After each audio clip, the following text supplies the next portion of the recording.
Chapter 86, Setting Off Again. Resolute in his decision, Li Feng reached out to Gu Lingxi, inviting her to accompany him back to the Carlos family's mineral deposits.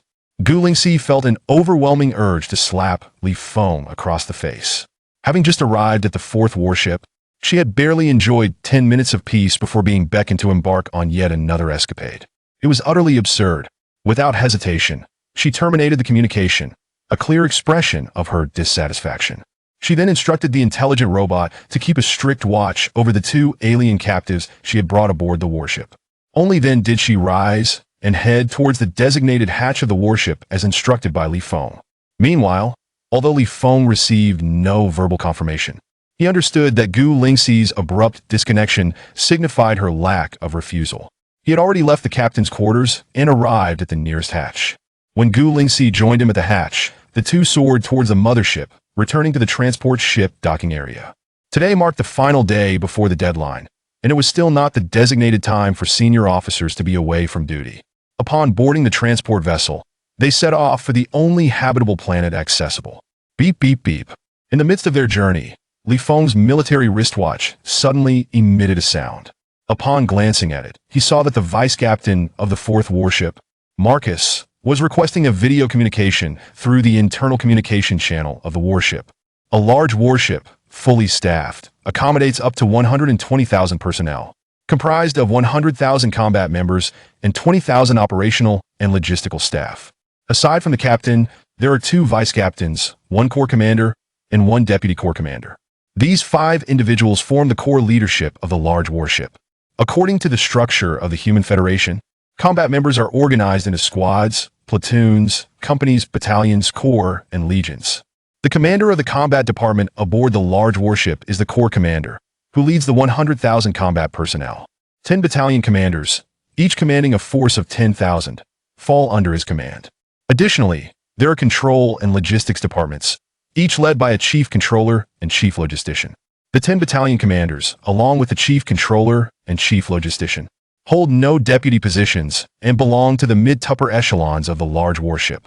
Beneath them lie the mid to lower ranking officers such as battalion leaders, platoon leaders, and squad leaders, who oversee various units responsible for medical, communication, power, storage, maintenance, and more. The captain, vice captains, corps commander, and deputy corps commander of the large warship can only be held by officers of the rank of major. Among them, the captain possesses supreme authority. The 2 vice captains, as assistants, are responsible for the control and logistics departments. However, they are authorized to receive the captain's permission to operate the main cannon, command the warship's intelligence system, and even activate the self-destruct mechanism. The corps commander and deputy corps commander oversee all affairs of the combat department, enjoying significant autonomy as long as the captain remains uninvolved. The 4 newly established special warfare fleets have a complex personnel structure.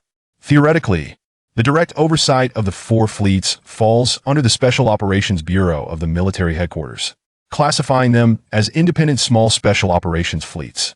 Any command with the word independent tends to attract commanders who prefer to consolidate power, excluding dissenters. Regardless of whether they adhere to extreme racial preferences, the first to be sidelined and eliminated are those of different ethnic backgrounds.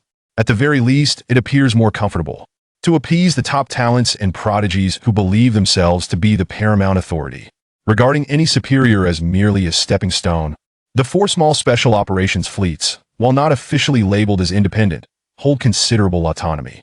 In practice, they are nominally under the command of the fleet, but aside from the fleet commander, who possesses ultimate authority, even senior officers, including the vice fleet commander, lack the power to issue orders directly to any captain of a small warship.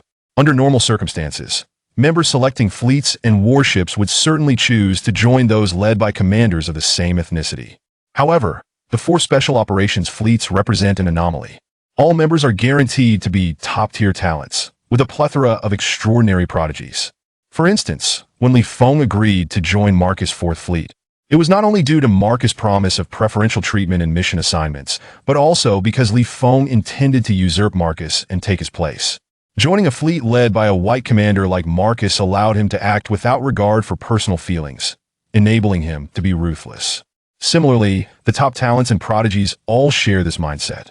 His fourth warship, with over 110,000 members, consists of 70,000 Caucasians, nearly doubling the number of Asians. It was unreasonably gratifying. His two vice-captains, one named Bogut and the other Marcus, are both Caucasian. As a vice-captain, Marcus has the authority to be informed about the personnel situation aboard the warship. He is aware that his captain has boarded the fourth warship without consulting or reporting to him. Yet shortly after Li Feng's departure from the fourth warship, Marcus unexpectedly sent a video communication request. Li Feng, without a moment's thought, swiftly executed a dual action of hanging up and blocking. "He must be seeking to ally with you," Gu Lingxi remarked from her seat, puzzled by Li Feng's attitude. "On my warship, aside from comrades who fight alongside me and subordinates who absolutely obey orders, I permit the presence of a few docile and sensible dogs," Li Feng replied dismissively.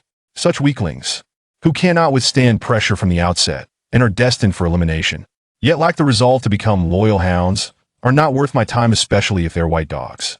They are ignorant of the intricacies of power dynamics, indulging in foolish behavior," Gu Lingxi commented on Li Feng's actions. Li Feng paid no heed to her critique. He had no intention of engaging in any form of alliances or power plays aboard the fourth warship. For those who defy him, he simply intends to eliminate them. Upon reaching the space station, the two boarded the Yangon No. 1. With Li Feng's command, the Yangon No. 1 set its course towards one of the Carlos family's mineral deposits in Zone F. What? On the Holiday Island, in the Grand Hall, Albert, the head of the Carlos family, received news of Li Feng's boarding of the Yangon No. 1. Today marks the deadline for the Special Operations Fleet's assembly. What is he attempting to do? Albert was somewhat bewildered. He had always assumed that Li Feng would remain inactive for quite some time. After all, the four families were on the verge of actual combat confrontation. Once the four families' practical confrontation concluded, it would likely lead to the outbreak of a large-scale invasion war against the Wind Rat tribe. Throughout this process, until the conclusion of this massive invasion war, the Special Operations Fleet would maintain a state of emergency readiness. Even captains, without a significant reason, were not permitted to leave their fleets. He could never have imagined that Li Feng would suddenly depart from the fleet on the final day of the assembly deadline and board the Yangon No. 1. It was impossible for him to return to the fleet before midnight. This constituted a serious violation of protocol. These individuals, hailing from independent reconnaissance vessels, truly seemed to collect disciplinary records as if they were medals. A sense of foreboding crept into Albert's mind. Under normal circumstances, one would not risk the severe penalties associated with unauthorized absence unless compelled by an extremely urgent matter. Yet, the behavior of a madman is always unpredictable. Chapter 87. Serving dishes proactively in the F-zone, a certain cosmic storm area. The causes of cosmic storms are manifold, including supernova explosions, the gravitational impacts resulting from the close encounters and collisions of galaxies, and the conflicts arising from fluctuations in cosmic magnetic fields and gravitational waves. Cosmic storms vary in scale, with the majority being violent eruptions that expand until their energy is absorbed by the entire galaxy. However, there are also smaller-scale cosmic storms that are influenced by the gravitational forces of various galaxies and stars, leading to slower eruptions and dispersions, or a series of waves that oscillate within a certain range. The cosmic storm area of Li Feng's second target belongs to the latter category. In this star domain, the cosmic storms oscillate back and forth, experiencing an exceptionally prolonged decay period. Countless particles of matter, electromagnetic radiation, and gravitational waves intertwine, wreaking havoc upon the celestial bodies within this region. Amidst this tumultuous area filled with cosmic storms of varying magnitudes, destruction and reformation are in constant flux. At the center lies a large refinery enveloped in an energy shield. This massive energy shield boasts thousands of access points, all crafted from superalloys. The largest of these openings spans over 1,000 meters in diameter, while the smallest measures just over 10 meters. When cosmic storms of various sizes sweep through, they funnel through these access points into the refinery's large filtering system, extracting the special spiritual ores produced from the collisions of high-energy particles and matter. These ores are then subjected to multiple rounds of classification and refinement within various levels of refining furnaces. Among the numerous mines owned by the Carlos family, the intensity of this cosmic storm area is relatively moderate. Placing its value at an average level, Li Feng harbors no disdain for this. Due to limitations imposed by his status and influence, The Yongan number 1 has not been granted the modification rights for an offensive system. However, its defensive systems, after upgrades, rival those of small warships. It traverses the cosmic storm zone. Energy reserves deplete at a faster rate, and its scanning range is compromised. With a distance of 1 million kilometers remaining to the refinery, Yongan number 1 comes to a halt. The hatch opens that Feng, accompanied by Gu Lingxi, accelerates towards the coordinates of the refinery. His physical strength, combined with the high-level defensive artifacts worn by Gu Lingxi, renders them impervious to the radiation of the rays saturating the star domain. Occasional encounters with cosmic storms, regardless of their size, require no detours for evasion. With an agility score of 7790, augmented by a fourfold enhancement from his level 4 flight, Li Feng's maximum flying speed reaches over 110,000 kilometers per hour. In just over an hour, he successfully locates the large refinery. Utilizing the artifact that shields against perception on Gu Lingxi, he effortlessly avoids the large scanning devices within the refinery, drawing near to within 3,000 kilometers. This distance is well within Li Feng's supersensory range. He senses the presence of numerous micromechanical insects dismantling the tightly packed circuits of the detonation devices in the energy reserve area. There is no doubt that the Carlos family, having tracked Yongan number 1's position through various military bases, has deduced his objective. Inside, more than 20,000 individuals, white citizens, second-class alien nationals, and alien slaves, whether staff or combat personnel, along with guards in the storage area and operators in various control rooms, are all urgently converging towards the rest area. Only a few members of the management remain in their offices. Li Feng finds himself somewhat perplexed by the intentions of the Carlos family. The temporary dismantling of the detonation device circuits clearly indicates a desire to prevent him from destroying the entire refinery. The urgent assembly of all personnel only adds to his confusion in an effort to foresee his objective and minimize casualties. The best course of action would be to facilitate the rapid evacuation of all personnel via airships. Those unable to evacuate in time should disperse to their respective dormitories. Given his current strength and the grade of his spiritual sword, the alloy doors of the dormitories would be utterly ineffective. However, the ensuing chaos would consume a considerable amount of time to clear. This approach would significantly reduce casualties and potentially delay the situation, prompting higher-level aliens to come to their aid. The call for everyone to gather in the rest area, therefore, appears to be a strategy to compensate him for his inability to destroy the refinery, deliberately clustering these individuals together for him to indulge in slaughter without the need for excessive maneuvering. A veritable feast laid out. Yet cautioning against breaking the dishes, Feng did not dare to underestimate the situation. After amplifying his supersensory perception to meticulously search for any high-level aliens hiding in the vicinity, he finally felt reassured. Before his heightened senses, even artifacts capable of cloaking abilities or shielding perceptions, as well as concealed strength levels and techniques, are rendered utterly transparent. Is this a demonstration of sincerity, intending for me to slay until my hands grow weary or to feel guilty? Li Feng scoffed. After all, he had finally stumbled upon a small interstellar family willing to oppose him, perfectly suited for an assault, and he would not let such an opportunity slip away easily. While the Carlos family had not spared him when they believed him to be weak, now that they had discovered the strength of his abilities and techniques, they sought to negotiate as if he were an ignorant child to be placated. Moreover, despite the outward display of sincerity from the Carlos family, as Jiang Wanxin had inferred, they were undoubtedly employing a dual strategy behind the scenes. One to feign victimhood, seeking to manipulate military higher-ups to intervene against him, and the other to orchestrate a lethal trap aimed at him. Nonetheless, this proactive offering of a target is still worthy of encouragement. Old habits die hard. Onward. Li Feng hesitated no longer, first providing Gu Lingxi with an overview of the situation within, and then activating his teleportation ability in the blink of an eye. They appeared in the vast, empty storage area. Gu Lingxi transformed into a diligent laborer, swiftly collecting various grades of spiritual ores from the storage area into her storage ring. Meanwhile, Li Feng teleported to the rest area, embodying a harbinger of doom as he surged into the crowd like a spectral wraith. Swift as a shadow, his sword glimmered, blood sprayed through the air, and the screams melded into a symphony of despair. Attribute points 15, 21, 35.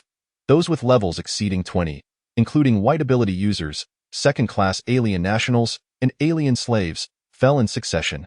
The remaining individuals shrieked in terror, fleeing chaotically like headless flies in the face of this sudden massacre.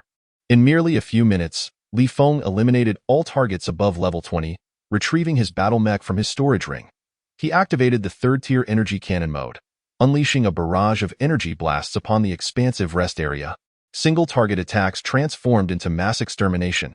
Attribute points 0.22, 0.17, 0.53. After unleashing a relentless assault for over 20 minutes, he drained all energy reserves from the battle mech.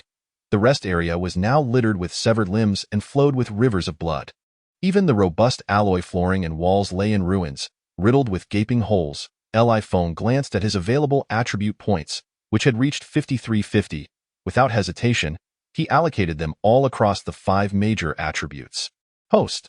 Feng attribute points: 0 physique, 8860 strength, 8860 stamina, 8860 agility, 8860 spirit, 8859 abilities. Armor piercing level 4, teleportation level 4, flight level 4, super sensory level 4. The average of the 5 major attributes surged to nearly 9,000 points. He paid no mind to the high-ranking refinery officials who remained in their offices. This was his reward for the Carlos family's proactive offering. With a mere thought, he reappeared in the storage area. Ensuring his perception abilities were fully attuned to detect any incoming transport ships or high-level aliens, he joined the ranks of laborers, collecting the heaps of mid- to low-grade spiritual ores into his storage ring. After half an hour, he had completely cleared the storage area. No transport ships had arrived. Feng departed with Gu Lingxi and notified Yongan No. 1 to come and collect them. Chapter 88. The intervention of extreme xenophobes in the large conference room of an underground fortress. The Carlos family gathers, with Albert and over 50 high-ranking virtual images convened around the meeting table. Damn yellow-skinned monkeys, do they truly believe the Carlos family is easy to bully? They think that with their superlative perception abilities and teleportation skills, they can thwart us? Ridiculous. Head of the family, please summon those with abilities above level 40. There are too many flaws in his strategy. The movements of Yongan No. 1 are entirely within our control. Based on his objectives, we can calculate his trajectory in advance. We can easily ambush him, whether en route or at the refinery. No. I believe we should summon alien assassins instead. Those with abilities over level 40 are the pinnacle of human capability. The cost of enlisting them is too great and may not guarantee safety. We need assassins above level 50 to ensure a kill. That won't do. While hiring alien assassins might ensure a kill, the potential risks are far greater. Don't forget, he is the captain of a large warship from the Special Operations Fleet, and he hails from a small independent reconnaissance ship, possessing extraordinary abilities and techniques. Even if he is not a cultivator, his potential ceiling is not lowed in the eyes of those high-ranking officials of the yellow race. He is also a future star worthy of cultivation. If we fail to find a higher-grade method that allows cultivators to break through to level 50, they may even start to nurture him as a pillar of the yellow race within the military.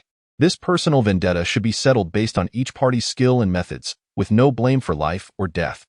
However, employing alien interstellar pirates to bring in assassins above level 50 would severely violate the internal conflict regulations and incite panic among the upper echelons.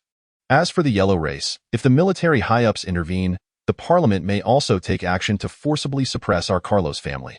How about we launch a campaign of public opinion against him? Right now, the entire nation is focused on the Special Operations Fleet. Release the footage of the assault and massacre at our refinery. The deluge of scorn should be sufficient to compel the military high command to remove him from power. Remove him? Perhaps merely dismiss him would be more fitting. Given his level of strength and capabilities, even if the welfare faction behind him does not intervene, there are plenty of individuals among the military leadership of Asian descent who would covertly act to protect him.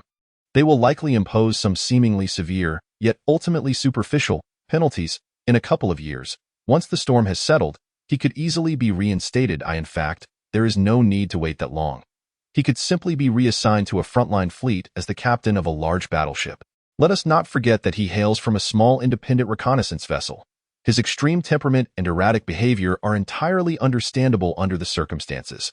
After all, we initiated the conflict. As long as he refrains from slaughtering civilians, any retaliatory actions remain within reasonable bounds. I believe it is prudent to exercise caution.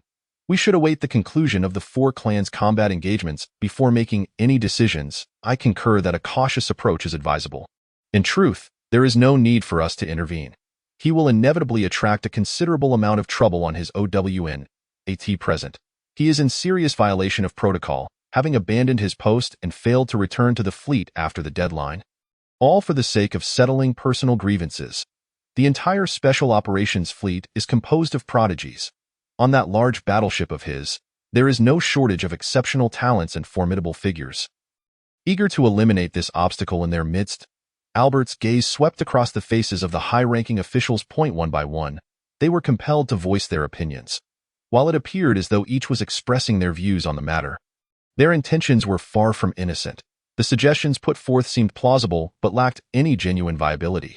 The entire Carlos family stands as an independent kingdom within the human Federation, boasting a pure lineage with millions of clan members. Those who ascend to the core leadership, whether through familial connections or sheer talent, are a mixed bag of competence. Nevertheless, they are all seasoned veterans of familial strife. Moreover, among these core leaders, there are certainly individuals of exceptional strength and cunning. It is inconceivable that not a single one could grasp the crux of the issue. The reason lies not in their inability to conceive effective solutions, but rather in their individual interests and calculations, each seeking to amplify their own power amidst this turmoil and disrupt the established power dynamics of the family. Some even hope for the Carlos family to suffer greater losses, potentially embroiling them in significant troubles. In order to unseat the current patriarch, they aspire to emerge as leaders, revitalizing the Carlos family. This ambition is also a reflection of the emerging era, which has prompted him to focus his energies on planning and strategizing to eliminate certain high-ranking officials and unify the family's will. A unified will would better enable the family to seize the winds of fortune, though that is merely the surface rationale. The core reason remains the arrival of this new era, affording him the opportunity to eliminate dissenters and consolidate all authority within his grasp. Albert's expression remained calm as his gaze shifted to the next high-ranking official. Just over half a month ago, when Feng reported to the Special Operations Bureau, providing various testimonials and evidence, he firmly asserted that the Carlos family intended to assassinate him on the third day post-report. A nephew of mine at military headquarters was invited by a colleague to attend a secret gathering of low-ranking officers suspected of extremist views. This high-ranking official in charge of transportation spoke casually, drawing the attention of Albert and the gathered officials. My nephew is rather clever. He wasn't foolish enough to attend such a gathering. The others nodded slightly. To maintain stability within the human Federation, extremist factions have long been a target of suppression. Currently, the high-ranking officials in the parliament and the military are in full accord. United in their external expansion efforts, extremist factions are undergoing a large-scale purge, forced into hiding. While attendance at such gatherings might not directly affect the Carlos family, in this climate, should news leak, it could jeopardize the future of that clan member, merely sparing him from imprisonment. The transportation official continued. Yet, just 3 hours ago, shortly after we submitted the video and data of Feng's latest attack on our refinery to the Special Operations Bureau, my nephew's colleague reached out to him. While defending the Carlos family, he suggested that we publicly disclose the video and data of Feng's assault on the refinery, willingly taking on the blame for deliberately gathering white personnel, second-class foreigners, and slaves to bear the brunt of Feng's massacre. We need not concern ourselves with anything else. There are those who will assist us in resolving this predicament. Albert and the other high-ranking officials furrowed their brows. Does an extremist faction of whites seek to leverage this personal vendetta to eliminate Feng? Perhaps it is more than that. A few of the high-ranking officials felt a stirring in their hearts. They harbored suspicions that the large battleship Feng commands is backed by an extraordinary talent, operating behind the scenes to facilitate the rise of this prodigy at Feng's expense. Negative public sentiment has long been a common tactic among politicians. Rarely is it employed by the military. This is primarily due to its devastating impact on politicians, though even at its most potent, it seldom delivers a fatal blow to military officers. If the extremists merely wish to dispose of Feng, they could mobilize their forces to assassinate him. Even if the extremists are currently weakened, fearing potential repercussions, they could still take their time to create conflicts and seize reasonable opportunities for action. There is no need for such convoluted schemes. It appears more likely that a certain faction or family seeks to elevate the extraordinary talent aboard Feng's battleship, thus collaborating with the extremists to lay the groundwork and create conflicts with Feng, gradually stoking tensions and gathering compromising information against him. Once that extraordinary talent reaches the rank of major, They can unleash a concentrated assault. Whether or not they manage to eliminate Li Feng in the short term, at the very least, they could vacate his position as captain. This is indeed fortuitous news. Albert feigned deep contemplation. Yet his heart brimmed with delight. The Carlos family has covertly sponsored various factions, both military and political, as well as numerous extremist groups over the years, incurring substantial expenses annually. However, covert sponsorship is one matter, while overt support is another entirely. He would not sully his hands by associating with the extremists in this unified human front against external threats. Moreover, he would not allow himself to be a pawn, standing openly against Li Feng and clearing obstacles for other families to cultivate their own rising stars. Before him lay two choices. Point 1 is to ignore the extremists' invitation, proceeding with the original plan, appealing to the military high command for intervention while continuing to strategize and recruit the talents aboard Li Feng's battleship. Simultaneously, he would gradually deploy the yellow-skinned cultivators he secretly controls to infiltrate planet F-369, seeking opportunities to strike a decisive blow against Li Feng. The other option is to maintain the original plan, preparing to deliver a fatal blow to Li Feng while also providing this information to the yellow-skinned high-ranking officials in the Special Operations Bureau and to Li Feng himself. This would not only earn them a favor, but also divert Li Feng's attention from his madness, sparing them from incurring substantial losses. It could also serve to sow discord between Li Feng and the extremist faction, as well as the family backing the extraordinary talent, leading them into a fierce conflict. The only drawback is that it might offend a significant extremist faction. Albert leans toward the latter. The Carlos family maintains good relations with numerous extremist factions, and as a white family, offending a white extremist faction presents minimal risk. More importantly, while fortunes may shift, when the overall strength of whites begins to significantly outpace that of yellows, the extremists will undoubtedly seize the opportunity for a resurgence. However, in the short term, such a scenario is unlikely. During this process, many of the white extremists will likely find opportunities and justifications to be eliminated by the yellow leaders. Those who endure until that time will be few and far between. Furthermore, it is highly probable that yellow factions will discover even higher-grade cultivation methods, allowing the extremists to flourish only once humanity unifies the galaxy and external threats are absent. The potential for future troubles is minimal. Chapter 89. Revised plans on the Yangon 1. Li Feng leisurely reclined in his chair, observing Mark's virtual image. He could no longer simply cut his finger to draw a few drops of blood for a video. Claiming his abandonment of post was unavoidable and necessary for recovery. With nearly 9,000 points of endurance, a mere cut would heal instantly. He would need to sever an artery to produce a 1 or 2 second injury video. It would be far more convenient to declare that he had sustained internal injuries undetectable by scanners. Come back quickly. I am utterly overwhelmed here. As the captain of 10 large battleships, your absence from the virtual training exercises is making my situation untenable. Mark patiently implored. Were it any other captain of a large battleship, such a severe dereliction of duty would warrant harsh punishment, a lesson to others. However, Li Feng had been invited to join the 4th Special Operations Fleet as a crucial ally. It would be unreasonable to strike down his own right-hand man. Moreover, even if he wished to take drastic measures, he lacked the courage to do so. Should he dare to act against Li Feng, there would be immediate repercussions, and Li Feng would retaliate fiercely. Lacking cultivation talent, he merely had a lower potential ceiling. At this stage, among the 10 battleship captains, Li Feng, hailing from a small independent reconnaissance vessel, remained the strongest and most formidable.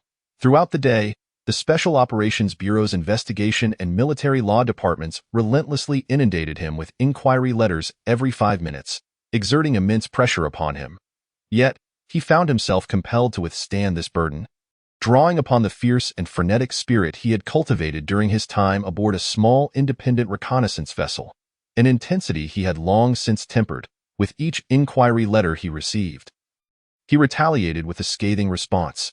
However, prolonging this standoff was ultimately unsustainable.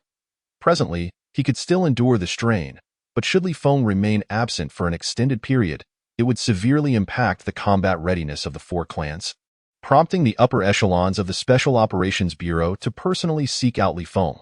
Such an intervention would signify a grave doubt regarding his ability to manage his subordinates, a perilous signal for his career. He had to find a way to bring Li Feng back. The internal wounds he bore were profound, necessitating a break for healing. Once he recuperated, he would naturally return. Feng was aware that Mark was shouldering the pressure on his behalf and, without any discord, ended the video communication with his superior, blocking him in a decisive two-hit maneuver. Nevertheless, his stance remained unchanged. Unless the military or the senior officials of the Special Operations Bureau personally intervened for a discussion, he would not return until the combat against the four clans concluded. The troubles Mark faced as fleet commander were of no concern to him. It was Mark's breach of their verbal agreement that had initially prevented him from securing a task involving a large warship for a brief excursion. All right, I concede my fault and owe you a favor. When the time comes, if you seek compensation for operational tasks, I shall go to great lengths to fulfill your request. Mark was compelled to make various promises, which Feng merely listened to. The array of compensations and commitments sounded appealing. Yet, during the past half-month, Feng had attacked the Carlos family's minds, amassing a substantial amount of attribute points. The immediate benefits were far more enticing. Beep, beep, beep. The military wristwatch suddenly emitted a notification sound.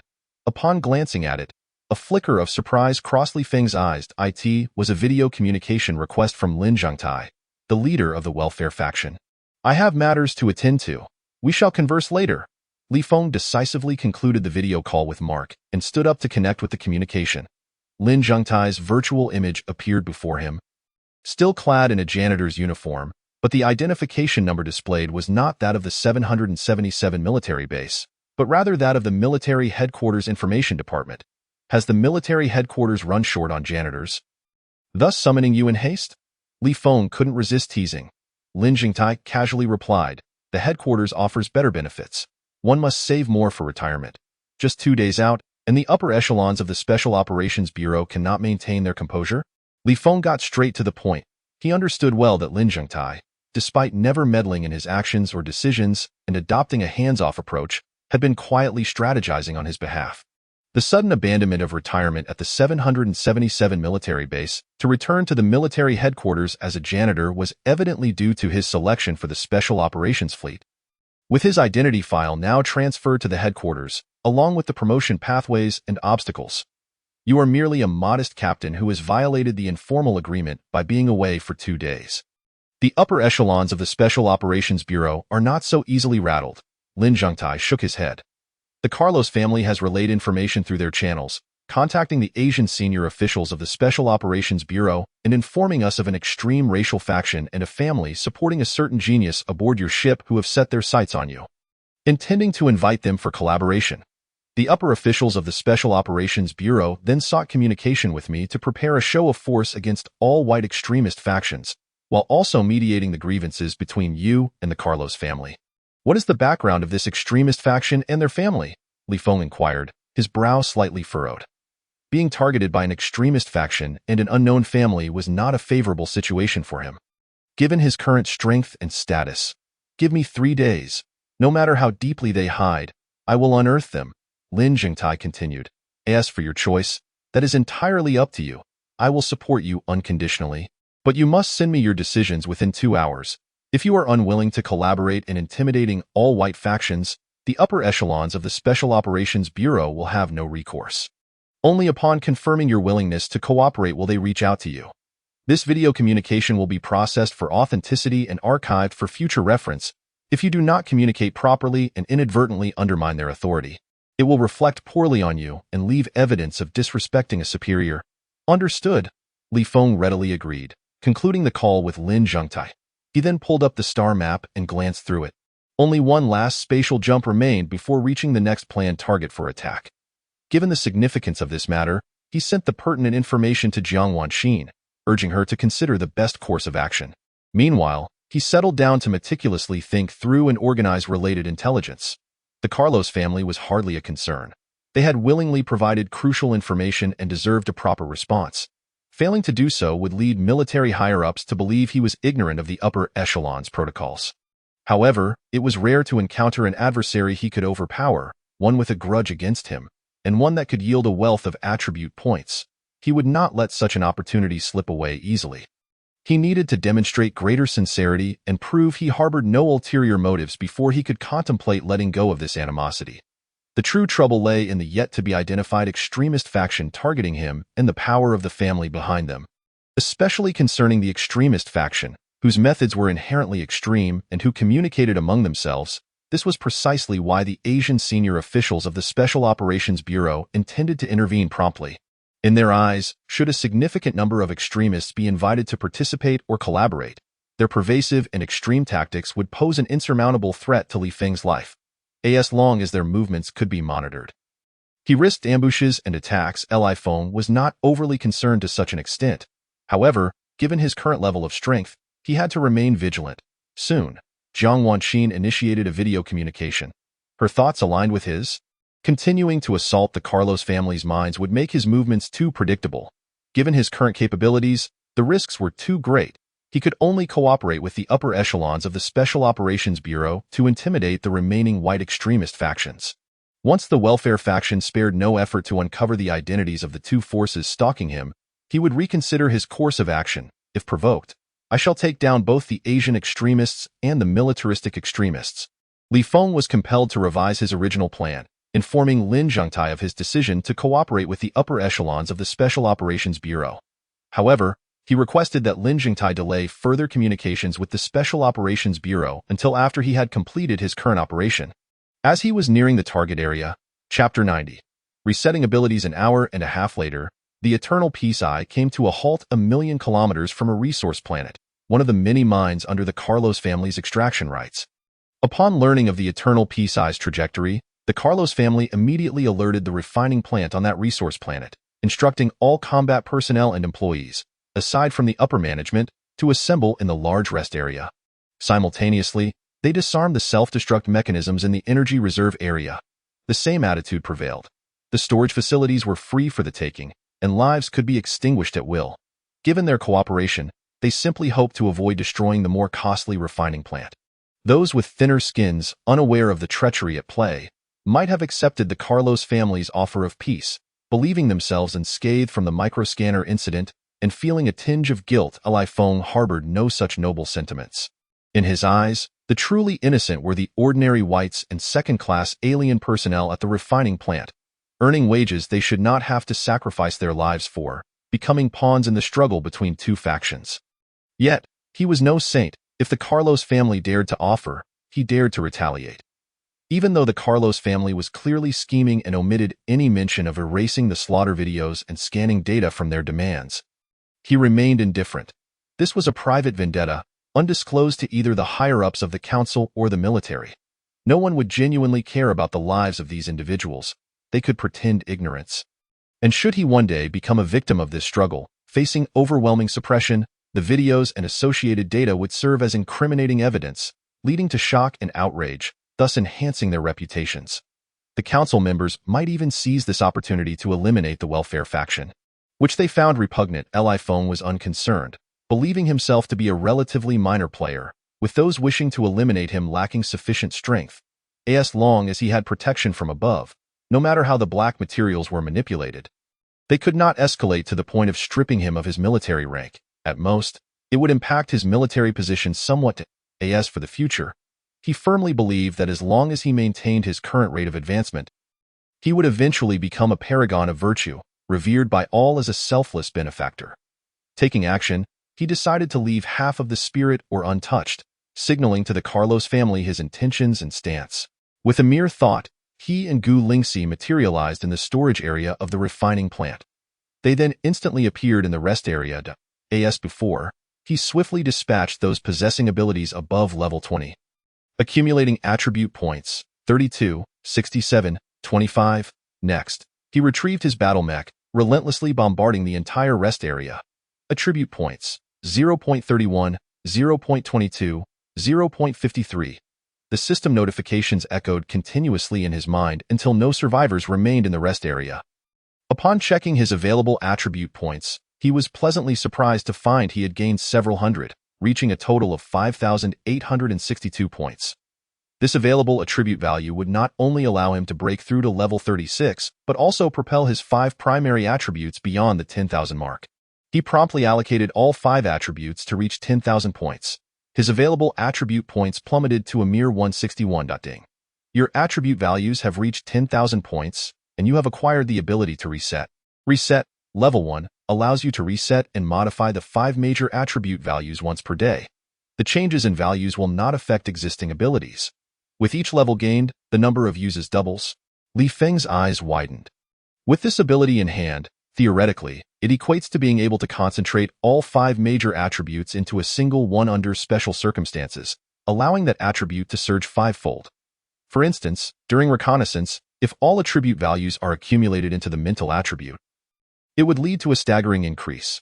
Currently at level 36, with a mental attribute value of 10,000 points, his perception range extends to 10,000 kilometers. Should the mental attribute soar to 50,000 points, his sensory capabilities would reach 50,000 kilometers, equivalent to possessing a perception intensity comparable to level 42. Moreover, existing abilities remain unaffected.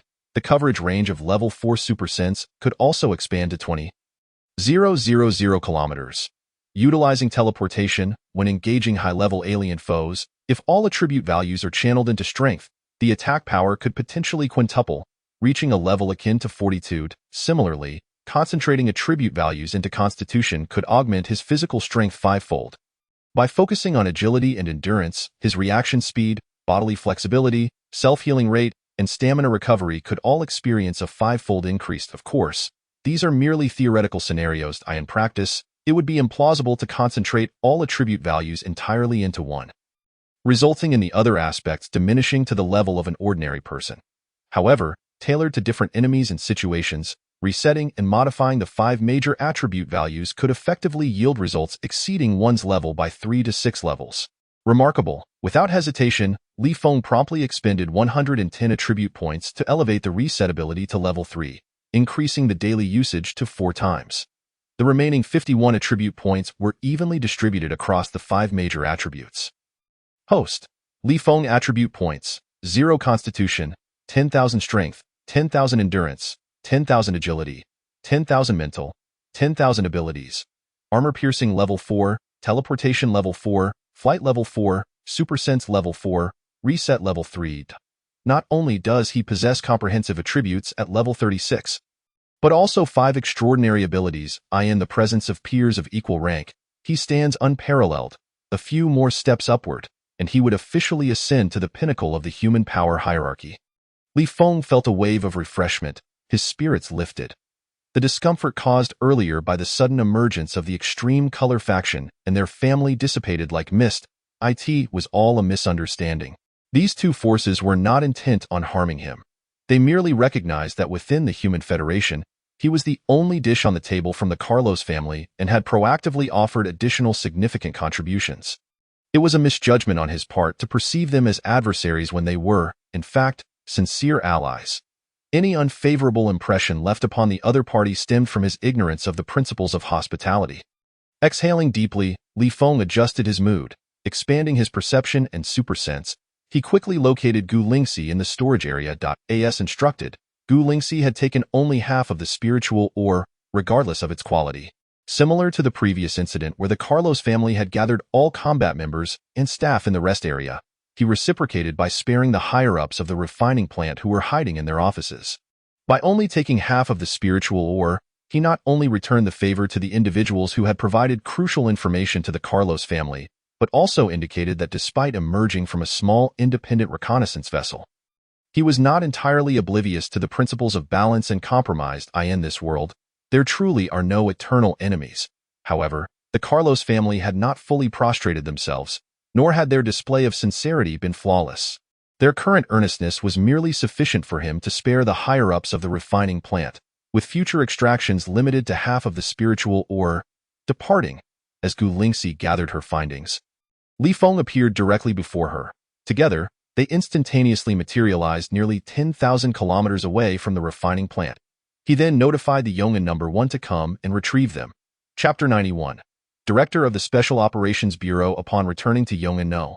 1, at Li Feng's command, the vessel began its journey toward the 4th Fleet's station location. In roughly half an hour, a notification for a video communication request chimed in. The displayed identity was that of the Director's Office of the Special Operations Bureau. Upon connection, a holographic image appeared, revealing a middle-aged man in a Major General's uniform, exuding a refined demeanor. He was the Director of the Special Operations Bureau, here to engage in preliminary discussions with Li Feng. His attitude was quite courteous. After a brief exchange of pleasantries, he sent Li Feng a video meeting agenda to review for any objections, allowing for modifications and adjustments. The agenda was comprehensive, detailing dialogue content, sequence, and various points of note. Most of it consisted of greetings, discussions about sentiments toward the Special Operations Fleet, and sharing slogans about striving for the Human Federation. Should the director forget the agenda or inadvertently stray off topic, he would need to adapt accordingly. The primary substance was essentially one point. Li Feng had been ambushed by a traitor cultivated by an alien faction in collusion with the Extreme Color faction, sustaining severe injuries that even the medical pod could not fully heal. He was compelled to seek medical aid, during which he faced repeated assaults from the traitor and the Extreme Color faction, leading him to seek assistance from the Special Operations Bureau. The director would express shock and indignation, promising a series of stringent measures against the traitors within the human ranks and their collusion with the Extreme Color faction. As for the Carlos family, the director would also extend a personal favor, casually inquiring about Li Feng's accusation against the Carlos family regarding their intent to utilize a microscanner to probe his strength level and plot an assassination. The relevant personnel in the director's office had also formulated appropriate responses based on his decisions. He merely needed to state it might be a misunderstanding and that he was in communication with the Carlos family. All procedures and content fell well within Li Feng's acceptable range. Confirming everything was in order, he promptly contacted the director's office to convey his opinions. An hour later, the director of the Special Operations Bureau, Lieutenant General Yang Qiqing, personally sent a video communication request.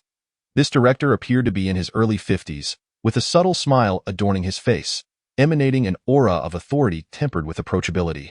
Whether his personality truly reflected this remains uncertain. What was certain, however, was that it would not be long before Liang Qiqing ascended to high ranks within the military. Furthermore, Liang Qiqing was undoubtedly a figure collectively endorsed by the upper echelons of the military, particularly among the Asian factions. After a series of power struggles and compromises, he had assumed the position of director of the Special Operations Bureau just a year prior to the current landscape. The department with the brightest prospects within the military headquarters was undoubtedly the Special Operations Bureau. It consisted of elite talents and extraordinary individuals, destined for remarkable achievements in the future.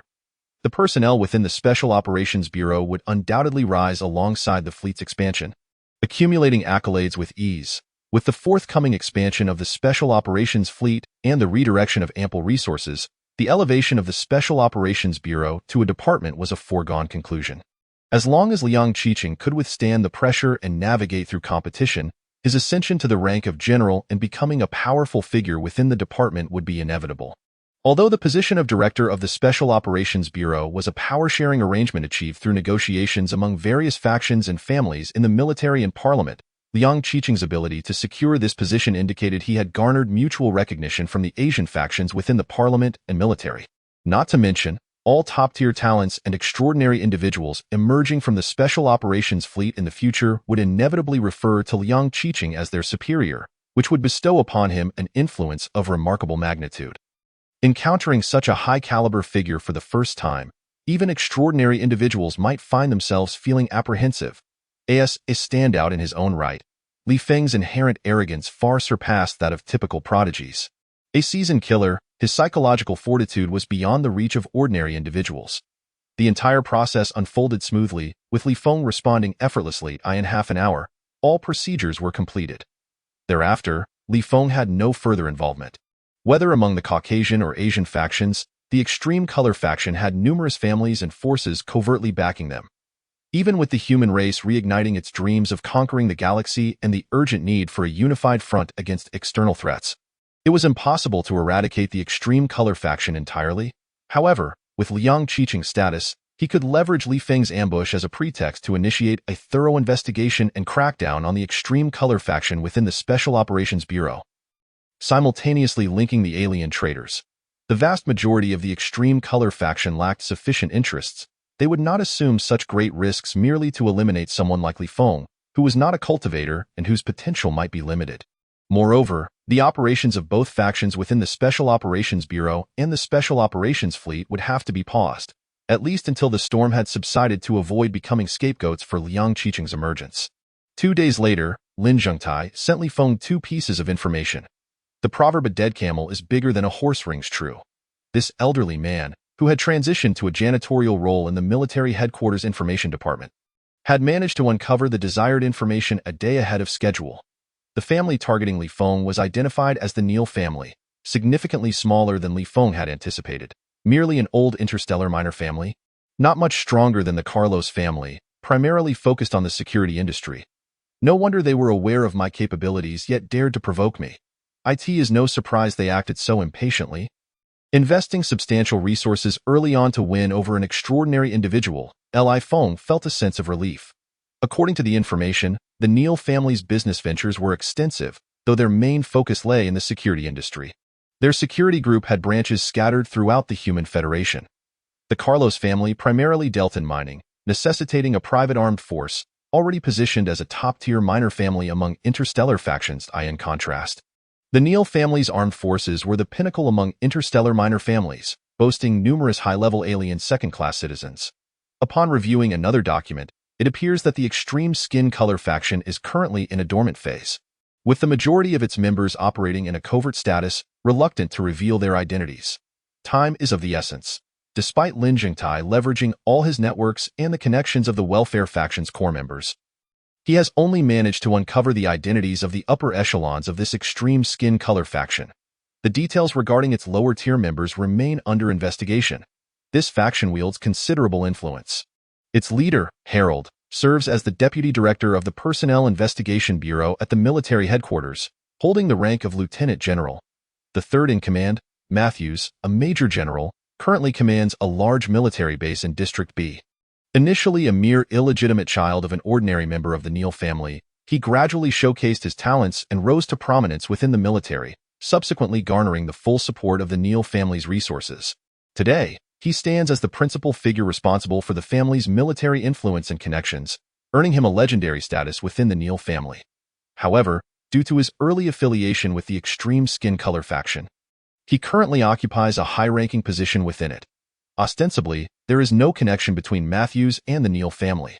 Their collaboration is not primarily due to Matthews being the third figure within this faction. Rather, he serves as a bridge. The main reason lies in Li Feng's capabilities, as he is perceived as an invincible force among the members of the extreme skin color faction. The Neal family has long been one of the faction's significant sponsors and has now pledged to become its foremost benefactor upon the completion of their objectives. To ascend from the 10th to the 1st rank, it is imperative to eliminate Li Feng, thereby paving the way for the unparalleled prodigy being courted to secure the position of captain of a large warship in the Special Operations Fleet. Currently, the environment is akin to a winter for the extreme skin color faction, where any action carries substantial risk. Yet, for a family willing to ascend to the top rank, it represents a significant opportunity for expansion and rapid enhancement of influence within the faction. Harold is a man of formidable resolve, having chosen a path fraught with peril. Besides the information pertaining to these two factions, Lin Zhengtai has also bestowed upon Li Feng a pleasant surprise. Having been distanced from the military power hierarchy for too long, the two lieutenant generals of the welfare faction, though positioned at the military headquarters, lack real power and are somewhat insulated from the flow of information. Upon learning of the establishment of the Special Operations Fleet, the Special Operations Bureau had already undergone extensive personnel changes, rendering it impossible to insert new members. Nevertheless, Lin Zhengtai personally intervened, reaching out to numerous old comrades and subordinates, successfully placing a core member with the rank of colonel into the confidential documentation section of the information department as deputy chief. Coupled with Lin Zhengtai's own efforts as a cleaner in the information department, maintaining a long-term presence there, he was able to guide and advocate for this core member. Consequently, any significant information from the military will be promptly relayed to Li Feng, facilitating his inquiries into classified matters. Chapter 92.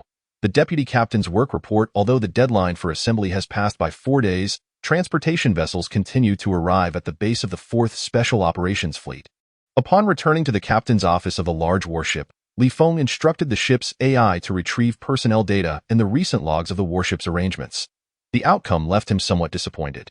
On the day of the deadline, over 30,000 members failed to report to the warship.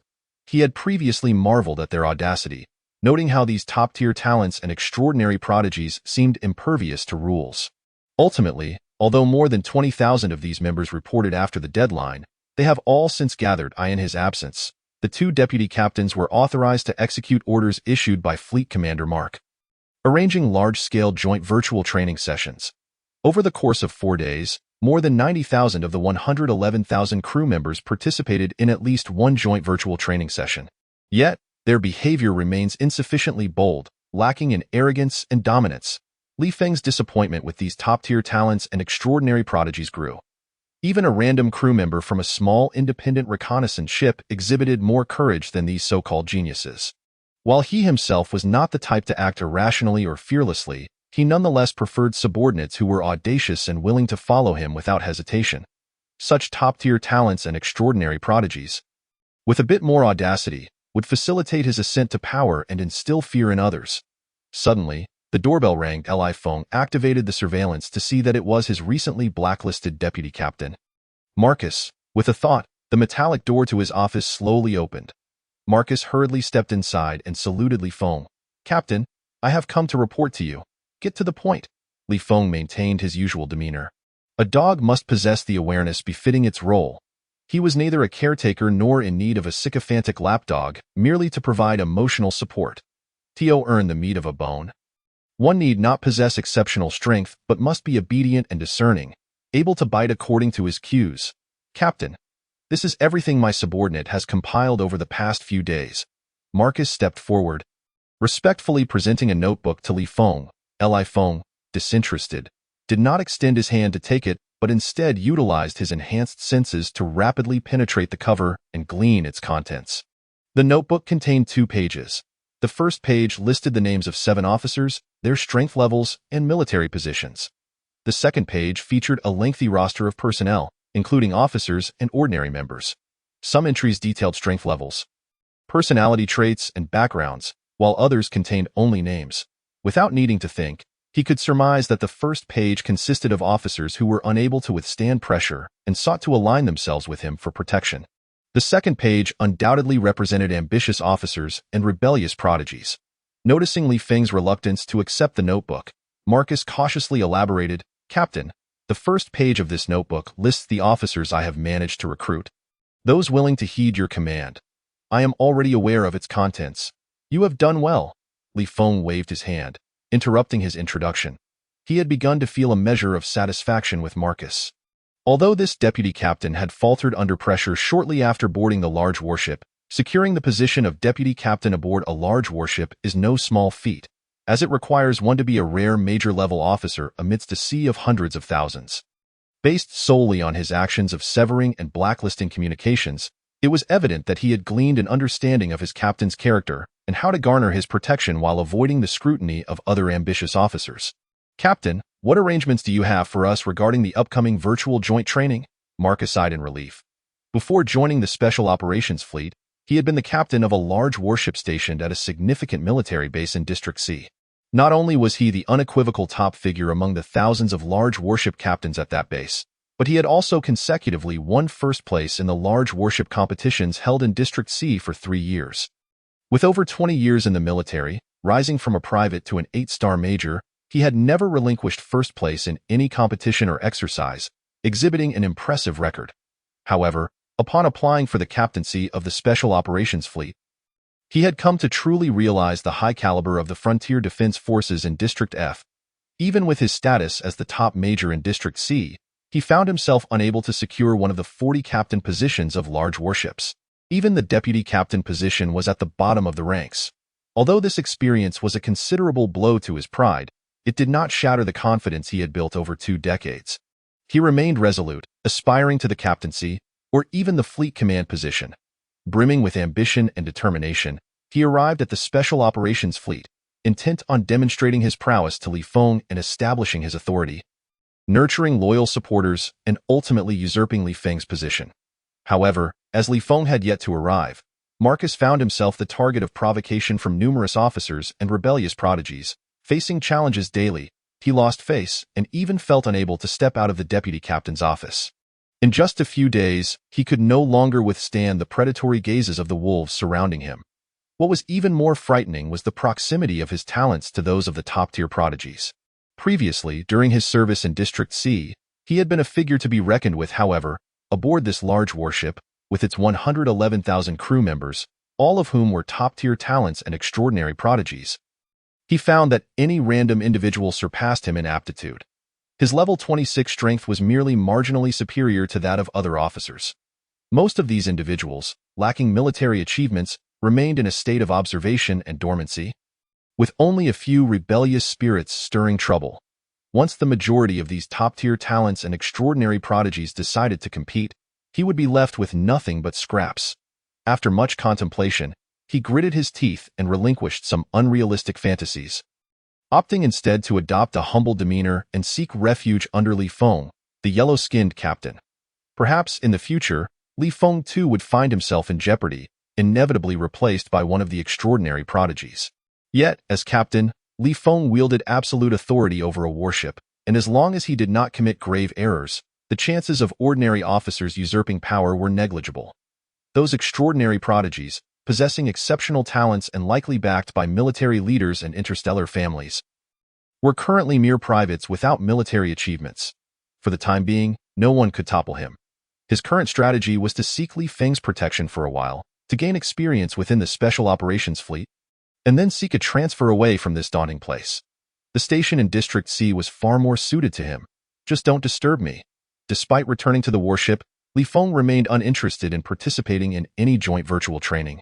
If he wished to practice operating a large warship, he could do so in the training bay. The so-called joint virtual training primarily aimed to cultivate the execution and cohesion of the entire crew. He would prefer it if no one followed orders, as it would provide him an opportunity to assert his dominance and instill fear. Thus, he had no desire to participate. Prior to the real combat confrontation among the four factions, he was reluctant to resort to lethal measures. The joint virtual training, though not entirely compliant with orders, did not reach the level of serious defiance of military commands. The captain had the discretion to act first and report later. A respite of 10 to 8 days was deemed necessary, allowing everything to await the conclusion of the four clans' actual combat confrontations, after which action tasks could be arranged with Mark. Captain Marcus could not fathom Feng's intentions and dared not inquire further.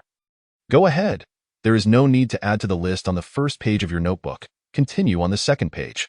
There is a lad named Bulwell. Find a way to investigate his power level, capabilities, and temperament as detailed as possible. Feng waved his hand.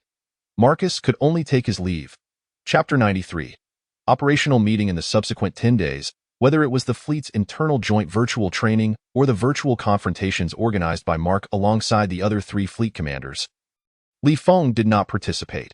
His days were spent in the captain's quarters, either engaging in video communications with Jiang Wanxin for casual conversation or practicing and familiarizing himself with various weapon operations aboard large warships in the training pod using high-level alien entities. Feng's actions led many rebellious prodigies to believe he was too timid to leave the captain's quarters. They sought to provoke him, hoping to build their own reputations at his expense. However, the captain's quarters were situated above the operations room, and most crew members lacked the clearance to even enter the operations room, let alone approach the captain's quarters. Those officers who had the privilege to enter the operations room or get close to the captain's quarters were not foolish enough to provoke Feng. Most of them were officers from the Frontier Defense Army of Zone F, well aware of the formidable beings that emerged from independent small reconnaissance vessels. They could wager their lives against anyone.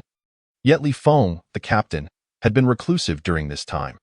Perhaps he was preoccupied with a few beautiful crew members, engaging in duels or team battles, or he might have been gallivanting about, leaving a clone to mislead others. They could accept all sorts of bizarre explanations, but were certain that Feng's reluctance to leave the captain's quarters was not due to fear of confrontation, as the rebellious prodigies speculated. This notion was patently absurd. They would never believe that someone who ascended to the captaincy from an independent small reconnaissance vessel would shy away from the world out of fear of being beaten, especially without having experienced such a beating before. They were not so naive as to become scapegoats, provoking Feng. This captain was not a cultivator. Although he might not possess limitless potential, he was, at present, among the top 3 in power levels among all major and minor officers. Moreover, crew members of independent reconnaissance vessels, even when ordered to undertake perilous missions, would execute their commands without hesitation. Those who had served as captains of independent reconnaissance vessels had nearly all developed the habits of dictators. When it came to taking lives, they would not hesitate and would care little for military regulations. Provoking them for no reason was not only courting trouble but also potentially courting death. Furthermore, these officers were preoccupied with their own affairs, focused on safeguarding against challenges from subordinate officers, while also contending with the provocations of those rebellious prodigies. The entire fourth large warship was in disarray, akin to a scattered mass of sand. This chaos extended beyond the fourth large warship. All the motherships of the four fleets, as well as other large, medium, and small warships, were similarly disorganized. With such a plethora of top-tier prodigies, each one arrogant and disdainful, viewing others merely as stepping stones and sharpening stones for their own advancement, it would take an extensive period of significant internal conflict, struggles, and numerous missions to foster a unique and effective set of internal conflict rules, ensuring that they could unleash matching combat effectiveness during wartime. Even someone as formidable as Feng, intending to unify the will of the entire fleet through extreme measures, would require multiple missions to realize his plans and expectations. Before long, the chaotic virtual training officially concluded on the 28th. All warships received orders to proceed to the star domain where the four clans' actual combat confrontations were to take place. All captains of large, medium, and small warships, including Feng, complied without hesitation, executing the directives as they were seasoned veterans of the military, well aware of the hierarchy of commands, discerning what could be disregarded and what must be obeyed. The large warships began their journey to the designated location, while the medium and small warships headed to the mothership's multiple decks. Should any operational personnel cause trouble at this juncture, the captain of that warship would unhesitatingly switch to AI operation mode. Everything proceeded in an orderly fashion. The only slight disorder came from the massive mothership, a small fleet, with a total strength of around 10 million, effectively turned the location into a small military base. The combined crew of the mothership and the large, medium, and small warships numbered around 5 million. The personnel at the fleet's base, responsible for logistics, defense, and coordination, also numbered around 5 million. During large-scale missions, most of these base personnel remained behind to maintain the base's operations and security. The Special Operations Fleet had a somewhat unique situation. Even the base personnel comprised top-tier prodigies. Much like the operational personnel aboard the warships, they simply ranked lower in the selection process and were thus compelled to take on base duties. Nonetheless, they all harbored lofty aspirations and ambitions, eager not to miss the opportunity of the four clans' actual combat confrontations. The officers understood the urgency of such orders. The top-tier prodigies at the base were unconcerned with these matters. Each one departed the mothership upon receiving their orders, leaving no one behind to guard the base. The mothership descended into chaos. With the large warships arriving at the designated area, the medium and small warships also positioned themselves on various decks. Fleet Commander Mark could only amend his orders, instructing all base personnel to remain with the mothership, delegating the construction of space structures, defensive works, and various defense, surveillance, and transportation tasks entirely to the AI and intelligent robots. Fortunately, he was not the only one to compromise in this manner. The other three fleets faced similar circumstances. The star domain designated for the four clans' actual combat confrontations lay a mere 3,000 light-years from the military base, easily accessible via a single space jump. This region was heavily monitored, with numerous warships and high-level experts dispatched by the four clans to ensure safety, thus eliminating the need for reconnaissance vessels to scout for risks in advance. With a series of commands issued from the mothership, the first large warship set off, accelerating to light speed before activating its space jump system. 3 minutes later, the first large warship sent a safety notification, followed closely by the second to fifth large warships, which began to accelerate and initiate their space jump systems. The third wave consisted of the massive mothership, followed by the fourth wave of the 6th to 10th large warships. After more than 10 hours of coordination, the fleet successfully arrived at the designated star domain and coordinates for the four clans' actual combat confrontations. Once the fleet's defense and surveillance were arranged, and all medium and small warships departed the mothership to complete their defensive deployments, Fleet Commander Mark promptly notified the captains of all large, medium, and small warships to convene a large operational meeting. The venue was a spacious conference room aboard the mothership. To avoid embarrassment, Mark opted for a video conference format, utilizing a lecture hall setup due to the large number of attendees. On the podium sat Mark and 3 deputy fleet commanders, while the first row below featured the 10 captains of the large warships, with spaces left on either side.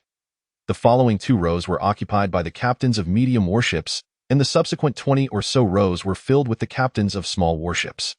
Mark took an hour to formally announce and explain the detailed content of the upcoming actual combat confrontations. Following this, they transitioned into discussions regarding operational plans. Among the over 1,000 captains present, only Li Feng, due to the absence of attribute values from killing enemies, remained unenthusiastic about the confrontation. The other captains, however, regarded it with utmost seriousness, each offering their opinions and innovative ideas. Li Feng listened with keen interest. Although he could not muster excitement for the actual combat confrontation, he greatly benefited from the operational strategies proposed by the military's top captains, learning much about naval combat tactics. The video conference lasted for more than 10 hours before Mark finally announced its conclusion and issued orders for all captains to organize virtual training based on the operational plans. Once the meeting adjourned, Li Feng merely forwarded the virtual training schedule to the two deputy fleet commanders, delegating full responsibility to them as for whether the crew members would cooperate or practice. He could not be bothered to concern himself or waste time in the following 2 days. He remained in the training pod, practicing the control of large warships in accordance with the operational plans. Chapter 94, Failure is Inevitable. On November 1 ST, the four clans' actual combat confrontations officially commenced. The venue was arranged within a planetary system. The entire planetary system was divided into 7 regions based on the central star, with 6 matches occurring as one-on-one confrontations among the 4 clans, while another larger region adopted a free-for-all format among the clans. Over the course of 10 days, the enormous surrounding barrier would continuously shrink. This barrier could nullify life laws, teleporting any participant who suffered a fatal blow outside the barrier. After 10 days, the outcome would be determined based on various confrontation data from both sides. The drawing results placed Li Feng's 4th Special Operations Fleet against the Soul Clan in a one-on-one battle. The Soul Clan, a form of spiritual intelligent life existing as energy entities, possessed formidable mental prowess. Both sides had comparable numbers and levels. The only distinction lay in the rules established by the upper echelons of the 4 clans. For each additional mothership and large warship the human clan possessed, the enemy could deploy an additional 60-level participant. For every medium-sized warship, the enemy could add a 50-level participant, and for every small warship, a 40-level participant. The 4th fleet, including base personnel, totaled around 10 million. The Soul Clan would also send an equal number of top-tier prodigies and exceptional talents to participate. Furthermore, the number of large, medium, and small warships in the 4th Fleet's mothership would also be taken into account. In terms of the Soul Clan, it is possible to deploy 11 level 60 Soul Clan members, over 100 level 50 members, and more than 1,000 level 40 members to participate in the battle. The operational strategy of the 4th Fleet adopts a group combat approach, maintaining a conventional large spherical formation. The distinction lies in the fact that during the station period, within a radius of 100 million kilometers, dense arrays of scanners and weapon facilities are established. The large sphere is centered around the mothership, with large warships positioned on the 2nd layer, medium-sized warships on the 3rd layer, and small warships on the outermost layer. Currently, the mothership remains at the core layer. However, the large warships with enhanced defensive and defensive systems, as well as stronger scanners, are now on the outer layer, while the small warships have shifted to the 2nd layer. The entire large sphere maintains its formation while ensuring an equal speed, rapidly advancing towards the central area of the battlefield along an irregular route. This setup clearly reflects a defensive posture akin to a turtle's retreat. The strategy of the 4th Fleet indeed revolves around a full-scale defense aimed at stalling for time, as they cannot afford to engage in direct confrontation. In 1-1 scenarios, the captains and operators of the large warships, provided their reaction times are not sluggish, can annihilate level 60 alien entities head-on. However, level 60 alien entities would not be foolish enough to engage large warships directly in the interstellar battlefield. Amidst such large-scale warfare, they would opt for a strategy of dismantling the enemy systematically, first targeting medium and small warships before consolidating high-level experts to jointly assault the large warships. All members of the 4th Fleet are exceptional talents and prodigies. Their extraordinary reaction speeds enable the weapon systems of their warships to reach their utmost potential. When facing high-level alien entities, their combat effectiveness can exponentially increase. Yet their adversaries are equally composed of top-tier talents and prodigies, belonging to a dominant race whose individual prowess far surpasses other counterparts at the same level. Furthermore, their opponents possess a significant advantage in terms of magical artifacts, if there were no time and spatial constraints. The Fourth Fleet could leverage their scanning capabilities, long-range speed, and spatial jumps to seek opportunities for counterattacks and systematic dismantling. However, under the current limitations, their chances of success are almost negligible. Thus, they can only adopt this conservative strategy, striving to delay time and minimize casualties. If they manage to survive without total annihilation for 5 days, it would be deemed a victory. If they endure for 10 days, it would be regarded as a resounding triumph. In the control room, Feng closely monitors various scanning data. His perception abilities and extrasensory perception maintain a certain intensity. This practical confrontation offers no means to harvest attribute values, rendering it difficult for him to feel exhilarated.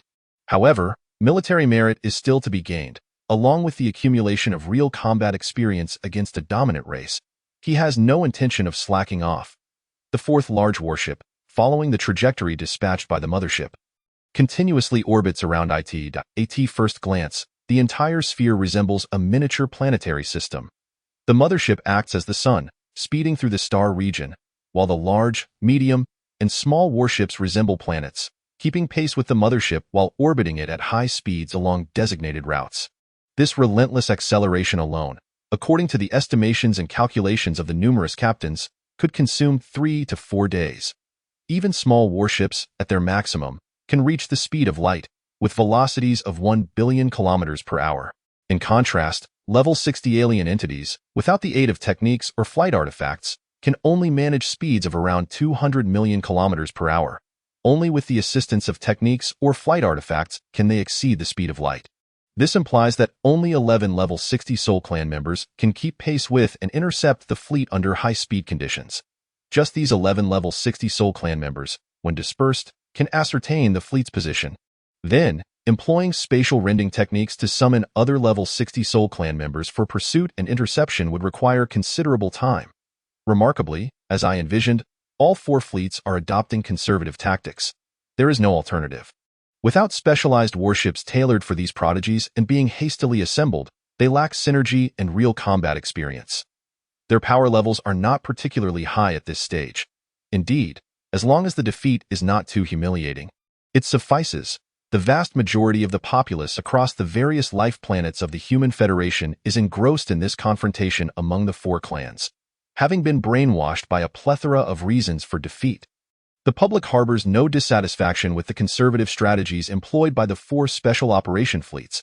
They remain captivated by the unfolding events, focusing their attention on how long the 4 special operation fleets can endure and how much military merit their adored prodigies can amass.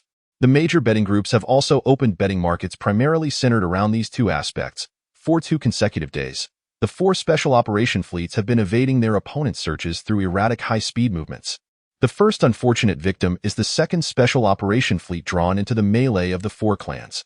The area of conflict among the 4 clans is vast, with numerous competitors present. The 4 dominant races have not formed any clandestine alliances. Consequently, none of the 4 fleets received any directives from higher-ups. Except for the 2nd Special Operation Fleet, the remaining 3 races prioritize eliminating the weakest to ensure they do not finish at the bottom, before attempting to ally with another fleet to eradicate the 3rd fleet, ultimately vying for supremacy. All 3 fleets are prioritizing the search for the 2nd Special Operation Fleet. The first to encounter them is a level 60 vampire. This vampire, not particularly adept with spatial laws, nonetheless quickly relays the coordinates to 10 other level 60 comrades via communication artifacts in pursuit of the 2nd fleet. Once all level 60 vampires gather, they can intercept the 2nd fleet utilizing various premium artifacts while summoning the vampire army to engage in the assault. The outcome is predictable. Within less than a day, the 2nd fleet is left with hardly anything. Akin to total annihilation, on the afternoon of the 3rd day, coinciding with the near-total destruction of the 2nd fleet, the 3rd fleet is located by a level 60 winged race. That evening, the 1st fleet and the 4th fleet, where Feng is stationed, similarly fall prey to the searches of the level 60 vampires and level 60 Soul Clan members. Chapter 95. The method beyond 5 days, deception.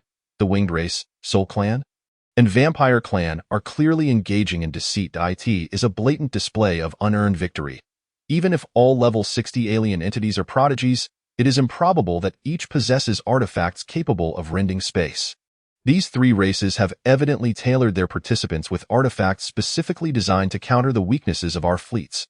Indeed, without such measures, the four special operation fleets could not have suffered such a devastating defeat. The citizens of the Human Federation watching the live broadcast are vociferously expressing their grievances. The targets of their ire are not the evidently failing four special operation fleets, but rather the winged race. Soul Clan and Vampire Clan.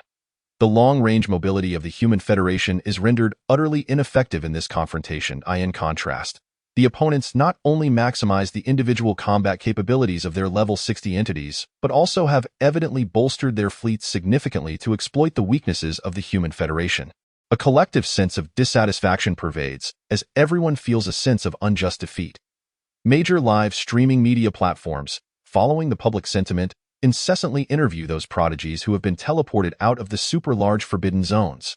These prodigies, too, were expressions of discontent, feeling aggrieved by their losses. In contrast, none of the officers are interviewed. Most of them maintain a natural demeanor, showing little discontent. Their perspective is that a loss is simply a loss. On the interstellar battlefield, they would not so easily succumb to their adversaries. At least the odds could be 50-50. However, in a true interstellar battlefield scenario, should the Human Federation confront the three dominant races head-on, they would undoubtedly face utter defeat. This is because the opposing forces would not dispatch a contingent of comparable strength to engage them. The three dominant races would instead deploy level 70 entities to assault large warships, level 80 entities against space fortresses, and level 90 entities against planetary-level space fortresses. The Human Federation would be doomed to defeat. This is also why, despite possessing the capability to eradicate 99% of any dominant race's population, the Human Federation has had to shift from offense to defense, remaining dormant for millennia. It was only upon discovering the cultivation methods for abilities above level 50 that they dared to disregard the threats posed by the three dominant races and resume large-scale expansion. The higher the level of the controller, the faster their reaction capabilities, allowing for greater potential in warships. A level 40 human controlling a planetary-level space fortress is a vastly different scenario from a level 50 human who has undergone a second life evolution doing the same. The latter could take on 10 opponents single-handedly. Only with a significant number of level 60, 70, 80, and even 90 humans can the Human Federation genuinely contend with the three dominant races on the interstellar battlefield. At this stage, they can only engage lesser races like the Windrat, which possess only a handful of individuals above level 90. At the headquarters of the Federation's military, numerous high-ranking officials watch the live broadcast of this confrontation from their respective offices, each harboring feelings of disappointment. Although a rout was anticipated, their intention was to utilize this defeat to help the top talents and prodigies clearly grasp the true weaknesses of the Human Federation. However, if none of the special operation fleets can endure for even 5 days, even with prior warnings given to the public, they would still feel a sense of humiliation, as if in unison. The military officials' thoughts align, and the screens begin to switch to the control rooms of the large warships. With their keen insights, they can easily determine that whether any fleet can last 5 days hinges solely on whether the 4 fleet commanders and 40 captains can have an epiphany. Only these commanders and captains understand that their positions in the special operation fleets are merely transitional, and they will eventually have to make way for those extraordinary prodigies, willing to relinquish personal prestige and status aboard the battleship. I hereby apply to transfer the authority of the offensive and defensive systems to those exalted prodigies of a higher caliber. Within the Special Operations Fleet, there exists a considerable number of remarkable individuals who, for various exceptional reasons, have not yet achieved renown or established a significant legacy. These extraordinary talents are all above level 30. A few have devoted their time and energy solely to cultivation, amassing an abundance of mid to low-tier cultivation resources, and have even reached levels 34 and 35. If the 4 fleet commanders and the 40 captains of the large battleships were to allow these 34 and 35 level prodigies to command the motherships and large battleships, their reflexes would undoubtedly enable the vessels to withstand adversities for a significantly longer duration. With a stroke of fortune, they might even manage to catch 1 or 2 careless level 60 adversaries off guard using various weapon systems. Alas, the surviving commanders of the motherships and large battleships appear to lack such foresight. Warning, warning, suspected Soul Tribe entities exceeding level 60 detected.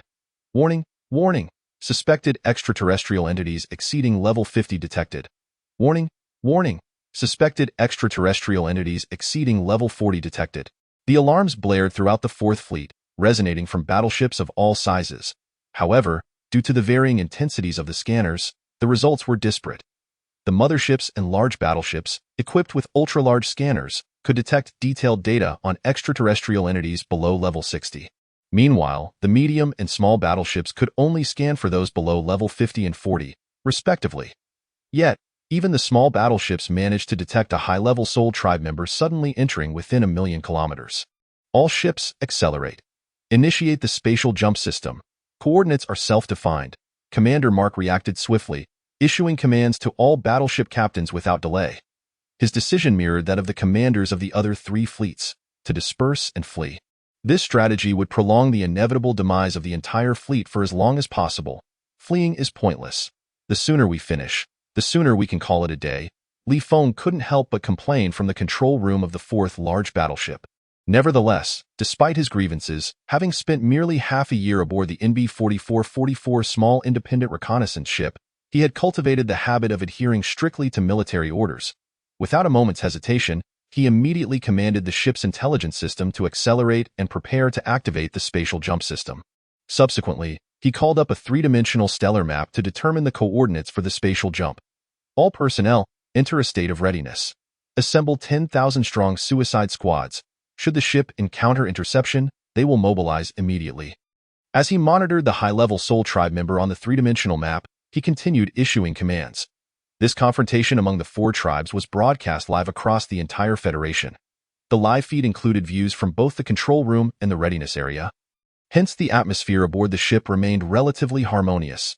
Inside the operations room, a host of officers and geniuses stood poised, their gazes fixed upon the Soul Tribe on the map. Their perceptive abilities were constantly attuned to the data from the various devices under their control. Combat personnel rapidly gathered in the readiness area. However, the formation of the suicide squads devolved into chaos. Most officers hailed from the F District Border Defense Army. While their execution of military orders was not extreme, it was still a matter of a confrontation that posed no threat to their lives. Thus, none dared to defy orders, lest they fall under the scrutiny of Captain Feng. Yet, the geniuses were far less willing.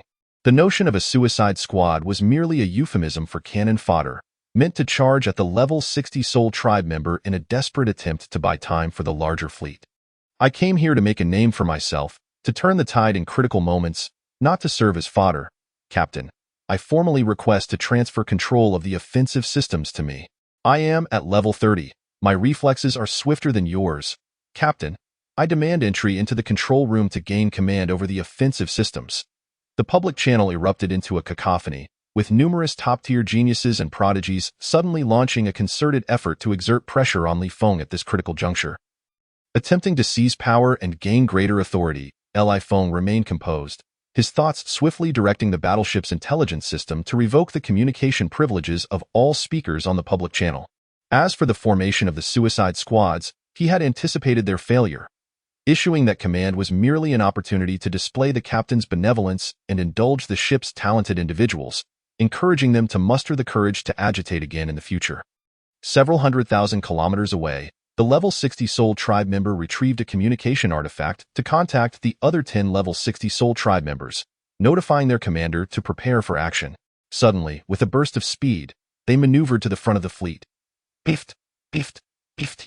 From tens of thousands of kilometers away, numerous battleship captains personally controlled their main cannons, firing energy beams and energy cannons towards the level 60 Soul Tribe member. At such a distance, even a mere level 20 ordinary Soul Tribe member could easily evade the attacks. Although the energy beams and cannons could achieve light speed, the intelligence system required time to relay the firing commands to the weapon systems, which also needed time to activate the weaponry.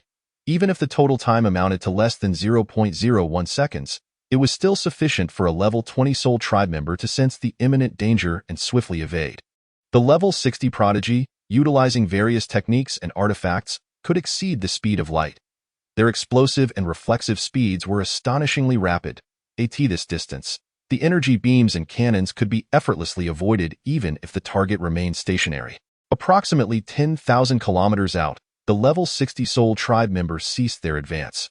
Regardless of how the fleet accelerated or altered its trajectory, the distance remained constant.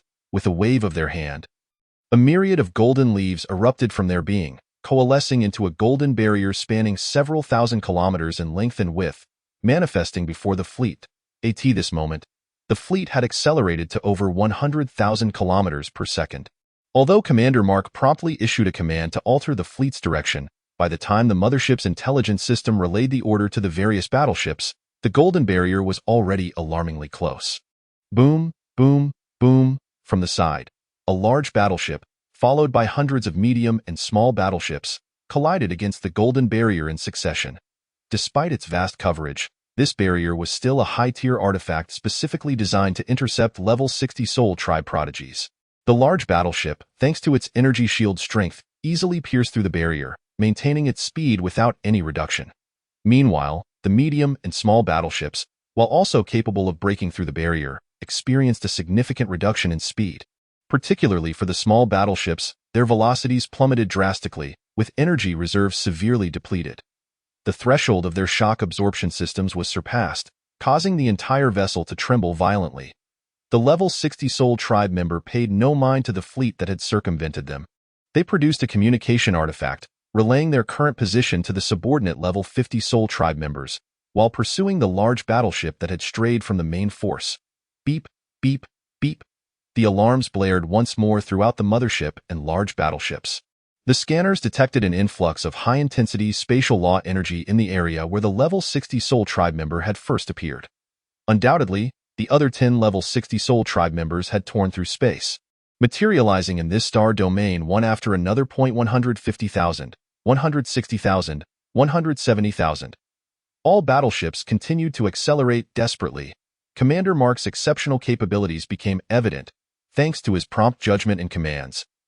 As the other 10 level 60 Soul Tribe members appeared on the scanners and began to close the distance, the fleet successfully accelerated to 30,000 kilometers per second, reaching light speed. The spatial jump system was activated. Among the thousands of battleships, Feng, demonstrating the quickest reflexes, was the first to issue the command to the battleship's intelligence system to initiate the spatial jump. The fourth battleship unleashed a terrifying burst of energy, directly piercing through space, vanishing from the fleet. Commander Mark followed suit as the second to activate the spatial jump system, then the third, fourth, fifth. More and more battleships disappeared from sight.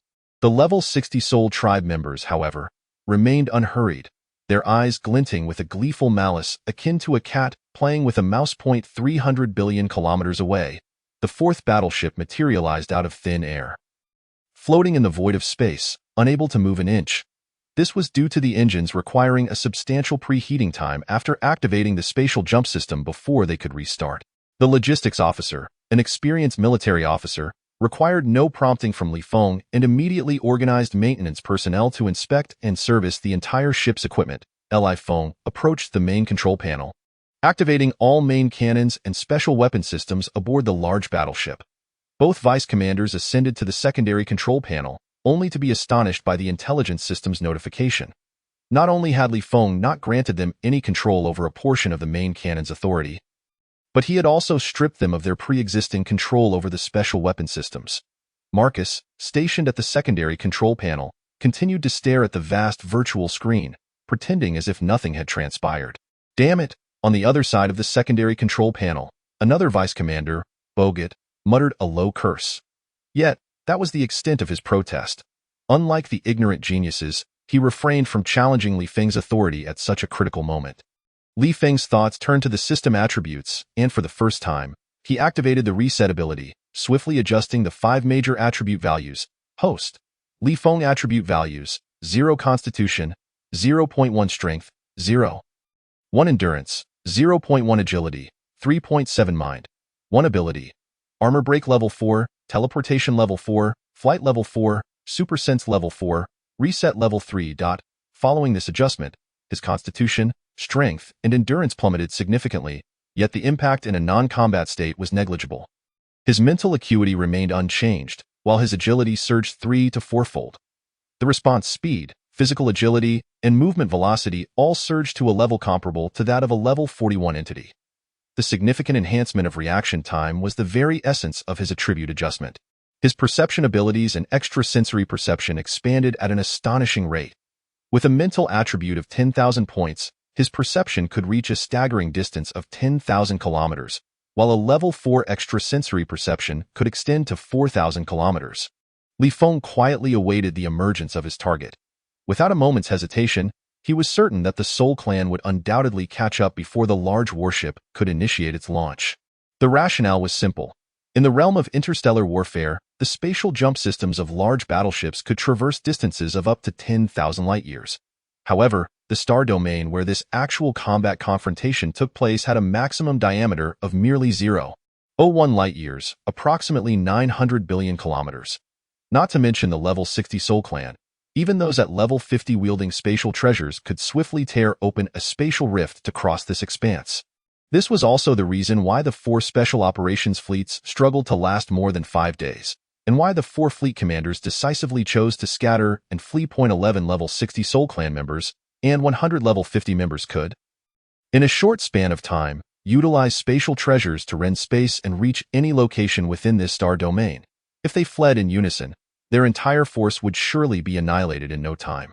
Scattering away over 1,000 warships meant that each of these level 50 and 60 Soul Clan members would be responsible for hunting down a dozen warships, as Feng had anticipated. Within just 2 or 3 minutes, the scanner detected powerful fluctuations of spatial law energy. The level 60 Soul Clan member tasked with pursuing the 4th warship was quite cautious. After confirming the coordinates of the 4th warship through the spatial jump it had initiated, he opted to tear open a temporary spatial rift over 2 million kilometers away from that region. Chapter 97. The demise of a level 60 entity with the location of the large warship pinpointed. The level 60 Soul Clan did not squander any time and shot forth at high speed. The velocity continued to escalate. Even the large warship scanner could only detect a fleeting shadow rapidly approaching. What struck terror into the hearts of the entire crew was that the level 60 Soul Clan member vanished from the scanner's three-dimensional display upon nearing a distance of 100,000 kilometers. This individual, though not adept in the power of spatial laws, was armed with a high-grade, exceptional spatial treasure. Additionally, each possessed a high-grade, exceptional treasure that could mask their sensory abilities and evade scanning. Yet, Feng remained utterly unperturbed. The large warship scanner could not detect the whereabouts of the level 60 Soul Clan member. However, his extrasensory perception locked onto the Soul Clan's position as soon as they entered a distance of 4,000 kilometers. This level 60 Soul Clan member, wielding a powerful offensive treasure, was cautiously inching closer from above the rear of the ship. Judging by the situation, the tactic they intended to employ involved utilizing the high-grade exceptional treasure that masked sensory perception to approach the large warship at close range, then launching a sudden attack with their offensive treasure to land a heavy blow before retreating. Repeating this cycle, as long as they could deplete the energy reserves of the 4th warship. The 11,000 elite talents and unparalleled prodigies aboard would not be sufficient to contend with a level 60 Soul Clan member. It was a rather foolproof strategy. Alas, he had crossed paths with Feng. 1 kilometer, 900 kilometers, 800 kilometers. The level 60 Soul Clan member was quite cautious, not accelerating excessively, allowing himself ample time to react and change direction. 100 kilometers, 90 kilometers, 80 kilometers, as the level 60 Soul Clan member drew within 5 kilometers. Feng, who had been subtly tracking his approximate position with his extrasensory perception, suddenly struck. He endeavored to suppress the murderous intent surging within him, aiming to reduce the likelihood of being sensed by the opponent. With a thought, he activated the gravity and gravitational systems to maximum power, concentrating them in the area above the rear of the ship. This non-lethal attack method, even at a high level, was unlikely to instill a sense of crisis. When the level 60 Soul Clan merely sensed an ominous feeling, the terrifying gravity and gravitational forces surged toward him. Instantly, he was struck with a paralyzing fear, instinctively expending energy in a frenzied attempt to break free from these two forces. Yet, he had already lost the initiative. His retreat slowed, and despite his desperate attempts to withdraw, he found himself accelerating toward the energy shield of the large warship. Buzz, a main cannon above the rear of the ship, fired an energy beam toward the level 60 Soul Clan member. To prevent the Soul Clan from having any means of escape, various radiation beams designed to weaken and track enemies erupted from the energy launchers simultaneously. Boom! Feng had evidently overestimated this level 60 Soul Clan member. Under the dual control of overwhelming gravitational forces, the Level 60 Soul Clan could only watch helplessly as the energy beam neared. The energy beam from the large warship was so formidable that even a Level 70 alien would dare not confront it head-on. Moreover, the Soul Clan's strength lay in their mental prowess. Lacking physical bodies, their defensive capabilities paled in comparison to other races of the same level. The energy beam, with a diameter of 100 meters, brushed past the energy shield of the warship in a flash. The Level 60 Soul Clan member was obliterated, leaving not even the storage treasure or exceptional artifacts on his person. The main cannon of the large warship was not merely superior in the diameter of energy beams and energy projectiles compared to the main cannon of the small reconnaissance ship Feng had previously manned. Its intensity surpassed that of the small reconnaissance ship's main cannon by over 100-fold. With the successful annihilation of the target, Feng promptly deactivated the gravity and gravitational systems. This contraption consumed energy reserves even more extravagantly than the energy beam of the main cannon. If it were to cover the entire warship, the terrifying energy reserves of the large warship could sustain it for only 4 to 5 minutes. Task accomplished. The radiation systems were also swiftly shut down. Feng's expression remained stoic, his heart devoid of any tumult. After all, killing did not yield any attribute points. It was difficult for him to muster any excitement. What on earth is happening? A myriad of officers and crew members aboard the warship wore expressions of bewilderment. They had all been anticipating that the Level 60 Soul Clan, utilizing treasures that masked sensory perception, would draw near and gradually deplete the energy reserves of the warship. Instead, they were met with the notification from the warship's intelligence system announcing the annihilation of a Level 60 Soul Clan member. This was unscientific. What is happening? Hurry, come and see. The 4th Fleet's 4th large warship has just taken down a Level 60 Soul Clan member. Who did it? Did the captain of this large warship transfer authority to a high-level prodigy? Amidst the overwhelming torrent of curses directed at the 3 dominant races by the human Federation, several unusual pieces of information suddenly surfaced. Major self-media platforms were inundated with an overwhelming flow of information, numbering in the millions every second. These few snippets of information were almost instantly drowned out. Yet numerous individuals had set keyword notifications on their wrist intelligence devices. In mere moments, these few pieces of information began to spread rapidly like a chain reaction, sweeping across various self-media platforms. The captain of the large warship has successfully annihilated the first Level 60 opponent. Who is he? He is the man commanding a large warship capable of vanquishing Level 60 Soul Clan prodigies. Cheating and targeting are futile. He has turned the tide, using a single energy beam to slap the faces of the upper echelons of the 3 dominant races. News outlets reacted swiftly, unleashing a barrage of eye-catching headlines, clamoring for viewers to tune in. At military headquarters, within the confines of numerous offices, high-ranking military officials collectively exhaled a sigh of relief. This was rather favorable. Although the fleet commander and the captain of the large warship had not transferred authority to a high-level prodigy, unexpectedly, a captain of a large warship had taken down a Level 60 Soul Clan member. This was a member of the Soul Clan, equipped with numerous exceptional treasures and of prodigious caliber at Level 60. Their dignity was preserved.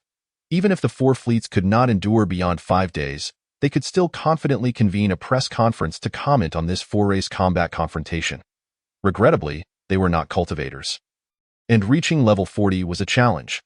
Let alone the prospect of discovering cultivation methods for high-level cultivators to break through Level 50, however, being an independent small reconnaissance ship with a remarkable record, possessing numerous extraordinary capabilities, and being able to command a large warship to unexpectedly eliminate a Level 60 Soul Clan prodigy, at least in the early stages, qualified him to represent the Special Operations Fleet. The high-ranking military officials felt a sense of regret. The virtual screens before them switched to the control room of the warship where Feng was stationed. In the control room, Feng was not preoccupied with trivial matters. Had he known that nearly 30 billion humans and alien second-class citizens from the Federation were currently focused on his control room, he would have undoubtedly taken the opportunity to promote the Yeoman Group. With Jiang Wanxin's intellect, she would have surely contacted various suppliers immediately to temporarily establish and launch vast sales channels for consumer goods. 10 minutes passed in the blink of an eye. The ship's engines completed their warm-up. The other 10 Soul Clan members were evidently preoccupied with attacking the mothership and the other 9 large warships and had not approached. Feng issued the command for the 4th warship to begin its slow activation and acceleration. In a state of high-speed movement, the likelihood of encountering a level 60 Soul Clan member would increase dramatically. Accelerating to a speed exceeding 30 million kilometers per hour, Feng then ordered the ship to make nearby circles. He did not intend to take the opportunity to flee far away or delay time. Rather, he wished to finish this engagement promptly and return to his duties. His warship should rightfully appear in a genuine interstellar battlefield or within a star domain controlled by hostile races, rather than in any form of competitive arena. Chapter 98. Another 3 kills. Why is he merely circling in place? The level 60 Soul Clan members were attacking the mothership and other large warships. At this moment, the optimal strategy would be to escape at full speed. Indeed, even if those level 60 Soul Clan members possessed exceptional treasures that could trace the general direction and distance of the large warship based on energy fluctuations, they could at least buy themselves a considerable amount of time. On various platforms, the public is filled with bewilderment, unable to fathom the intentions of Captain Feng. Are you attempting to instruct him on how to perform his duties? After all, he single-handedly controls a colossal warship and has obliterated a level 60 spirit race entity. Remember, it was a solo effort against a level 60, an unparalleled genius, wielding an abundance of exquisite magical artifacts. Belonging to one of the 3 dominant races, the spirit race. Indeed, such actions must harbor a profound significance that eludes our understanding. There are also those who forcibly rationalize Feng's behavior, suggesting he simply wishes to conclude the battle swiftly. At the military headquarters, numerous high-ranking officials possess the authority to access all of Feng's information files and promptly ascertain his intentions. Inside the control room of the 4th large warship, Feng continuously receives notifications from the ship's intelligence system. Occasionally, reports of smaller warships being destroyed reach him. The idea of finishing early is, however, not easily attainable. The level 60 spirit race, armed with targeted exquisite magical artifacts, is indeed extraordinarily formidable.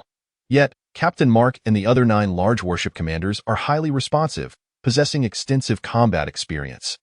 While they may not be able to secure a victory, they can at least prolong the engagement. It is only after 2 hours that a single large warship is destroyed. A little over 10 minutes later, the scanning system of the 4th large warship successfully detects fluctuations in the spatial law's energy. However, for several consecutive minutes, there is no sign of the level 60 spirit race. The opposing forces have evidently activated exquisite magical artifacts to conceal their presence from detection. Feng, fully aware, extends his perception and extrasensory abilities to their utmost limits while simultaneously issuing commands for the warship to accelerate. Traveling at speeds of 10,000 kilometers per second, then 20,000, then 30,000. They continue to navigate within the same area. Yet, the level 60 spirit race does not appear within the 4,000 kilometers covered by his extrasensory perception. Feng understands that this level 60 spirit race is clearly hesitant to act alone, likely waiting for other level 60 spirit entities to arrive and join forces against the 4th large warship. Consequently, he instructs the ship's intelligence to reduce speed. While maintaining high-speed movement makes it easier to eliminate the level 60 spirit race, his limited 4,000-kilometer perception range and the mental strain of sustained focus necessitate a careful balance. Half an hour passes, and another large warship is reported destroyed. Shortly thereafter, the scanning system detects fluctuations in the spatial law's energy once more. Feng immediately commands the large warship to accelerate and ceases to circle, opting instead to change directions frequently to prevent the level 60 spirits from preemptively utilizing defensive or restraining magical artifacts based on their trajectory. 2 level 60 spirit entities finally appear, one above and one below the warship, within the coverage of his extrasensory perception. Utilizing their speed-enhancing techniques and exquisite artifacts, they maneuver erratically, occasionally darting within 1,000 kilometers before abruptly veering outside of Feng's perception range. It is evident they are apprehensive that this large warship possesses capabilities to detect their movements, having witnessed the demise of their fellow level 60 spirit. They seek to test the waters through continual probing and evasive maneuvers. Feng remains unperturbed. With his rapid reflexes and an extrasensory range extending to 4,000 kilometers, he is unlikely to be deceived. The 2 level 60 spirits exhibit remarkable patience, persistently tugging and testing. Feng, eager to conclude his duties, nonetheless refuses to relent. After more than half an hour, yet another large warship falls victim. Soon, a third level 60 spirit arrives, joining in the probing and testing. The 3 level 60 spirits resemble seasoned hunters, attempting to ascertain whether their prey can indeed detect their presence, while simultaneously tormenting the prey's psyche and patience. To the casual observer, it appears they are stalling for time, awaiting the arrival of comrades to join in the encirclement.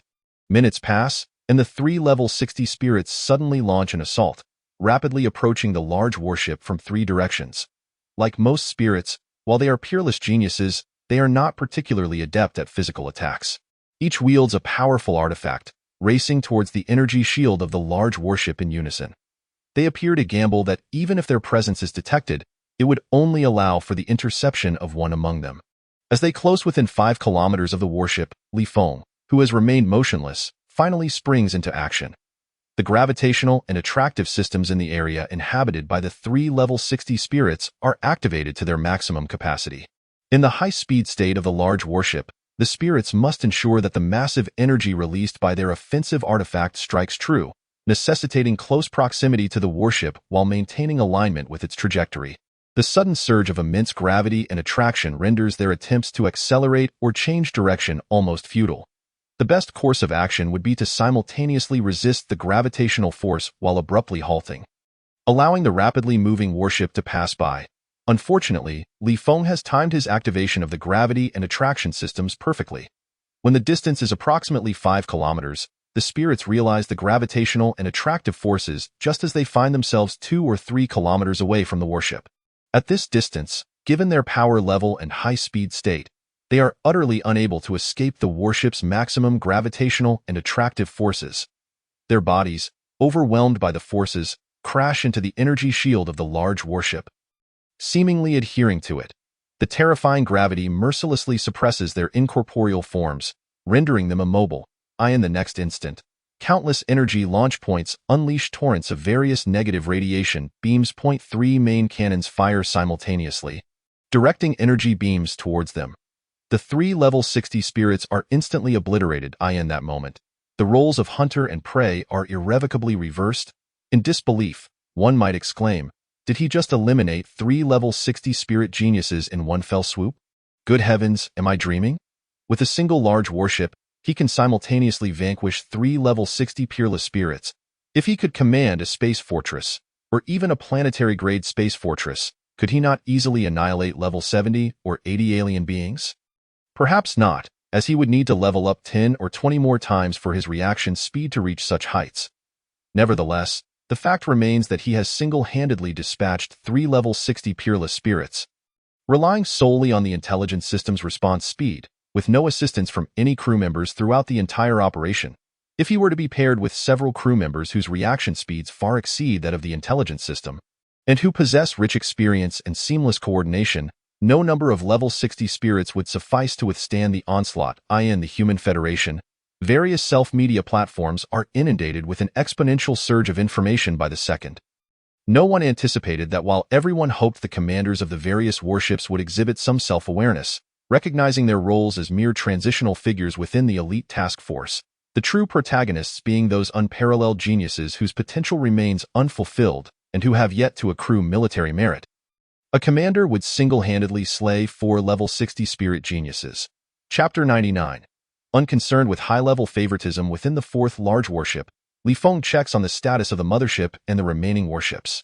The mothership and the other 6 large warships are struggling to hold their ground, attempting to withstand the continuous onslaught of the level 60 spirit race. Meanwhile, the other smaller warships are being systematically destroyed under the relentless pursuit and assaults of the level 50 spirits. At present, the 4th large warship is poised for a new round of spatial jumps. Yet, Feng refrains from offering assistance, for it would be futile, no matter which warship he attempts to rescue. The spirit entities responsible for attacking that warship can simply continue their assault from another direction.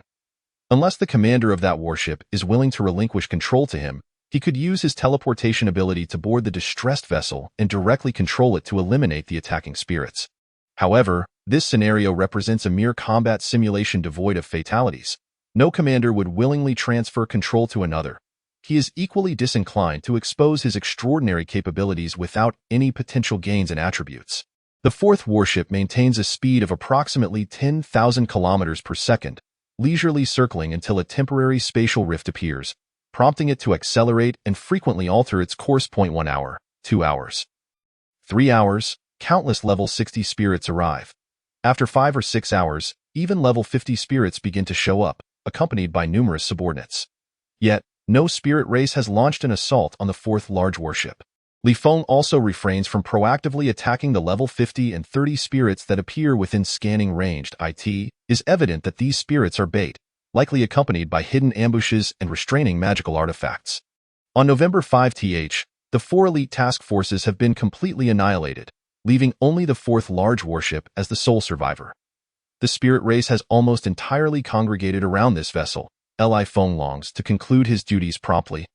Yet the strength and audacity of the spirits do not permit the sixth approaches. Observing that the spirit race has yet to mount an attack, Feng even commands the fourth large warship to come to a halt. Yet no assaults materialize. There is no doubt that the remaining 7 level 60 spirits are deterred by Feng's ability to simultaneously eliminate 3 level 60 spirits, unless the fourth large warship inadvertently enters a trap. They are unlikely to even attempt a probing attack. After all, victory is already assured. In terms of battle achievements, the fourth fleet is left with only the fourth large warship. Even the mothership, which has a vast reserve of energy stones, was successfully destroyed under the combined assault of numerous level 60 Soul Clan members, resulting in a near total annihilation of the forces. On the other hand, the Soul Clan only suffered the loss of 4 level 60 members and a group of approximately level 30 members. On the 7th, 8th, 9th, and into the early hours of the 11th, this practical confrontation officially came to an end. Feng, who had been unable to find excitement, now felt a surge of emotion. He promptly issued a command to activate the space jump system and return directly to the 4th Fleet's base. Simultaneously, he made his way back to the captain's quarters while resetting his abilities, redistributing his attribute points evenly across the 5 primary attributes. Upon reaching the captain's quarters, he immediately sent a video communication request to Fleet Commander Mark. "Congratulations!" Mark's holographic image appeared in the office, his gaze toward Feng somewhat complex. Without a doubt, the one who gained the most from this confrontation was Feng, who had achieved fame in battle. This was, in essence, monumental news for him, as Feng was initially invited to join the 4th Fleet as a crucial ally in its early stages. With Feng's newfound reputation and prestige, it would expedite Mark's efforts to consolidate and intimidate the entire 4th Fleet. Furthermore, Feng, lacking the potential limitations of a cultivator, would not have to worry about his status being threatened by those who might surpass him. However, the magnitude of Feng's gains stirred a profound jealousy within Mark. He found himself daydreaming about what it would be like if he could achieve similar renown in the 4 clans' confrontation. Even with a multitude of exceptional talents flooding into the military, he felt confident that, leveraging his initial advantages, he could ascend to the rank of admiral within 30 years. "Let us issue a command for operations within the territory of the Wind Mouse clan." Feng, disinterested in pleasantries, plunged directly into the matter. "You can't go," Mark exclaimed enviously. "The Special Operations Bureau has already sent me a notification. You are required to visit the military headquarters to attend the press conferences held by both the military headquarters and the Special Operations Bureau. Furthermore, nearly all interstellar media giants have sent you interview invitations through the Special Operations Bureau. To ensure your safety, a large number of guards, staff, and equipment have been allocated to form a special news team for you." Clearly intending to promote you as a model representative of the Special Operations Bureau, Feng retorted. "Do you realize that I haven't been to the Wind Mouse clan territory since the end of August? It's now November." Mark looked at Feng with a puzzled expression, unsure of what he meant. Feng snapped, "I have an insatiable urge to kill. Are you out of your mind? This is your chance to seize the moment and become the first military hero, supported by the Special Operations Bureau and the entire federal leadership. It's an opportunity to gain both fame and connections." Mark's eyes widened in disbelief.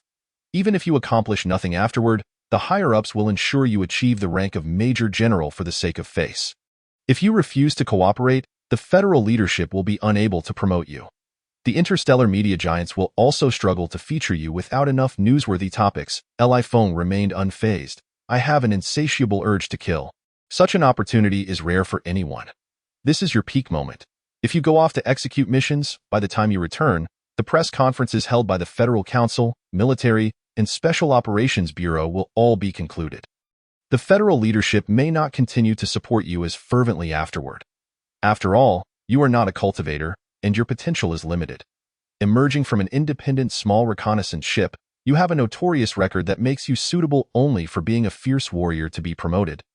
Not a grand figure of integrity. The federal leadership prefers to support those with immense future potential, better images, and who are more compliant. Mark, reluctant to give up, continued persuading him.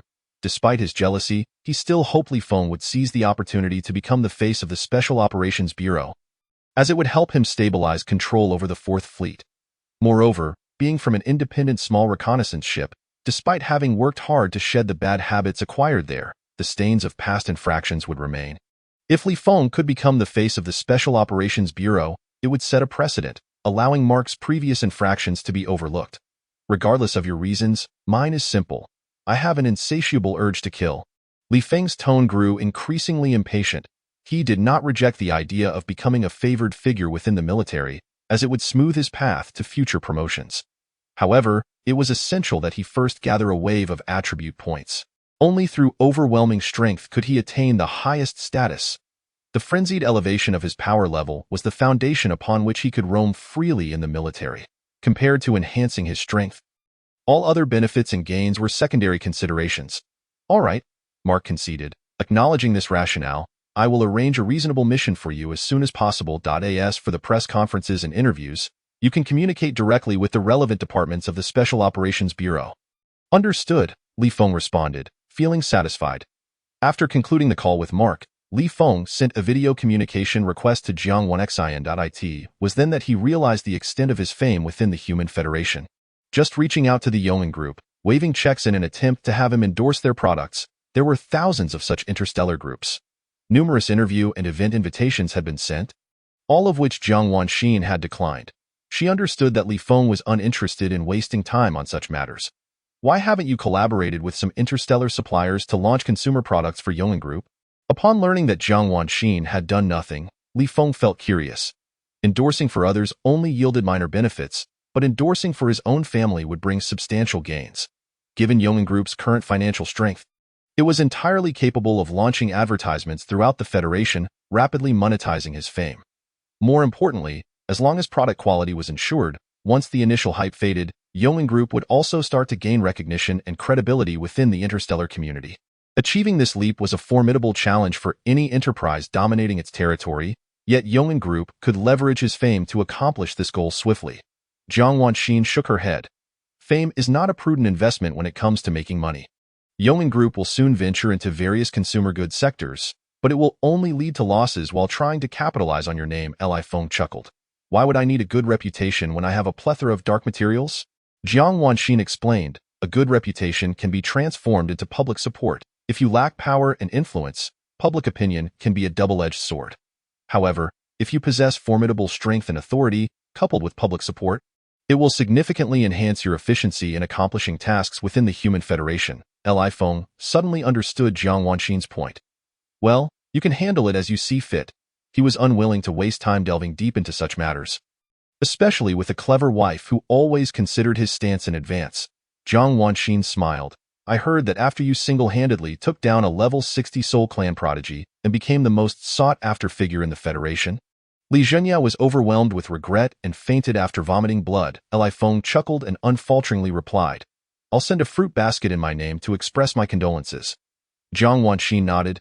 It was sent the next day under the name of the matriarch of the Li family, and they were all rotten fruits. It's better you remain unaware of such matters to avoid anyone using it against you and tarnishing your reputation. Whatever, Feng said nonchalantly. You can do as you please. However it makes you happy, I will manage the tasks of winning public support and mitigating negative news. Jiang Wanxin had no intention of forcing Feng to act against his will or play a role he disliked. Knowing Feng didn't wish to compromise his integrity and be cast as the villain, she added, I won't force myself either. Most of the time, I will still decide based on my own inclinations. Feng nodded slightly. Jiang Wanxin shifted the topic to discuss everyday trivialities, was not until over an hour later that they concluded their video call. Feng recalled the press conference and interview matters. Instead of searching for the responsible department, he directly contacted the office director of the Special Operations Bureau, someone he had met previously, to inform them of his decision. The suave and cultured Major General was somewhat surprised by Li Feng's choice and felt that it not only contradicted his own interests, but also those of the Special Operations Bureau's Asian members. Yet, he knew that once Li Feng made a decision, it was challenging to sway him with others' advice. He chose not to elaborate further and agreed to reach out to the relevant departments on Li Feng's behalf. After finalizing the arrangements, Li Feng entered the training chamber, practicing the operation of various weapons and equipment of the large warship while awaiting the mission notification. Over 2 hours later, he received a video communication request from Lin Zhengtai. Initially, he thought Lin Zhengtai was reaching out to discuss the press conference and interview matters, but it turned out he was mistaken. Lin Zhengtai did not interfere with his decision but contacted him purely to share some crucial intelligence he had recently obtained. The fleet had completed its assembly in the border region.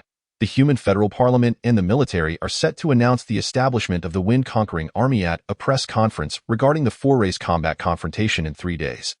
On January 1, they will officially launch an all-out war against the Wind Mouse clan under the pretext of rescuing the oppressed members of this tribe. The supreme commander of the Wind-Conquering Army is General Chu Weisheng, a 7-star general with 3 deputy commanders, all of whom hold the rank of general, 1 of Asian descent and 2 of Caucasian descent, in order to balance the interests of all parties. The entire Wind-Conquering Army is a makeshift fleet composed of warships drawn from various frontier defense forces and garrisons. This fleet consists of 20 large fleets, totaling a military strength of 200 billion. Unlike previous regulations that strictly prohibited the inclusion of second-class alien citizens, this time the military has clandestinely recruited hundreds of millions of high-ranking second-class aliens to assist in command and collaborate on various warships. The 4 special operations fleets from the Special Operations Bureau have also been temporarily incorporated into the Wind-Conquering Army under its command. Another piece of news is that, based on intelligence from traders within the Wind Mouse clan and confirmations from numerous independent reconnaissance vessels, several major factions of the Wind Mouse clan have secretly formed an alliance to counter the human forces, urgently mobilizing their armies for battle preparation. The exact strategic deployment remains uncertain, but military analysts predict a high probability of tactics such as luring the enemy into deep engagement, holding key positions, and conducting guerrilla harassment and insurrection. Furthermore, the federal parliament and the upper echelons of the 3 major hegemonic races are still in clandestine negotiations. It is highly unlikely that these 3 dominant races will intervene directly. Yet they cannot simply stand by and allow the Human Federation to easily subdue the Wind Mouse clan, which occupies 80,000 life planets. They will undoubtedly adopt a dual approach. On one hand, providing resources and high-ranking aliens to the Wind Mouse clan under various guises. On the other, inciting internal conflicts and discord within the Human Federation itself. The Special Operations Fleet, which the Federation Parliament and military hold in high regard as a testing ground for a new model of interstellar warfare, finds itself at the eye of the storm, facing relentless assaults. After waiting for over an hour, the 4th large warship finally received the operational order.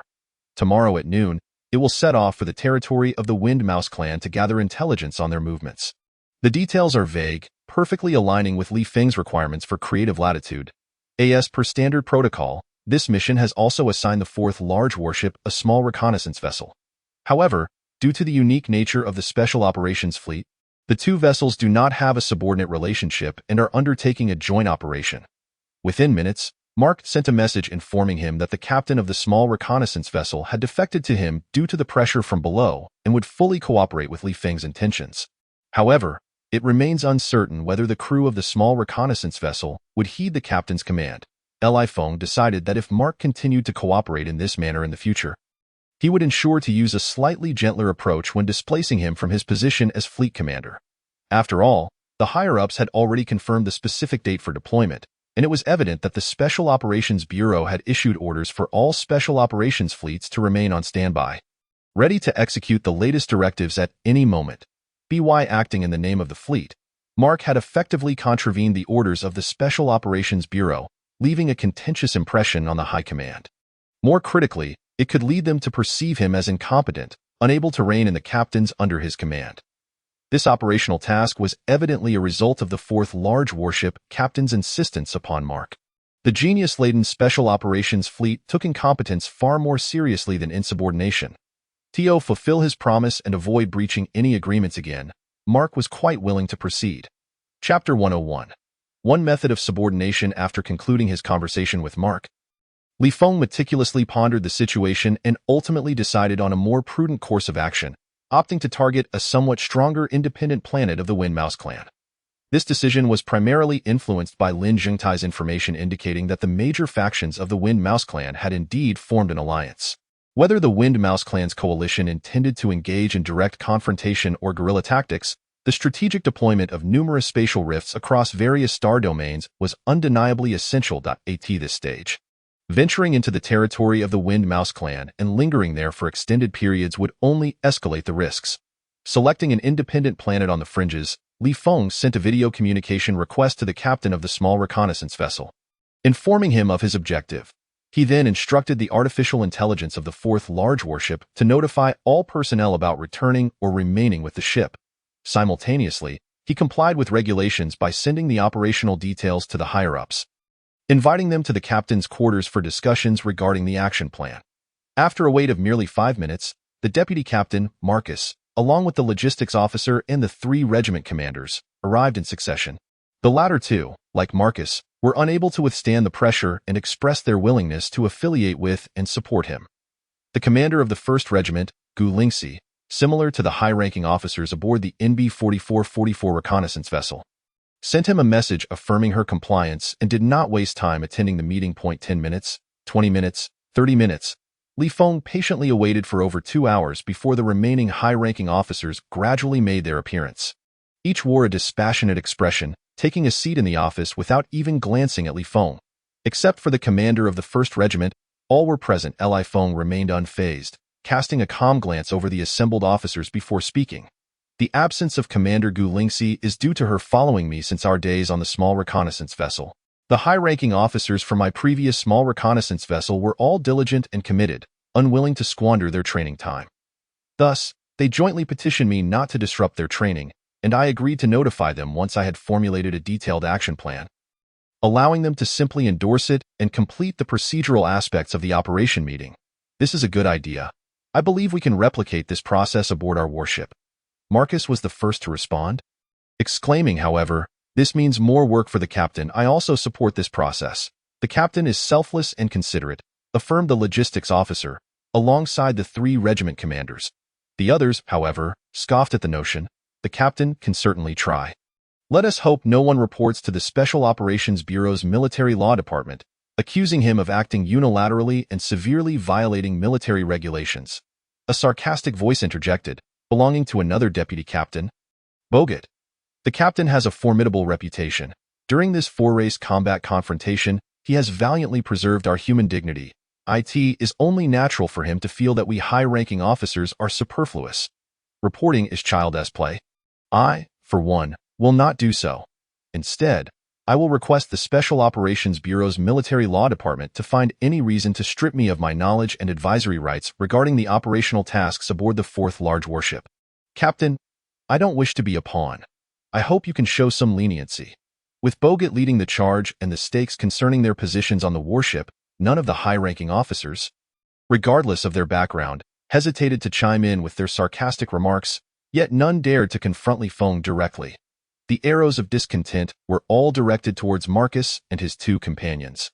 Feng replied nonchalantly, "My plan is to assess the situation upon reaching the target planet and then determine the course of action. Does anyone have differing suggestions?" Bogut was the first to raise his hand. Apart from Marcus and the 3 others, the remaining high-ranking officers quickly followed suit, raising their hands decisively. "Your suggestions are commendable, yet I have decided not to adopt them," Feng stated dismissively, waving his hand. "This operational meeting is hereby concluded. If anyone disagrees, they may report to the relevant departments as per regulations or refuse to participate in this operational task." Bogut and the others stood up in unison, turning to leave without hesitation. In their eyes, this was a victory for them. In any warship, the captain holds supreme authority. However, aspiring to be a dictator on board is not an easy feat. One must balance the interests of all high-ranking officers. According to regulations, any operational task necessitates a meeting beforehand. Although high-ranking officers possess only advisory rights and cannot countermand the captain's decisions, a greater number of opposing suggestions signifies the captain's inability to command respect. The more frequent this occurs, the lower the captain's evaluation scores will be, increasing the likelihood of replacement. While it is challenging to undermine a superior in the military, there are indeed various methods to achieve such a goal. And this is one of them. Captain. Once all had departed, Marcus and the others hesitated, wanting to speak. In their view, Feng had suffered a resounding defeat in this operational meeting. Any individual with a modicum of intelligence would recognize that even if one sought to strip all high-ranking officers of their powers, it should be done gradually. At the very least, during the first operational task and meeting, one should listen to the suggestions of all high-ranking officers, then attempt to sow discord and division, playing one faction against another. Yet Feng had directly positioned himself as the adversary to all high-ranking officers. Go. I will notify you when I require your assistance. Feng waved his hand dismissively at the three. Marcus and his companions bowed respectfully before departing, their minds swirling with curses. Damn it, even if you don't regard us as worthy, you needn't make it so obvious. Must you force us to turn against one another and join the dragon-slaying faction? Once everyone had left, Feng transmitted the actual plan to Gu Lingxi using the communication feature of his military wristwatch. Gu Lingxi quickly responded with a video communication request, her voice tinged with frustration. Do you have any idea that whether it was the 2-month selection process, the half-month preparation period, or this time when the 4 special operations fleets are all stationed independently, both the federal parliament and the high-ranking military officials have reached a tacit understanding with the major interstellar families, granting them ample time to recruit these extraordinary geniuses and prodigies. At present, those top-tier talents with weaker resolve are likely succumbing to temptation, accepting benefits and promises, and entering into cooperative agreements with various interstellar families, or even directly aligning themselves with these powerful clans. If you resort to killing to establish your authority, the interstellar families behind the slain prodigies will undoubtedly harbor resentment towards you. Likewise, the surviving geniuses will feel the pressure from their respective families. Feng nodded in acknowledgement. Gu Lingxi inquired further, is it truly worth it to gain control of the entire ship so swiftly? Absolutely, Feng replied decisively. The mere ability to swiftly command a massive warship and oversee over 100,000 potential subordinates made it entirely worthwhile. Not to mention, it offers an opportunity to reap a surge in attribute values. As long as he can ensure that his strength continues to advance rapidly, the number of those who despise him will be matched by those who support him. Agreed, Gu Lingxi promptly ended the communication. She had no intention of overthinking it and chose to continue her training. Being aware of the consequences and deeming them worthwhile was sufficient. As for everything else, it would unfold as it may. After all, if disaster were to strike, the odds were that Feng would bear the brunt of it before it ever reached her. There are indeed some advantages to being the second in command in such endeavors. At the very least, if significant trouble arises, there exists a chance for a strategic leap forward, allowing her to surpass her goals in terms of longevity. Chapter 102. A casual commotion at noon on November 12th. The 4th large warship and a small reconnaissance vessel officially set sail from their base. This action immediately incited considerable dissatisfaction among numerous captains, who promptly contacted Mark to question whether these 2 ships were embarking on a mission, while their own ships had merely received orders for an assembly without any crew permitted to disembark. Approximately 50 million kilometers from the monitoring network, the large warship began to circle within the coverage area. Meanwhile, the small reconnaissance vessel advanced to the target star system to eliminate potential risks. In the afternoon, the Statistics Office of the Special Operations Bureau sent word that the military achievements from the 4 clans' practical confrontations had been compiled. Ever since Feng became an officer, he had consistently received demerits during military evaluations. However, this time, remarkably, he had not received a single demerit, which felt somewhat unusual to him in terms of military contributions. Due to the ultimate outcome being a failure, there were none whatsoever. The achievements from competitions, exercises, and enemy kills only accounted for 1-10 of actual battlefield or operational tasks. The 4 clans' practical confrontations belonged to the highest echelon of competitions, allowing for a 10-kill ratio in military achievements. The 4th large warship had successfully eliminated 4 level 60 Soul Clan prodigies, accumulating a total of 2.1 million military achievement points, with Feng alone garnering over 90%, amounting to 1.9 million points. His cumulative military achievement points reached 3.09 million, enabling him to potentially be promoted to a 3-star major. The 4th Special Operations Fleet's base was situated at a border location adjacent to the Windmouse clan's territory. The target planet chosen by Feng was also an independent life planet located at the border, approximately 900 light-years away. If the small reconnaissance vessel did not waste time, it could reach the target life planet's star system in just 10 hours.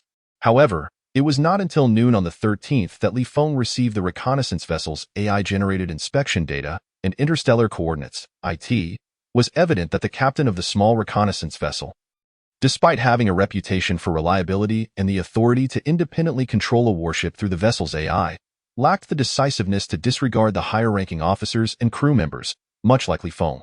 After a day of commotion, they finally arrived at their destination. Feng could easily surmise that there had been unrest among the crew of the reconnaissance vessel, just as there was among the crew of his 4th large warship.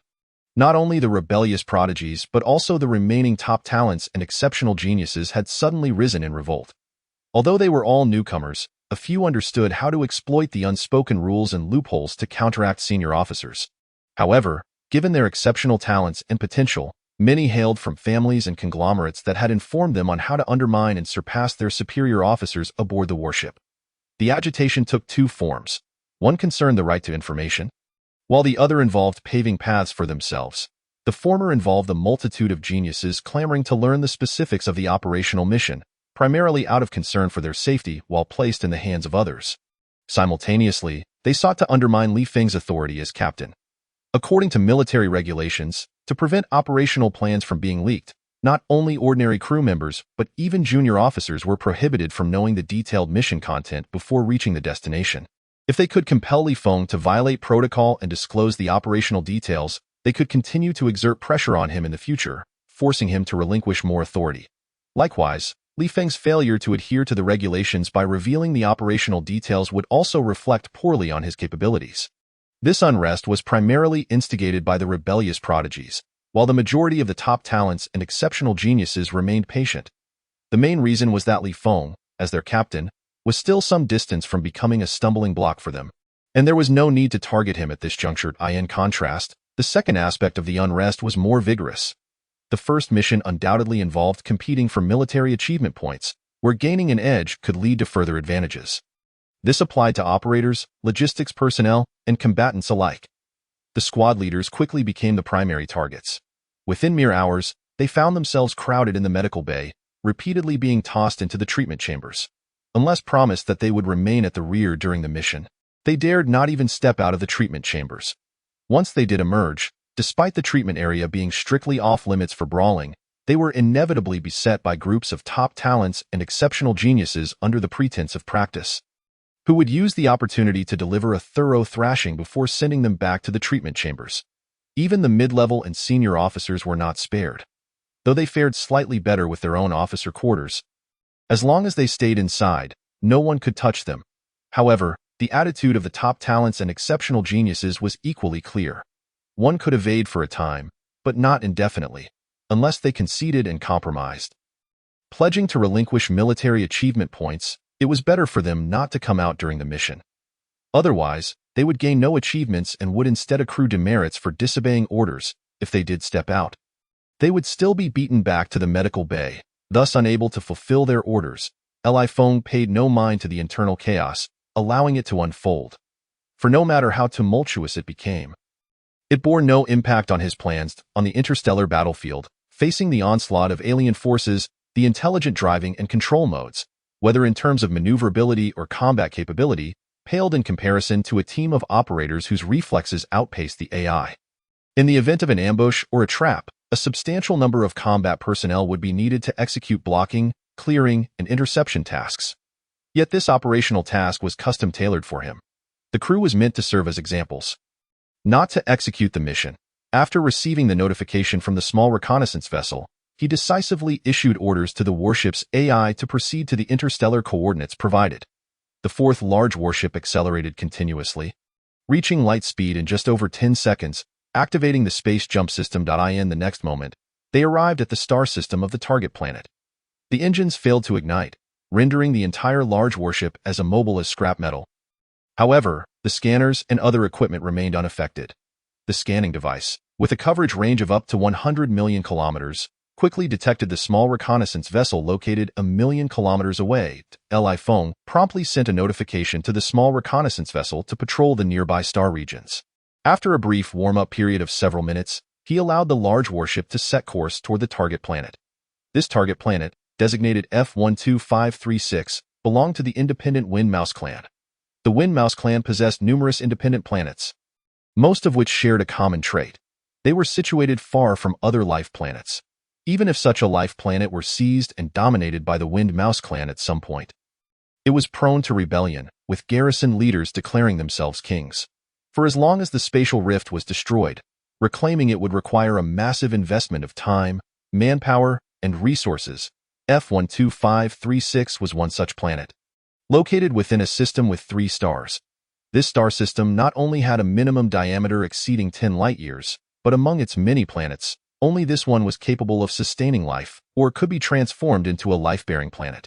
The 4th large warship continued its approach towards the target, now only 100 million kilometers away, gradually reducing speed until it reached just over 1 million kilometers.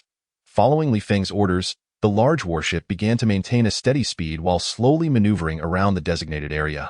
The operation had commenced. Li Feng sent a message to Gu Lingxi. Chapter 103. The joy of reverse treading. Moments later, Gu Lingxi appeared outside the captain's quarters. When Li Feng opened the door, she stepped inside, her stunning visage radiating an innate nobility and a deeply ingrained arrogance, all complemented by the crisp, well-fitted uniform of a junior officer. She resembled the brightest star in the night sky, brilliant yet unattainable. Her eyes, deep as the ocean, seemed capable of piercing into the hearts and souls of others, concealing within them a glacial demeanor that suggested no ordinary person should dare venture within 100 meters of her presence. Is that truly level 26? Have you consumed a top-tier elixir to enhance your strength? Li Feng inquired with curiosity. Gu Lingxi countered, and if I have, what of it? Perhaps you could share some with me? Consider it a personal favor owed, Li Feng suggested, feeling a surge of intrigue. Jiang Wanxin also possessed remarkable talent, and based on Li Feng's estimates, she was at least of the top genius caliber. If not reaching the level of an exceptional prodigy, however, she lacked the mid to high-end auxiliary herbs and potions, resulting in explosive growth in the early stages, but a gradual slowdown thereafter, with the time required to advance increasing significantly. In terms of safety, no amount of high-level alien slaves could compare to possessing formidable strength oneself. Given the opportunity to assist Jiang Wanxin in acquiring treasures that could elevate her power level, he was naturally unwilling to let it slip away. A glimmer of surprise flickered in Gu Lingxi's eyes. She was acutely aware of the profound arrogance that lay within Li Feng's character. Despite their long acquaintance and her status as the heir of an ancient prestigious family, Li Feng had only ever offered her treasures when he had exhausted them, and he had once borrowed a defensive artifact from her solely when he was in dire straits.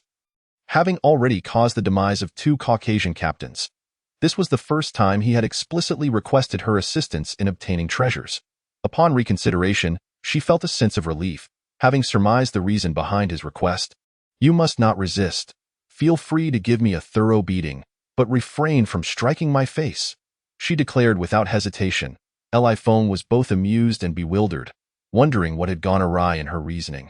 Did she not find it more appealing to aid in eliminating the family's rivals? Instead, she proposed such an absurd condition that seemed to defy all logic: a complete set of top-tier cultivation techniques and mental methods, along with the finest resources and artifacts required for levels 10 to 30, Gu Lingxi added without a moment's thought. Ever since their initial mission, during which he had been furiously provoked twice, she had yearned to exact a good beating on Li Feng. This pent-up frustration, compounded by the ever-widening gap in their strengths, had been difficult to release, almost leading her to develop a mental demon. After 4 to 5 months of military training, she finally managed to break through to level 20, achieving her first life evolution. Now, having found a legitimate opportunity to vent her frustrations, she could not afford to let it pass. Deal, Li Feng agreed without hesitation, eager to complete the task and return to their base sooner. For the 3rd time, Gu Lingxi found herself emotionally compromised in front of Li Feng, but this time it was not from anger but from sheer excitement. Unable to contain her overwhelming joy, her smile radiated like a blooming rose.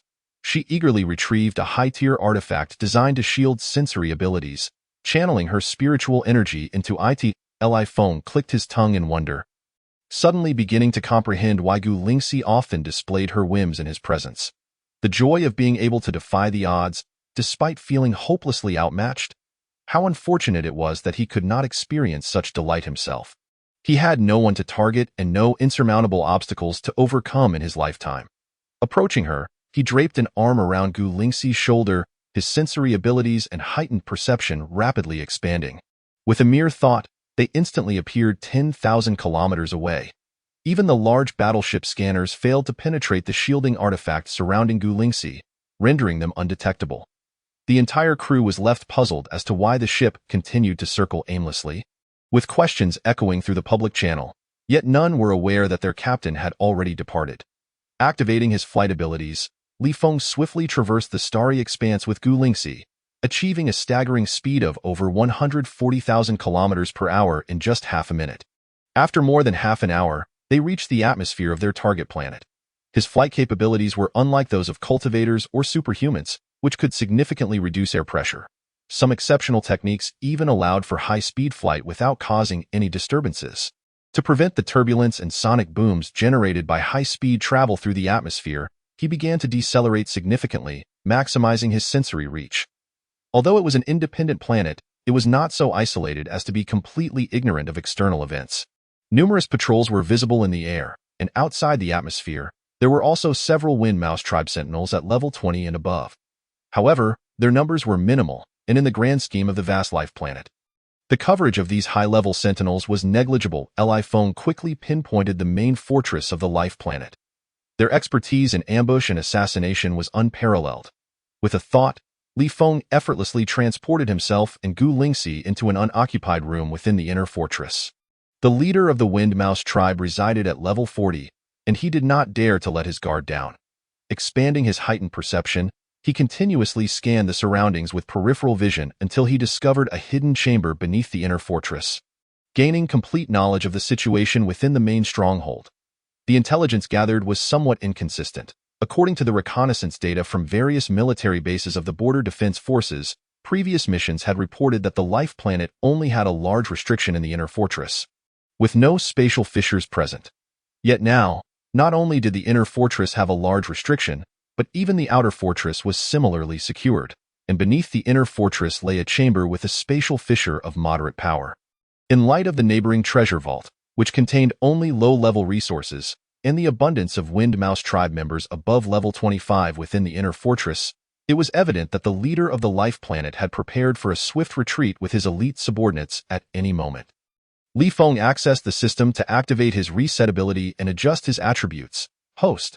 Feng attribute points: 0 Constitution, 20,000 Strength, 220,000 Stamina, 10,000 Agility, 220,000 Spirit, 30,000 Abilities.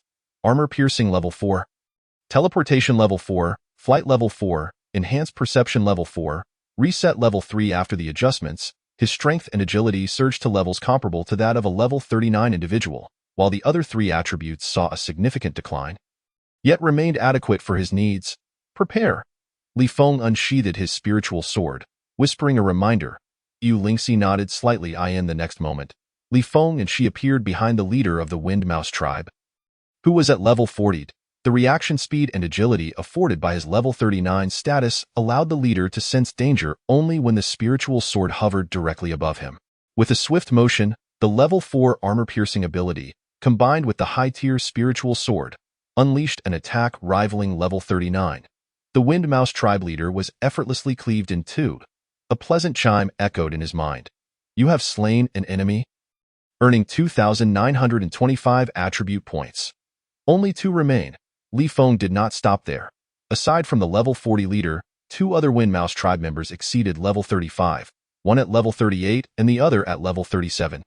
Both within the inner fortress, he allocated all the newly acquired attribute points to his spirit. As Gu Lingxi retrieved the storage artifact from the slain leader, Feng transported them to the chambers of the level 38 and level 37 Wind Mouse tribe members in meditation. Attribute points: 1829. Attribute points: 1356. The chambers of these 3 high-ranking Wind Mouse tribe members were all secured with minor restrictions, and the outer guards remained completely unaware. Li Feng activated his reset ability for the second time, redistributing his attribute points evenly across the 5 major attributes. Host. Li Feng attribute points: 0 Constitution, 113,000 Strength, 112,000 Stamina, 112,000 Agility, 112,000 Spirit, 112,000 Abilities. Armor Piercing Level 4. Teleportation Level 4, Flight Level 4, Enhanced Perception Level 4, Reset Level 3. A successful venture, with over 6,000 attribute points acquired. Chapter 104, Breaking Through the Passageway. Let's go. Li Feng expanded his sensory abilities and heightened perception. With the 6th teleportation, he and Gu Lingxi appeared more than 10,000 kilometers away. After verifying the location and trajectory of the 4th battleship, they set off at full speed. Half an hour later, the 4th battleship entered the range of his heightened perception. Utilizing his teleportation ability for the 7th time, he returned to the captain's quarters. Upon activating the communicator, he noticed that less than 2 hours had passed since his departure, and the public channel was already inundated with curses. The blame was cast not only on him as the captain but also on the 2 vice-captains, 2 brigadiers, and a multitude of unit leaders, all of whom found themselves in the same predicament. Li Feng expanded his heightened perception, surveying the interior of the battleship. It was a chaotic scene. Mid-level officers were trapped in independent quarters and medical facilities. He promptly sent a notification to the ship's AI. The 4th large battleship was to head towards the target planet. 90,000 kilometers, 80,000 kilometers, 70,000 kilometers. Simultaneously, an urgent assembly call echoed throughout the ship, summoning all combat personnel to the readiness zone. The details of the mission were officially disclosed to all ordinary crew members. The elite geniuses and extraordinary talents finally quieted down, hastening to the readiness zone. Even many operational and logistical personnel found their way to the readiness zone, as Li Feng had utilized intelligent mode throughout, leaving them with no role to play if they wished to earn military merit. They had to join the ranks of combat personnel. Mid-level and even high-ranking officers were also blocked at the entrance of the readiness zone, unable to enter. 100,000 kilometers, 90,000 kilometers, 80,000 kilometers. Despite their commendable self-discipline, the top talents and exceptional individuals wore calm expressions, though their hearts brimmed with excitement. After all, this was their first mission, their first opportunity to earn military merit. 10,000 kilometers, 9,000 kilometers, 8,000 kilometers. Scanning data from the scanners revealed that many Wind Mouse tribe sentinels fled in terror upon spotting the battleship. The elite geniuses and exceptional talents grew increasingly eager, ready to make their mark. 1,000 kilometers, 900 kilometers, 800 kilometers, until they were merely 100 kilometers from the main fortress.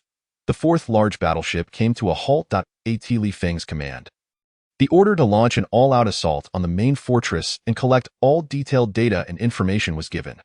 The massive doors of the readiness zone slowly opened, yet not a single combat personnel surged forth. The elite geniuses and exceptional talents stood frozen in shock. Moments later, the public channel erupted with a tidal wave of curses. What kind of absurd order is this? Do they think we new recruits know nothing? According to the information, the leader of the Wind Rat clan on this life planet is at level 40. There is also one at level 38 and another at level 37. All formidable beings that we find exceedingly difficult to conquer. You scoundrel, if you wish for us to march to our demise, just say so outright. The enemy's main fortress houses high-level wind rats. If you do not first obliterate the massive barrier with energy beams and eliminate or suppress those high-level wind rats, are we not merely walking to our deaths? Li Feng, I have tolerated you for far too long. Hiding in the captain's quarters like a coward is one thing, but to turn a reconnaissance mission into a full frontal assault on a wind rat stronghold is outrageous. And to deliberately lead us to our deaths, he lacks the guts and courage. He merely seeks to leverage this command to force us into submission, to make us comprehend the extent of the captain's authority. If you have the guts, come out.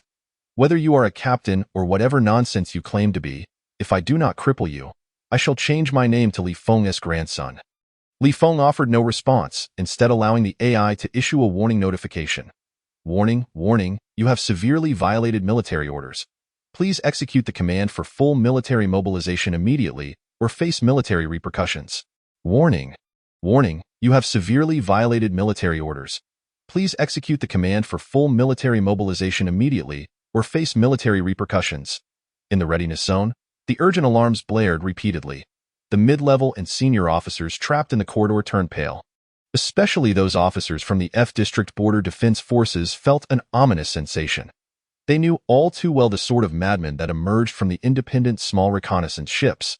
Yet, the elite talents and prodigies in the readiness zone continued their incessant cursing in the public channel. The urgent warnings failed to intimidate them. Rather, they only solidified their belief that Feng was abusing his power to frighten them into submission. Come on, face military justice. Give you 8 lives, yet you dare not step out of the captain's quarters. Some rebellious geniuses provoked him further. They understood the gravity of defying military orders, but what of it in the face of such unreasonable commands? If it escalated to the Special Operations Bureau, they felt no fear. Even taking 1,000 steps back, it would still be a case of the law not punishing the masses. After all, it was over 100,000 crew members defying military orders, over 100,000 elite talents and prodigies. If it blew up, the one in trouble would undoubtedly be Captain Feng. After 3 minutes, Feng cracked his neck, finally grasping his spiritual sword and nonchalantly walking out of the captain's quarters towards the readiness zone. Gu Lingxi tightly gripped her spiritual sword and followed closely. No need to worry. Let the sky fall. Just sit back and watch me hold it up. Moreover, with my level of strength and capability, the upper echelons of the Special Operations Bureau would only handle it with indifference. Feng knew Gu Lingxi intended to share some of the pressure with her status as a descendant of an ancient noble family. Gu Lingxi snorted in response. Feng smiled faintly and chose not to say more. The two moved in tandem. Captain, what are you planning to do? Captain, think twice. In the corridor, the terrifying murderous aura emanating from Feng, as if seeping from the depths of hell, infused with an endless stench of blood and death, caused the mid-level and senior officers to turn pale with horror. They increasingly sensed that something monumental was unfolding. They struggled to suppress their rising fear, hoping to dissuade him, but found themselves involuntarily pressed against the cold metallic walls until Feng passed by, at which point they dared to speak in hushed tones, silently praying that a few deaths would suffice to establish authority. These recruits were all elite talents and prodigies. Simultaneously, these top-tier geniuses and prodigies hoped not to let their fervor lead to Feng's retaliation. In either scenario, the repercussions would be dire, and they, as mid-level and senior officers, could not escape culpability. Gazing at the crew members blocking the end of the corridor, a sharp glimmer of murderous intent flashed in Feng's eyes. A group of oblivious fools, still thinking I am merely toying with you? All of you are mere attributes. His perceptive abilities rapidly expanded as he pinpointed the location of the so-called Bulwo. The prodigy Feng emerged, radiating an aura of menace that suggested he was ready to devour his prey. The crew members at the corridor's entrance, upon seeing Feng appear, could not resist a taunt on the public channel. Within the readiness zone, the elite talents and prodigies erupted in laughter. To them, it was clear that Feng was at his wits' end, resorting to threats as a last-ditch effort to intimidate them. If they could withstand this pressure, it would turn into Feng's complete loss of prestige and face, rendering him a mere ornament aboard the No. 4 reconnaissance ship. 10 meters, 9 meters, 8 meters. The urgent alarms in the readiness zone continued to blare. Yet, no one realized these were the sounds of a death knell. Just 5 meters away from the corridor's entrance, Feng suddenly accelerated, activating his flying ability. Whoosh, whoosh, whoosh, the cold light flashed. The crew members blocking the path at the entrance only saw Feng's form blur before heads began to fly. Ding! You have killed an enemy, gaining 212 attribute points. 146 attribute points, 163 attribute points, 205 attribute points. In an instant, the previously impassable corridor was effortlessly cleared. Thud. The severed heads caused the mid-level and senior officers to collapse onto the ground in shock. The worst-case scenario had indeed come to pass. Chapter 105. Recklessly accumulating over 70,000 points. Whoosh, whoosh, whoosh. Feng swung his sword repeatedly, blood splattering everywhere, the shrieks piercing the air. His terrifying speed and thunderous power made each strike seem capable of rending space itself, opening a gateway to hell, propelling the crew members before him into its depths. Has he lost his mind? Damn it, he is killing people. He is truly taking action. Stop him, quickly, stop him. How has his strength reached such heights? A multitude of elite talents and prodigies, with levels between 26 and 32, possessing decent perceptive abilities, could not help but scream in horror as Li Feng charged into the readiness zone. The overwhelming might he displayed rendered them paralyzed with fear. Only at this moment did they finally comprehend that Li Feng's reluctance to emerge from the captain's quarters was not due to cowardice, but rather a calculated wait for a moment to act. To seize an opportunity to punish their serious defiance of military orders, the previously disregarded urgent warnings now rang painfully in their ears. All began to frantically push toward the exit of the readiness zone, scrambling to be the first to escape. They had hoped to join forces to retaliate against Li Feng, yet the terrifying display of his power left them paralyzed. With their perceptive abilities, they could hardly discern more than a fleeting shadow, rendering them utterly incapable of mounting any resistance. "You cannot kill me. I am a prodigy, a paragon that interstellar families are eager to court." Sensing Li Feng closing in behind him, Bulwo screamed in terror. Whoosh! The spiritual sword pierced through his heart, emerging from his chest. Blood dripped continuously from the cold blade. Bulwo stared in disbelief at the sword tip, desperately reaching out to touch it, attempting to convince himself that it was a mirage. He could not believe that with his talent and potential, he would perish on this golden path, at the hands of a captain he had dismissed as a mere stepping stone. Whoosh! Li Feng withdrew the spiritual sword. In an unprecedented move, he swung it down again, cleaving Bulwo in 2.138 attribute points, 157 attribute points, 195 attribute points. System notifications rang incessantly. The once somewhat crowded readiness zone gradually emptied in a mere 5 or 6 minutes. All the crew members had fled the readiness zone, leaving behind over 400 mangled corpses on the cold, hard floor. The stench of blood permeated the air. Quick to respond, Li Feng shot out toward the readiness zone's exit. Behind him, Gu Lingxi, having only managed to kill a single crew member, followed closely in pursuit, still standing quietly beside him. The elite talents and prodigies retreated in frenzy, desperately trying to distance themselves from the blood-soaked figure of Li Feng, who resembled a demonic deity. Once proud and rightfully considered the protagonists of their own lives, their eyes now reflected uncontrollable terror. All military forces mobilize, launch an assault on the stronghold, and those who defy orders will face military justice. Li Feng swung his spiritual sword, pointing toward the misty expanse below. "You cannot do this. Within the Windrat stronghold lies a level 40 Windrat leader."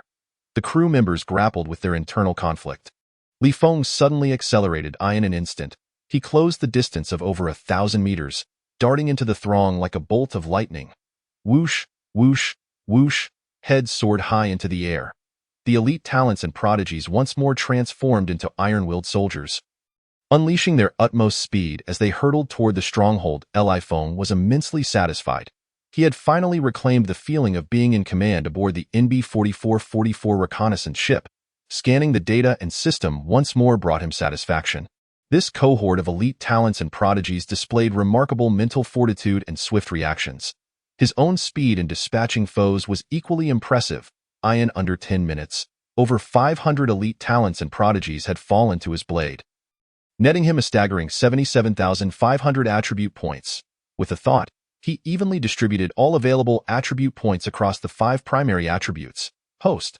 Li Feng attribute value, 0 constitution, 26,800 strength, 26,700 endurance, 26,700 agility, 26,700 spirit, 26,700 abilities.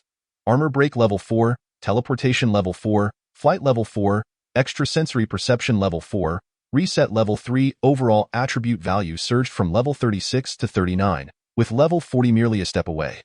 The exhilaration was extraordinary. Observing the swift movements, one could see that he had already dashed to the front of a large-scale restriction. Li Feng promptly notified the battleship's AI. The main cannon of battleship number 4 gradually powered up. Following that, an energy beam circumvented all combat personnel and surged toward the large-scale restriction, targeting the spatial rift. Boom, boom, boom. The massive restriction outside the main fortress crumbled in mere half a second before the energy beam. The internal fortress's large-scale restriction lasted only 1 second. The energy beam penetrated deeply, piercing through the main fortress and thick stone, striking the spatial rift and reducing it to dust. The scanner faced no hindrance, effortlessly covering the entire main fortress. At this moment, The assembly of top-tier geniuses and unparalleled prodigies realized that within the main fortress, there was absolutely no level 40 Wind Rat clan leader. The recorded level 38 and 37 Wind Rats were also nowhere to be found. Among the hundreds of thousands of Wind Rats within the main fortress, the highest combat levels were merely one at level 34 and another at level 33. Those who perished in the combat readiness zone met an unjust fate. The crew members outside the readiness zone, who hesitated to strike the main fortress due to the fear of high-level Wind Rats and subsequently fell to Li Feng's blade, suffered an even graver injustice. It was needless to speculate. They could surmise that Li Feng was undoubtedly aware of the absence of high-level Wind Rats inside the fortress. This mission was entirely a trap set for them. Free to act, they were to return to the battleship in 2 hours. As per the usual protocol, those eager for promotion should slay more enemies, and those seeking wealth should search for treasures. For those wishing for both advancement and riches, they must kill enemies while simultaneously hunting for treasures. Li Feng's voice resonated through the public channel. No one responded. No one dared to curse. The public channel remained eerily silent. Li Feng paid it no mind. He was accustomed to being the center of attention, a paragon among the elite. Even if one were to randomly select an individual from among them, they would likewise possess a resolute spirit, brimming with arrogance, treating any formidable foe as a stepping stone or whetstone. They would not easily submit to minor setbacks. After a few more rounds of cleansing, they would become compliant. He turned to the side where Gu Lingxi stood. What about you? I'll be waiting for you in the dormitory. Gu Lingxi, disinterested in both promotion and wealth, spun around and flew back to the battleship. Li Feng extended his perception, sensing that the crew members had all penetrated the main fortress. He first targeted one each of the level 27, 28, and 30 Wind Rats. Diving down, he struck each with a sword, severely wounding them. Extracting a tranquilizer, he rendered them unconscious. He then summoned the intelligent robot to escort the 3 captives to Gu Lingxi for processing before he turned his attention to the Wind Rats attempting to flee the main fortress. Attribute value 52, attribute value 63, attribute value 19. Regardless of the level, any Wind Rat fell to a single strike. However, he only executed those who broke through the encirclement to escape the fortress, refraining from entering the main fortress itself. This mission lacked specific details, allowing for high freedom. Killing Wind Rats could still be counted as military merit, since he could not unleash a barrage from the battleship's main cannon for a satisfying harvest of attribute values. He preferred to leave the Wind Rats within the fortress to his temporarily uncooperative subordinates. When it came to creating opportunities for his subordinates to gain promotion and wealth, Li Feng was not one to hold back. In less than half an hour, the hundreds of thousands of Wind Rats in the main fortress were nearly annihilated. Fewer than 1,000 surrendered. It was not that these Wind Rats were particularly resilient. Rather, over 100,000 top-tier geniuses and unparalleled prodigies simply did not grant them the chance or time to capitulate. All resources and treasures within the main fortress were thoroughly pillaged. Most of the top-tier geniuses and unparalleled prodigies looked down upon the low-grade resources and treasures of the Wind Rats. Yet, spoils could be exchanged for military merit. Chapter 106. Assault on various fortresses. Li Feng swiftly issued the command to return to the battleship ahead of schedule. The crew members, not daring to delay, flew back to the battleship at an altitude of merely 100 kilometers, reuniting in the combat readiness zone. In the scant half-hour that had passed, the corpses and blood in the readiness zone had been meticulously cleaned by the intelligent robots, as if nothing had ever transpired. Yet, the assembly of top-tier geniuses and unparalleled prodigies remained silent.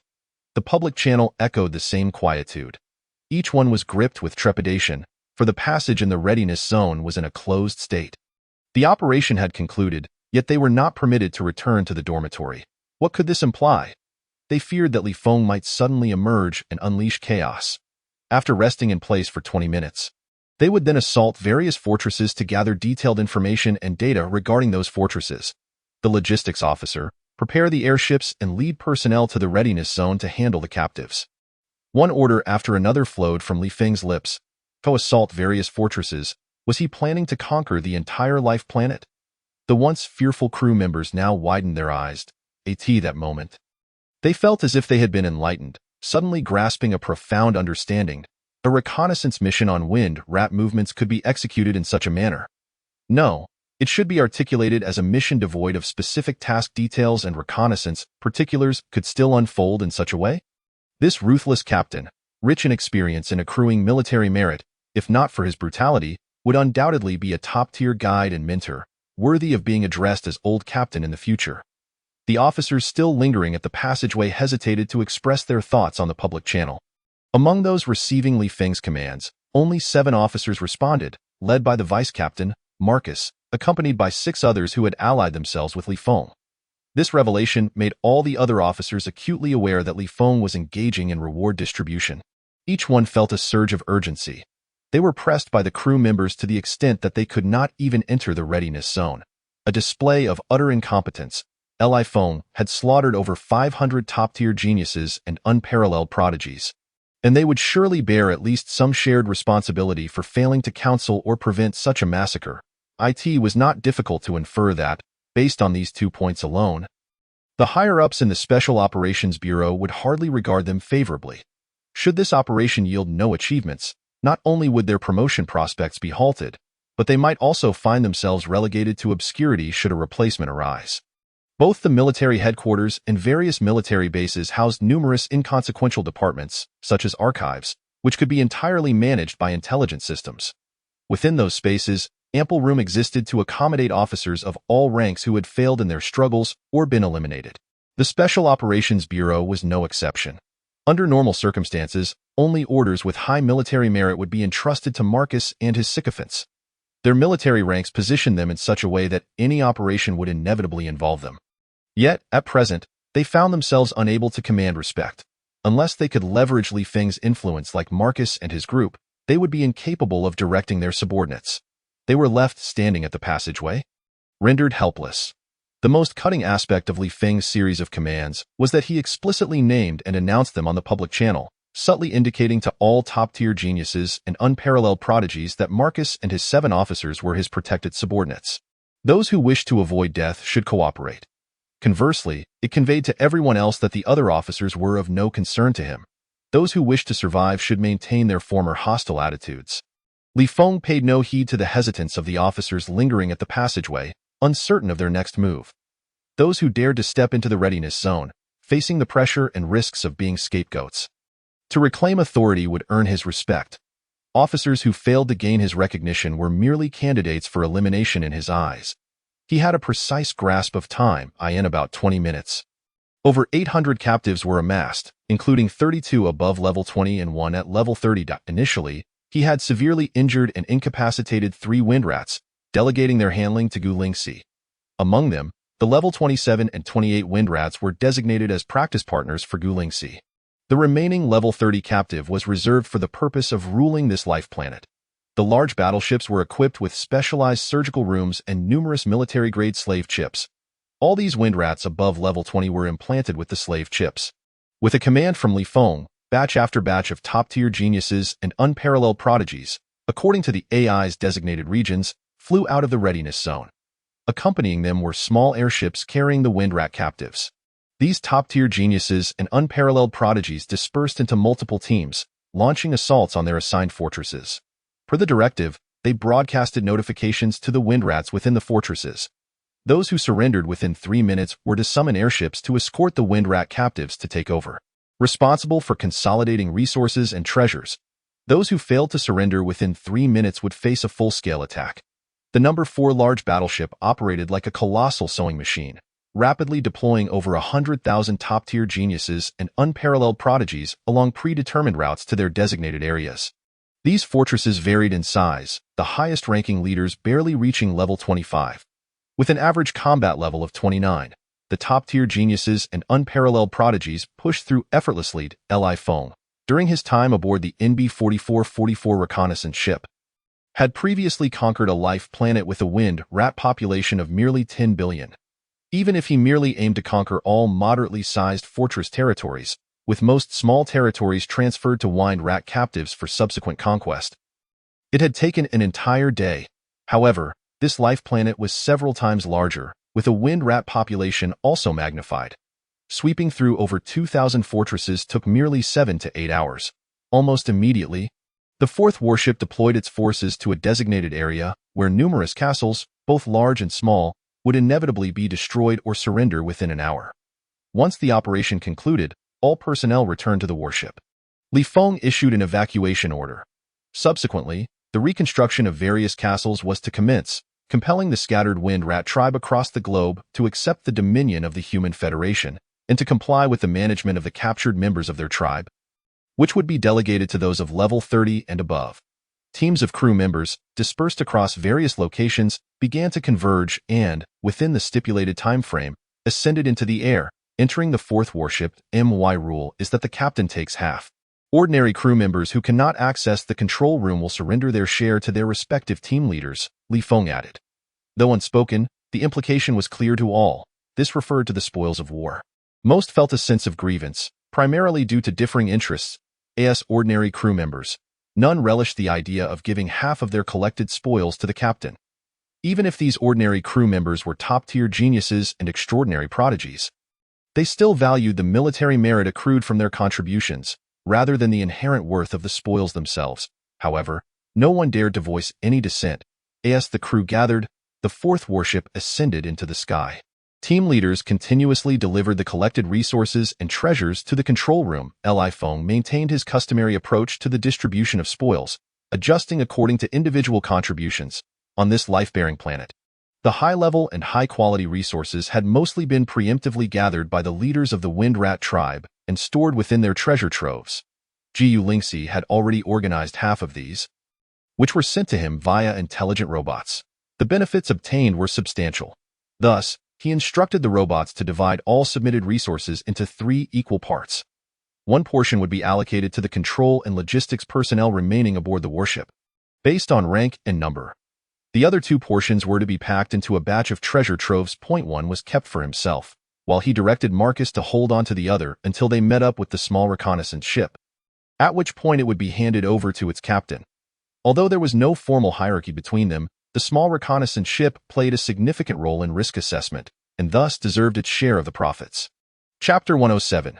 Completely immovable upon successfully rendezvousing with the small reconnaissance ship, which had been patrolling the surrounding star systems, it began to accelerate and activated its space jump system to return to base. Under Feng's command, the large fourth warship maintained its speed, circling the surrounding star regions. The small reconnaissance ship was responsible for risk assessment on the outward journey, while the larger warship would cover the rear on the return. It wasn't until noon on the 15th, upon receiving a notification from the reconnaissance ship confirming that the large warship was no longer needed for support, that Feng issued the order to return to base. The fourth warship surged to light speed and subsequently activated its space jump system, arriving directly at the edge of the base before making its way back to the already constructed docking platform. As the operational mission officially concluded, the majority of the officers and crew members seemed to have an unspoken agreement, swiftly vacating the fourth warship. Through a chaotic slaughter, all top-tier geniuses and extraordinary prodigies had learned their lesson. No one dared defy Feng's orders, nor did anyone question him. There was an air of harmony. However, once they disembarked from the warship, the situation changed. Despite the vast gains from this mission, including military merit from defeating enemies, no one felt that these benefits were bestowed upon them by Feng. At most, he had imparted some experience. They believed that, had they been in his position, they could have executed the operation just as effectively. It was time for grievances to be addressed, and a flurry of anonymous reports and video clips flooded the Special Operations Bureau's Military Law Department and Investigation Unit. Feng instructed the warship's AI to organize the relevant videos for submission to the Statistics Department, then sent a video communication request to Jiang Wanxin. After a brief conversation, he proceeded to Gu Lingxi's quarters. Upon seeing Feng, who had come to deliver a beating, Gu Lingxi promptly retrieved a small porcelain vial from her storage ring and consumed a pill. "What is that?" Feng inquired with curiosity. "A spirit pill that temporarily enhances spiritual power," Gu Lingxi replied. The following day, she could hardly conceal her excitement. "Don't think I can't tell. Your current power level is beyond my reach." "Is it really that serious?" Feng chuckled in disbelief. This type of spirit pill was clearly a priceless treasure meant for life preservation. She was willing to exchange top-tier cultivation methods and an entire set of training resources, magical tools, and formations just to land a hit on him. To go so far as to waste a life-preserving spirit pill just to get a punch-in on him was increasingly absurd. She was losing touch with the principle of prioritizing benefits. Indeed, Gu Lingxi nodded emphatically. All right, let's go. Li Feng promptly shed his military uniform, revealing his robust physique. Gu Lingxi, who specialized in sword techniques but had also studied various martial arts, inhaled deeply as the effects of the spirit pill began to take hold, her spiritual power surging. She swung her small fist toward Li Feng's chest. Bang! At the moment of impact, Li Feng let out a muffled grunt, stumbling backward until he collided with the metal door, finally coming to a halt. Gu Lingxi was not much better off. The powerful recoil forced her to retreat several steps before she regained her balance. What level of power have you actually reached? She asked, her expression filled with uncertainty. Recognizing that Li Feng was astute enough to discern her recent breakthrough to level 26, she realized that the captives she had previously captured at levels 25 and 26 had lost their value as training partners. This time, she had captured level 27 and 28 Wind Rat tribe members to serve as her sparring partners. She had no intention of truly inflicting serious harm on Li Feng. She merely sought to vent her pent-up frustrations. The punch she had just thrown used only 30% of her full strength, and she was surprised that the recoil was potent enough to cause a slight disturbance in her internal energy. Had she unleashed her full power, she might have seriously injured herself. Not very high, Li Feng reassured her, rubbing his chest, which felt perfectly fine, and forcing a pained expression. He didn't want to appear to have unfairly gained access to such top-tier techniques and resources without enduring some form of hardship. After all, he had received cultivation methods and resources that could propel him to level 30 from Jiangwan Exine. Gu Lingxi, whose frustrations had mounted, yearned for the satisfaction of landing a hit on him, despite knowing it was unlikely she could surpass him. All parties seemed to benefit in a way that left them both content. However, he couldn't afford to go easy on her, considering that his 5 main attributes had reached an average of 27,300. Even the highest-tier energy cannons of a mech would struggle to affect him. With only level 26, even after taking the spirit pill, Gu Lingxi's attack power was still inferior to that of a mech's energy cannon. When her fist struck him, the only sensation he felt was a mild tickle. Your acting skills are terribly lacking, Gu Lingxi huffed. Why expose the truth? Would you rather I use my spirit sword to strike you a few times? Or give me some time to lower my physical defenses? Li Feng found himself at a loss. He wanted to offer Gu Lingxi genuine emotional value. Otherwise, he would feel unjustly compensated. Yet, while he could control his strength, he could not alter his physical resilience. Of course, there were ways around this, one being that Gu Lingxi could employ a high-level spirit sword, while he could utilize his resetting ability to reduce his physical attributes. Frustrated, Gu Lingxi returned to her bed and sat cross-legged to meditate. The spirit pill had enhanced her spiritual power, but she felt a twinge of embarrassment at the thought of needing to rely on either the spirit sword or Li Feng to take a hit. This was not merely venting. It felt more like accumulating resentment. After anticipating an exhilarating confrontation, she was left feeling as though she wished she could disappear into a crack in the ground. For now, she only wished for Li Feng to no longer appear before her. As for the top-tier techniques, resources, and formations, she preferred them to be sent directly to F369 star, Li Feng, understanding her sentiments, changed back into his military uniform and departed. Once back in the captain's quarters, he reclined in a multifunctional office chair, sipping tea leisurely while waiting for the outcome of the high-level power struggle. Although the military merit statistics should have been available within an hour, no results had been announced. The first message he received came from Mark, sent directly through the fleet's internal communication system. Impressive. Though brief, it was a clear declaration of support for Li Feng. Despite the data and statistics taking over an hour to arrive, it was evident that Mark had wrestled with his decision for quite some time before making his choice. However, he had the audacity to express his stance even while the higher-ups remained ambiguous, demonstrating considerable courage. As the captain of the Fourth Fleet, Mark had the right to declare his allegiance, for no matter how the High Command contended, they could not overlook the opinion of this fleet commander. His stance would carry weight. Wishing to remain uninvolved in the unfolding events, Mark turned off the communication device, feeling relieved of all worries. Even though he was merely a transitional figure as fleet commander, his current status ensured that the military high command would not pressure him to take a side to maintain stability in the early phases. Moreover, given his potential and capabilities, the military high command might not even regard him as a mere stand-in. Not to mention, Mark was a top-tier military scion. His father was a powerful figure in charge of the information department at the 777th Large Military Base in the Border Defense Army. This level of influence meant that even without aligning with any faction or establishing one, any general would welcome his assistance when needed. The military headquarters, in the information department beside a decommissioned large communication device. Lin Zhengtai leisurely sipped tea. Beep, beep, beep.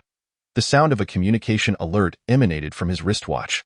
Upon glancing at it, a grave expression flickered in his eyes. It is the director of the Special Operations Bureau, Liang Qiqing, who has sent a voice communication request via private communication device. In his mind, he swiftly filtered through various possibilities before finally connecting the call.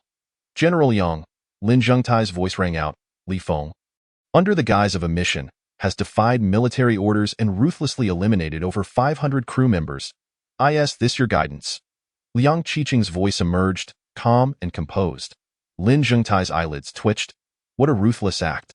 How impressive, he thought, quickly shifting his thoughts, and replied with a smile.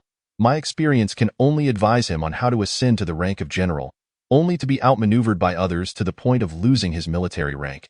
The tempestuous new era has arrived. My past failures may not even hold relevance. Therefore, I fully support all his decisions and shall not interfere with or influence any of his thoughts. I had thought you possessed some profound insight.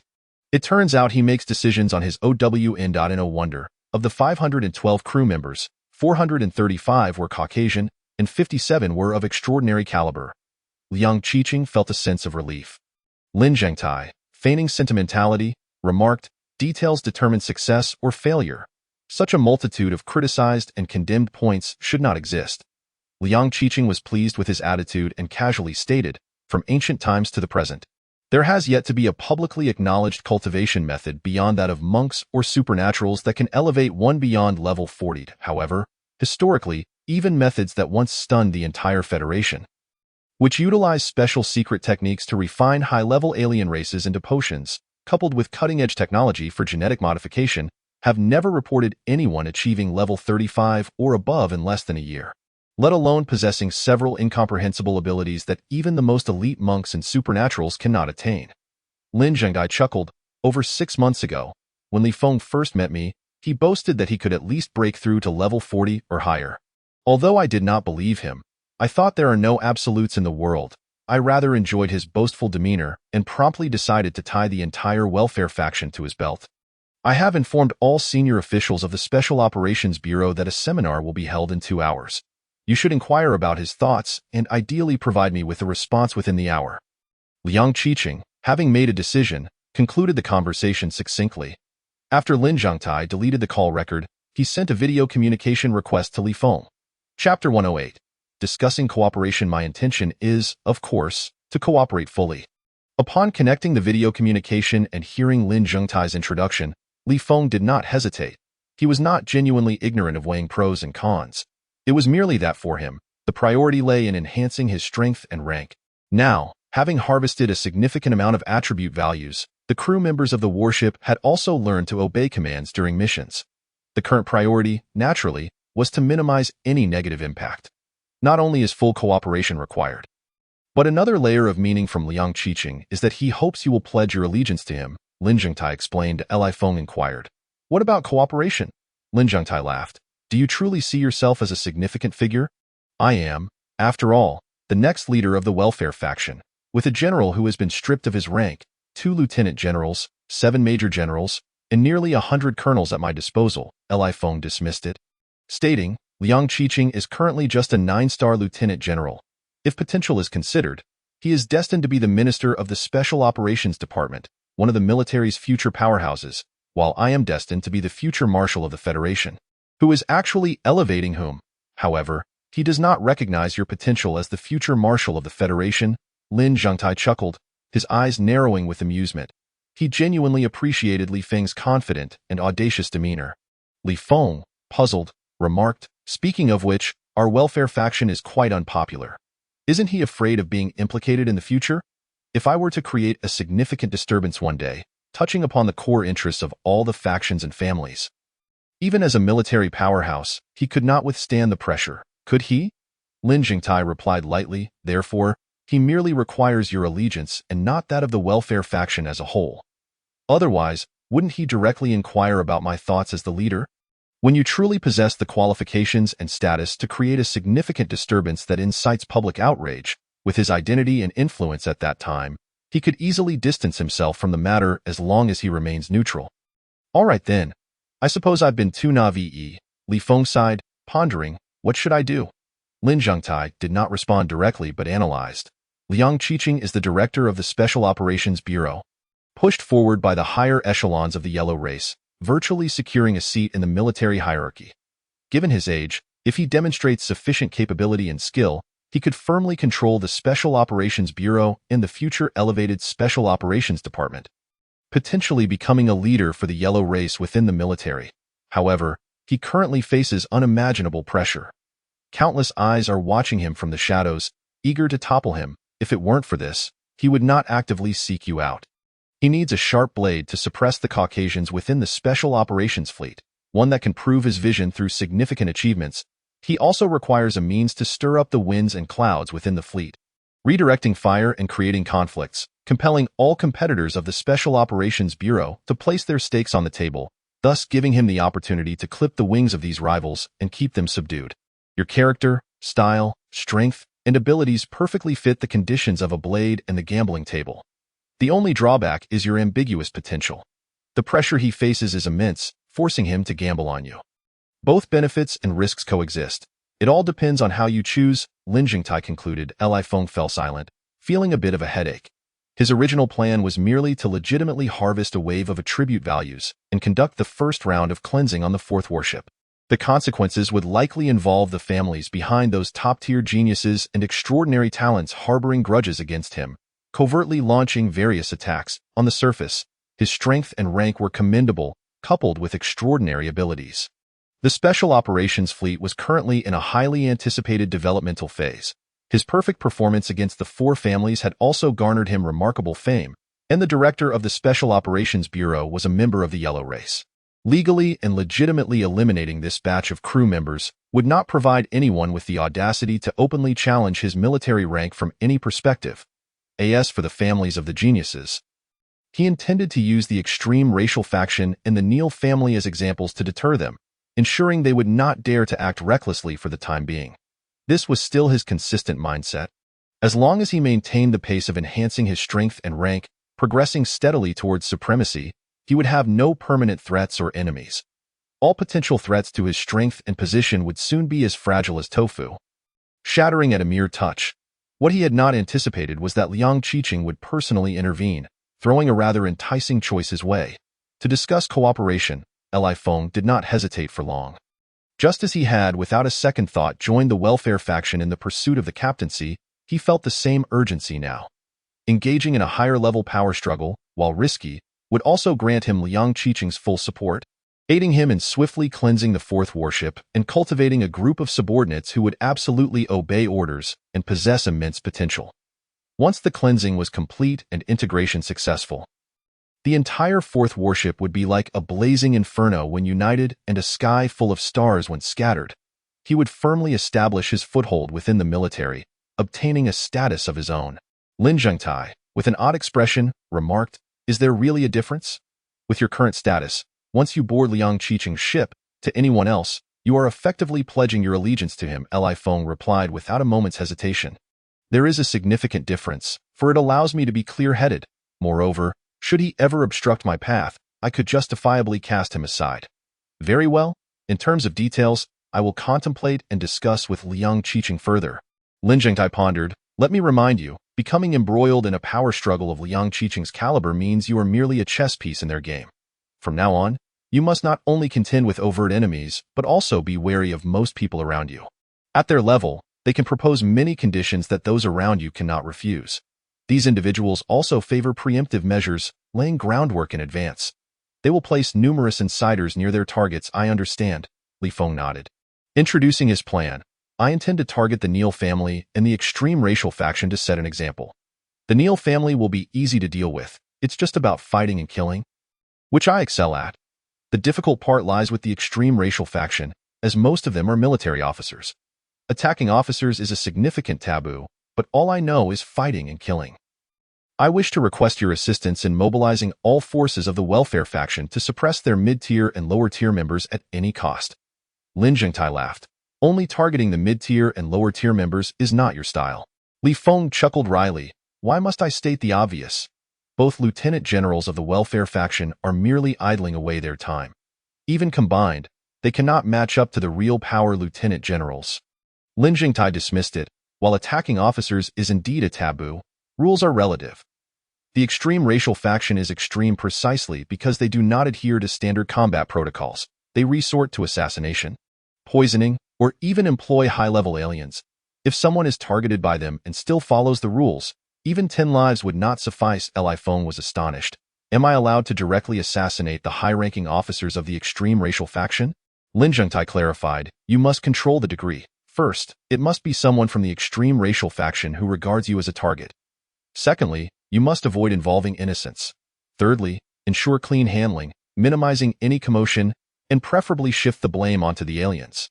That simplifies things, Li Feng decisively stated. Please, do find a way to ascertain their movements. Lin Zhengtai shook his head, saying, amidst the chaos, I can handle the matters behind the scenes. However, you must step forward and formally take over the welfare faction. Li Feng displayed a look of confusion. Lin Zhengtai chuckled. With your audacity, how dare you? A mere 3-star major, engage in discussions of partnership with a future military magnate. I cannot afford to lose face by having you represent me in negotiations. As the leader of the welfare faction, my standing would lend greater weight. Holding the title of leader would also signify to outsiders that your relationship is one of collaboration, not subservience. Should a day arise when Liang Qiqing obstructs your path, you will not be criticized for confronting him. Li Feng expressed his doubts. Given my current status, I cannot command respect, can I?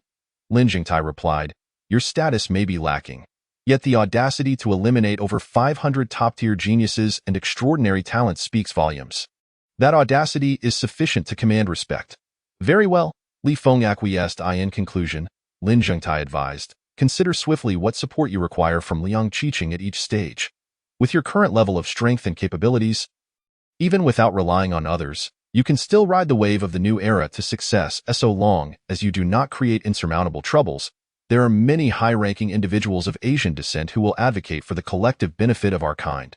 Just like this incident, whether or not you align with Liang Qiqing, he will still take action to protect you for the sake of our people and his own interests, albeit with varying degrees of support.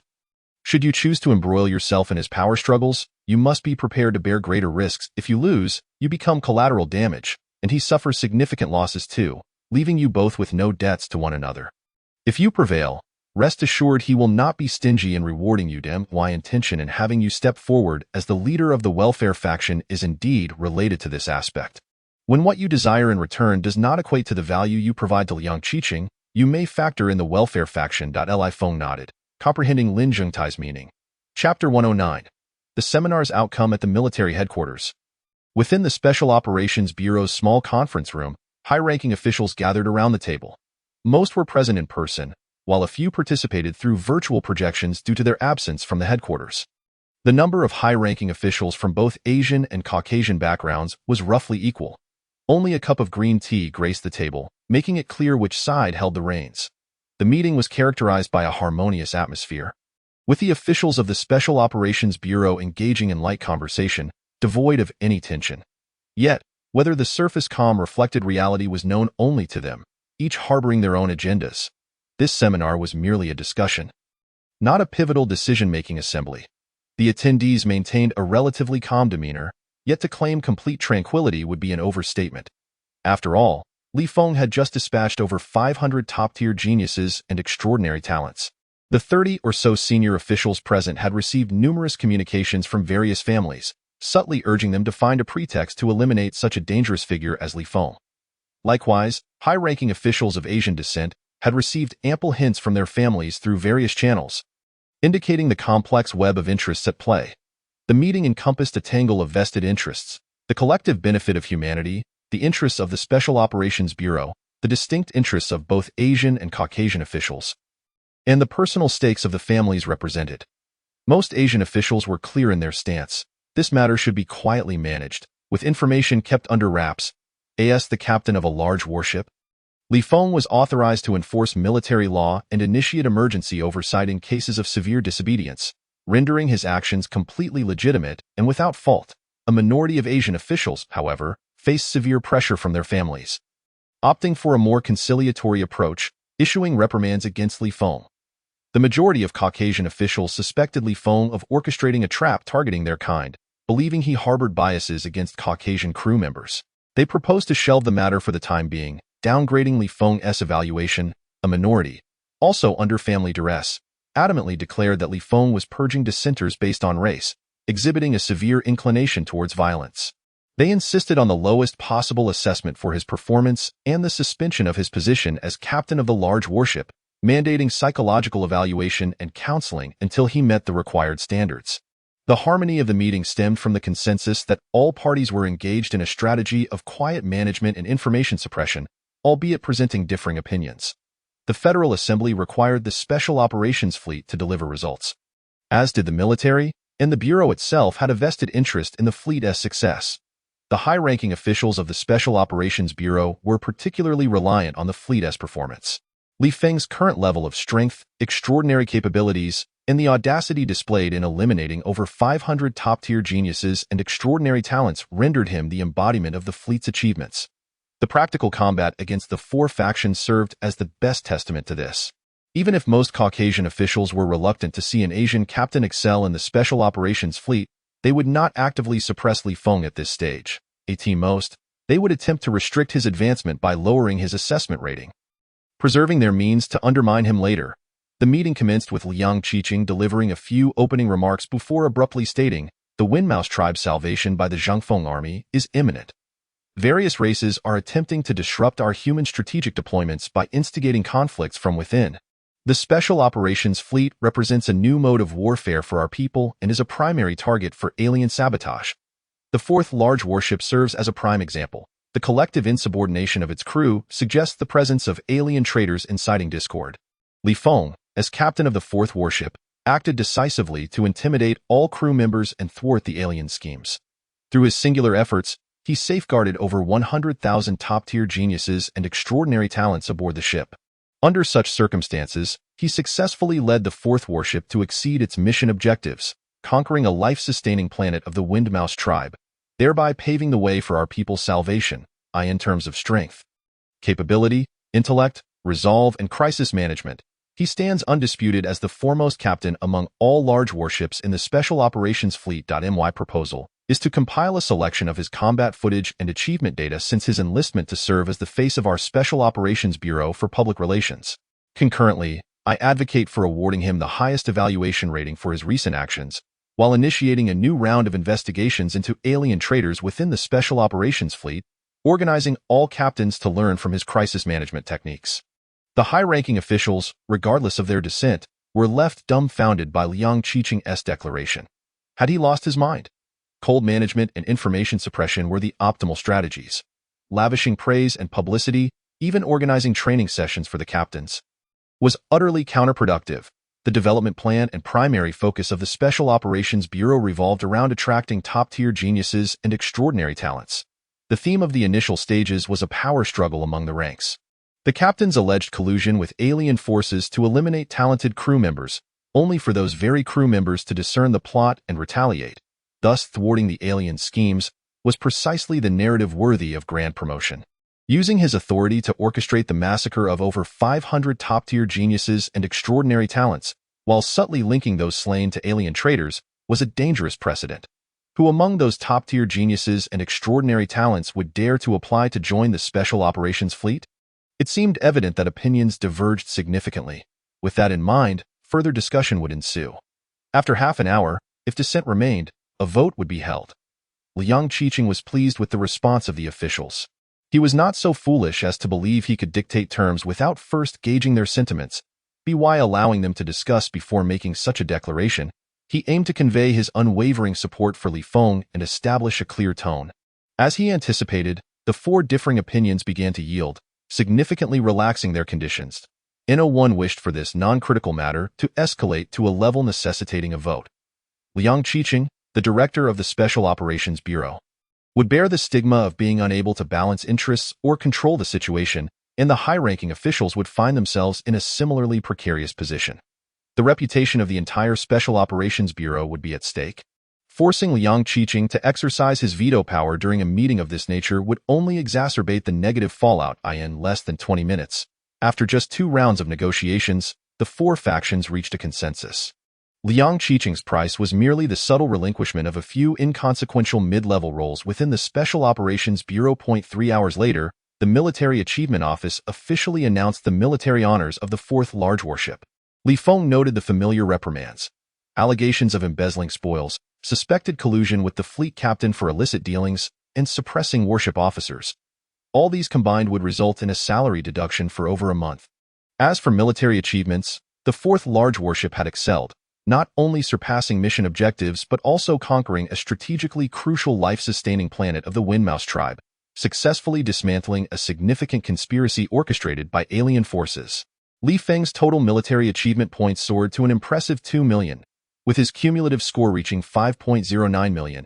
He was now eligible for promotion to 5-star major. It was evident that the Military Achievement Office had received directives from high-level officials to reward Li Feng accordingly. In second place stands Gu Lingxi, whose contributions are not only significant in the assassination of high-ranking members of the Windmouse clan, but also surpass those of Li Feng in dismantling the nefarious plots of alien factions. Her pivotal roles included detecting clues, conducting reconnaissance, and formulating strategies. Li Feng, in contrast, merely served as an executor.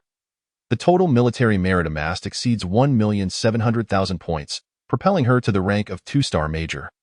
Following her are 7 officers, including Marcus, who have allied themselves with Li Feng. The crew members have also reaped substantial rewards. The points accrued for enemy kills and contributions from spoils of war average over 1,000 per person, allowing many to attain the rank of 1-star second lieutenant. It is truly astounding. No wonder the military scions ascend the ranks with such astonishing speed. Li Feng is left in a state of utter astonishment.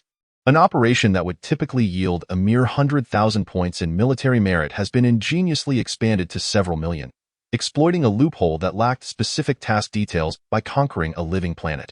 The upper echelons of the Special Operations Bureau, however, have proven even more ruthless, awarding Gu Lingxi an additional 1 million points solely for her success in foiling a significant alien conspiracy. By merely citing the planet's strategic importance, they have inflated its value to over 100 million points in military merit. What strikes him as most outrageous is the magical appointment document he receives half an hour later. The Special Operations Bureau has established an independent alien infiltrator investigation team outside of the investigative department, allowing him to retain his position as captain of the large battleship while simultaneously serving as the head of this independent team. He is granted an office at the headquarters of the Special Operations Bureau, yet he must recruit his own team members, as none currently exist. Undoubtedly, this is one of the tailored benefits bestowed upon him by Liang Qiqing. However, the independence of this investigation team is merely nominal, as its authority is extremely limited. The personnel at the headquarters have no power to conduct investigations or compel cooperation from various departments. Even within the Special Operations Fleet, he possesses only the authority to review the records of junior officers. He lacks the privileges to review videos from various battleships or to summon junior officers for discussions or request logistics support. It is a hollow check with a high ceiling but a very low floor. It can transform into a formidable weapon that instills fear, or it can become a cold bench colder than the archives. The potential for substantial rewards hinges entirely on the value he can create for Liang Qiqing. This is truly a game of high stakes. Li Feng resolves to engage in more conversations with Lin Zhengtai in the future. His rapid rise has left him bewildered by many of the upper-level maneuvers. While sheer force can break through myriad obstacles, understanding the intricacies of the game certainly allows for a more efficient path forward. Chapter 110. Good news for the crew. Did we not only gamble, but also hit the jackpot?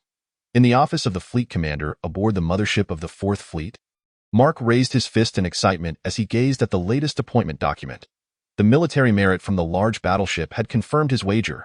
The outcome exceeded his expectations. He had anticipated that the high-ranking officials of the Special Operations Bureau would treat the matter with indifference. After all, Li Feng had risen to fame through his real combat against the 4 clans, making him the first member of the Special Operations Fleet to achieve such notoriety. Given Li Feng's extraordinary abilities and the Bureau's pressing need for achievements, A combination of factors suggested that even the Caucasian high-ranking officials of the Bureau would likely only issue a light reprimand rather than risk his military position. He preemptively expressed his optimism, believing he would emerge with significant advantages. At the very least, he would leave an impression of being responsible, bold, and astute in the eyes of the high-ranking officials. With Li Feng acquiring over 2 million points in military merit and his trusted aides from the reconnaissance ship amassing over 1 million points, this brought him immense surprise. This tally of military merit indicated that the high-ranking officials of the Special Operations Bureau were willing to spare no expense in supporting Li Feng, as the fleet commander of the 4th Fleet. Mark's endorsement carried substantial weight. It would enable the high-ranking officials who supported Li Feng to secure such merit at a reduced cost. This backing would not go unnoticed by the high-ranking officials of the Special Operations Bureau, ensuring that whether through promotion or demotion, his name would eventually surface in high-level meetings. As long as there are no severe conflicts of interest, the attitudes of these officials would likely lean in his favor. What a windfall! Even more unexpectedly, just a few hours later, the fleet received the appointment document regarding Li Feng's dual role as head of the newly established alien infiltrator investigation team. Coming from a family of military elite, Mark understood the intricacies of the situation immediately. He quickly deduced that the high-ranking supporter of Li Feng must be Liang Qiqing, the head of the Special Operations Bureau. The level of support Li Feng received was astonishing.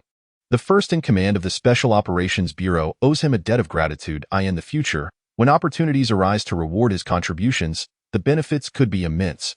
Moreover, Li Feng himself owes him a favor.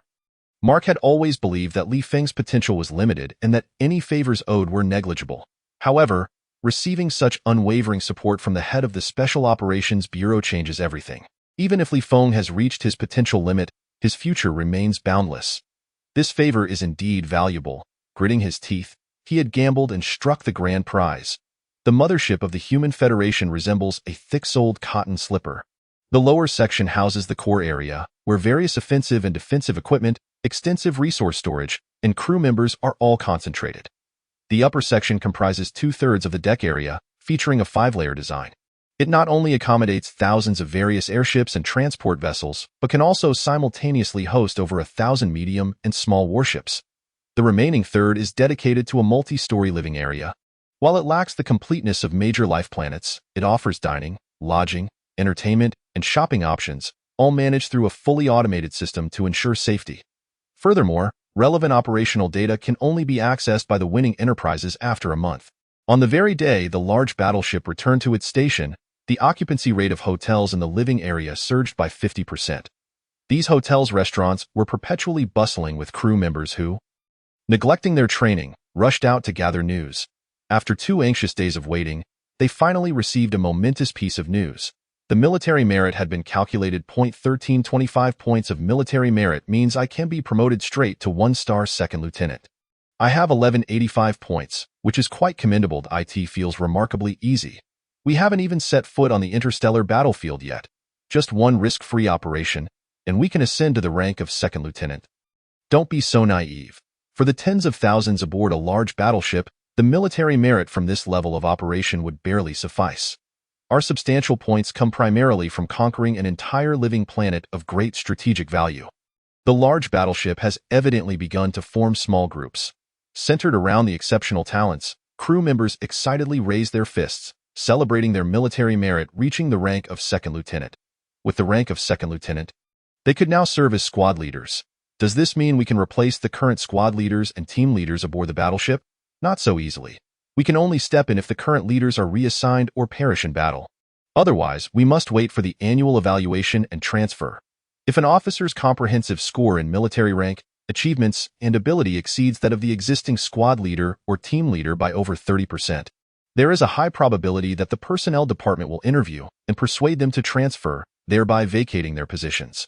Most squad leaders and team leaders on our battleship hail from the Frontier Defense Forces, with their achievements hard-won through real combat. Surpassing their comprehensive scores will require more than this one operation. It's not as daunting as you think. The squad leaders and team leaders aboard our battleship were all elite among elites in the military, each more arrogant than the last. With solid networks, if they realize they cannot compete, their confidence will shatter completely. They won't shamelessly cling to their positions but will proactively seek connections to leave. For an officer, Being interviewed and persuaded by the personnel department is a tremendous insult and stain on their record. Moreover, do you really believe that the conquered living planet holds any significant strategic value? It is evident that the high-ranking officials of the Special Operations Bureau are paving the way for us. If you cannot see this, it is likely due to your humble origins and lack of involvement in power struggles. Those squad leaders and team leaders are not blind. Trust me, they will certainly seek connections to request transfers. However, with so many candidates and so few positions available, who can step up will still depend on their networks. Given that this was only one operation, our comprehensive scores are not vastly different. Without any standout individuals, the personnel department ultimately decides who gets promoted. Those with connections to the personnel department will undoubtedly receive favorable treatment.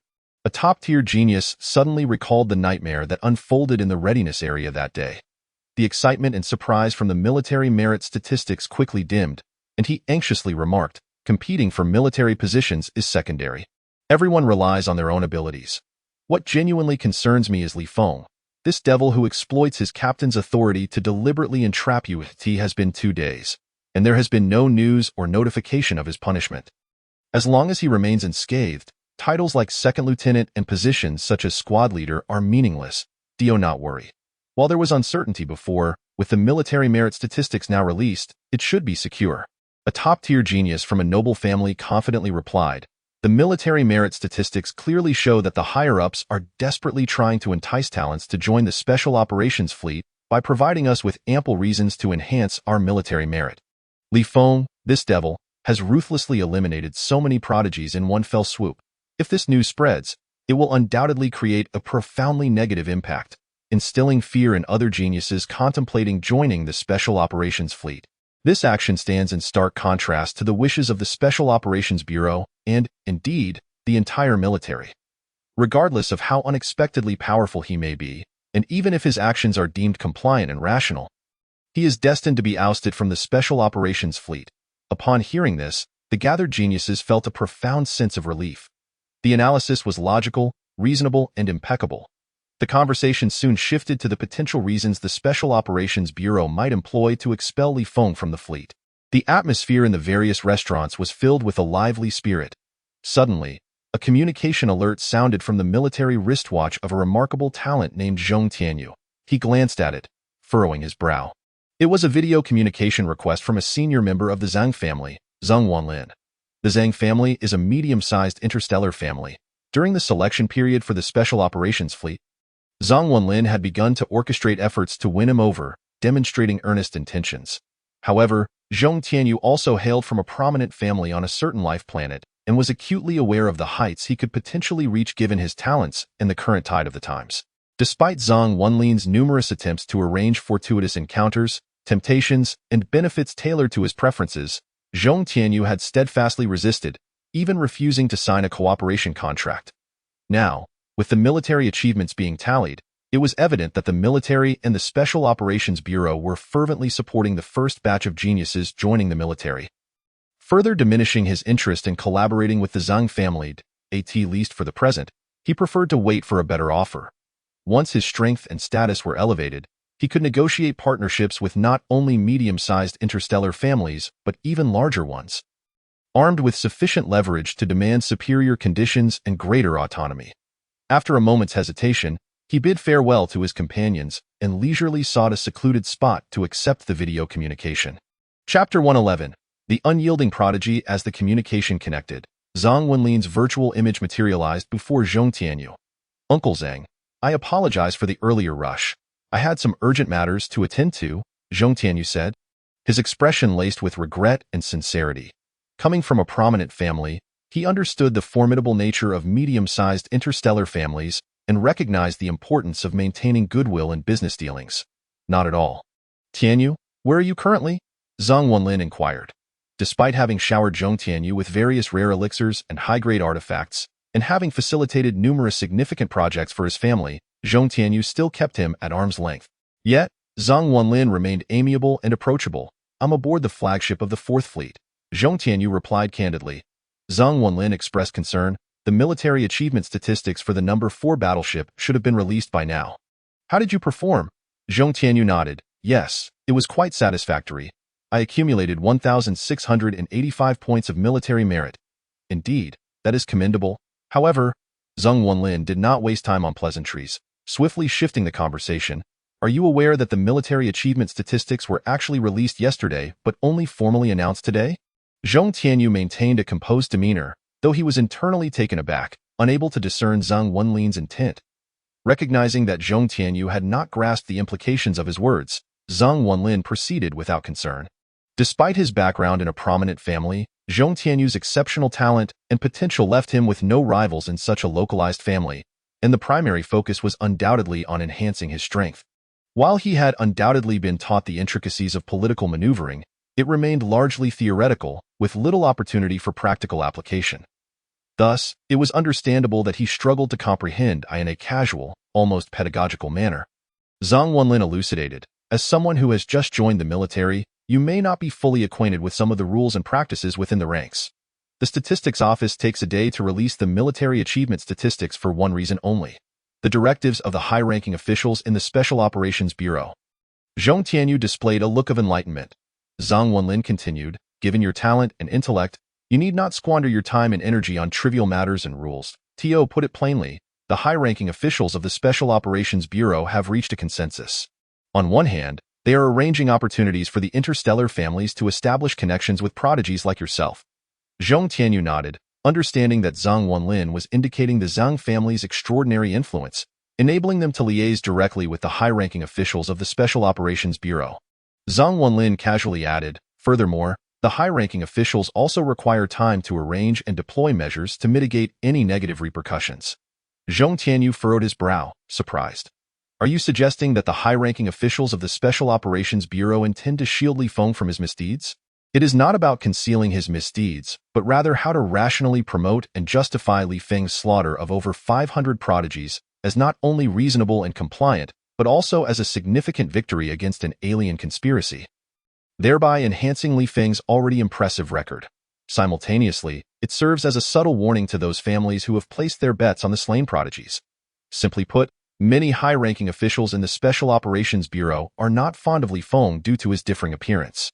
The level of support he is receiving signifies that not only are the high-ranking officials of the Special Operations Bureau sparing no effort to assist him, but this support also aligns with the broader direction and interests of the entire military. At least, any family that dares to leverage his massacre of over 500 prodigies to sway public opinion would find themselves at odds with the Special Operations Bureau. I believe the prodigies aboard the No. 4 battleship must be feeling quite anxious these days. The root cause lies in the absence of any news related to this matter from major media outlets, or even rumors, correct? Zhong Tianyu's expression turned pale, exclaiming, does this mean that Li Feng cannot possibly be expelled from the No. 4 battleship?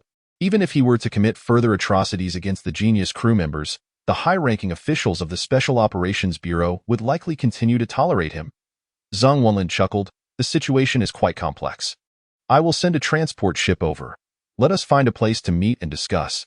To my knowledge, the high-ranking officials of the Special Operations Bureau have also reached a consensus to establish a theoretically powerful institution for Li Feng, one that would instill fear even in the mid-level officers of the Special Operations Bureau. Zhong Tianyu's expression darkened, panic setting in. How can this be possible? He is not even a cultivator. His talent and potential do not warrant such fervent support from the higher-ups. There are many secrets involved, which is why we need to find a place to discuss them in detail. Relying on toppling Li Feng to force his removal is currently impossible, Zhang Wenlin replied calmly. Alternatively, we could leverage connections to help you transfer to another large battleship. Or, this could also present an opportunity for you. How you choose to proceed is entirely up to your personal inclinations. Our Zhang family will provide unwavering support to meet all your needs. Zhong Tianyu wrestled with his thoughts. The vital information provided by the Zhang family was sufficient to place him in a position of immense debt. Conversely, the Zhang family's readiness to share such crucial information indicated their capability to continue supplying him with significant insights during critical decision-making moments. The underlying condition was clear. Agreeing to meet would essentially mean consenting to a long-term cooperative agreement with the Zhang family. After considerable contemplation, Zhong Tianyu gritted his teeth and acquiesced. There was no other choice. Li Feng was too terrifying and powerful. The notion that this devil, willing to wield a knife against all the talents aboard the ship at the slightest provocation, might remain on the number 4 battleship posed an immense risk. However, his own family struggled to connect with the high-ranking officials of the Special Operations Bureau, making it impossible for them to facilitate a transfer to another battleship. Whether he stayed or left, or considered future developments, he required the Zhang family to provide more crucial insider information and support. He had no choice. A seminar held by the high-ranking officials of the Special Operations Bureau meticulously considered all aspects of interest.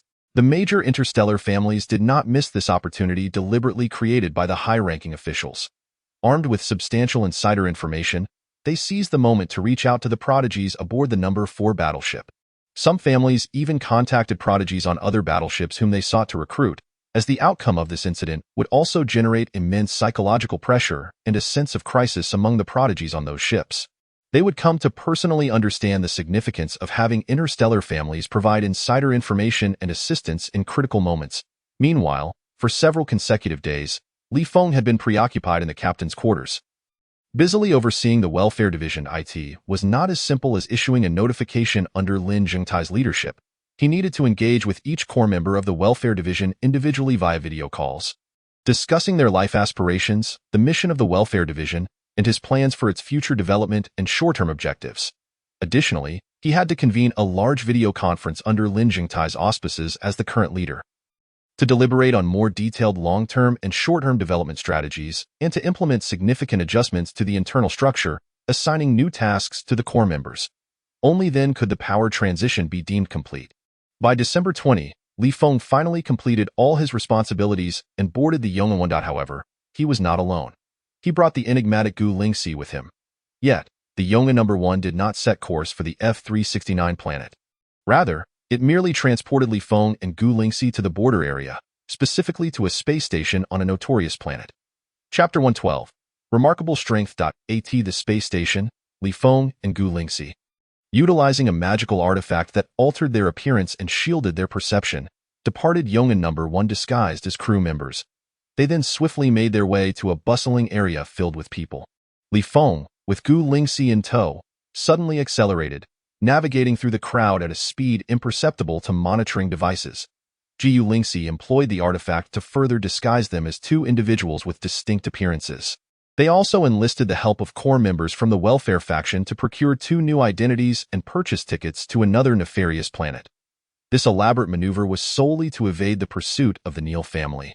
4 small interstellar families with significant holdings across numerous planets, maintaining the safety of their assets and personnel often meant forging connections with major military bases. Regardless of location, Yong'an No. 1 could not escape the surveillance networks of these military installations. Any movement would inevitably be reported to the Neil family in real time. Previously, Li Feng could brazenly assault the Carlos family's interests, as their private armed forces posed no threat to him, and no matter how much they mobilized in advance, they could not jeopardize his safety. However, the situation was different now. The Neil family's private military forces were far superior and had colluded with the extremist faction. The extremists, known for their ruthless disregard for rules, rendered Li Feng's rank of major a mere fade against both aliens and traitors within their ranks, as well as against organizations characterized by extremism. Should his movements be detected, he would easily fall prey to high-level assassins adept in their craft. Dispatched by the extremists through clandestine channels, Li Feng possessed extraordinary sensory perception and teleportation abilities, which made him unafraid of assassination attempts. However, planning an assault on the Neil family's interests was a fool's errand. His only hope for success lay in remaining undetected, ensuring the Neil family could not preemptively counter his actions, in a surveillance network that spanned all regions, including the impenetrable expanse of outer space controlled by the human Federation. Secrets were a rare commodity. Following this intricate operation, if the Neil family were to conduct a thorough investigation, they could piece together the traces of their movements. Nonetheless, given the Neil family's resources, accomplishing this in a short time frame proved challenging, which was sufficient for Li Feng's purposes. In fact, there existed a more straightforward method for Li Feng to conceal his whereabouts swiftly. Utilizing his sensory perception and teleportation abilities, along with the identities obtained from the welfare faction's core members, he could teleport directly from Yong'an No. 1 to the transport ship heading toward their target planet. However, this would necessitate the use of his teleportation ability. Reluctant to squander it prematurely, he opted to conserve this capability for a more critical moment. 5 hours later, the transport ship arrived at the space station of another notorious planet. The duo nonchalantly disembarked, boarding a manned transport vessel bound for the planet. All notorious planets, despite differences in city designs and sizes, shared a commonality: chaos, disorder, bloodshed, and slaughter. The mere sight of the myriad of flying vehicles, airships, and mechs, alongside towering structures brimming with energy discharge ports and factories, instilled a profound sense of oppression and suffocation. Yet, this was merely the experience of the ordinary. For some, simply being in space and gazing through the transport ship's glass at the wildly dancing, unrestrained beams of colored lights against the starry backdrop stirred an uncontrollable surge of excitement and fervor. The Neal family's primary enterprise lay in security services, providing a variety of protective measures for businesses, private entities, and factions. They offered an array of bodyguards and security teams, in addition to designing and maintaining large defensive facilities and fortifications. The Neal family's security group boasted numerous subsidiaries and bases within the Human Federation, with significant branches concentrated in high-risk Zone F and important bases situated in Zones A, B, C, D, and E. The top 20 subsidiaries were all located on notorious planets within Zone F. Most of the Neal family's profits derived from the 5 major security zones, where the number of life planets far exceeded that of Zone F. However, the bulk of their large contracts originated from the subsidiaries located on these infamous planets. On notorious planets, violent conflicts erupted every moment, with countless factions rising and falling like the tides. The Neal family's security subsidiaries frequently faced attacks from rivals and envious foes, as well as occasional assaults from interstellar pirate crews. Yet they remained unyielding. The primary reason for their resilience was that these subsidiaries represented the Neal family's reputation, strength, and credibility within the security industry. Most of the family's private military forces were concentrated in these branches, with even the weakest subsidiary exhibiting considerable strength.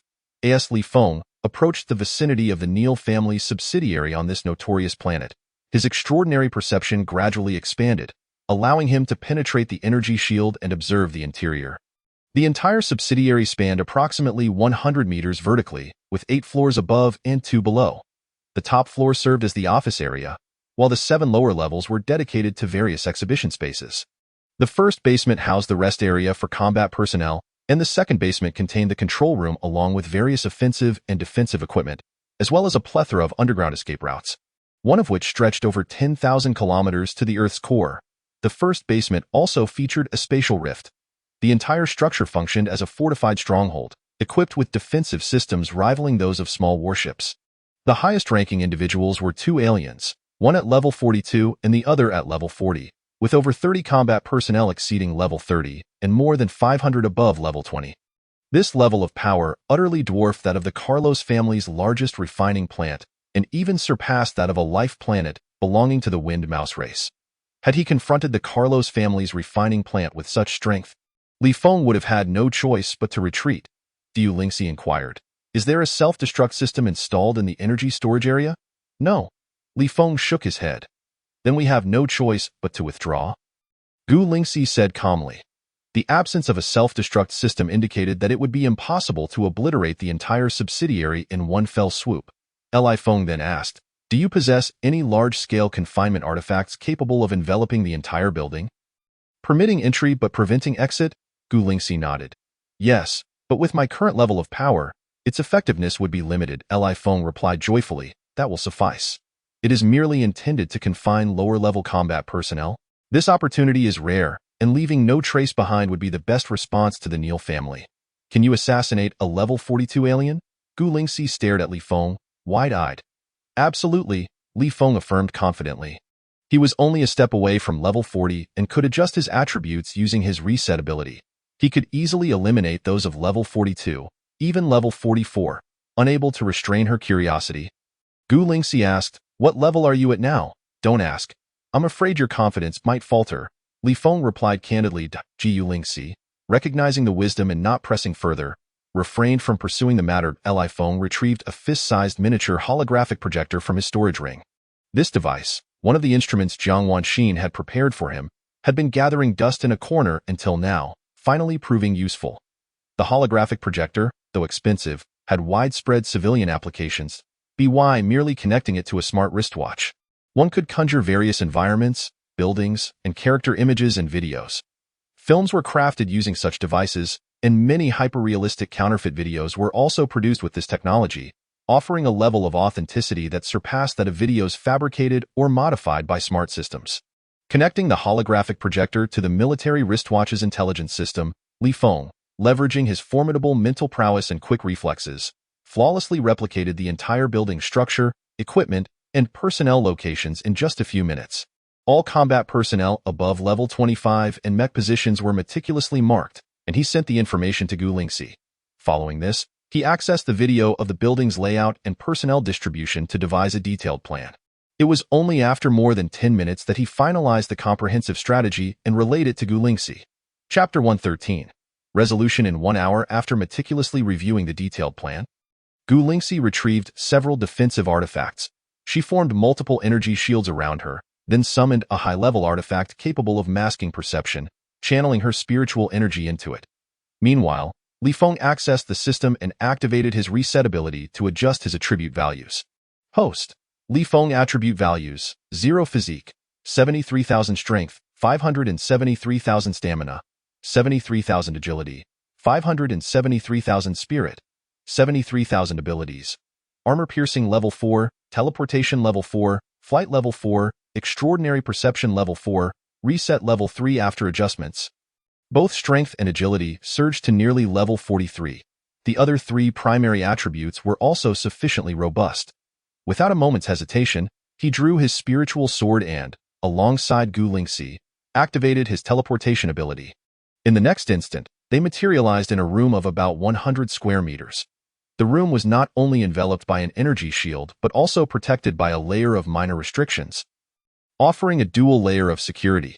The level 42 alien was currently seated in the center of a formation brimming with spirit stones, which rapidly extracted energy from the stones for cultivation. Feng immediately swung his raised spiritual sword. The alien, engrossed in meditation, sensed the impending danger just as the sword descended. Splurt, blood sprayed forth. Without time to activate its energy shield, the combination of level 4 armor piercing and an attack power nearing level 43 easily cleaved the alien in two. Ding! Congratulations on defeating the enemy. Attribute points 5017. The system notification resounded in Feng's mind. Without hesitation, he allocated the newly acquired attribute points into his constitution, endurance, and spirit, successfully elevating his average attribute level to 40. Gu Lingxi swung her sword towards the wrist of the opponent adorned with a storage bracelet. Clang! Even wielding a high-level, high-quality spirit sword, she merely left a faint cut on the wrist. She returned the spirit sword to her storage ring, feigning that nothing had transpired. Thud! Feng severed the wrist of a level 42 alien, claiming the storage bracelet while also pretending as if nothing had occurred. He advanced, shattering multiple small energy shields, and arrived at the location of the spatial rift in the adjacent room. With a series of swift strikes, he infused a modicum of rule power into his perceptual abilities. Harnessing his terrifying offensive prowess and a level 4 armor-piercing enhancement, he obliterated the spatial rule power within the rift with just over 20 strikes, causing it to collapse entirely. Having dealt with the spatial rift, he activated his teleportation ability for the second time. Bringing Gu Lingxi along. In the blink of an eye, they materialized behind a level 40 alien.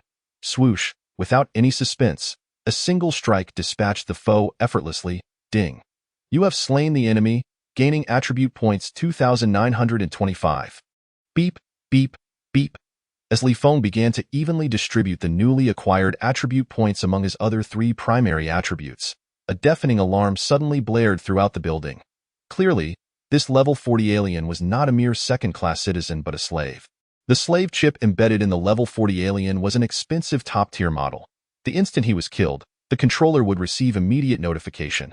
Despite being detected, Feng remained unperturbed. He took Gu Lingxi and, with a thought, activated his teleportation ability for the third time, appearing behind a level 39 alien.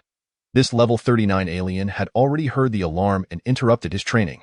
Not fully focused and aware of the intrusion, the difficulty of the ambush escalated exponentially. However, after adjusting his attributes, Feng's agility and strength approached the level of 43. Once again, he was within striking distance. Thud! Even though the level 39 alien had activated a defensive technique, Surrounded by a formidable energy shield, he was still dispatched in one swift strike. Attribute points 2205. The first step of his plan was successfully accomplished.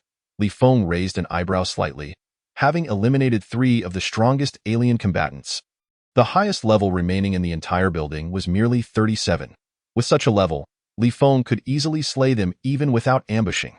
He quickly accessed the system, activated his reset ability, and redistributed his attribute points evenly across the 5 major attributes. Host.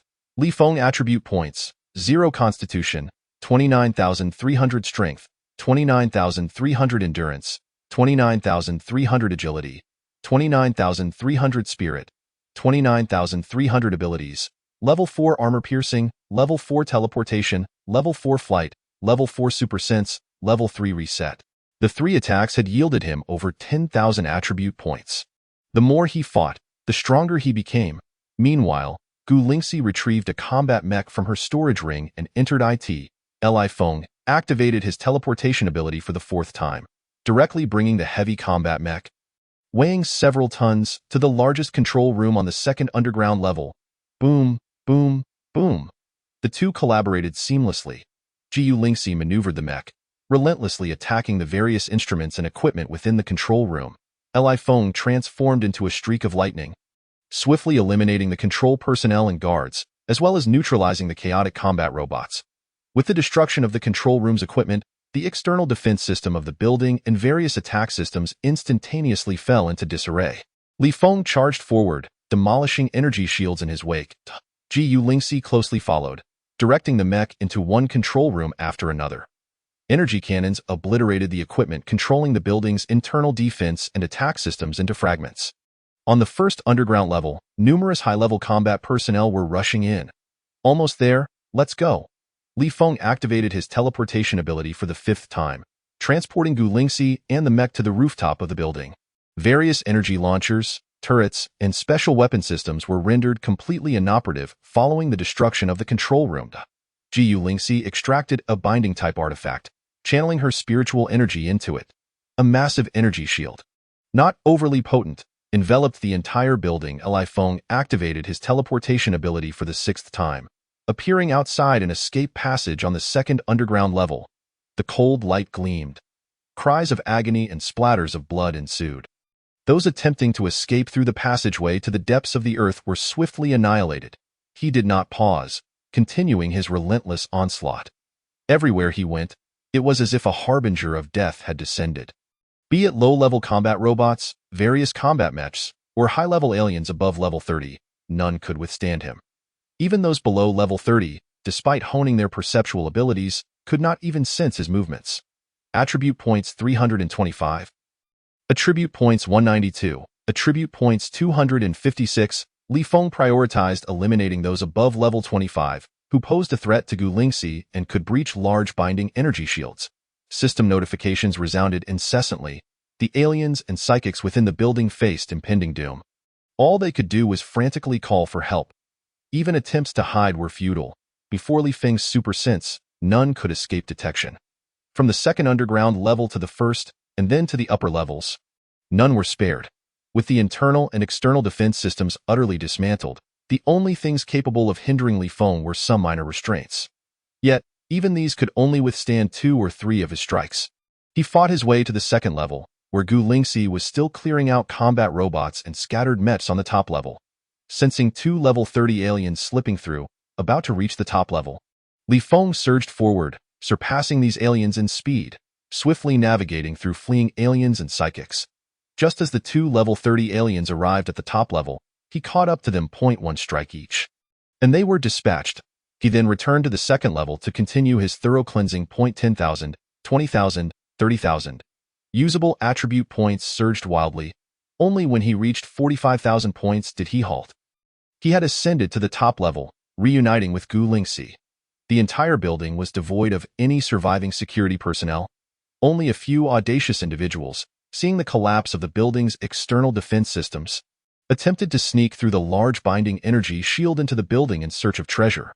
From Feng's attack on the level 42 alien to its conclusion, the entire process lasted merely an hour. Reinforcements from the Neil family, a large transport ship retrofitted with defense systems, had just now entered Li Feng's super sense range. Chapter 114. Different choices. It's time to retreat.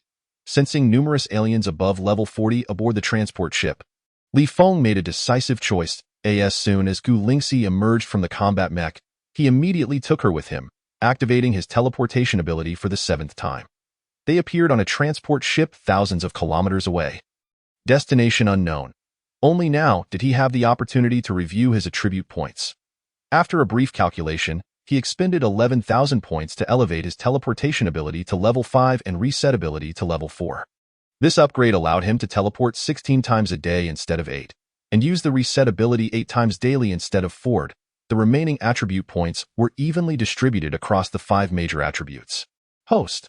Li Feng attribute points: 0 Constitution, 36,100 Strength, 36,100 Endurance, 36,100 Agility, 36,100 Spirit, 36,100 Abilities. Level 4 Armor Piercing, Level 5 Teleportation, Level 4 Flight, Level 4 Super Sense, Level 4 Reset.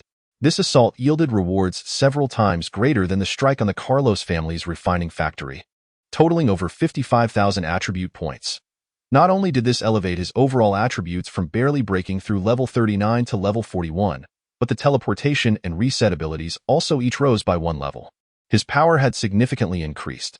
Moreover, at level 41, he was already considered a major figure among the human race, with only a few more levels to bridge the gap to becoming the strongest among them. The Neil family's stronghold spanned millions of square kilometers, dotted with numerous palaces and castles. These edifices, varying in size, served as residences for the upper echelons and core members of the Neil family. At the very center stood a grand and opulent palace. Within the main hall, the senior members of the Neil family convened, their virtual images colliding in a cacophony of voices. Above them, the current head of the Neil family, Rister, wore a grim expression, his heart in turmoil. Not long after Li Feng boarded the Yong'an No. 1, the Neil family had already received news. He had never anticipated that Li Feng would launch an attack on the branch of the Neil family security group. As Li Feng lacked the strength to do so, his first thought was how to eliminate Li Feng at any cost. The death of Bulwo had inflicted significant losses on the Neil family. In a bid to win over the exceptional talent that was Bulwo and secure a permanent cooperation agreement, the Neil family had lavished him with abundant resources, including materials capable of enhancing talent. They had even promised to support Bulwo in becoming the second captain of the large battleship No. 4, going so far as to collaborate with the Extreme Color faction to preemptively clear out Li Feng as an obstacle. He could never have imagined that Li Feng would strike first, using a mission as a guise to eliminate Bulwo. This massacre not only inflicted severe losses on the Neil family, but also utterly disrupted their future plans. According to their strategy, Bulwo, with whom they had already signed a permanent cooperation agreement, was to be of paramount importance. They were prepared to spare no expense or resources to elevate Bulwo to the position of fleet commander within the Special Operations Fleet. Capitalizing on its rapid expansion, if successful, Bulwo could leverage his authority, taking advantage of the outbreak of large-scale warfare to provide the Neil family with a continuous supply of high-ranking slaves. Subsequently, both parties would enter a mutually beneficial period. With the Neil family experiencing an exponential increase in wealth and power, courtesy of the elite slaves provided by Bulwo in return, Bulwo would receive unwavering support from the Neil family, who would endeavor to elevate his status further. However, just as this plan was taking shape, Bulwo was killed. This left the Neil family with insufficient time to select and cultivate another extraordinary talent, willing to enter into a permanent cooperation agreement. Consequently, Lister was left with no choice but to plot the assassination of Li Feng to vent his frustrations while hastily contacting another unparalleled talent from the 4th large battleship, hoping to leverage the assassination of Li Feng as a bargaining chip for their collaboration. As for Liang Qiqing, the director of the Special Operations Bureau, for reasons unknown, he was staunchly supporting Li Feng. Lister could no longer concern himself with this, as long as the truth regarding the murder of over 500 prodigies remained concealed. He could endure Liang Qiqing's suppression. After all, killing Li Feng would disrupt Liang Qiqing's plans, much to the delight of his competitors. Given the financial power and influence of the Neil family, they could afford this price.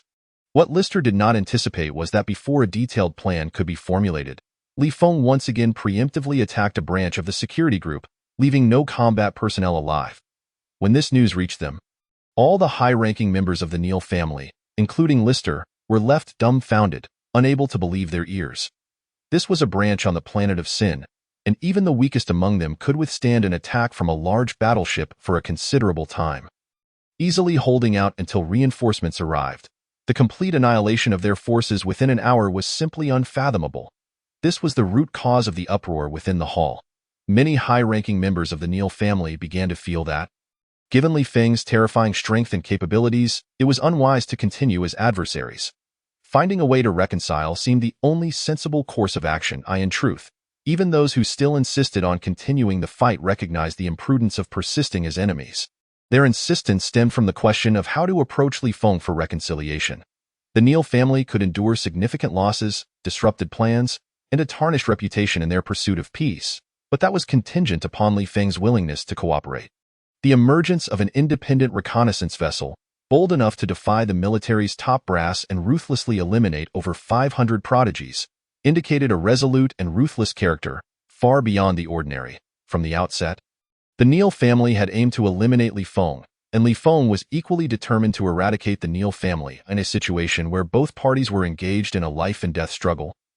Reconciliation seemed improbable. At present, Li Feng held the upper hand, making it impossible for him to act as an ordinary person would, offering apologies, softening his stance, or inviting a heavyweight figure to preach the virtues of resolving enmities peacefully, accompanied by compensatory gestures that might compel the other party to acquiesce. Orders were given to mobilize forces, dividing them into two paths, one aimed at intercepting Li Feng aboard the Yong'an No. 1, and the other heading to the F-369 planet to exert pressure. As it became evident that the high-ranking officials could not devise a more effective solution, Lister resolved not to waste any more time and made a decisive choice. At the Carlos family's stronghold, upon receiving news of the Neil family security group being attacked and annihilated at their branch on the planet of Sin, Patriarch Albert promptly convened a high-level meeting. Like the Neil family's leaders, Albert and his family were equally struck by shock and disbelief. The difference lay in the fact that the members of the Carlos family, in addition to their astonishment, were also gripped by profound panic and trepidation. Such an alarming display of strength and capability implied that if Li Feng were to unleash his full might, given sufficient time, the Carlos family's mineral reserves would be in jeopardy. Moreover, the higher-ups of the Carlos family realized they must tightly seal off their communications and always carry high-ranking alien second-class mercenaries when venturing outside. They were resigned to the necessity of reconciliation with Li Feng at whatever cost. Albert sighed deeply. He had repeatedly surpassed our estimated potential limits, and his rate of advancement was beyond our comprehension. If we delay any longer, we may find ourselves without even the qualifications for reconciliation. The members of the Carlos family remained silent, tacitly agreeing with Albert's decision. Chapter 115. Interception on F-369. The Yong'an Group's financial power held no sway within the broader human federation but was unmatched among the prominent families on the planet. The Public Relations Department promptly received notification from a deputy director of the Transportation Management Bureau's Security Division on F-369. A significant number of Level 30 and even Level 40 alien second-class citizens were en route to F-369 aboard manned transport vessels. According to the regulations established by Jiang Wanxin, any appearance or imminent arrival of humans or aliens above Level 30 at F-369 must be reported, and their information must be investigated. The head of the Public Relations Department immediately reported this information to Jiang Wanxin. In her villa, Jiang Wanxin quickly contacted Li Feng, informing him of the situation while entering the underground fortress.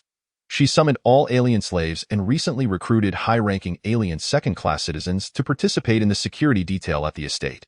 Soon after, the Public Relations Department received further communication from a small military base in the F-0004-star region. A number of medium and large transport vessels, equipped with offensive and defensive systems, applied for entry to F-369 under the pretext of transporting supplies. Jiang Wanxin promptly reached out to the base commander, Ma Daqing.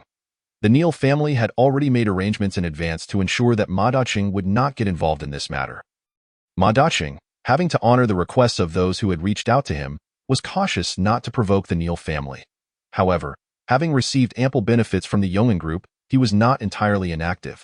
After reaching an agreement with Jiang Wanxin, he decided to take a leave of absence to Li Feng, with the assistance of General Lu Rongguang from the Welfare faction, had his trusted captains immediately request deployment to conduct military exercises in the vicinity of F-369. With Ma Daqing on leave and unreachable, they launched one large battleship and two medium battleships. This outcome allowed Ma Daqing to avoid offending either side. He did not hinder Li Feng and Jiang Wanqin, nor did he involve himself with the Neil family. The responsibility of violating military regulations by deploying battleships without authorization fell squarely on the captains sent by Lu Rongguang. This situation could escalate or be easily resolved. If the Neil family did not pursue the matter, simply lacking authorization without a denial of their request could be smoothed over due to Lu Rongguang's influence. However, if the Neil family pressed the issue, none of the captains would be safe. After all, deploying battleships without any authorization was a serious violation regardless of the reasoning. For these captains, should such a scenario occur, it could turn out to be a fortuitous development, as Lu Rongguang would eventually compensate them handsomely. Having become the leader of the welfare faction, Li Feng would certainly look for opportunities to provide them with additional rewards. The larger the burden they bore, the greater their future compensation would be. Of course, this was all predicated on the assumption that Li Feng and the welfare faction did not falter. Aboard Yong'an No. 1, Li Feng was on his way back to the fleet's base. He had no intention of heading to F-369, primarily due to time constraints. January 1st marked the day the Wind Chaser Army was set to mobilize. The Special Operations Fleet was to receive orders in the coming days to head to the Wind Chaser Army's command center for assembly. If he were to return to F-369, he might have to turn back midway. Most importantly, he was concerned about Jiang Wanqin's safety. The Neil family was dispatching a significant number of high-ranking aliens and modified transport vessels to F-369, primarily to intimidate and exert pressure. Even amidst a life-and-death personal feud, there were numerous unwritten rules and taboos. The Neil family would never brazenly use their own transport vessels to attack a life planet outside of the planet of sin unless they were utterly cornered.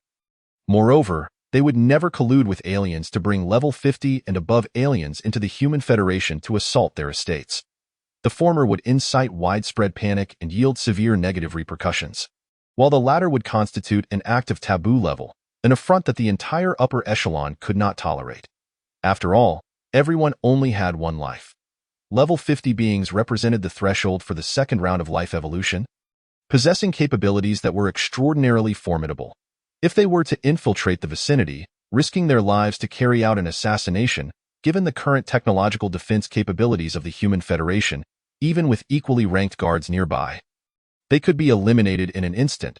If such actions were permitted, regardless of the dangers of colluding with aliens, the lives of high-ranking officials in both the political and military spheres, as well as those of the prominent families, would be severely jeopardized. At that point, no one would dare to expose their whereabouts. Yet many important events and banquets could not be missed entirely, especially for political leaders who often interacted closely with the general populace. Even with higher-ranking alien guards at their sides, they would still be vulnerable to sudden attacks at close range. Moreover, it is worth noting that these high-ranking individuals are accompanied by a multitude of elite alien guards. Yet it is impossible for all their family members to be afforded such levels of protective forces. Additionally, within the territory of the Human Federation, there exist numerous second-class alien citizens and alien slaves. Each above level 50, these aliens have all entered into various stringent contracts. They may be employed as bodyguards, but they are strictly prohibited from engaging in attacks or assassinations, as long as no alien of level 50 or above intervenes. Jiang Wanqin, residing in a villa or underground castle, cannot be besieged by even a considerable number of level 40 aliens in a short time. Even if the Neil family dared to disregard the severe negative repercussions and deploy a large transport vessel equipped with offensive systems to join the assault, it would be sufficient to hold out until the warships could come to their rescue.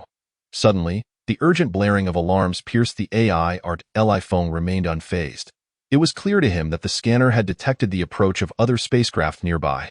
With his supersensory perception and teleportation abilities, coupled with Gu Lingxi's artifact that shields perception, he felt no fear of any ambush within the star domain of the Human Federation, unless there were alien traders bringing in level 50 or above aliens to attack him. He pulled up the scanning data and observed, as he expected, that within 1,000,000 kilometers of Yong'an No. 1, fluctuations of spatial law energy erupted continuously. A dozen large, medium, and small transport ships appeared in succession, each carrying aliens of level 40 and above, accompanied by a multitude of combat mechs launching from their hatches. The timing of their interception was executed with remarkable precision, perfectly coinciding with Yong'an No. One's period of vulnerability following a spatial jump, during which it could not be utilized for 1 hour. He watched the main cannons on those transport vessels power up. Feng, possessing the authority of the captain, decisively issued a command to reduce speed and halt. There was simply no means of retaliation. Yongan No. 1 was merely a small transport ship with enhanced defensive systems, utterly lacking in offensive capabilities. Even if it had been outfitted with attack systems, he could only control Yongan No. 1 to engage several smaller transport vessels from the Neil family. Faced with large transport ships boasting 100-fold stronger offensive and defensive systems, equipped with numerous specialized weaponry, he could only watch helplessly. Not to mention, there were several aliens above level 40 capable of single-handedly destroying Yongan No. 1. However, he felt no urgency. He beckoned Gu Lingxi, who remained composed and absorbed in her training, to prepare for escape. He then pulled up the Interstellar map to scan their current location. After confirming that there were no core members of the welfare faction stationed at the military base in this star domain, he could only reach out to Lu Rongguang, one of the 7 major generals of the welfare faction, who served as the commander at a large military base adjacent to Area E and F. He requested the deployment of a large warship under the pretense of operational error, utilizing the spatial jump system to arrive here for escort support. The reason for claiming operational error was that warships from major military bases were prohibited from leaving their assigned star domains without orders from the military headquarters. Chapter 116. Capture the leader. First, seeing that Yongan No. 1 had slowed and showed no intention of fleeing, the dozen large, medium, and small transport ships did not initiate an attack, but instead closed in rapidly. 100,000 kilometers, 90,000 kilometers, 80,000 kilometers. The Neil family was evidently aware of Li Feng's ability to teleport through obstacles and energy shields, having gleaned this information from the attack on the branch office's footage. Upon entering within 5,000 kilometers, they all came to a halt. The corners of Li Feng's mouth curled slightly. 5,000 kilometers was no trivial distance. Logically, the farther one is, the more challenging teleportation becomes, especially when considering teleportation that disregards obstacles and energy shields. However, logic could not be applied to Li Feng. With a mental attribute soaring to 36,100 and a perception range reaching 36,000 kilometers, his 4th-level supersensitivity could cover over 14,000 kilometers. Moreover, this was without employing his resetting ability to adjust most of his attribute values toward his mental attribute. Otherwise, the coverage of supersensitivity could exceed 50,000 kilometers. Captain, these transport ships have sent a message, demanding you surrender within 3 minutes, or they will commence an attack. You are a major officer and a Special Forces squadron major. They shouldn't have such audacity, right? The first officer of Yongan No. 1 rushed into the lounge in a flurry. The Yongan group had only been established for a few months, lacking deep roots, even though it was Li Feng's vehicle. The first officer was merely a level 6 cultivator with years of experience as a transport ship captain. It was not that they couldn't hire a higher-level first officer, but rather that they couldn't find someone of a higher level who would ensure they wouldn't be bribed. Don't panic, Li Feng simply waved his hand, choosing not to respond to the first officer's concerns. The Neil family possessed that audacity. Attacking officials and officers was a severe transgression. However, it varied from person to person. The severity of the transgression depended on the rank of the attacked official or officer and the negative impact caused, as well as the level of the assailant or their faction. As a 5-star major, and given that there were personal grievances involved in a non-public setting, it would be utterly ludicrous to think the Neil family's financial resources and influence would hesitate to act out of fear of repercussions. Their inaction stemmed solely from their awareness of his strength and extraordinary capabilities, fearing he might escape. Yongan No. 1 was being treated as a hostage. The so-called 3-minute deadline was merely an attempt to incite discord among the crew members of Yongan No. 1. The Neil family's leader could not be foolish enough to genuinely believe he would surrender for the sake of a ship's crew and alien slaves. In fact, the former was correctly assessed. Li Feng indeed wished to preserve Yongan No. 1, and did not leave with Gu Lingxi at the first opportunity. As for the latter, it was highly unlikely to materialize, as all the crew members, despite their low levels and lack of experience with assaults, had been hired at a premium by Jiang Wanxin. Every cent was spent to ensure that these crew members would not be bribed or betray them. These crew members not only resided permanently on Yongan No. 1 without the opportunity to leave, but all communications were under surveillance, requiring regular inspections, and their families were all within the Yongan group. As for the combat personnel, They were all low-level alien slaves. In just about 2 minutes, Li Feng, utilizing his supersensitivity, discerned the situation of the dozen large, medium, and small transport ships. At first glance, it appeared nearly insurmountable. 2 large transport ships, 4 medium transport ships, and 8 small transport ships formed the core, with all main cannons and energy ports locked onto Yongan No. 1. Should they launch an all-out assault, they could breach Yongan No. 1's energy shield in mere seconds. Surrounding them were numerous combat personnel and battle mechs, including combatants left aboard the transport ships. There were 9 aliens above level 40, with the highest reaching level 46. Along with a multitude of aliens above level 30, the disparity in strength was such that comparison seemed futile. Yet, it was merely an appearance of insurmountability. Li Feng quickly identified a target.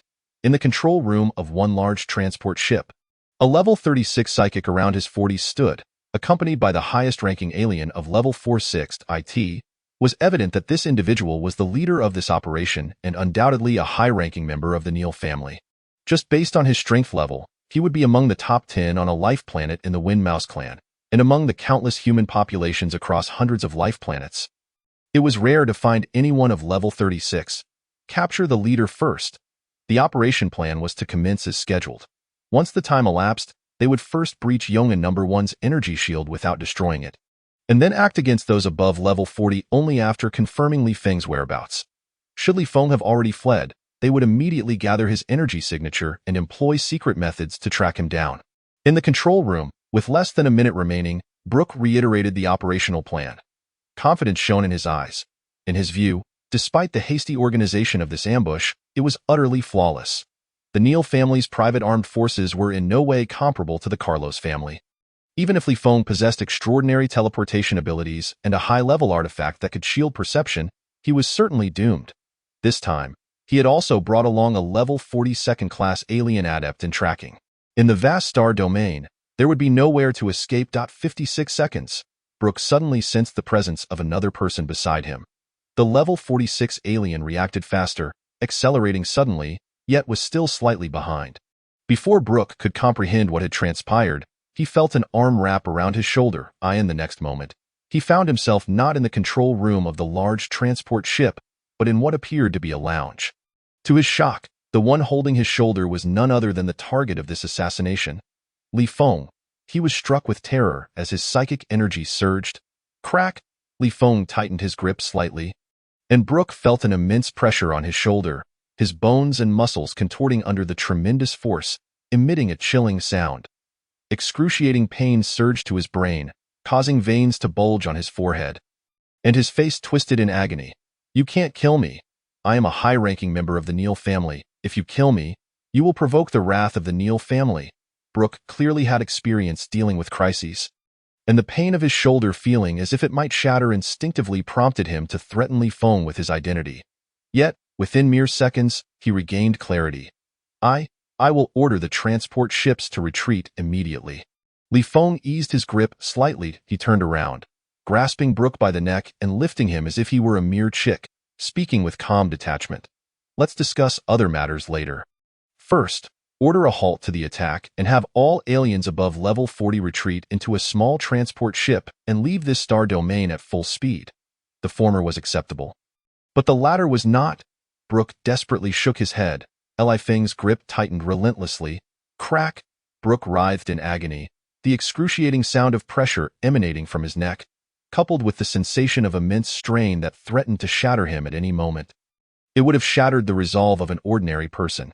Yet, in his gradually bulging, bloodshot eyes, there remained a fierce determination. He understood all too well that to preserve his life, he must steadfastly uphold his boundaries before signing a contract with Li Feng. Non-compliance would lead to certain death, while excessive cooperation would yield the same fate. Just as Brooke felt the imminent fracture of his neck, Li Feng began to ease his grip. Once Brooke regained a measure of composure, he unhesitatingly commanded all the captains of the transport ships to cease their attacks. Bang! Li Feng sought nothing more than a temporary halt to the assaults from the major transport vessels, along with several hostages capable of instilling fear in the enemy. Beyond that, he required no further cooperation from Brooke. He had no intention of negotiating with Brooke, and in a sudden, decisive motion, he delivered a chop that rendered him unconscious. Chapter 117. What is lacking will come. Retrieving a syringe filled with anesthetic, Li Feng injected it into Brook, then cast him aside to the 26th level Windrat clan, who oversaw all alien slaves. His gaze shifted to Gu Lingxi. Battle mecha. Gu Lingxi promptly produced the battle mecha and entered it. With his spirit sword in hand, Li Feng, accompanied by Gu Lingxi, instantly materialized in the control room of another large transport ship. Whether military warships or civilian spacecraft, any equipped with a spatial jump system would have installed remotely controlled self-destruct mechanisms to prevent complete takeover by alien forces. However, to conserve space, the energy storage areas of warships and various types of civilian spacecraft were almost devoid of gaps. Li Feng could not infiltrate the energy storage area directly, as he had done during the assault on the Carlos family's refinery, using a timed nuclear bomb to obliterate the entire energy reserve. Fortunately, the control room could also incapacitate the entire transport vessel.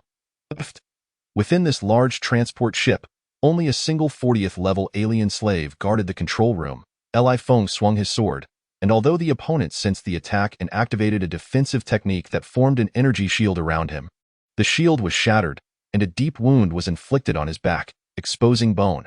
Seizing the advantage, Li Feng pressed the attack, delivering successive strikes. The gravely injured alien slave struggled to defend himself and, after only a few blows, Li Feng severed his head with a single stroke. Ding. You have killed an enemy, gaining 2,955 attribute points. Boom. As the system notification resounded, Gu Lingxi began bombarding the various crucial instruments within the control room. Without wasting any time, Li Feng expanded his senses, monitoring the movements of the high-level alien slaves and second-rate aliens outside the transport ship, while activating his flight capabilities to dart around the control room. Swish, wherever he passed, the operators remained oblivious to the unfolding chaos, their heads severed from their bodies, consciousness fading away. Attribute points 0.59, 0.72, 0.66. The speed was astonishing. Outside the transport ship, those second-rate aliens and alien slaves above level 40, although they received news of the attack, could only watch helplessly. They had no control over the transport ships and could not breach the energy shield in a defensive state to offer assistance. Within just 2 minutes, Li Feng had slain over 1,000 operators. As the control room lay nearly in ruins, he chose not to pursue the remaining operators nor concern himself with the combat personnel left in the armory. Time was of the essence. With Brook as a hostage and a command to temporarily suspend attacks issued, the captains of the transport ships were left in a state of caution, reluctant to launch an offensive against the Yong and No. However, the Neal family might not hesitate to seize the opportunity to eliminate him, regardless of the hostage. He swiftly reached Gu Lingxi's side, taking her and the battle mecha, and in an instant, they appeared in the control room of a medium-sized transport ship. With a swift slash, he decapitated a 38th level second-rate alien left to guard the control room.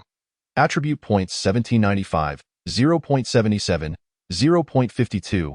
Gu Lingxi immediately began operating the mecha to launch attacks on the various instruments and equipment. Retreat, fall back, create distance. The captains of the transport ships, seasoned veterans, upon receiving news of the 2 vessels under attack, immediately instructed their communications personnel to contact the Neal family and issued commands for a retreat. All transport ships commenced their withdrawal, accelerating rapidly to Li Feng, and Gu Lingxi promptly returned to the control room of Yongan No. 1. Where he personally handled the maneuvering operations, simultaneously issuing a command to the ship's AI to set sail.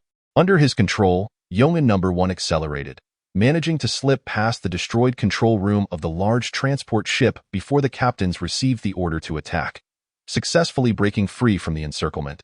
They increased the distance. Li Feng felt a wave of relief wash over him. Having escaped the encirclement and maintaining a safe distance, even should the Neal family's transport ships initiate an attack, his reflexes would allow him to deftly maneuver Yongan No. 1 to safety. The only remaining risk was that it would take another half-hour before Yongan No. 1 could utilize its spatial jump system. If the Neal family had enough transport ships equipped with offensive and defensive systems, they could potentially intercept him if they calculated the timing and trajectory correctly. Beep beep beep, alarms blared. The scanner detected a powerful surge of spatial law energy from hundreds of thousands of kilometers away. Soon, a large warship appeared within the scanning range. Observing the ship's serial number, it was clear it belonged to the large military base where Lu Rongguang was stationed. Li Feng immediately maneuvered Yongan No. 1 towards the warship, feeling a sense of security wash over him. The Neal family dared to ambush and assassinate officers, but lacked the courage to attack a warship, as long as he could use the large warship as cover. The Neal family's efforts to send more transport ships with added offensive and defensive systems would be in vain as Yongan No. 1 was effectively safeguarded. The captain and crew erupted in cheers of excitement.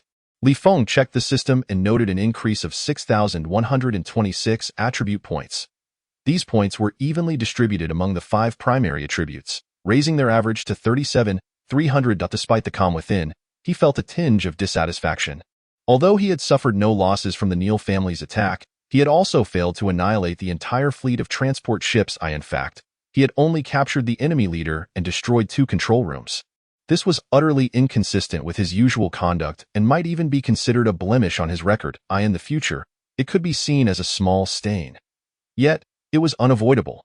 The captains of this fleet were all experienced individuals.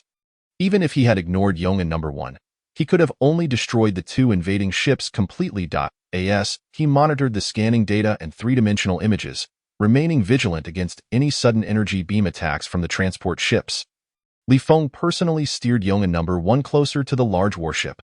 After initiating the spatial jump system, the large warship would require several minutes to warm up before it could activate. Once they reached the other side, Yongan No. 1 came to a halt.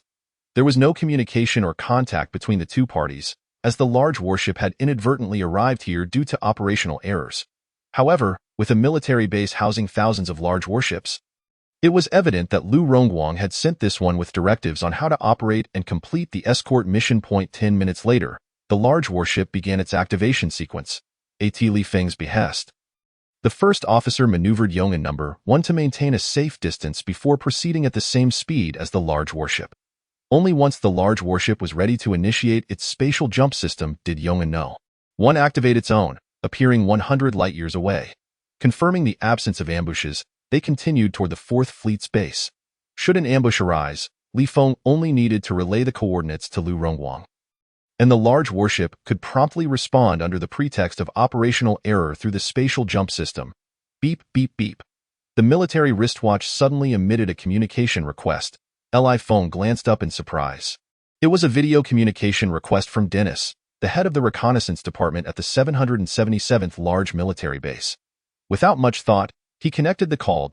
Dennis's virtual image appeared before him, accompanied by a stern-looking middle-aged man, the head of the Carlos family. Albert. Dennis, having interacted with Feng a few times, was familiar with his demeanor and, after a brief introduction, got straight to the point. Head Albert wishes to discuss reconciliation with you. I am not in the best of moods after failing to annihilate the ambushers. Head Albert may want to wait 3 to 5 months before broaching this topic with me. Feng regarded Albert silently. Albert recognized that Li Feng's statement was a pointed jab at him. Yet he found himself powerless to act. The Carlos family had been closely monitoring the movements of Yongan No. 1. Naturally, they were immediately aware of the ambush. He understood that dispatching all the vessels in a state of readiness to assist would demonstrate sincerity in confronting the Neal family openly before discussing reconciliation. However, he clung to a slim hope that the Neal family's attack might succeed. If it did, he would bear no costs while eliminating this formidable foe. Alas, yet again, he had gambled incorrectly. Fortunately, there was still a chance. Feng was clearly giving Dennis face and had not immediately terminated the communication. Albert refrained from unnecessary explanations, slightly inclining his body as he spoke. If MRTLI is willing to grant another opportunity, I am prepared to represent the Carlos family in present terms that would surely satisfy you. For instance, I could leverage my connections to provide guarantees for Yongan Group's transportation company, facilitating the installation of offensive systems and various specialized weaponry on Yongan 1. Furthermore, I could transfer a permanent employment contract for a level 42 alien second-class citizen to Yongan Group. Not sufficient, far from enough.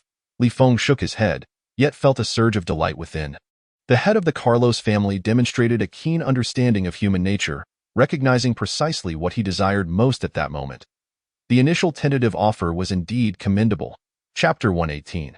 Sky-high prices with on-the-spot increases. I wonder. Mr. Li, what would you consider adequate?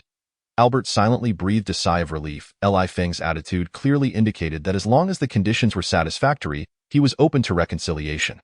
The request for a transport vessel equipped with defensive and offensive systems included one large 10 medium and 100 small ships. Li Feng, uninterested in wasting time, casually threw out an exorbitant figure, 1 level 45 alien slave, which could be exchanged for 2 lower-tier alien slaves or 3 level 42 alien citizens under permanent employment contracts. Albert chuckled. During this time, I have engaged numerous top psychologists and analysts who have meticulously studied all available information regarding you, Mr. Lee. Based on their findings, I surmise that even if I were to negotiate down to a single large transport vessel and a level 45 alien slave, you would likely acquiesce. Yes, your investment in those psychologists and analysts has proven quite worthwhile. Li Feng did not deny it. He was indeed dissatisfied with his recent achievements. Albert's proposition was precisely what he yearned for. Akin to a timely gift in the midst of a snowstorm. The valuation mattered little. His sole desire was to acquire a large transport ship equipped with offensive systems to subjugate the Neil family. As for the level 45 alien slave, it was intended to ensure Jiang Wanxin's safety, providing a higher security factor. Albert gritted his teeth and declared, I will accept all the conditions you previously proposed and additionally upgrade the level 45 alien slave to our Carlos family's only level 49 alien slave. Furthermore, I will provide 5 slaves above level 40, including a fire spirit adept at crafting magical artifacts, as well as 50 slaves above level 30. As for those below level 30, I trust that once a large-scale war erupts, you, as the captain of a special operations fleet's large warship, will not lack for such personnel, so I shall refrain from embarrassing myself by presenting them. Intriguing, what do you desire? Li Feng couldn't help but smile. The phenomenon of sky-high pricing coupled with immediate increases was not something he had encountered before. Indeed, it was a first for him to even hear of such a practice, without needing to think. He could surmise that Albert's demands were far from insignificant. Both conditions were undeniably exorbitant, akin to the stringent control imposed on level 50 alien second-class citizens and alien slaves capable of undergoing a second life evolution. The Human Federation maintained equally strict regulations regarding warship attack systems capable of inflicting massive destruction. While it was relatively easy to secure approval for enhanced defensive systems on transport vessels with a bit of financial maneuvering, installing offensive systems required a degree of influence that transcended monetary concerns. Should such a transport vessel wreak havoc or fall into alien hands, accountability would inevitably fall upon the responsible faction. The prospect of over 100 transport vessels outfitted with both offensive and defensive systems simultaneously launching assaults on Human Federation life planets, or mysteriously vanishing after having their self-destruct systems removed, would be a burden even the Carlos family could scarcely bear. Slaves above level 40 and level 42 alien second-class citizens bound by permanent employment contracts were of immense value. In the Galactic Empire, achieving level 40 meant that even among higher-level races, one was typically a ruler of a life planet. Capturing and taming such formidable beings to the point of servitude was an arduous endeavor. Each was worth a king's ransom. Similarly, many high-level alien second-class citizens, in pursuit of additional cultivation resources, would indeed set aside their pride to enter into employment agreements with families or organizations. However, the distinction between a standard employment contract and a permanent employment contract was stark. The former was merely a common work agreement, while the latter bordered on illegality, being only marginally better than outright slavery. It was exceedingly rare for alien second-class citizens above level 40 to willingly sign such contracts unless compelled by extraordinary circumstances. Voluntarily bearing the substantial risks and costs involved, Albert's demands were certainly not trivial. Our Carlos family recognizes the immense potential for future development in Mr. Lee, Albert candidly expressed, and seeks to collaborate with you. The fees you have spent on those top psychologists and analysts will need to be deducted. Li Feng replied nonchalantly, if they cannot deduce that I harbor no affection for white turtles, it is unlikely that I would consider collaborating with one at a him. At that moment, Dennis coughed, apologies. I forgot you were present. Li Feng afforded the old officer some respect, stemming from the fact that when he had previously opposed the Carlos family, Dennis had chosen neutrality, leaning slightly in Li Feng's favor. Had it been otherwise, upon learning that Dennis was acting as a liaison for the Carlos family, Li Feng would have swiftly cut ties without a second thought, denying Albert the opportunity to negotiate. His inclination was to annihilate the Carlos family, as no condition could outweigh having an enemy capable of reasonably harvesting attribute values within the Human Federation. Additionally, he hoped that Dennis might provide some care for the NB-4444 small reconnaissance ship, a place he found himself reminiscing about often despite his brief absence. Dennis shook his head, sensing that Albert had yet to formulate a response. He inquired, "Would you like me to update you on the current status of NB-4444? No need." Li Feng promptly declined. The mortality rate for independent small reconnaissance ships was a staggering 99. Knowing would only serve to exacerbate his sorrow. Regardless of whether they were former subordinates or newcomers, those who had spent time there were not prone to sentimentality in the face of insurmountable challenges. They would naturally seek out the officers who had emerged from the NB-4444 reconnaissance ship in an orderly fashion. As Li Feng's gaze shifted towards him, Albert realized it was time to make a decision. With a firm resolve, he stated, "Regardless of whether we collaborate or not, since I have already promised to gift Mr. Li, there is no reason to retract that." Li Feng replied coolly, "If you insist on giving it away, I shall not stop you. However, you would do well to consider whether you can withstand the pressure from your family's higher-ups, lest you inadvertently provoke my ire. Once you have made your decision, gather the relevant personnel and directly contact Yong'an Group. Their legal and business departments will arrange for discussions on the details." "Understood." Albert exhaled in relief. He had resolved to take a gamble on Li Feng's character and potential, unreservedly offering all the benefits he could muster, even if it meant receiving nothing in return but a verbal commitment. Thus concluded their conversation. Li Feng promptly ended the communication and sent a video call request to Jiang Wanxin to inform her of the developments on the sinful planet. There were no convoluted taboos or hidden rules. Possessing a large transport ship outfitted with offensive systems was more than sufficient to subjugate the Neal family. The addition of over 100 transport ships and a multitude of high-level alien slaves would significantly bolster Yong'an Group's influence. Should Albert indeed wish to gift these, Li Feng would not decline. Whether it would take a year or two to repay the favor or lead to a short-term collaboration would depend entirely on the value the Carlos family could provide in the future. The refusal to engage in cooperation stemmed from various reasons, not least of which was the fact that the stakes Albert had presented did not even meet the qualifications for a short-term partnership. Chapter 119. The Inconsiderate Personnel Department. Upon reaching the space station connecting the transport ships to the 4th Special Operations Fleet's life planet, Li Feng sent a message to Lu Rongwang.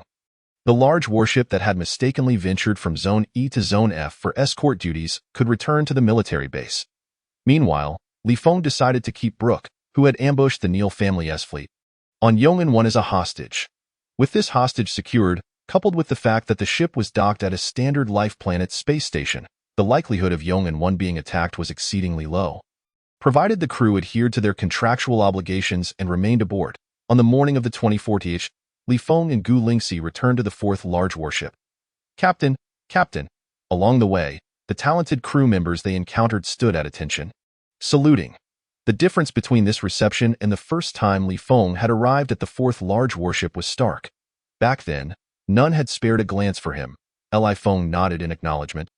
Fully aware that their respect was feigned, he still preferred the days spent as captain aboard the NB-4444 small reconnaissance ship, where he had a crew that was both unruly and refreshingly innocent. Dismissing even the most powerful figures with disdain, their singular ambition was to achieve promotion and wealth. The one who could lead them to that goal would earn their respect, even under duress. They would spit defiantly to them. The title of Captain Dad represented the highest form of esteem. It is also the sole title that can transcend the pursuit of promotion and wealth, compelling individuals to follow it at any cost. Li Feng had once enjoyed this privilege aboard the reconnaissance vessel NB-4444. Such treatment is exceedingly addictive. Thus, he unhesitatingly directed the large battleship number 4 towards this course, despite the hellish difficulty it entailed. The reasons for this were threefold. Firstly, the crew of large battleship number 4 consisted entirely of elite geniuses and extraordinary talents. Their boundless potential was accompanied by an inherent pride and confidence, making their subjugation to others an impossibility. Secondly, the personalities of those who dared to apply for the small independent reconnaissance ship were predominantly those who were well aware of the risks, fearless of a 99 mortality rate, and would face death with a smile. The one who could lead them to success would be regarded as a paternal figure. In contrast, the talented crew aboard the large battleship number 4 exhibited diverse personalities and ambitions. Some sought wealth and fame. Others desired training and experience, while still others wished to fight for humanity. Such differing aspirations naturally led to varied objects of respect. Thirdly, these talented crew members were simply too dazzling. Behind the scenes, numerous families sought to curry favor with them. Many had likely already aligned themselves with these families or forged partnerships. The intricate web of backgrounds and interests made it exceedingly difficult to unite them as a cohesive group.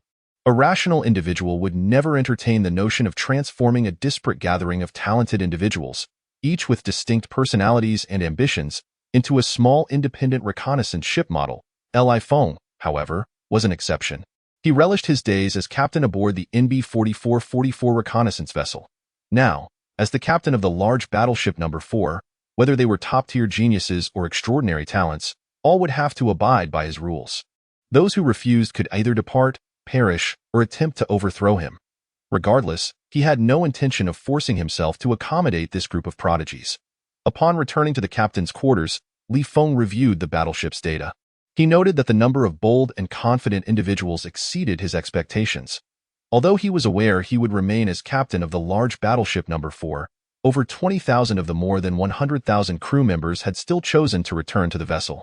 However, over 70% of them were of Asian descent, while the original proportion of Caucasian crew members aboard the large battleship No. 4 had exceeded 60%. The cause of this shift was evident. During his initial purge, the majority of those eliminated were Caucasian geniuses. At that time, he had not deliberately sought to differentiate between races. It was simply that the Caucasians appeared somewhat bothersome, leading him to subconsciously eliminate more of them. This subsequent chain reaction was, of course, something Feng welcomed. Point one of his plans was to systematically exclude all Caucasians from the battleship. By the afternoon, Feng's predictions were confirmed. The battleship's AI received notification that the Fourth Fleet would officially depart on the morning of the 28th to report to the Wind Conqueror Army. Feng promptly instructed the AI to issue a return notice to all crew members. The large battleship No. 4 began to buzz with activity as crew members returned. Simultaneously, the personnel department began sending various inquiries regarding transfers to Feng. Numerous officers and crew members sought to be reassigned from the large battleship No. 4. The primary decision-making authority regarding these requests rested with the personnel department. As captain, Feng possessed only the right to suggest and a limited veto power. Indifferent to the matter, he instructed the military wristwatches AI to process them in bulk, approving all requests.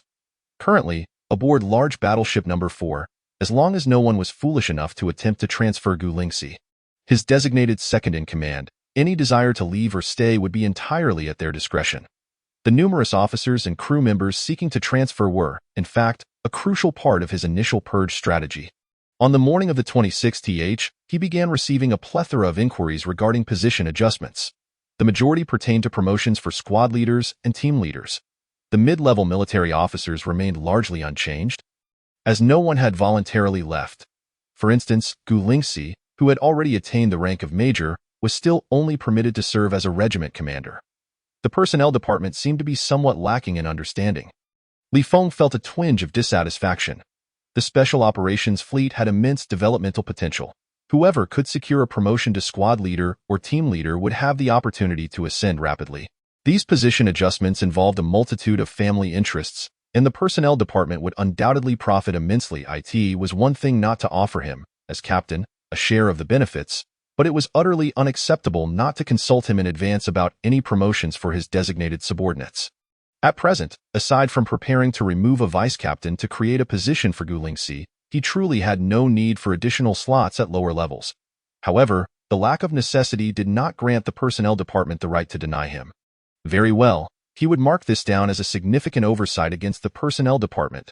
As for any repercussions, after a moment of contemplation, he instructed the AI to respond to all inquiries for promotions among Caucasians with the recommendation of suspected short lifespan.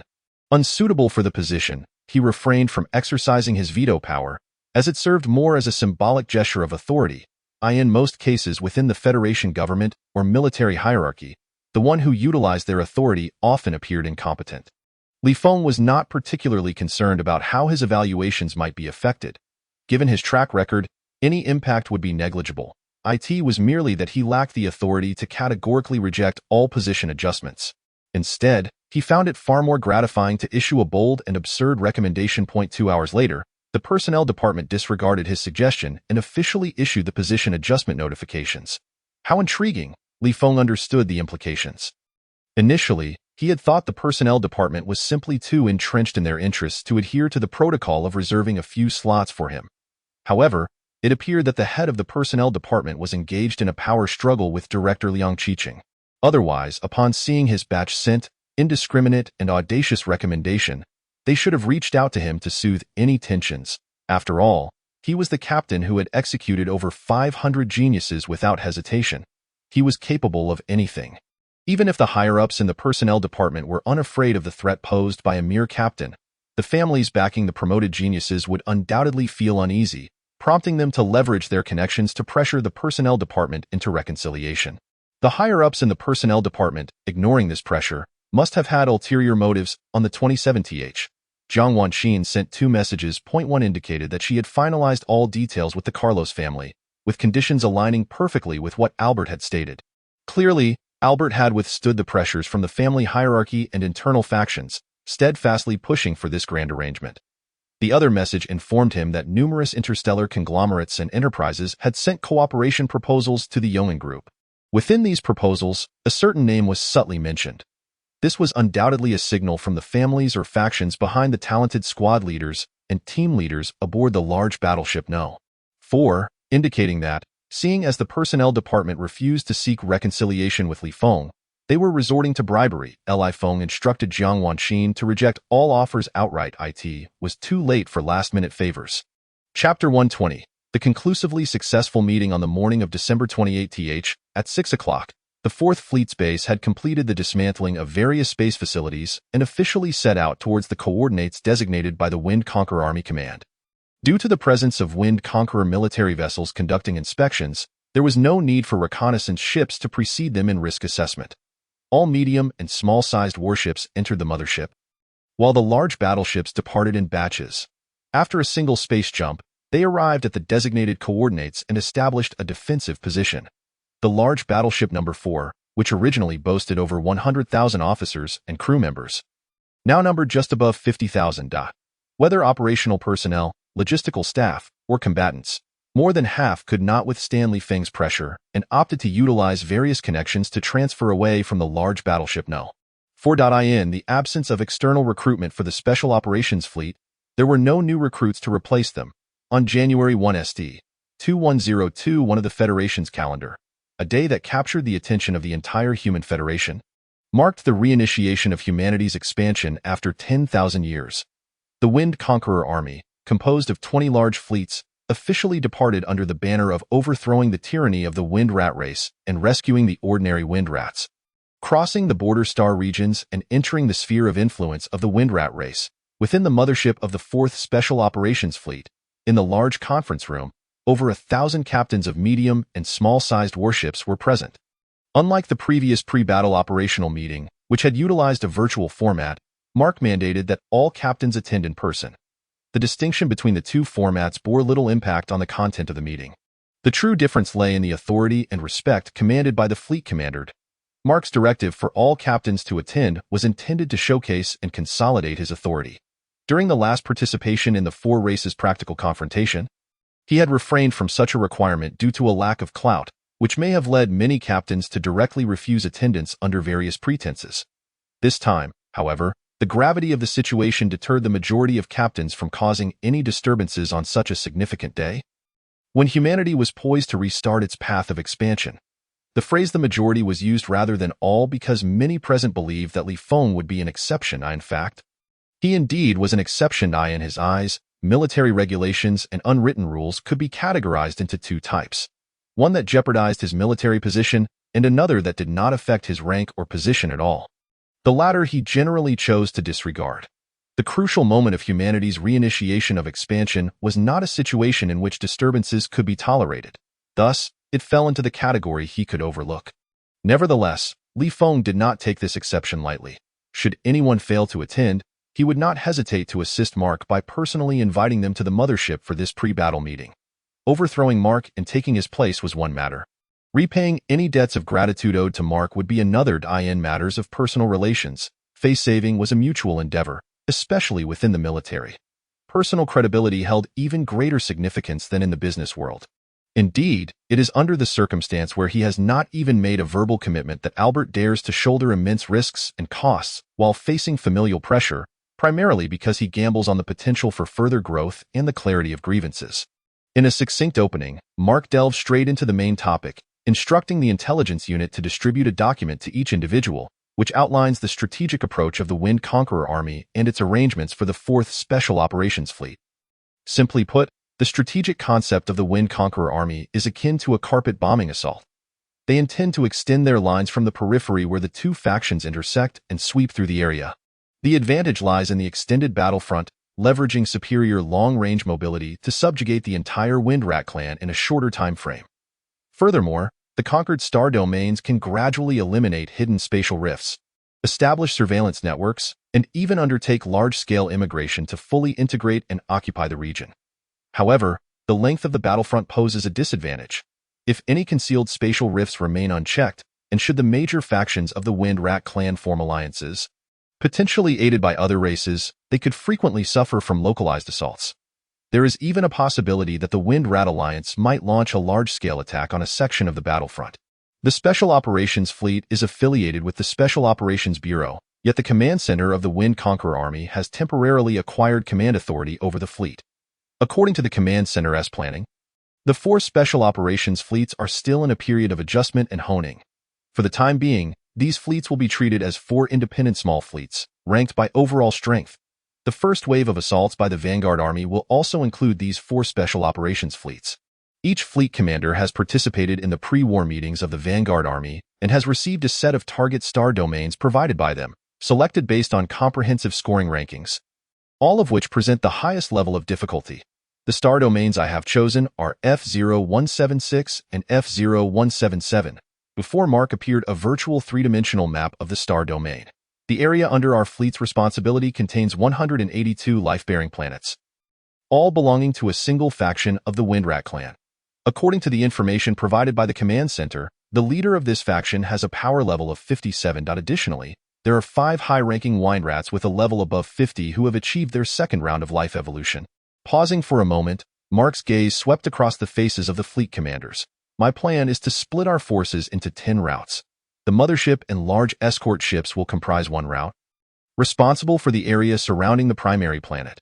The remaining 9 large warships will each take a separate route, each in charge of a specific area. I will notify each warship of their designated area after conducting my research. To prevent any potential attacks, medium and small-sized warships will temporarily fall under the command of each route to cooperate in operations. The commanders of the large warships will have temporary command and dispatch authority. Beep, beep, beep. The majority of the commanders did not hesitate to press the speaking request button on their armrests. Each pair of eyes directed at Mark glinted with cold fury, especially from the commanders of the medium and small-sized warships. Were Mark to be within arm's reach, they would undoubtedly spit in his face. The reason is simple. Mark is clearly monopolizing the decision-making process. What was supposed to be a meeting for formulating operational plans has turned into a mere notification of said plans. Any one of the commanders present is a rare gem among their peers in the military. Even if the plan were flawless, they would not tolerate Mark, the fleet commander, wielding absolute control over its formulation. Not to mention, the plan itself has already left many commanders dissatisfied. The commanders of the large warships are eager to oversee the area surrounding the primary planet for the sake of greater military accolades. Meanwhile, the commanders of the medium and small-sized warships are extremely displeased at losing their autonomy, becoming subservient to the larger warship commanders. Mark's actions are evidently a deliberate attempt to shift the conflict, inciting a clash of interest between the commanders of large and small warships. In doing so, he not only significantly reduces the pressure on himself, but also positions himself to gain favor among a faction of commanders as they engage in their internal strife. Everyone is not foolish enough to allow him to achieve his desires. Mark's gaze shifted to Feng in the center of the front row. Blinking once, Feng remained unperturbed, ignoring him. Mark blinked several more times. Only then did Feng seem satisfied. As the captain of an independent reconnaissance ship, he had never participated in multi-ship operations or related meetings, nor had he sought to understand the rules concerning them. Prior to the meeting, Mark had not reached out to him for any preliminary discussions. Thus, he was entirely oblivious to the implications of Mark's subtle gestures. However, He could surmise that it was merely a request for him to exert his influence and suppress the room. With the number of blinks indicating an increase in the promised benefits, Feng casually pressed the button on the armrest. If Captain Li has any objections, please voice them. Mark immediately chose Feng. Feng stood up, retrieved a spiritual sword from his storage ring, and turned to face the row of commanders behind him. I personally believe the fleet commander's plan is flawless and does not require any further deliberation. Arrogant, haughty, and overbearing, the entire conference room erupted in commotion. The commanders glared, their eyes wide with anger. Feng's gaze slowly swept through the crowd, and wherever it landed, silence ensued. Once the room was entirely quiet, Mark seized the moment to speak. So, is there anyone who holds a differing opinion? The commanders, gritting their teeth in frustration, restrained themselves from pressing the speaking request button. They were not afraid of Mark, but were somewhat intimidated by the formidable Feng, who was known for his ruthless demeanor and did not hesitate to eliminate those who crossed him. One wished to be the first to test whether Feng possessed the audacity to act violently within the confines of the meeting room. Today, they would grant him a slight concession and observe how long he could maintain his arrogance. Since no one opposed, we shall proceed according to this plan. After waiting a few seconds to confirm that no one requested to speak, Mark decisively announced the successful conclusion of the operational planning meeting. Chapter 121. The first departure. Beep, beep, beep. Shortly after Feng returned to the fourth large warship, his military wristwatch received a video communication request from Mark. Upon connecting, Mark's virtual three-dimensional image materialized, maintaining his usual demeanor. His gaze remained stern and humorless, clad in a crisp military uniform, his stature resembling that of a perfectly crafted spear. The only difference was the heightened vigor and assertiveness he now exuded. Reminiscent of the time when Feng first met him at Military Base 777. What's this? Are you considering changing your career to become a sycophant? You're quaking in your boots at the opportunity to ride on my coattails? Feng scoffed.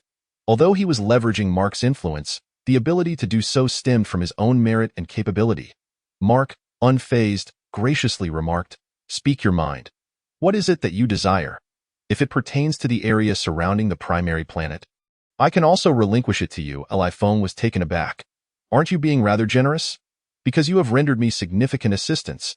Mark spoke candidly, revealing that from his first day in the Special Operations Fleet, he had been utterly exhausted. Each day had been spent under an avalanche of pressure. The deputy fleet commander, the commanders under him, the crew on the mothership, and even any logistical personnel dared to defy the orders he issued. Despite employing every means at his disposal, tangible results remained elusive. It was no wonder that despite his exceptional talent, with a power level of 28, he only ranked in the lower tiers. His sole advantage lay in his position and authority as fleet commander. Earning respect had proven to be exceedingly difficult. He had once been the most illustrious young officer in the F Region's Frontier Defense Forces at Military Base 777, a standout among peers of the same age across the entire military. A top-tier military scion, he had once held a lofty view of his surroundings. Yet, upon arriving at the 4th Special Operations Fleet, he had truly come to comprehend the sensation of powerlessness and the weight of suffocating pressure. Had it not been for his extraordinary willpower, he would have long since succumbed to despair. Fortunately, today he had finally turned the tide. Utilizing Feng's formidable reputation, he had successfully intimidated all the commanders, establishing sufficient authority as fleet commander. Concurrently, he had adeptly shifted the conflict, allowing this tactic to proceed smoothly. As the commanders turned against one another, some would inevitably falter while others would prevail. The commanders who failed, facing pressure from both within and outside, would have no choice but to align themselves with him to gain an advantage in operational assignments, enabling them to withstand the pressure from the multitude of talented individuals below them. Even those commanders who emerged victorious would hesitate to confront him directly. It could be said that it was only today that he had truly opened the floodgates, as long as he continued to sow discord, rallying factions against each other and perpetually creating conflicts among the commanders. He would undoubtedly seize complete control of the fleet. Feng inquired curiously. "What was the meaning behind your blinking?" Mark casually explained. "It was of no particular significance. The first blink was a request for your assistance, and the subsequent blinks indicated urgency. I had thought that this meeting might involve some special rules for exchanging interests on the fly." Feng chuckled, feeling somewhat bemused. as he had initially suspected some arcane language was at play. Such rules do exist, but they are typically prearranged and communicated beforehand, Mark clarified. I hadn't the opportunity to contact you prior, mainly due to time constraints, and the deputy fleet commanders were deliberately obstructing me, leaving no time or chance to reach out. Meetings that necessitate the temporary exchange of interests are usually discussed in detail post-meeting. I have obtained what I desire. According to unwritten rules, the benefits I provide to you can only increase, not diminish. Feng understood now. It all came down to personal credibility. He suddenly asked, since you are already leveraging my influence, what's to stop me from rapidly accumulating military accomplishments and soaring in prestige, with the backing of the higher-ups in the Special Operations Bureau, to completely undermine you? I am indeed apprehensive. Mark nodded. However, a promise is a promise. What is due must be fulfilled. Feng pondered. Let us set aside the main planet star region, lest you, as the fleet commander, lose your prestige in the eyes of the higher-ups. I might appear as a mere puppet. It matters not which star region it is. When you issue orders, simply add that all major warships may apply for support in other star regions upon completing their tasks. What do you intend to do? Mark sensed something amiss. Feng replied nonchalantly. One star region is not enough. I want them all. Mark frowned and cautioned. Do not be too careless. Although the border star regions are weak overall in terms of the strength of the Windrat clan, there are numerous hidden spatial rifts scattered throughout their territory. Our Special Operations Fleet is a thorn in the side of all races and could be ambushed by high-level Windrats or even other races at any moment. Feng inquired, do I strike you as someone who is careless? Very well. Mark had nothing more to say. During their time at the 777th Military Base, he had worked with Feng on a mission to assault a Windrat warship factory to improve his own record and achieve the rank of Major. He understood that Feng, while appearing reckless, seldom took unnecessary risks. First, send me all the relevant data privately. Feng efficiently concluded the call. After a brief wait of just over 10 minutes, his military wristwatch received the data that Mark had sent in violation of regulations. This information not only contained detailed accounts of the star regions under the 4th Fleet's jurisdiction and their operational plans, but also included movements of other Vanguard fleets, which he, as a large warship captain, was not authorized to know, alongside the distribution of responsible areas and the general location of space fortresses. Be brazen in demeanor, yet prudent in action, Feng wasted no time in meticulously studying the data he had received in advance. 3 hours later, he was well prepared. The 4th large warship officially received its operational orders. Rather than contacting the captains of the 110 small and medium-sized warships to discuss the battle plan, he directly instructed the warship's AI to relay orders to the reconnaissance vessels to scout the target star region, notifying the remaining small and medium warships to depart in sequence. Internally, he did not convene the senior officers of the 4th warship for a discussion, but sent them a rudimentary plan instead. The senior officers, having grown wiser this time, all responded with agreement. Thanks to the information provided by Mark, Feng advanced towards the target star region 3 hours ahead of other large warships. The captains of the other large warships scoffed at this. The missions assigned to the Special Operations Fleet were of extremely high difficulty. The 4th Fleet had a 3-month deadline to achieve its objectives, posing a significant challenge. Departing a few hours early did not confer any substantial advantage. Rather, it likely marked them as the first target to be struck.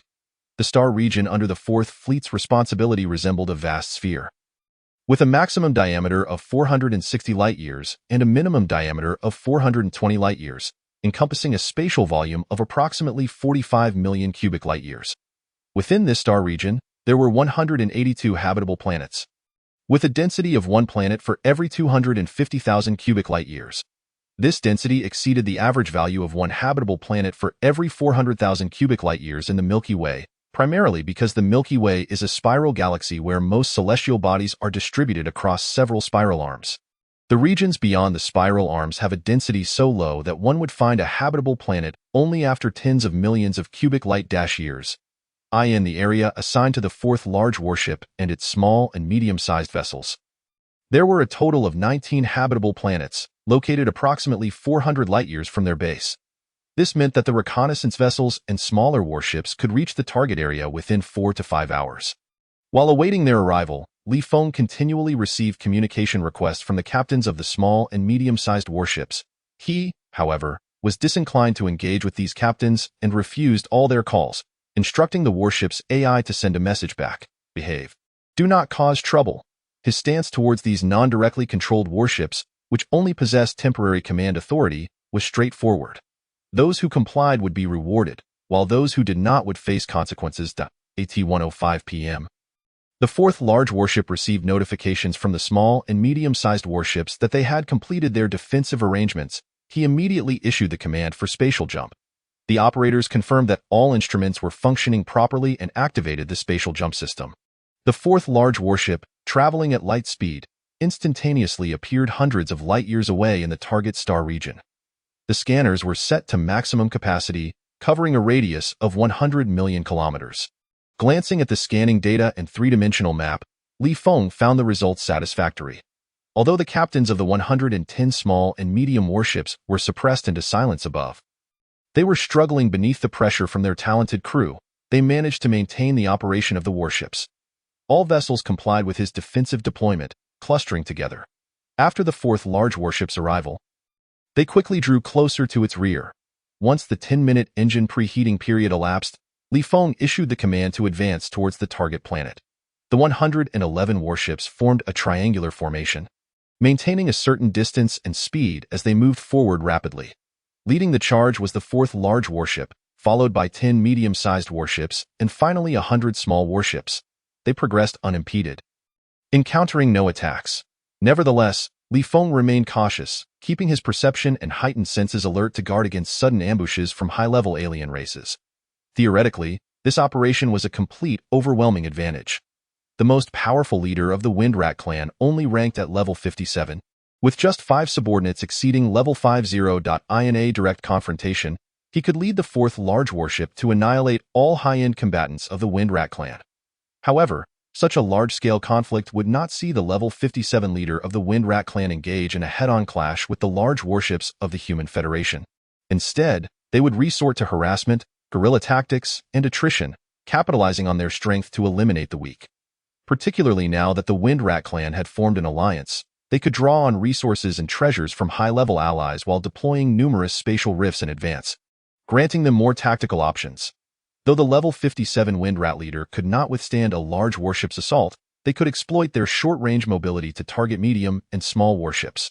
With many concealed spatial rifts available, they could launch unexpected ambushes. Moreover, the Windrat Alliance could potentially dispatch individuals of level 60 or even level 70 or 80 through these spatial rifts to launch attacks. The Special Operations Fleet was a significant target for such strikes and faced a high-risk scenario. Of course, when it came to long-range mobility, no race could rival the Human Federation. The Wind Army possessed over 600 space fortresses that could provide immediate support. These fortresses had spatial jump systems capable of reaching 30,000 light-years, allowing them to arrive in any area within the Windrat clan's territory in a short time. The command center was, in essence, a planetary-class space fortress. At 1:50 p.m., when they were merely 100 million kilometers away from the target planet and the scanners had begun to pick up readings, Feng issued commands to decelerate and assemble urgently, sharing the preliminary task plan with his crew. All warships began to slow down, and combat personnel hurried to the readiness zones. Beeping alert sounded. Upon receiving the order to decelerate, the captains of the various warships were understandably alarmed. They frantically contacted Feng, attempting to persuade him to abandon such an aggressive and dangerous approach. Yet, Feng refused all their calls. Damn it! Does he not understand the basic principles of large-scale invasion warfare? He is the captain of a large warship, strong enough to escape even a level 70 Windrat's attack. But what about us in the medium and small warships? It was a disaster to encounter such a madman. Unable to reach Feng, the captains were furious and anxious, cursing under their breath. Yet, they dared not defy military orders. They could only bombard Fleet Commander Mark with messages, imploring him to immediately intervene and stop Feng's reckless actions. The reasoning was simple. The closer they got, and the slower they moved, the greater the chances of being detected by the enemy, and the more they would be affected by the gravitational pull of the habitable planet. Should the Windrat leader mobilize level 50 or above Windrats to suddenly strike, all warships would need to turn around, gradually accelerate to light speed, and completely escape the planet's gravitational influence to activate the spatial jump system. In that process, who could say how many warships would remain unscathed? The conventional approach would be for the large warships to bombard from a distance before retreating. The smaller warships could use their maneuverability to fire a few shots before withdrawing. The sole purpose was to maintain mobility, ensuring a swift escape in the event of an attack. The first step would involve destroying all large-scale prohibitive devices on the target planet that could obstruct the scanners. This cycle would continue until all such devices were dismantled. The next step would involve dispatching combat personnel to infiltrate the target planet, capture prisoners, develop insiders, and ascertain the approximate locations of spatial rifts. They would then repeat the process, maintaining mobility while destroying all spatial rifts until the planet was fully exposed to scanning and completely isolated, at which point they could initiate an offensive. Ultimately, what determined victory was not merely how to seize these target planets, but rather how to locate the main forces of the Wind Rat clan concealed within this star region, employing various tracking methods to annihilate or expel them from the area. Only then could the mission be considered truly accomplished. If they could not locate the main forces hidden within this star region, they might have to wait for logistical support vessels, engineering ships, and transport vessels to arrive, gradually searching for and eliminating hidden spatial rifts while establishing an extensive monitoring network that covered the entire star region. Feng's command was perceived by them as nothing short of a death sentence. Yet, Feng remained indifferent to their concerns. Captain Mark, the fleet commander, merely provided various tactical options, leaving the captains of the large warships to formulate and execute their strategies independently. Inside the control room of the fourth large warship, Feng approached the main cannon control panel, accessed the system, and initiated the reset of his abilities. Host. Feng attribute values: health, 73,000 strength, 73,000 stamina, 73,000 agility, 73,000 mentality, 157. 300 abilities: armor-piercing level 4, teleportation level 5, flight level 4, extrasensory perception level 4, reset level 4. After adjustments, his mental attribute soared to 157, 300, expanding his perception range to an impressive 157,300 kilometers, with his extrasensory perception covering 62,900 kilometers, gradually decelerating until he was merely 30,000 kilometers from the target life planet. Feng finally issued a new command. Notify all warships to cease further deceleration and maintain their current speed, continuously circling around the main fortress of the life planet. The captains were left fretting unnecessarily. Given the distance and speed, along with Feng's extraordinary reaction time, it was more than sufficient to ensure that even if the high-level Wind Rat tribe of that faction came out in full force, all medium and small-sized warships would have ample time to accelerate and retreat. His extrasensory perception delved deeper into the main fortress of the life planet, effortlessly bypassing the outer and inner fortress's prohibitions. He sensed that within the inner fortress, those above level 20 of the Wind Rat tribe were gathering in the central area, evidently aware of their movements and preparing for a potential assault or retreat. As the intelligence indicated, the leader was a level 41 Wind Rat. Higher-level Wind Rats had arrived through the spatial rift for reinforcement. Soon, Feng located the spatial rift concealed beneath the inner fortress in a secret chamber. He did not rush to act. Although the creation of a permanent spatial rift was exceedingly difficult and the materials required were precious, such a faction was unlikely to set up a backup spatial rift on a life planet. Feng quickly swept the entire life planet with his extrasensory perception to ensure there were no other spatial rifts before directing the main cannon to unleash a continuous energy beam, 100 meters in diameter, toward the location of the spatial rift. Theoretically, everything within the scanner's coverage fell within the warship's firing range. However, the farther the distance, the greater the power attenuation. Approximately 30,000 kilometers. The power loss was negligible for the main cannon of a large warship, especially with Feng's level 4 armor-piercing bonus. Boom, boom, boom. The relentless barrage of immense energy beams voraciously drained the large warship's energy reserves while decisively piercing through and obliterating the outer and inner fortress's formidable barriers crafted from high-intensity spirit minerals. In mere seconds, the spatial rift was utterly destroyed. The leader of the Wind Rat tribe and his subordinates were left dumbfounded, entirely at a loss as to how the enemy pinpointed the exact location of the spatial rift. All squad leaders and above, form a strike team and launch an assault with me. Feng activated his reset ability once more, reallocating his attribute values across the 5 primary attributes. Gripping his spirit sword, he soared toward the combat readiness zone, simultaneously issuing commands in the combat readiness zone. The officers were equally astonished. None anticipated that Li Feng would suddenly launch an attack on the main fortress, let alone issue such a bizarre command. Quick-thinking officers observed the large barrier being breached and the level 41 wind rat leader alongside numerous wind rats above level 30 appearing on the scanner. Suddenly, they realized, damn, he intends to lead us to our demise. It's over. If he wants to die, why drag us along? Chapter 123. Yet again, sacrificing crew members as bait. All squad leaders and above, form a strike team and launch an assault with me. As Li Feng rushed to the combat readiness zone, waving his spirit sword, he was the first to fly through the hatch. Only Gu Lingxi followed closely behind without hesitation. The remaining officers, regardless of rank, wore expressions of sheer terror. Captain, even the vice-captain, Marcus, who had allied with Li Feng, and the other 6 officers were utterly bewildered. According to the scanner, the main fortress housed a level 41 wind rat leader and 12 wind rats between levels 35 and 39. There were also over 30 wind rats in the 30 to 34 level range, all capable of killing them. Continuing this assault at a distance of 30,000 kilometers from the large warship posed no threat to those high-level wind rats. They could not fathom why Li Feng would not only lead from the front but also drag them along, seemingly losing his mind. All squad leaders and above, form a strike team and launch an assault with me. Those who defy orders will face military justice. Li Feng, flying at a modest speed, halted just several dozen kilometers from the hatch. Beep, beep, beep. The combat readiness zone erupted with alarm signals. The atmosphere was thick with dread. Familiar to all present. You bunch of bastards, get out there, Captain. I was wrong. A squad leader with low psychological resilience could no longer contain his pleas for mercy. Achieving a level of unparalleled talent, he had always been the center of attention, inundated with offers from countless corporations and surrounded by women who orchestrated serendipitous encounters with him. After joining the Special Operations Fleet, he was even married off to the beautiful and extraordinarily gifted daughter of a cross-galaxy family. With resources and treasures piled high before him, Tio helped him secure the position of squad leader and gain prominence in the Special Operations Fleet. People had gone to great lengths to pull strings and provide resources.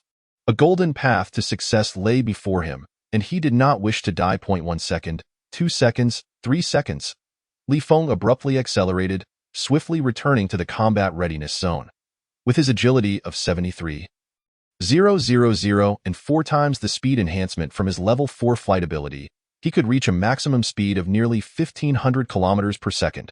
However, he had left at a leisurely pace, and upon returning, his speed surged to over 100 kilometers per second. This speed not only allowed him to return to the combat readiness zone in the blink of an eye, but also confounded the level 41 wind rat leader within the main fortress, who was urging all wind rat elites to gather more quickly. With a swift motion, Li Feng charged directly toward the vice-captain, Bogut, in the midst of the crowd, beheading him with a single strike. Ding! You have slain an enemy, gaining 62 attribute points. Li Feng raised an eyebrow, freeing up the vice-captain position for Gu Lingxi. Without pausing, he made a sharp turn. Thud! Another mid-tier captain fell, his head severed. Ding! You have slain an enemy, gaining 236 attribute points. As the alarms blared, the officers shed any hesitation, frantically rushing toward the hatch. Even many crew members succumbed to the mounting pressure and surged toward the exit. Thud, thud, thud. Attribute values increased by 138,175,152. Li Feng refrained from pursuing other mid to high-ranking officers, instead targeting those clad in junior officer uniforms, eliminating them one by one. The system notifications rang incessantly, although he could not execute indiscriminate slaughters as before. Needing to avoid the panicked ordinary crew members, his strength had also increased since the last encounter. By the time over 5,000 officers scrambled to escape the combat readiness zone, more than 200 mid-tier and squad leaders had perished under his blade, resulting in a staggering 32,000 attribute points gained. Comfortably, Li Feng suddenly felt that having a ship full of disobedient geniuses was rather advantageous. Each time before an operation, he could first use the crew members as cannon fodder and then reap the rewards from the alien races. A dual advantage. He quickly accessed the system, consuming 10,000 available attribute points to elevate his armor-piercing ability to level 5. while evenly distributing the rest across the 5 primary attributes. Host. Li Feng attribute values: Health, 41,700 Strength, 41,700 Stamina, 41,700 Agility, 41,700 Mentality, 41,700 Abilities. Armor Piercing Level 5, Teleportation Level 5, Flight Level 4, Extrasensory Perception Level 4, Reset Level 4. All squad leaders and above, follow me into battle. Only then did he wield his spirit sword, once more leisurely making his way toward the main fortress. The officers, filled with a desire to swarm and obliterate Li Feng, could only harbor such thoughts. Lacking both the courage and the strength, they trailed behind him toward the fortress. Except for Gu Lingxi, even the Vice Captain Marcus and the other 7 allies kept a distance of several kilometers from Li Feng, anxiously fearing being targeted by the high-level wind rats while also remaining wary of Li Feng's potential betrayal. The mid-tier and squad leaders felt particularly aggrieved. They understood why Li Feng was behaving this way. From the insights gained through their connections to the cross-galaxy families and factions, they were aware of the underlying circumstances. It was said that the personnel department head, Smith, had suppressed a group of yellow-skinned deputy directors and section chiefs during a significant internal meeting. The director of the Special Operations Bureau, Liang Qiqing, had stirred up trouble, using a minor slip to cast one of Smith's most vocal aides into the investigation department for questioning. Although he was released after merely a few days of questioning, the signal had been sent. The personnel department, once under Smith's control, was beginning to fracture once more. In a moment of frustration, he impulsively leveraged his authority to bestow a minor favor upon Li Feng, who was favored by Liang Qiqing. Disregarding protocol, he failed to allocate any benefits or even a promotion to this captain of the 4th Warship. However, Li Feng was not one to be trifled with. He retaliated with an arrogant and aggressive counterattack. Smith, though, was not intimidated by a mere captain and deemed it beneath him to engage in a confrontation with him. Instead, he turned to a high-level meeting, rallied several white executives, and confronted Liang Qiqing directly, refuting multiple decisions made by him. Yet, the small interstellar families who had heavily invested were left in a state of alarm. Despite their attempts to leverage connections and apply pressure, Smith remained steadfast and refused to yield even an inch. His primary interest lay in seizing control of the personnel department. These small interstellar families were left with no choice but to send letters of intent for collaboration to Yong'an Group. Unfortunately, Li Feng was no coward and rejected all offers outright.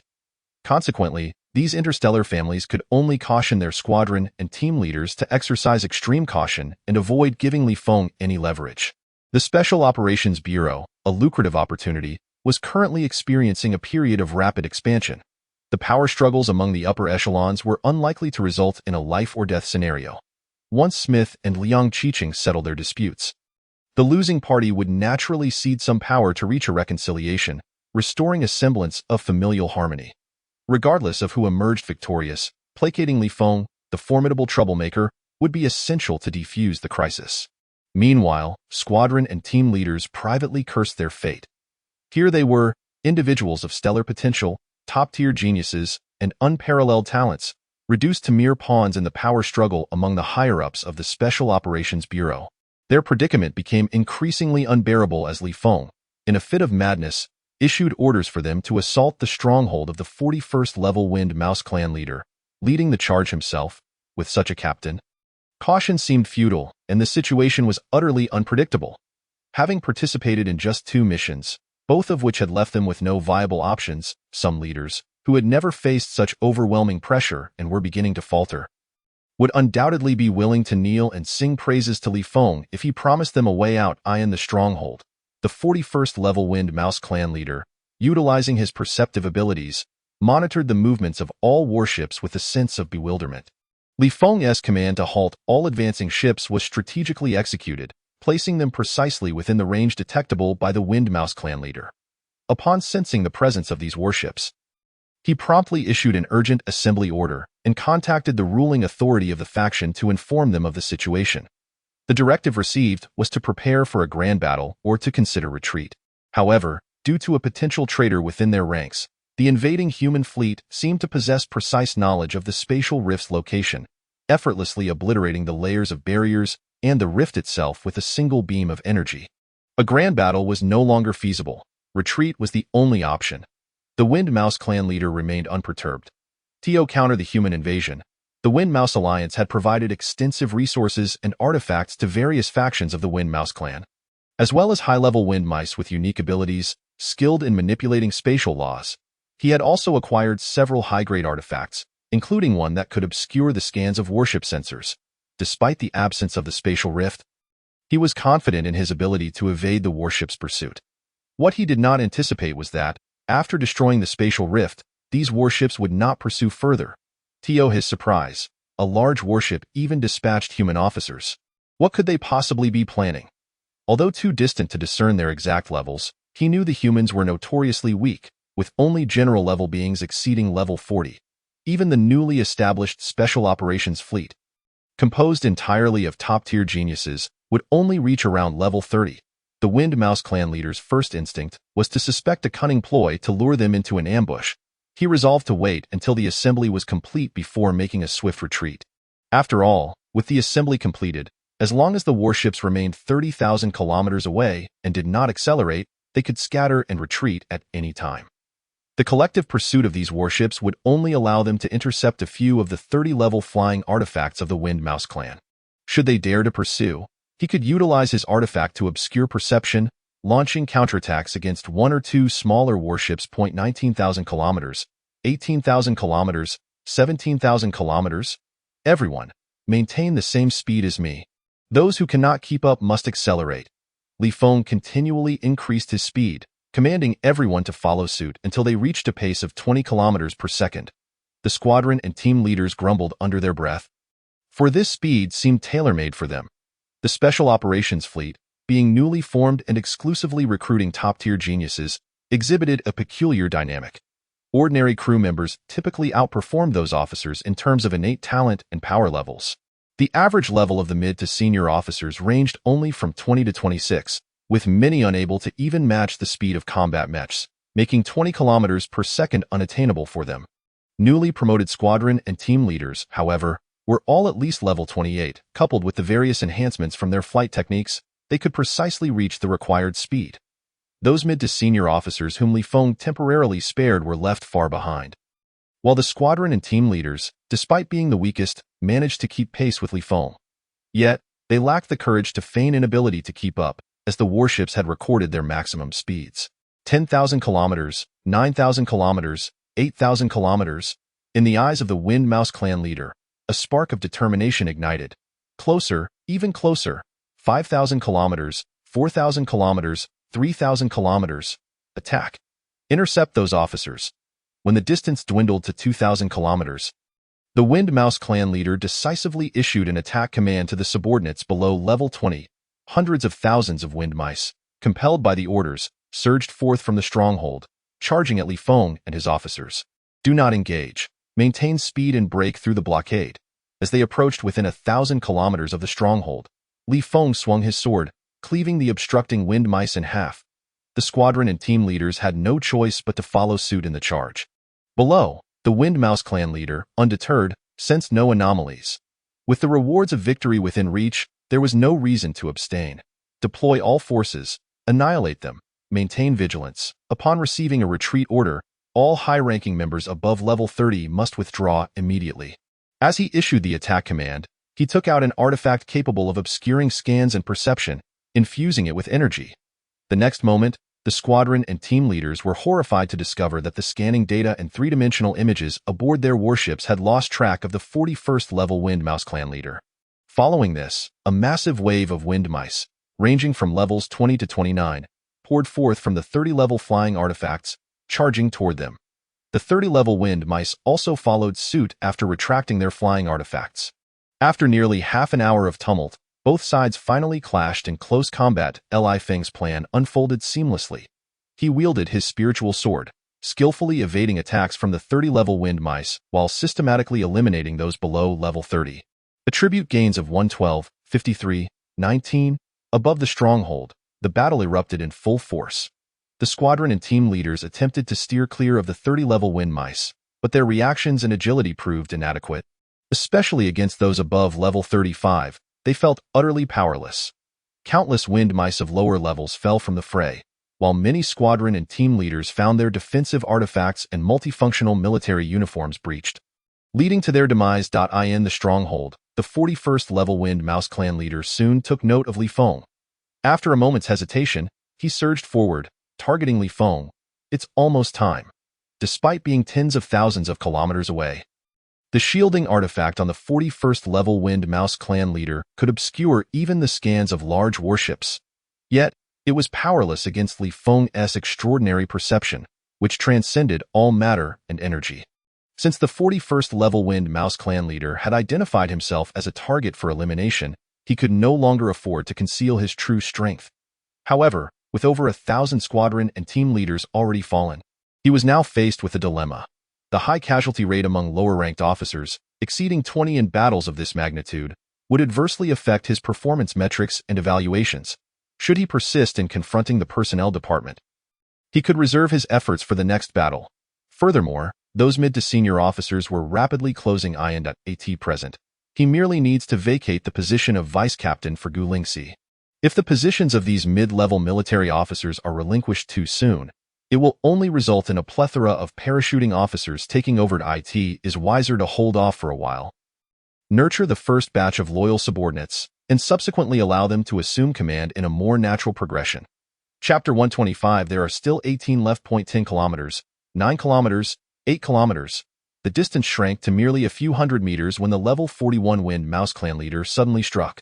Energy surged forth as a terrifying wind blade sliced towards Li Feng's back. Almost simultaneously, Li Feng, who had been closely monitoring the opponent's movements with heightened senses, vanished from sight, narrowly evading the wind blade. No! The level 41 Wind Mouse clan leader suddenly felt a jolt of intense danger, causing every hair on his body to stand on end. At that very moment, he sensed Li Feng appearing behind him. Without time to ponder how Li Feng had detected his presence or how he had instantaneously materialized behind him, he instinctively dodged to the side, swiping a claw towards Li Feng. Yet, Li Feng's speed of attack was evidently swifter. With a swift thrust, the spiritual sword, propelled by an unstoppable momentum, shattered the energy shield surrounding the level 41 Wind Mouse clan leader, leaving a shallow yet distinct wound on his back. Blood gushed forth. Impressive! Li Feng couldn't help but exclaim. With his formidable attack power, coupled with level 5 armor-piercing capabilities, he had merely breached the energy shield. The defensive artifact on the opponent was undoubtedly of a high-grade caliber. The Wind Mouse clan leader let out a muffled groan. He finally comprehended why these military officers dared to charge towards the main fortress, far from their warship. There was, astonishingly, a human of potentially greater strength than himself. He found it incomprehensible that a human above level 40, a figure of considerable significance within the human Federation, would demean themselves to participate in such a risky assault. However, clearly, this was not the time for confusion. Seizing the opportunity, he attempted to flee the battlefield. Li Feng, however, denied him the chance to escape. With a mere thought, he unhesitatingly activated his teleportation ability for the second time, appearing less than 5 meters away from the Wind Mouse clan leader. The latter, unable to react in time, turned abruptly, but was still a step too slow. Li Feng swept his sword across. The defensive artifact of the Wind Mouse clan leader was shattered, and a deep sword wound, approximately 15 to 16 centimeters in depth, was inflicted upon his slender waist. Various ruptured organs began to spill from the gaping wound. Though the injury was not fatal, given the Wind Mouse clan leader's level, it was sufficient to severely diminish his combat capabilities. Li Feng easily closed in, striking again and again.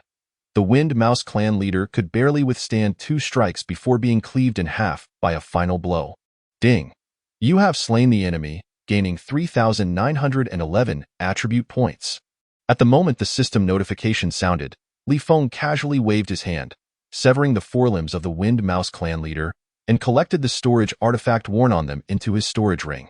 Simultaneously, he commanded the AI of the 4th battleship to advance swiftly.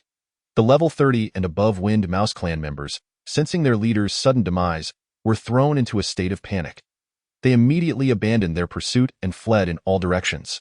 Disregarding their fallen comrades, intercept those level 30 and above Wind Mouse clan members. Li Feng activated his teleportation ability once more, appearing behind a level 39 Wind Mouse clan member, striking it grievously. With another strike, he dispatched it. Then came the level 38 Wind Mouse clan member, followed by the 37s. One after another, Li Feng's teleportation ability activated, systematically eliminating the higher-level Wind Mouse clan members. The tide of battle shifted dramatically. The squad leaders, unwilling to defy orders, began to fiercely engage with the level 30 Wind Mouse clan members. Thanks to the talented fighters' interceptions, within mere minutes, dozens of level 30 and above Wind Mouse clan members were defeated by Li Feng, with none managing to escape. Above, the fourth large battleship had descended to a distance of 5,000 kilometers. Li Feng promptly instructed the AI of the fourth battleship to allocate areas of responsibility based on the sizes of the remaining ships, and to notify all vessels to act freely. He chose not to pursue the lower-level Wind Mouse clan members, instead heading towards the fourth large battleship. All combat personnel were granted freedom of action, with the objective of capturing the main fortress. As per usual protocol, those seeking promotion were to focus on slaying enemies, while those desiring wealth were to seek spoils. For those wishing for both, they could simultaneously kill enemies and search for treasures. Upon returning to the fourth large battleship, Li Feng officially issued the command for all personnel to mobilize. In the armory, the previously timid crew, who hardly dared to breathe, suddenly erupted with excitement. This rallying cry was one they knew all too well, akin to heavenly music. During the last mission, Li Feng, the formidable demon who had initially endured 1,000 blades, transformed into an exceptional captain after issuing this command. Not only did he refrain from targeting the talented crew, but he also allocated all subsequent military merits to them, imparting lessons on how to navigate task-related loopholes as a captain to garner more military achievements. All combat personnel surged out of the armory, rushing towards the main fortress. The only regret they harbored was that during the last mission, they had been responsible for clearing all areas of the entire life planet. Whereas this time, due to the presence of numerous auxiliary battleships, Li Feng had assigned most regions to them. Upon entering the control room, Li Feng confirmed that all combat personnel and various auxiliary devices, including airships, were deployed. He issued the command to ascend. Maintaining a certain distance and speed from the life planet was crucial to effectively respond to high-level Wind Mouse clan attacks in a timely manner. Otherwise, given the size and mass of the large battleship and the gravitational pull of the life planet, it would take several minutes merely to ascend and accelerate. Only after creating a distance of 40 to 50,000 kilometers did the fourth large battleship begin to sustain a speed of several thousand kilometers per second in its orbit. This speed and distance ensured that when high-level Wind Mouse clan members attacked, they could rapidly increase their velocity to light speed. The remaining small and medium-sized battleships also began to ascend slowly after delivering their combat personnel to the surface. As Li Feng expanded his heightened senses to the maximum, meticulously monitoring the scanning data and three-dimensional maps to preemptively guard against the emergence of high-level Wind Mouse clan members, he checked the system. With the attribute points gained from eliminating all high-level Wind Mouse clan members, his total attribute points reached 32,000. Li Feng promptly allocated these points evenly across the 5 primary attributes. Host. Li Feng attribute points: 0 Constitution, 48,100 Strength, 48,100 Stamina, 48,100 Agility, 48,100 Spirit, 48,100 Abilities. Level 5 Armor Piercing, Level 5 Teleportation, Level 4 Flight, Level 4 Heightened Senses. Level 4 Reset. His comprehensive attribute points successfully broke through to level 42. The harvest was quite satisfactory. The process remained unchanged. First, he would utilize the slave chip to control a batch of captives from the Wind Mouse clan above level 20. Then, one by one, he would conquer castles, entrusting their management to these captives. The only distinction this time was that this was not a small-scale operation, but rather a large-scale invasion war, with the banner of overthrowing the tyrannical rule of the Wind Mouse clan and rescuing the ordinary Wind Mouse clan members. Those castles that refused to surrender would only see the destruction of Wind Mouse clan members above level 10. Those below level 10, even if they resisted, would merely be subdued and handed over to the level 20 Wind Mouse clan captives for detention and management. This approach was primarily to enhance the image of the human race and to minimize the resistance willingness of the Wind Mouse clan. A deeper reason lay in the fact that the Wind Mouse clan was a significant race, harboring several powerful entities above level 90. Excessive bloodshed could easily provoke these powerful beings to infiltrate the human Federation at any cost, retaliating against ordinary life planets. Following its entry into the Interstellar era, the human Federation has a history of expansion spanning thousands of years, with countless small races obliterated. Concepts such as image, benevolence, and reason were reserved for discussions with larger and medium-sized races. Smaller races were often presented with a stark choice: submission or annihilation. This was not only true for the human race. The other three dominant races also adhered to similar principles in their expansion endeavors, with over 100 battleships and several 100,000 military personnel eyeing the spoils of war.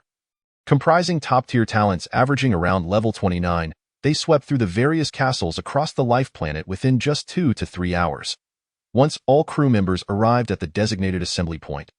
Following Li Feng's orders, each battleship began to descend in batches to retrieve their respective crew.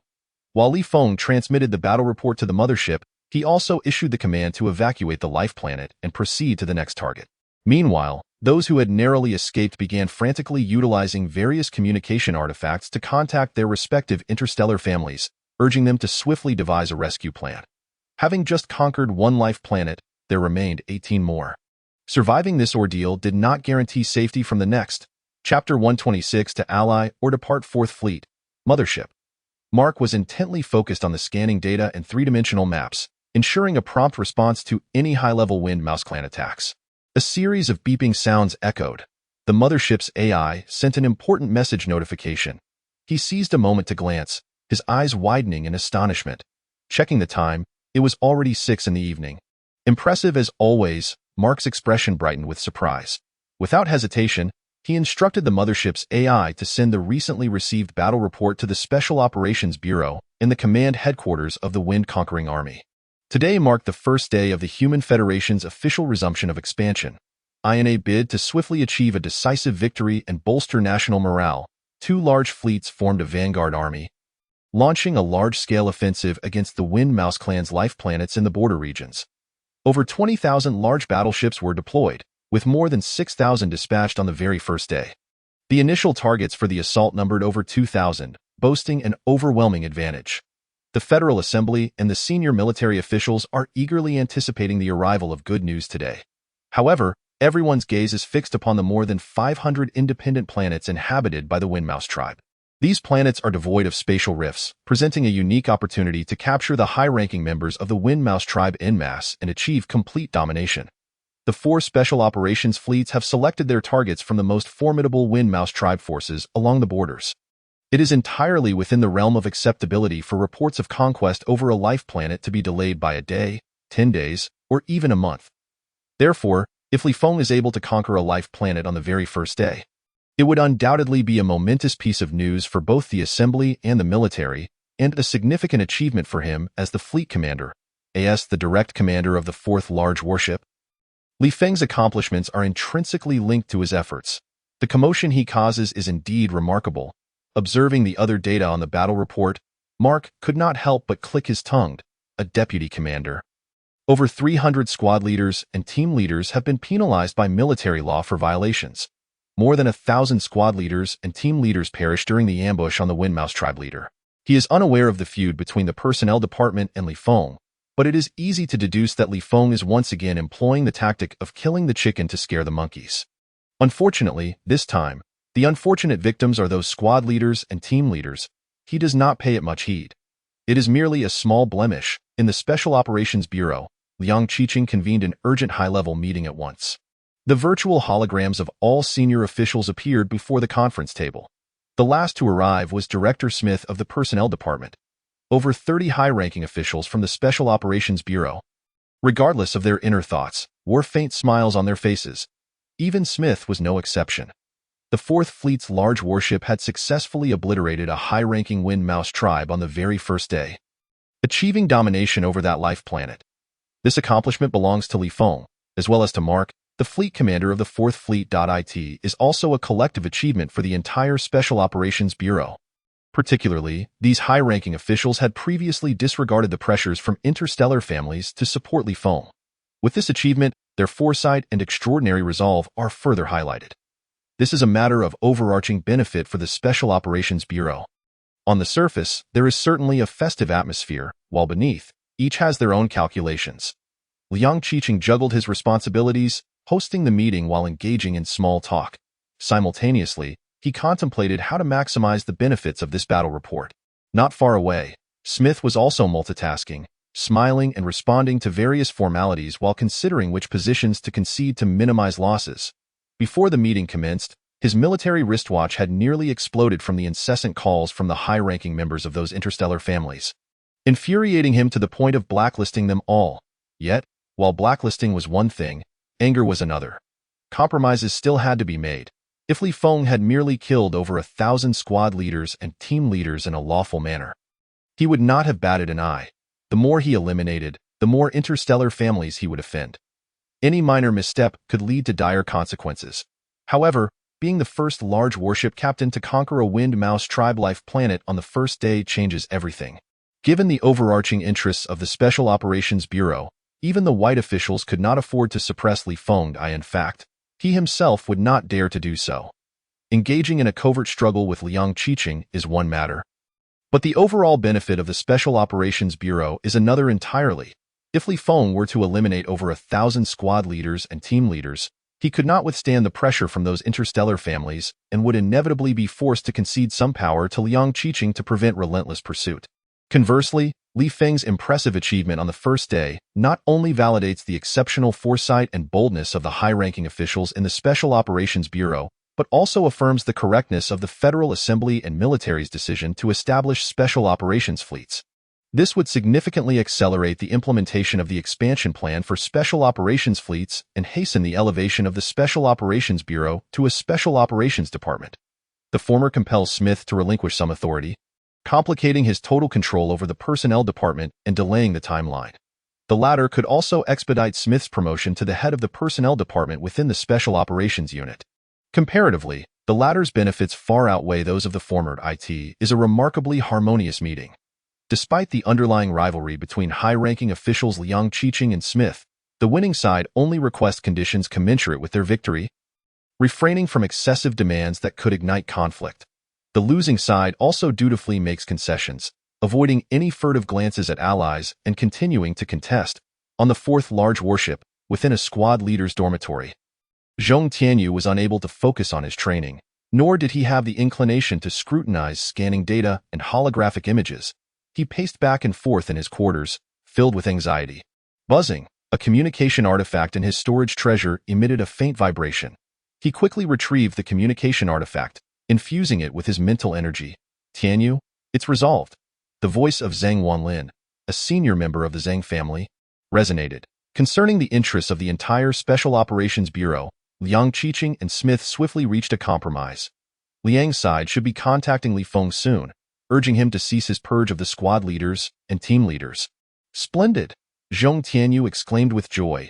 He would no longer have to face the daunting trials ahead. After a moment of hesitation, Zhang Wanlin continued, "Have you considered viewing Li Feng as an ally?" Seeing Li Feng as an ally?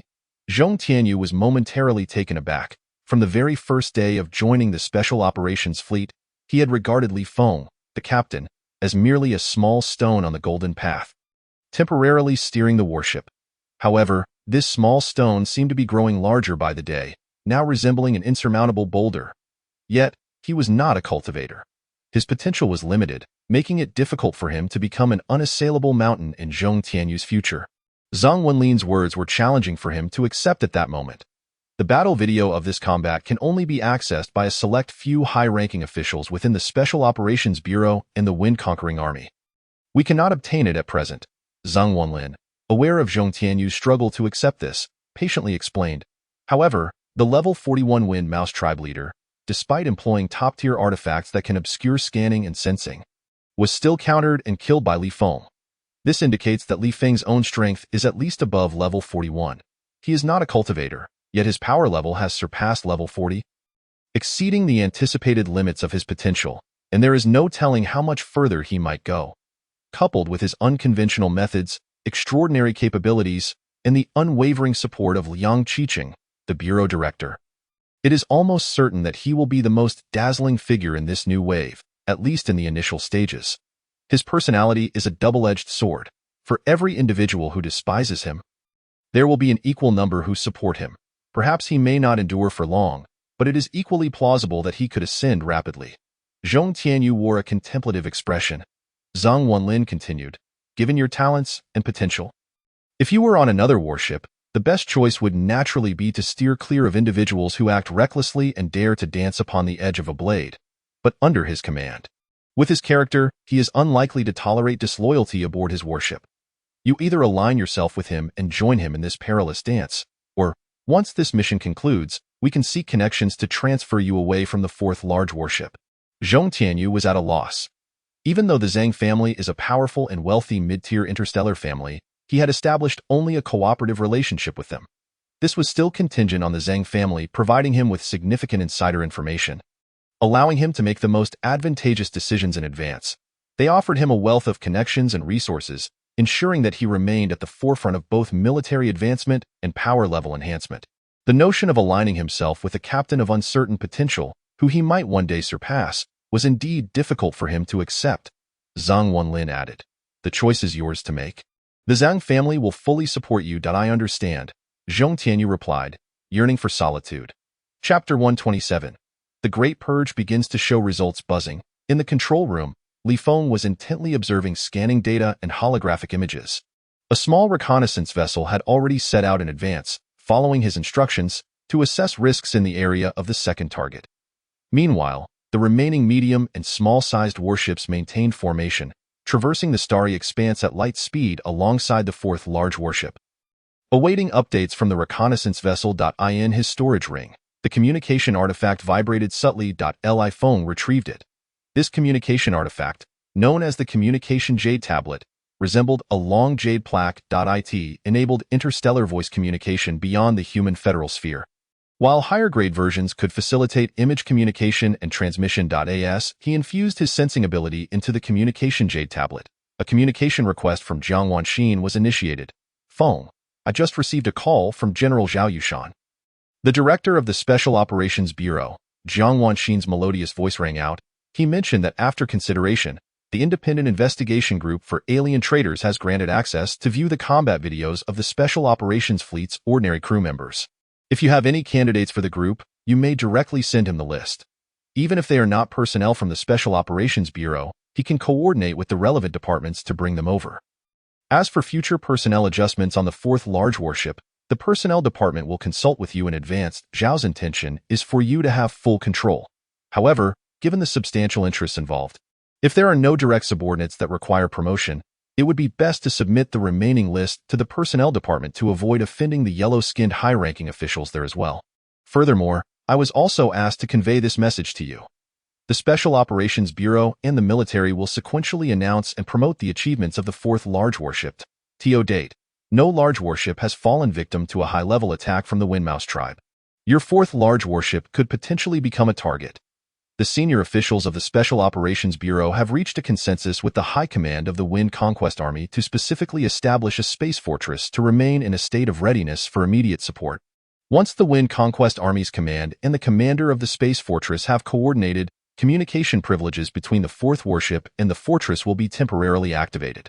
Should the fourth large warship come under attack, you may bypass the fleet and command and directly request assistance from the space fortress.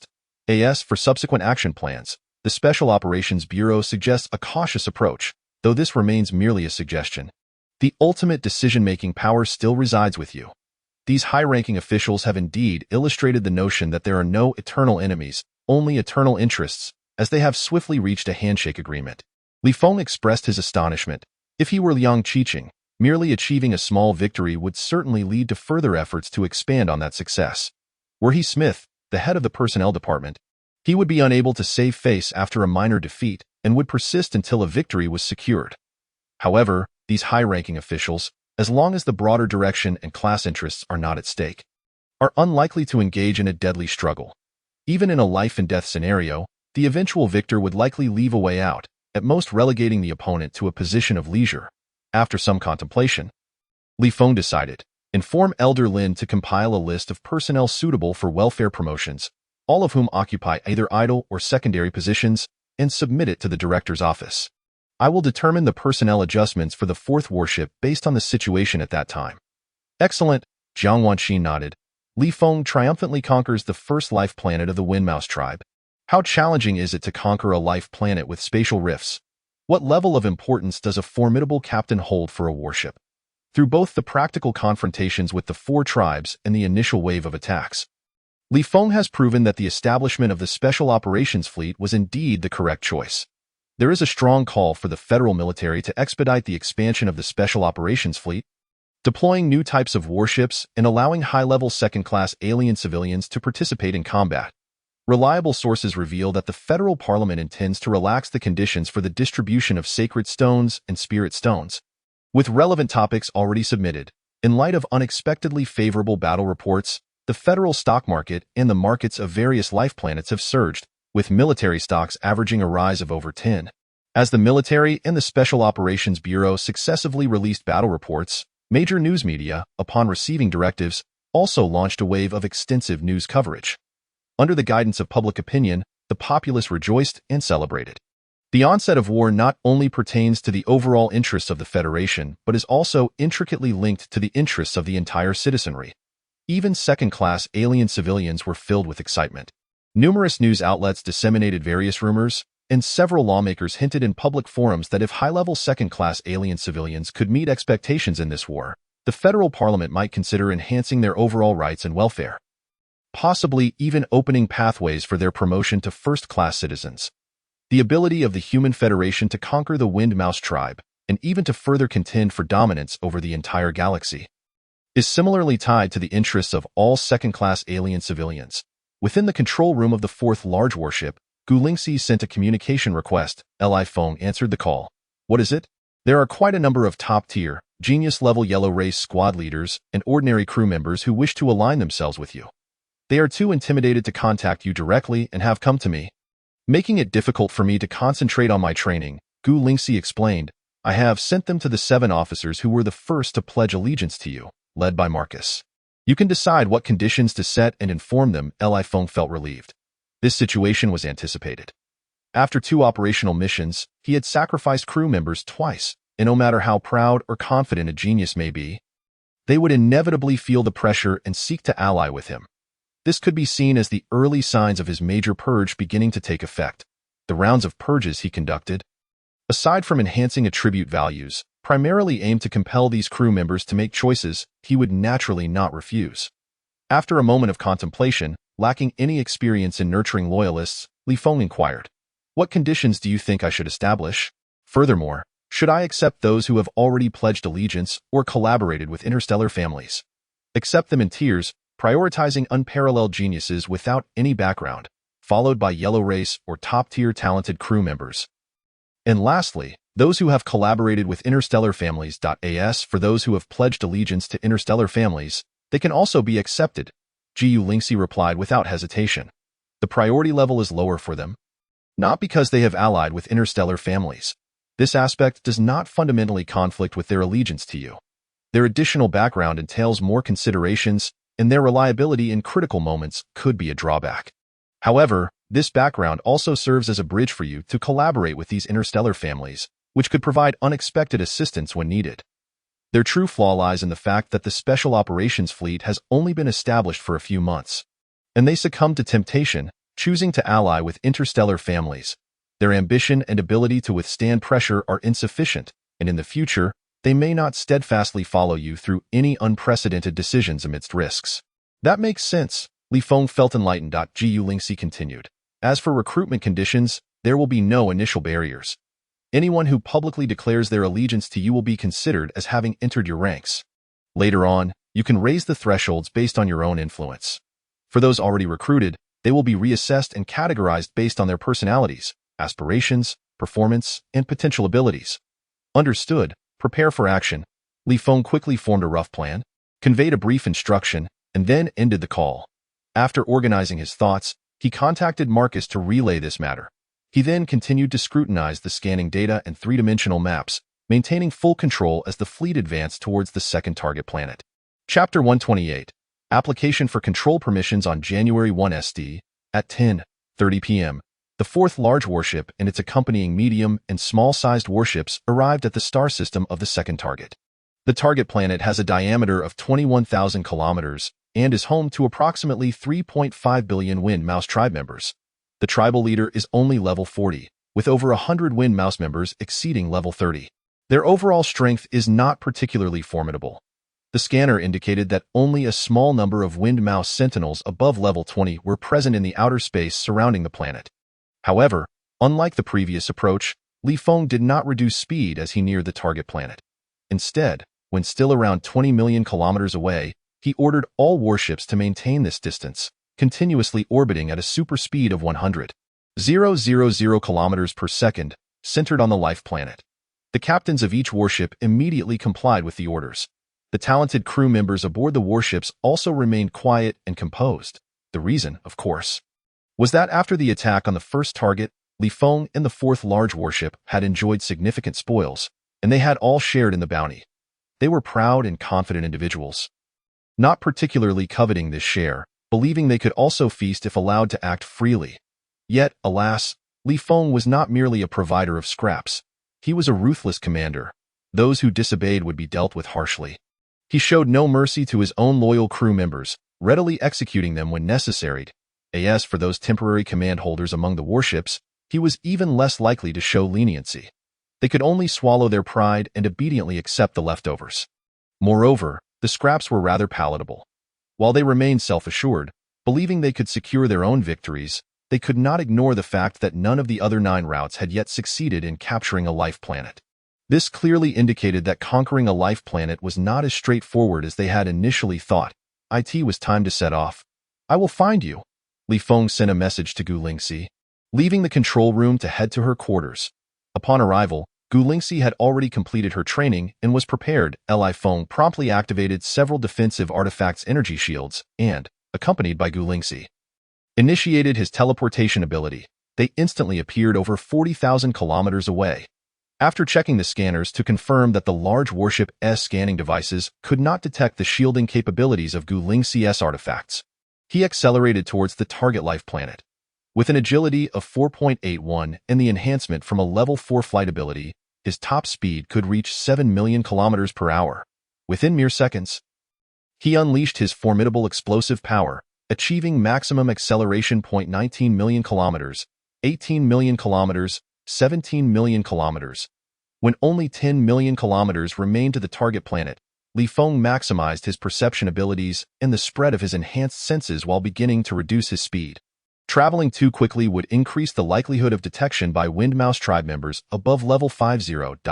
Gulingxi's high-grade artifact, which could shield perception abilities, could only completely obscure those below level 50. Moreover, given Gulingxi's current strength level and spiritual power intensity, she could not yet fully unleash the artifact's complete potential. If they traveled too quickly, the risk of encountering ambushes by Wind Mouse members above level 50 and being detected first would be greater. Originally, at Feng's maximum speed, the distance of 20 million kilometers would only take 3 hours to cover. However, due to the continuous deceleration, it took him over 10 hours to finally reach a position just over 10,000 kilometers from the life planet. With a thought, he activated his reset ability to adjust his attributes. Host. Feng attribute values. Constitution, 0.81 million strength, 0.81 million stamina, 0.81 million agility, 0.81 million spirit, 2.081 million abilities. Armor break level 5, teleportation level 5, flight level 4, extrasensory perception level 4, reset level 4 with the majority of attribute values concentrated in the spiritual attribute. The range of his perception capabilities surged from less than 50,000 kilometers to over 200,000 kilometers. The range of his extrasensory perception also climbed from under 20,000 kilometers to 80,000 kilometers. However, this adjustment, while significant, was secondary to the primary enhancement of his perception's intensity, which substantially reduced the likelihood of being detected by the high-level Wind Mouse clan. Taking a deep breath, Feng allowed his extrasensory perception to slowly expand towards the main fortress of this life planet, employing peripheral vision to meticulously search. After more than 10 minutes, he successfully ascertained the situation within the fortress. The information aligned closely with that provided by the Wind-Conquering Army's command center. Inside the fortress, there was merely a single spatial rift, a level 40 Wind Mouse clan leader, and over 100 Wind Mice of level 30 and above. Feng's extrasensory perception then ventured beyond the fortress, continuously infiltrating and expanding throughout the entire life planet. In an ambush, after spending over half an hour, Feng felt a sense of surprise.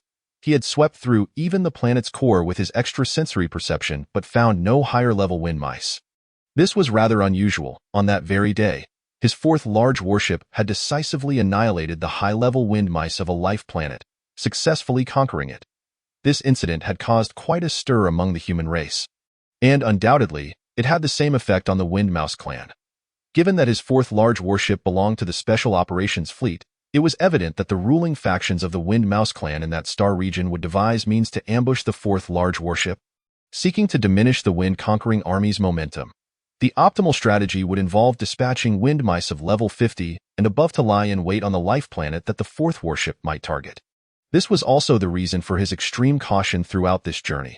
However, it now seemed that his prudence might have been excessive. No, during the last operation, although the high-level wind mice had been exterminated, the process would not leak.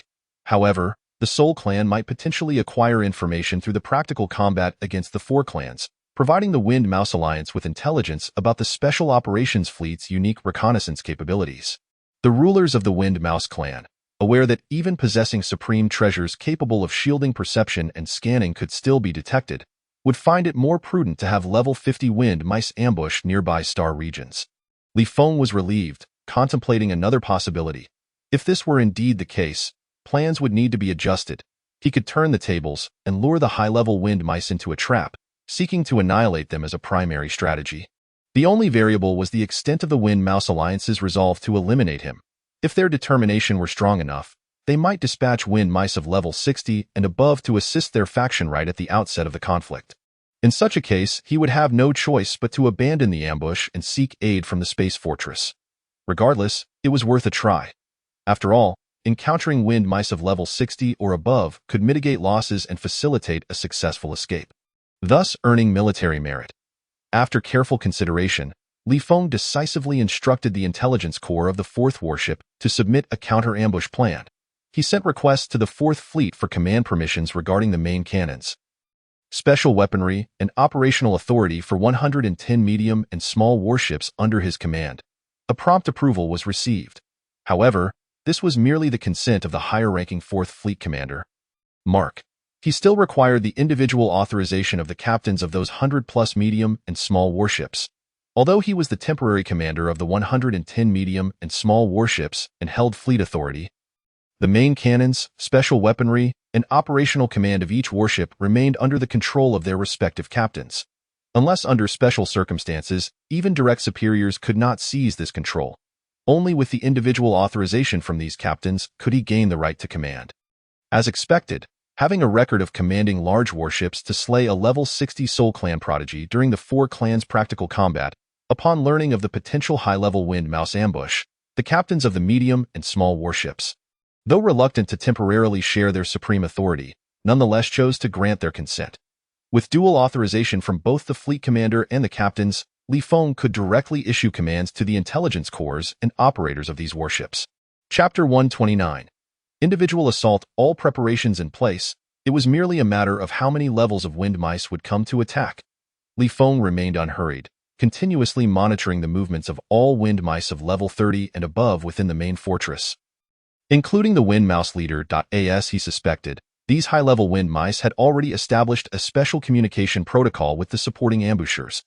Almost periodically, a level 30 and above wind mouse would take turns reporting situations using communication artifacts. He activated his reset ability, evenly distributing all attribute values across the 5 main attributes. Subsequently, through his military wristwatch, he sent new operational directives to all warships. It was time to take action. Feng drew out his spirit sword. Accompanied by Gu Lingxi, he instantly appeared behind the level 40 wind mouse leader. With a swift slash, at his current strength level of 42, the sudden assault on the preoccupied level 40 wind mouse leader was executed before the opponent could even comprehend what had transpired, resulting in an instant kill. Ding. You have slain an enemy, gaining 3,102 attribute points. The system notification echoed in his mind. Feng wasted no time, refraining from using his teleportation ability, and continued to slash, breaking the small-scale restrictions of the adjacent room, advancing towards the spatial rift. His perception ability continuously enveloped the power of the laws, surging into the spirit sword. Boom, boom, boom. One strike followed another. With Li Feng's attack power, combined with the level 5 armor-breaking enhancement, it took merely 6 or 7 strikes to shatter the stability of the spatial rift, causing it to collapse. Just come out slowly, Li Feng swung his sword. Emerging from the passageway of the secret chamber, Jiu Lingxi followed closely behind. Thud, thud, thud. The narrow passage of the secret chamber was filled with winged mouse guards, who were completely oblivious to the intruder's presence. They merely sensed an impending killing intent before losing consciousness. Attribute points 16, 25, 22. Without waiting for Gu Lingxi, he expanded his perception to its zenith, enveloping the entire main fortress. He charged through the passage. Cutting down to the inner fortress, he aimed for the hiding place of a level 39 wind mouse. Lacking Gu Lingxi's ability to shield perception, not only did the level 39 wind mouse sense his sudden appearance in the inner fortress, but the other wind mice of level 30 and above also became aware immediately. They rushed towards Li Feng while simultaneously retrieving communication artifacts to contact the wind mouse leader or the high-level wind mice in ambush. Chaos erupted in the entire inner fortress, spreading towards the outer fortress. Sensing the level 39 wind mouse actively flying out from a small-scale restriction in its room, the level 30 and above wind mice converged towards him. Li Feng, rather than being alarmed, felt elated. Their actions were effectively saving him time. He deliberately slowed his pace, allowing a multitude of level 30 and above wind mice to continue tightening the encirclement. Swish, swish, swish. The level 39 wind mouse was the first to reach him, brandishing its glimmering claws from 100 meters away, relentlessly slashing towards Li Feng. Waves of wind blades sliced towards him. Li Feng evaded several waves of attacks. It was only when nearly all the level 30 and above wind mice had approached that he ceased to conceal his strength and suddenly accelerated. The fourfold enhancement of his level 4 flight ability propelled him forward with the speed of lightning.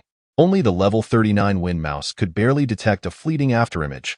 Upon sensing the afterimage circling behind him, the level 39 wind mouse was struck with fear and quickly pivoted to claw at Li Feng from behind. Li Feng, unwilling to waste time, disregarded the wind mouse's dagger-like claws and swung his sword. Clang! The wind blade, capable of slicing through high-density alloys, struck first. However, it merely grazed Li Feng's multifunctional military uniform, producing a crisp collision sound upon reaching his chest. The skin on Li Feng's chest merely bore a red mark, without any breakage. Swish! The level 39 wind mouse's expression changed dramatically as it attempted to create distance. In a flash of cold light, its hairless head was severed, blood gushed from its neck. Attribute points 2312. The encroaching level 30 and above wind mice came to an abrupt halt. Only at this moment did they realize the nature of their encirclement. It was too late to escape. Li Feng erupted with sudden ferocity, transforming into a bolt of lightning, instantly slaying a level 32 wind mouse. He broke through the encirclement of the level 30 wind mice. Moving to the periphery, from the outer edge, he began to encircle the level 30 and above wind mice, along with many others foolishly following behind. Swish, swish, swish, blood splattered. His incredible speed allowed Li Feng to reach any position within the encirclement in an instant.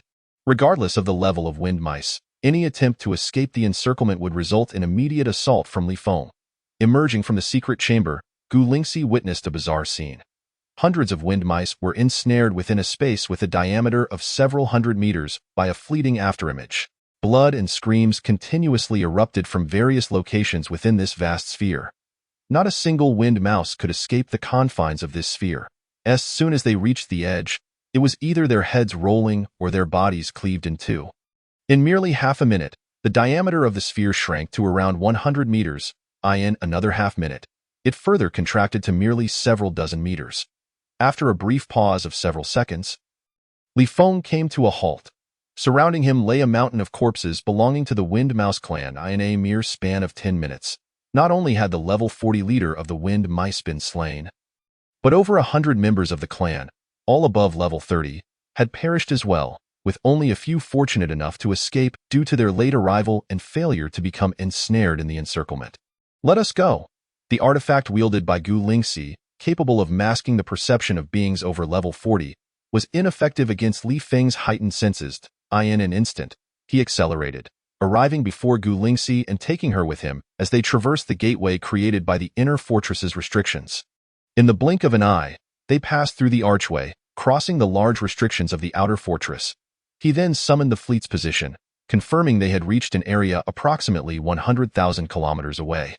Diligently orbiting the life-bearing planet as per his commands, as Li Feng and Gu Lingxi made their way towards the colossal battleship, he swiftly accessed the system to assess their gains.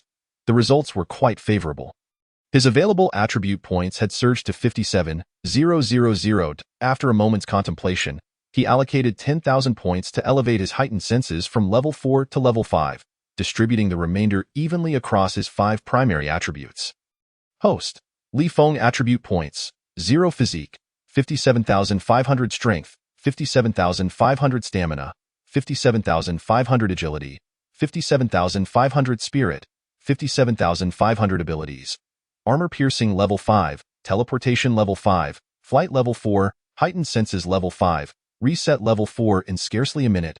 Li Feng and Gu Lingxi caught up to the number 4 large battleship. Upon receiving his command, the hatch opened.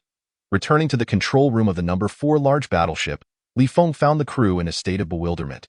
They were aware that he had departed the control room over 10 hours prior, but could not fathom when he had left the battleship. All vessels accelerated and altered their formations. With the crew entering a state of readiness, Li Feng issued a series of commands while activating his reset ability to adjust his attributes. Host. Li Feng attribute points, 0 physique, 7, 500 strength, 7,500 stamina, 7,500 agility, 137,500 spirit, 127,500 abilities. Armor piercing level 5, teleportation level 5, flight level 4, heightened senses level 5, reset level 4 following the adjustments. Both agility and spirit experienced substantial increases, leading to a significant enhancement in reaction speed and perceptual ability. While the other 3 attributes saw a marked decline, it did not hinder Li Feng's ability to control the battleship. Over 100 vessels began to accelerate, reaching 1% of the speed of light, roughly 3,000 kilometers per second, maintaining this velocity as they rapidly circled the life-bearing planet. The triangular formation swiftly transformed into a spherical defensive shape, with the number 4 large battleship at its core, oscillating up and down while orbiting. The smaller and medium-sized battleships, in a mixed formation, formed a sphere with a diameter of approximately 500 to 600 kilometers. They rotated slowly around the number 4 large battleship, maintaining their high speed while collectively orbiting the life-bearing planet. To the untrained eye, the fleet resembled a small satellite, rotating slowly while simultaneously orbiting the life-bearing planet. The only distinction was the satellite's astonishing speed and its proximity to the planet, completing a full orbit in a mere 3 to 4 minutes. The immense gravitational interaction caused the rotation of the life-bearing planet to decelerate. With rivers, lakes, and seas violently churning, the very ground trembled and volcanoes erupted. The smaller battleships endured their own hardships, relying on their robust energy shields to withstand the continuous impact generated within and outside the sphere. The consumption of energy reserves exceeded even that of maintaining light-speed travel. Chapter 130. Slaying the level 51 5 minutes, 10 minutes, 15 minutes, Li Feng's perceptual abilities and heightened senses reached their zenith. With a spirit level of 127,500, his perception spanned nearly 130,000 kilometers. His level 5 heightened senses extended over 60,000 kilometers. Time slipped away, and half an hour passed in the blink of an eye. Li Feng pondered whether the high-level wind mice lurking nearby had made their move, but upon witnessing their defensive formation, he abandoned the notion of an impending attack. Suddenly, a flying artifact resembling a castle entered the range of his heightened senses. Joy surged within him. This castle-shaped flying artifact stood 20 meters tall, with a length and width of 100 meters. The surrounding energy shield not only provided formidable defensive capabilities, but also evidently masked scanning and perception. Neither the scanning devices of the large battleship nor Li Feng's own perceptual abilities had detected its presence until it entered the range of his heightened senses. Li Feng's heightened senses began to subtly infiltrate the interior of the castle. And after a swift scan, he retracted his exploration, maintaining focus on tracking this flying artifact without delving deeper. From his brief examination, he gleaned a general understanding of the situation inside. There were only 6 wind mice present, all above level 40, with 2 exceeding level 45. However, despite his ability to disregard any material energy with his heightened senses, The castle's rapid flight hindered him from determining their exact levels. Nevertheless, he surmised that the highest among them was likely only in the 50s. As a wind mouse of level 60 or above would hardly bring along several of their lesser kin, viewing them as nothing more than burdensome liabilities. As Feng had anticipated, the leader of the wind mice within the castle was one of the faction's formidable individuals. Boasting a level of 51, the previous day, upon receiving word that the leader of the life-bearing planet and all high-level wind mice had perished, with the entire planet conquered, the faction leader, Piker, promptly contacted the Wind Mouse Alliance, seeking reinforcements of higher caliber to counteract the advancing wind-conquering army. The upper echelons of the Wind Mouse Alliance had confirmed through various channels that this region was under the purview of the Special Operations Fleet. They indeed wished to obliterate the Special Operations Fleet's vessels as a severe lesson for the wind-conquering army. However, considering this was merely the preliminary phase of the human invasion, they were reluctant to prematurely deploy their level 60 and above warriors to the battlefield. Such a course of action would drastically contravene their strategic plan to entangle the federal military in a protracted conflict. The longer they could delay, the more resources and support the three major dominant races would provide to the Wind Mouse Alliance. According to the insinuations of the three dominant races, if they could prolong the conflict to their designated time frame while inflicting corresponding losses upon the federal military, there was even a possibility that a race might unilaterally declare war on the human Federation, joining the consumption war against humanity. The upper echelons of the Wind Mouse Alliance were privy to the clandestine negotiations and alliances among the four dominant races. The three dominant races pursued this strategy due to their superior average strength levels, yet their reproductive capabilities lagged behind those of other races. Presently, small-scale invasions into surrounding star regions and external expansion sufficed to alleviate and maintain the balance of resource consumption for their races, showing little enthusiasm for large-scale expansion.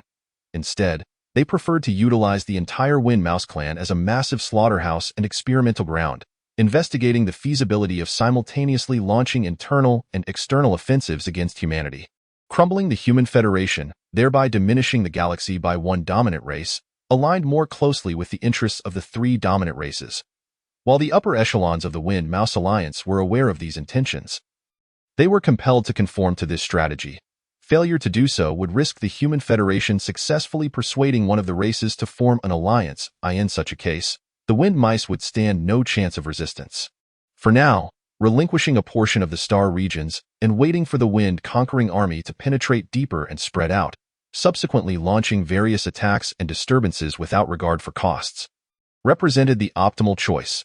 Thus, they unhesitatingly declined Piker's request for assistance, merely sending a batch of exquisite artifacts through a spatial rift and dispatching a level 50 Wind Mouse adept in tracking. Piker was left to devise his own strategies. He instructed his subordinates above level 48 to lead teams of Wind Mice above level 40 to lie in ambush near the spatial rifts surrounding various life-bearing planets, seeking opportunities to assault the battleships. Feng's second target for assault was precisely this level 51 Wind Mouse leader.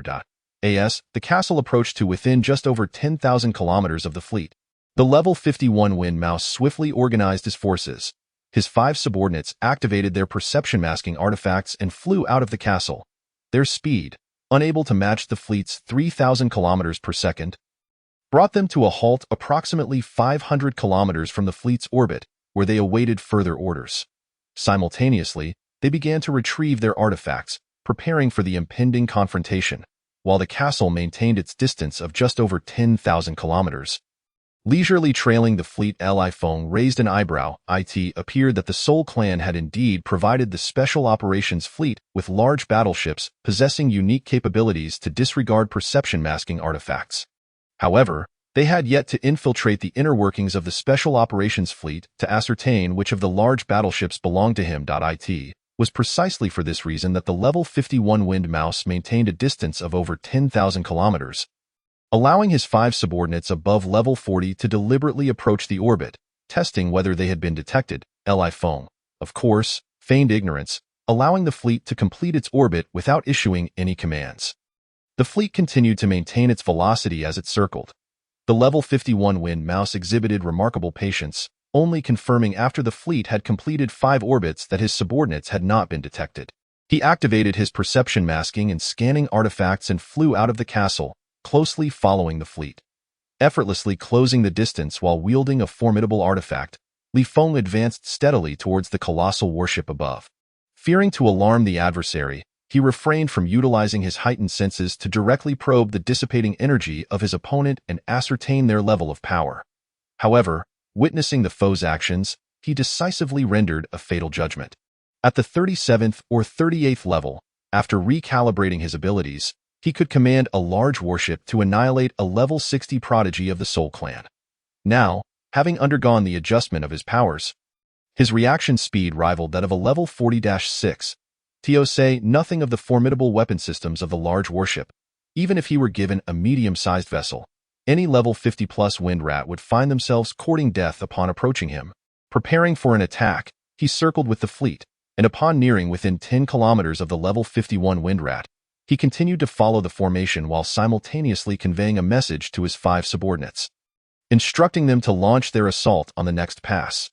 Energy flowed ceaselessly into his containment artifact, awaiting the opportune moment to strike alongside his comrades. Yet, Feng was quicker, as the fleet completed 1/3 of its circle. Having surpassed the perception range of the 5 wind rats above level 40, a distance of over 160 to 70,000 kilometers, he focused his will above the 4th large warship. In the vicinity of the level 51 wind rat, an immense gravitational and attractive force ensnared the enemy. At a mere 1 or 2 kilometers apart, it was unlikely that even a level 71 could escape such proximity. With a resounding crash, the body of the level 51 wind rat was almost instantaneously drawn to the energy shield of the large warship. The overwhelming gravity rendered him immobile, his body contorting under relentless pressure. Even his bones, akin to spiritual ore, were being crushed. The colossal main cannon activated swiftly, under Feng's command. A beam of energy, merely a few centimeters in diameter, surged towards the level 51 wind rat. Even at its minimum power level, this slender beam penetrated the head of the wind rat with ease. The system prompt did not sound, and Feng was not taken aback. Regardless of whether they were human or otherworldly, once an entity surpassed level 50, they would undergo a second evolutionary phase of life. This evolution bestows numerous extraordinary attributes, including a dramatic increase in lifespan, sometimes multiplying it by several or even dozens of times, along with an enhanced ease of manipulating higher dimensional laws. The most significant change, however, is that even if their physical form is destroyed, they can continue to exist in the form of energy and even reconstruct their bodies. Entities that are inherently non-corporeal will experience even more wondrous transformations. The energy beam had nearly shattered the level 51 wind rat's head, but the system prompt did not indicate a kill because the opponent had not truly perished.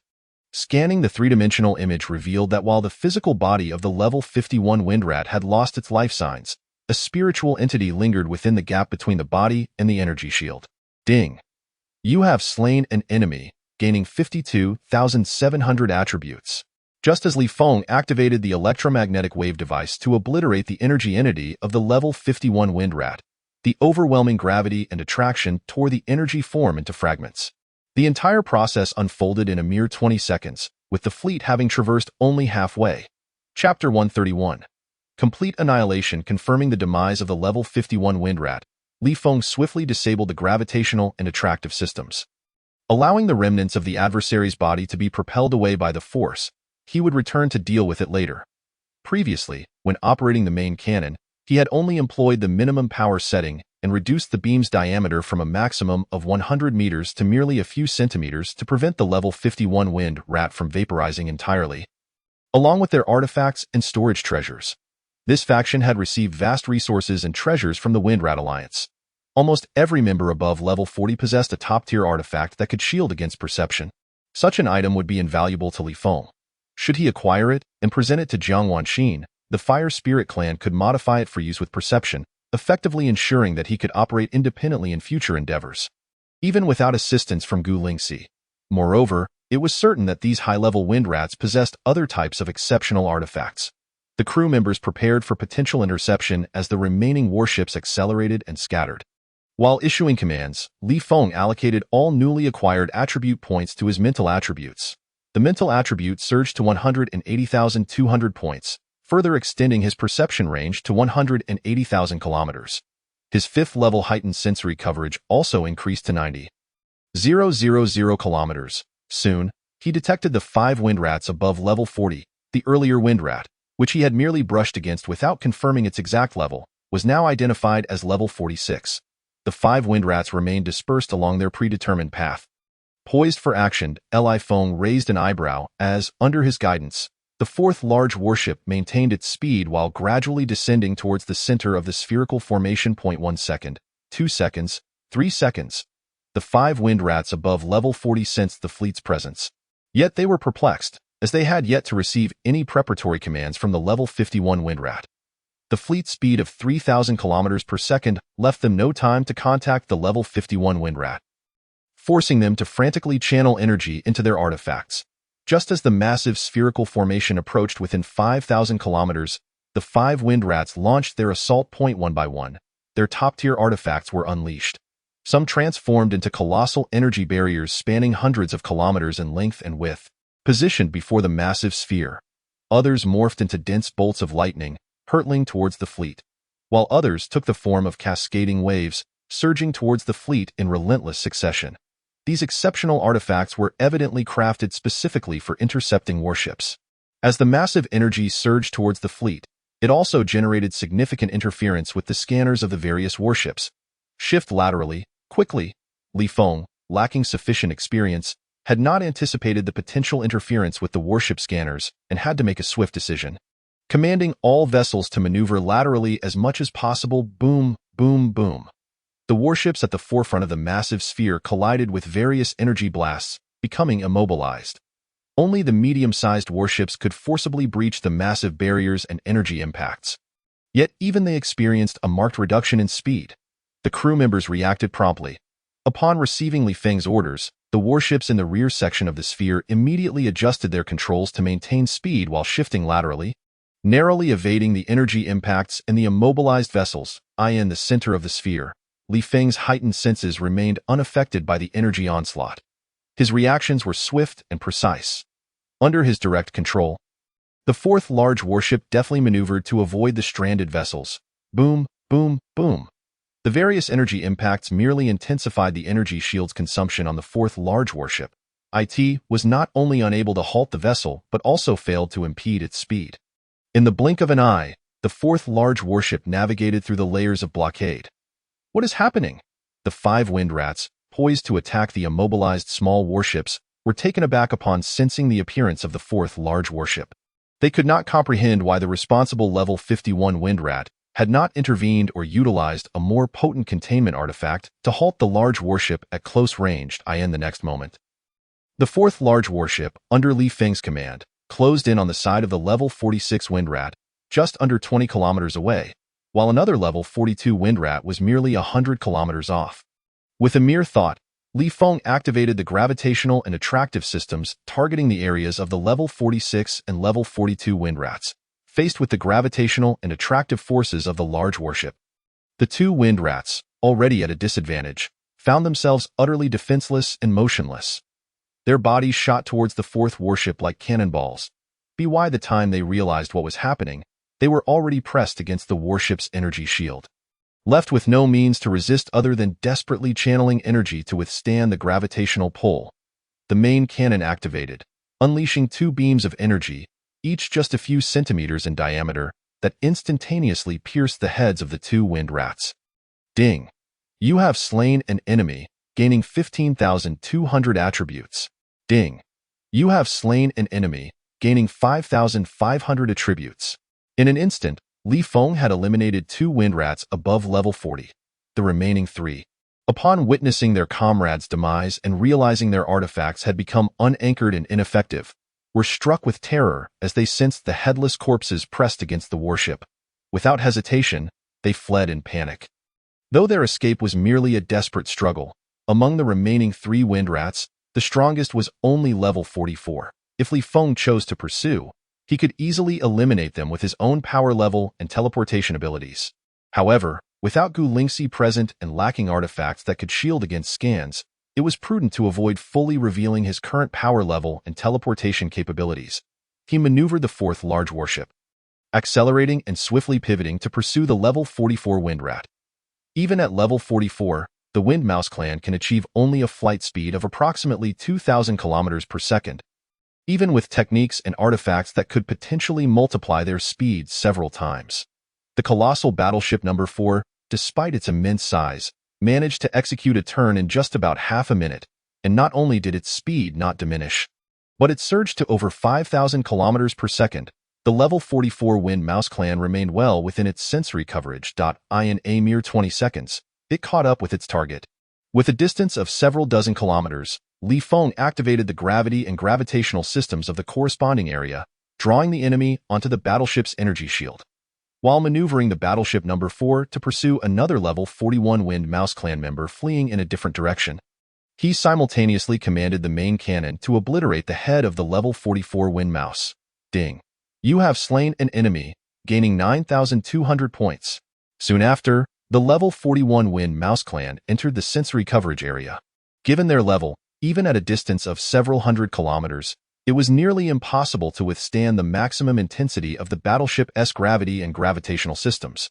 Merely passing by, they activated a gravitational and gravitational field covering an area of about 100 meters in length and width.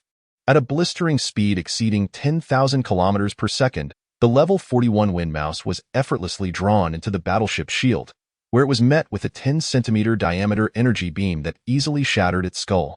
Attribute value 4, 300. He then turned to pursue the last level 41 Wind Mouse. In just about 2 minutes, this level 41 Wind Mouse, with a speed of less than 1,000 kilometers per second, was easily tracked down based on a rough fleeing direction and the vast sensory coverage exceeding 90,000 kilometers. Within half a minute, its whereabouts were successfully located and swiftly eliminated. Attribute value 4. 100. With the level 51 Wind Mouse having been preemptively slain, despite Feng's minor miscalculations due to inexperience, the outcome exceeded his expectations. Without relying on the offensive and defensive systems or specialized weaponry of other battleships, he managed to turn the tables on all 6 high-level wind mice that had come to attack. He informed the battleship's AI to return to the area where these wind mice were slain, dispatching intelligent robots to recover their corpses and various artifacts. He then accessed the system to review the rewards. Regardless of the number of exquisite artifacts obtained, the attribute values from the 6 wind mice alone amounted to 91,000. After some calculation, Feng spent 20,000 attribute points to elevate both his level 4 flight ability and level 4 reset ability to level 5. Consequently, his flight multiplier increased from 4-fold to 5-fold, while the number of resets per day doubled from 8 to 16. With the reset ability activated, he evenly distributed all attribute points across the 5 main attributes. Host. Feng attribute value, 0 physical, 71,700 strength, 71,700 stamina, 71,700 agility, 71,700 spirit, 71,700 abilities.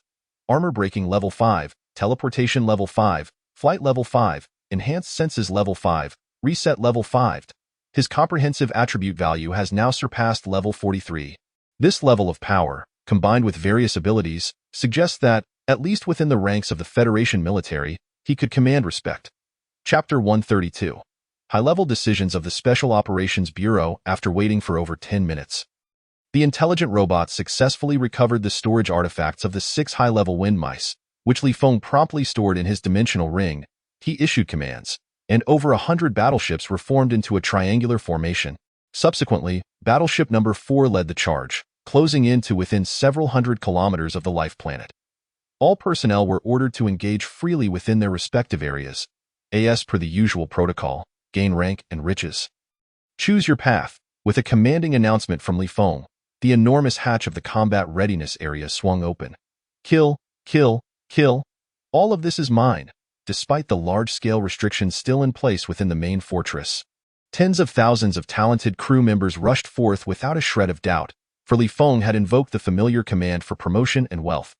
The seasoned crew members recognized this as the signal indicating that the formidable commander had switched to the mode of an exceptional captain. With this command, their sole focus was to seize military merit and spoils. As anticipated, Feng controlled the main cannon to unleash an energy beam with a diameter of 100 meters upon the massive restrictions. In mere seconds, both the outer and inner fortress barriers were obliterated, revealing the situation within. The remaining level 30 and above wind mice evidently had prior communication with the level 51 wind mouse. Aware that it would ambush the battleship, even upon realizing their leader had been killed, they remained composed under their command, with hundreds of thousands of wind mice within the fortress lying in wait for news of their counterattack. After more than an hour, they were met not with reinforcements, but with the colossal battleship number 4. Once it was confirmed that all combat personnel and various airships and support equipment had departed from the combat readiness area, Feng refrained from attacking the 3 level 30 and above wind mice. There were only 3 in total, the strongest of which was merely level 32. With the prowess of the talented crew members, they could easily defeat, capture, or eliminate them. Following Feng's orders, Battleship number 4 began to distance itself from the life planet, while the other battleships approached in batches to deliver their personnel to designated areas. In just over 4 hours, thousands of fortresses either surrendered or faced annihilation, with any wind mice above level 10 either killed or severely wounded and captured. The various battleships then began to retrieve their respective crew members in groups. Feng deleted the unnecessary videos and instructed the battleship's AI to send the battle reports to the 4th Fleet, voluntarily relinquishing control over the smaller vessels, the main cannon, special weapon systems, and command authority of the battleship's AI were all the captain's ultimate privileges. Having them in the hands of others was always an uncomfortable feeling for any captain. Now, with the decisive return of authority, future requests would be easier to secure. Once all battleships regrouped, Feng requested the battleship's AI to apply for maintenance at the Wind Conquest Army and contacted the respective captains to inquire about their statuses. Having utilized the maximum intensity of the gravity and gravitational systems multiple times during this battle, Battleship number 4 had become a thorn in the side of the wind mice, facing a high likelihood of being targeted. To ensure safety, a large-scale maintenance operation was deemed necessary. Originally, the fleet's mothership possessed sufficient maintenance equipment and personnel, yet it was now isolated deep within enemy territory, vulnerable to attacks. Thus, seeking repairs from the Wind Conquest Army was the optimal choice. On the main planet, within the secret chamber of the main fortress, Pickle's expression was grim as he found himself unable to focus on training. The level 51 Wind Mouse had sent out only a notification to commence operations. With no further updates, attempts to make contact yielded no results. It was clear to him that the ambush had turned into a counter-ambush, resulting in the annihilation of the level 51 Wind Mouse and his 5 subordinates above level 40. This outcome was beyond his comprehension and acceptance. While he could reluctantly reconcile with the inability of the Wind Mouse leaders stationed at the various life planets to escape, considering the element of surprise was on the enemy's side. The moment the specific location of the spatial rift was discovered, combined with high-level wind mice traders, even if the leaders possessed artifacts that cloaked their presence in scanning, escape might come too late. However, the total annihilation of the level 51 Wind Mouse and his 5 subordinates was truly unacceptable. They were equipped with high-level shielding artifacts that could evade detection even from the scanning instruments of large battleships at close range. With the enemy being aware of their presence, it was almost effortless to escape if they did not recklessly seek death. The fact that none of them managed to flee was utterly absurd. It was highly likely that they had encountered the large battleship referred to by the Alliance, which possessed unique reconnaissance capabilities. Pitcall cursed the Soul Clan, Wing Clan, and Bloodsucker Clan for their incompetence as dominant races. Having established the Special Operations Fleet for so long, yet still unable to infiltrate the Special Operations Bureau and Fleet to ascertain the movements of the various battleships, if they had been able to gather intelligence and provide him with the area of responsibility for this large battleship, he would not have lost a single level 51 high-ranking member. The presence of this large battleship within his sphere of influence implied that the main planet was no longer secure. With a deep sigh, Pitcall lamented how plans often fail to keep pace with changes. According to the original plan, he intended to hold out for a month or two, engaging in reciprocal skirmishes, waiting for the Wind Conquest Army to lose face and begin deploying second-rate alien forces into battle before withdrawing all personnel from the life planets and transitioning into a guerrilla strategy. However, it had only been 2 days, and one level 51 high-ranking member had already perished. This life was becoming increasingly unbearable. At the headquarters of the Special Operations Bureau, in the office, only a day had passed when Liang Qiqing convened another high-level meeting. The table was filled with individuals, each radiating joy and unable to suppress their smiles. It was simply remarkable. They had achieved an extraordinary feat. Battleship number 4 of the 4th Fleet had, on its very first day, Become the first and only large battleship to conquer a life planet. As soon as the battle report was submitted, within just half an hour, the high-ranking officials of the Special Operations Bureau received subtle hints from the military headquarters. The Council and military had decided to accelerate the promotional campaign for expanding the Special Operations Bureau and fleet, urging the high-ranking officials to prepare for collaboration. Today marked the second day. Reports of several independent planets being conquered began to trickle in. They were firmly positioned at the forefront. Being the only one on the first day was undeniably impressive. To their astonishment, at noon, Feng delivered yet another surprise. Battleship number 4 had not only conquered another life planet but had also, through a counter-ambush, eliminated a level 51 wind mouse and 5 higher-level wind mice above level 40. Under the premise that no small warships had been destroyed, everyone present was a major general or a brigadier general strongly supported by various military factions.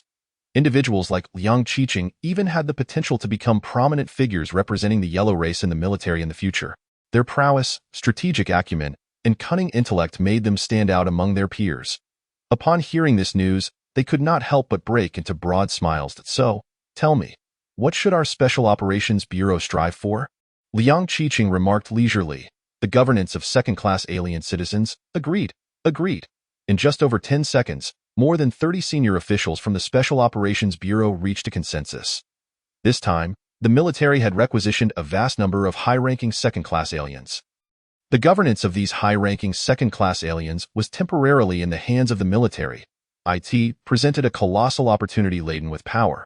Although there was a high likelihood that related independent departments would be established, the major military factions were still fiercely competing for governance rights, eager to incorporate the requisitioned second-class aliens into their own departments.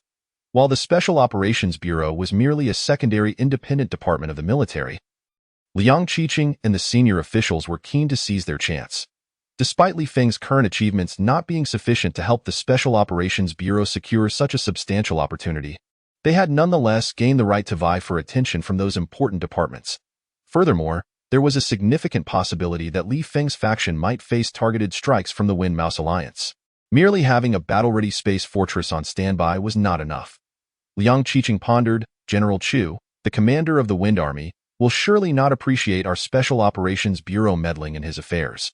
I intend to reach out to him on behalf of the Special Operations Bureau, requesting permission for us to allocate a team of high-ranking aliens from headquarters to join Li Feng's warship. Agreed. Once again, a unanimous decision was reached without any doubt. Finally, I have a list of personnel who have performed well recently. Please take a look and discuss. Liang Qiqing handed a list to the senior officials present. The once jubilant mood among them evaporated instantly, leaving them feeling as if they had swallowed a fly. Yet, they had no choice but to accept it with a grimace. There was no escaping the fact that Li Feng was the individual Liang Qiqing had chosen to recruit. Liang Qiqing aimed to reward himself by leveraging this opportunity to place a group of newly allied personnel into various departments within the Special Operations Bureau, whether they approved or not. If they resisted, a mere hint from Liang Qiqing, coupled with Li Feng's remarkable achievements and his extraordinary ability to stir trouble, would undoubtedly lead to situations that would leave them embarrassed and their authority diminished. Taking a step back offers vast possibilities. Taking another step back, all worries dissipate. Chapter 133, Level 49 Slave Li Feng, the most brilliant star among the Special Operations Fleet, achieving a flawless counterattack against a Level 51 ambush team led by the Windmouse clan. An explosive performance unattainable even in virtual games. At precisely midnight tonight, our group has invited 150 top strategic analysts to jointly discuss the current situation. Stay tuned. The untold story between our group and Li Feng.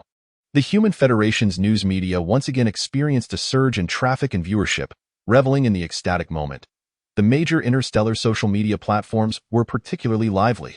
On the 2ND, until 7 in the evening, 110 small to medium-sized warships finally set sail toward the area managed by the mothership and large escort ships to rendezvous with the mothership.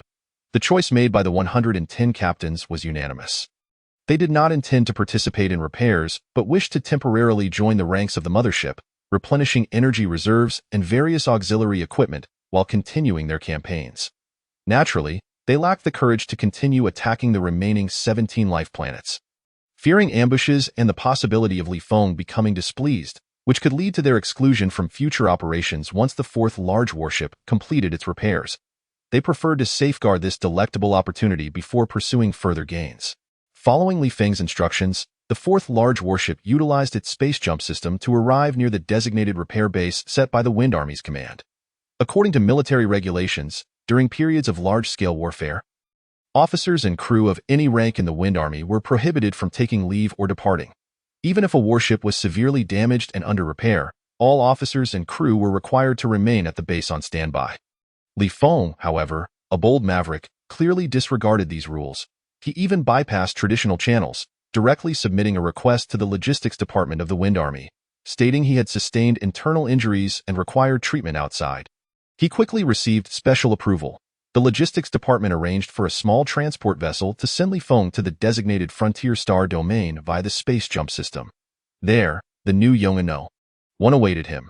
This was a brand new large transport vessel equipped with various offensive and defensive systems and special weaponry, measuring 12 kilometers in length and 7 kilometers in width and height. It resembled a large, plump fish from a distance. While it lacked the imposing grandeur of a large warship, its offensive and defensive capabilities were not significantly inferior. The entire Yongan No. 1 was staffed by just over 10,000 personnel, predominantly composed of second-class alien citizens and alien slaves, far below the normal staffing levels. Most equipment relied on intelligent control systems. This was due to Jiang Wanxin's foresight in recruiting and training crew members in advance, as well as obtaining a substantial number of second-class alien citizens and alien slaves from the Carlos family. Otherwise, the crew numbers would have been even lower. In the control room, Li Feng met Sam, a level 49 slave from the Hummingbird clan provided by the Carlos family. Standing only about 1 meter tall, his demeanor was entirely subdued, making it difficult to associate him with any semblance of strength. In the presence of his new master, he exhibited an attitude of utmost respect and caution. Li Feng casually inquired, "Do you still remember the content of the contract we signed anew?" "Yes," Sam replied, bowing slightly. "I am here, ready for immediate deployment." Li Feng did not elaborate further. The Carlos family had supplied him with 1 level 49 alien slave, 5 slaves above level 40, and over 50 slaves above level 30. Most remained on planet F-369, tasked with securing the estate. Only this level 49 alien slave and a few of the level 30 slaves stayed aboard the Yongan No. Li Feng's intention regarding Sam, the level 49 alien slave, was simple: to maximize his utility and value. Tamed slaves were bound to obey commands absolutely, but that only meant they would follow orders. It did not equate to genuine loyalty or a willingness to exert their utmost effort for any command. The higher the slave's level, the more pronounced this tendency. Tio addressed this. After acquiring the primary control authority of Sam's slave chip, he instructed Jiang Wanxin to arrange for Sam to sign an additional reward and punishment contract. As long as Sam exerted himself to the fullest under any circumstances, he would receive a reward after a certain period. If he could maintain this dedication for 10 years, he might even gain his freedom. This was merely to ensure that a slave would yield maximum value. No faction could offer such high conditions, as high-level slaves were exceedingly rare and difficult to obtain. Only Li Feng considered it worthwhile. The crux of the matter lay in his absolute confidence. In 10 years, acquiring a level 49 alien slave would be a trivial task. Moreover, his current strength was still inferior to Sam's. It could be said that Sam represented his highest military might. At this stage, maximizing the value of this ultimate power was infinitely more crucial than having a level 49 slave under his command in the future when he would be stronger. This mirrored his earlier dealings with the Wind Mouse clan leader, Mose, when he sought a batch of captives to tame as slaves, including 3 willing to temporarily implant slave chips, with Buck being among them at level 28. His attitude then had been the same, granting these 3 Wind Mouse subordinates their freedom after 10 years. In reality, within less than a year, Li Feng had returned their freedom to the 3 Wind Mouse subordinates. At the time, Buck, at level 28, was immensely significant, serving as the strongest guardian of the Li estate. Now, however, Buck's strength had become trivial. The Li estate was now brimming with slaves above level 30. Ironically, the 3 Wind Mouse subordinates were reluctant to remove their slave chips and return to the Wind Mouse-controlled life planets, preferring to remain under Mose's command. Their loyalty was sufficient, and Jiang Wanxin had afforded them ample respect, federal currency, and resources, it was this unwavering confidence that allowed Li Feng to be far more generous when dealing with the most potent slaves, who could currently provide immense value than any family or faction. Following Li Feng's directives, an hour later, the Yongan No. 1 activated its space jump system, appearing in the F008 star domain, a mere 200 million kilometers away from F8239. After a little over 10 minutes, the engine was warmed up, and the Yongan No. 1 set course for F8239. The new Yongan No. 1 space jump system could reach up to 10,000 light-years. Returning home could now take merely 1 or 2 hours, unlike before when it required 2 to 3 days. Similarly, seeking revenge against the Neal family would no longer demand days of travel time. He could soon return home, and he was in a good mood, planning to deliver a significant blow to the Neal family. F8239 was one of the notorious crime planets located in the F District's frontier area and was also home to the Neal family's strongest armed security division.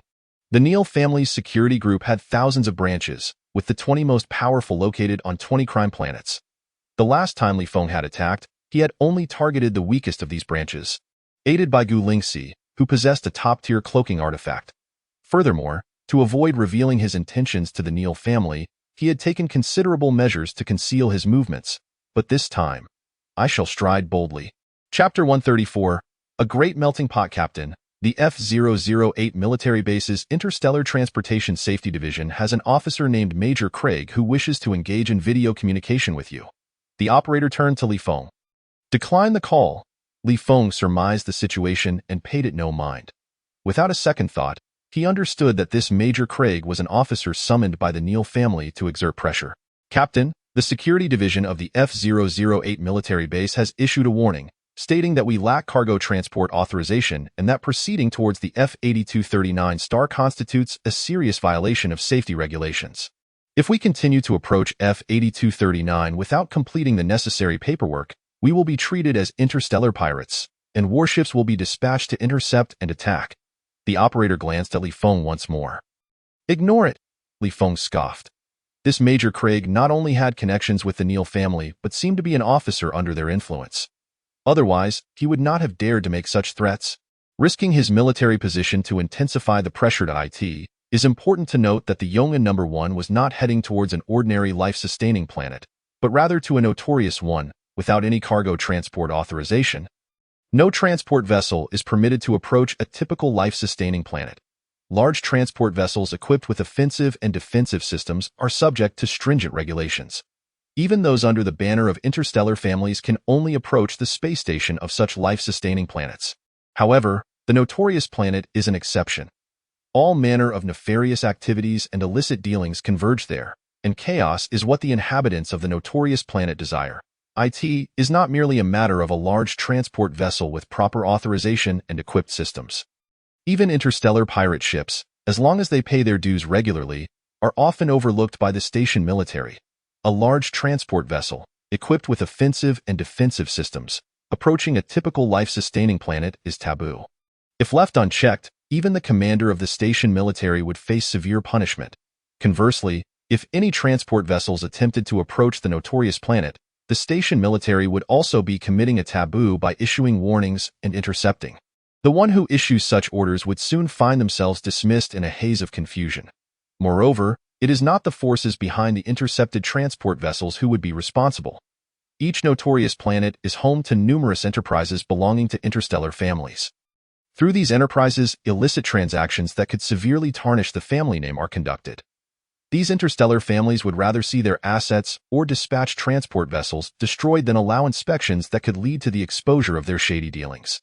Li Feng was confident that Craig would not dare to genuinely request warships to intercept Yongan No. 1, for the Neal family would not risk inciting public outrage. Moreover, even if such a request were made, no warships would truly be dispatched.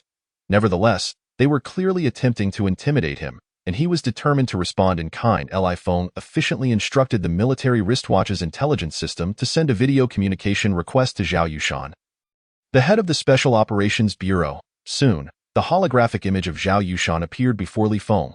General Zhao, I find myself in a bit of trouble. Li Feng wasted no time on pleasantries and got straight to the point. A Major Craig from the F008 military base has threatened me, warning that if my Yongan No. 1 continues to approach the notorious planet, It will be treated as an interstellar pirate vessel, and warships will be mobilized to attack and intercept. I will handle it right away. Zhao Yushan's expression remained unfazed, but internally he was seething. Damn it. He is merely a major from a medium-sized garrison. Any of the higher-ups from your welfare faction could easily deal with him. Why come to me? I am the director of the Special Operations Bureau, a high-ranking major general with significant influence, and a trusted confidant of Liang Qichenji. My position is even above most powerful lieutenant generals. A mere mosquito dares to summon my artillery. You've spent a favor, and I cannot count it as such, which makes things awkward for us both. This Craig must be affiliated with the Neal family. Furthermore, there is a Major Matthews commanding at the large military base in Sector B. Feng added. The difficulty is considerable, and it will take a significant amount of time to maneuver. Zhao Yushan felt relieved. This was a proper and reciprocal exchange of favors. An influential major general, who might even have the backing of significant powers, is worthy of his direct intervention. Dismantling the enemy's leadership within the military was a favor worth spending. With that, he felt justified in his actions. I appreciate your assistance. General Zhao Feng expressed his gratitude and promptly ended the call. Upon reviewing the scanning data and holographic images, he noted that Yong'an one was now less than 50 million kilometers from F-8239 and was continuing to decelerate. Being a registered large transport vessel, modified through proper channels, F-8239 was eerily quiet. Even the surface defense systems had not been activated. All companies, enterprises, and factories had only slightly elevated their alert levels. Only the Neal family security group subsidiary had maximized their defense and interference systems. Additionally, the security department of F-8239 sent an inquiry.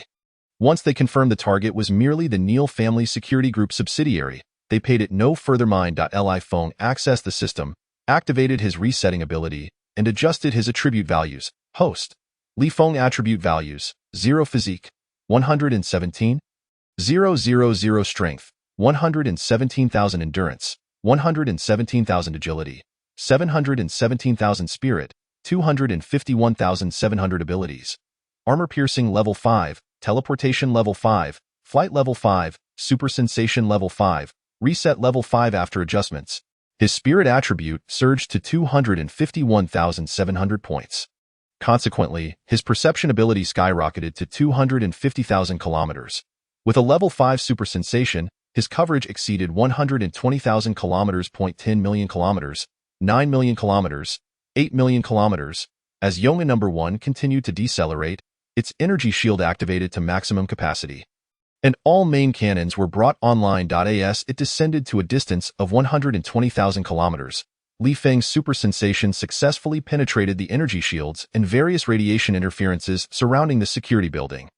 Inside, they were on high alert. Having learned from the previous ambush, the Neal family had not only summoned numerous high-level alien slaves and second-class aliens through spatial rifts, but had also stationed several high-level alien slaves and second-class aliens in each operational room for protection.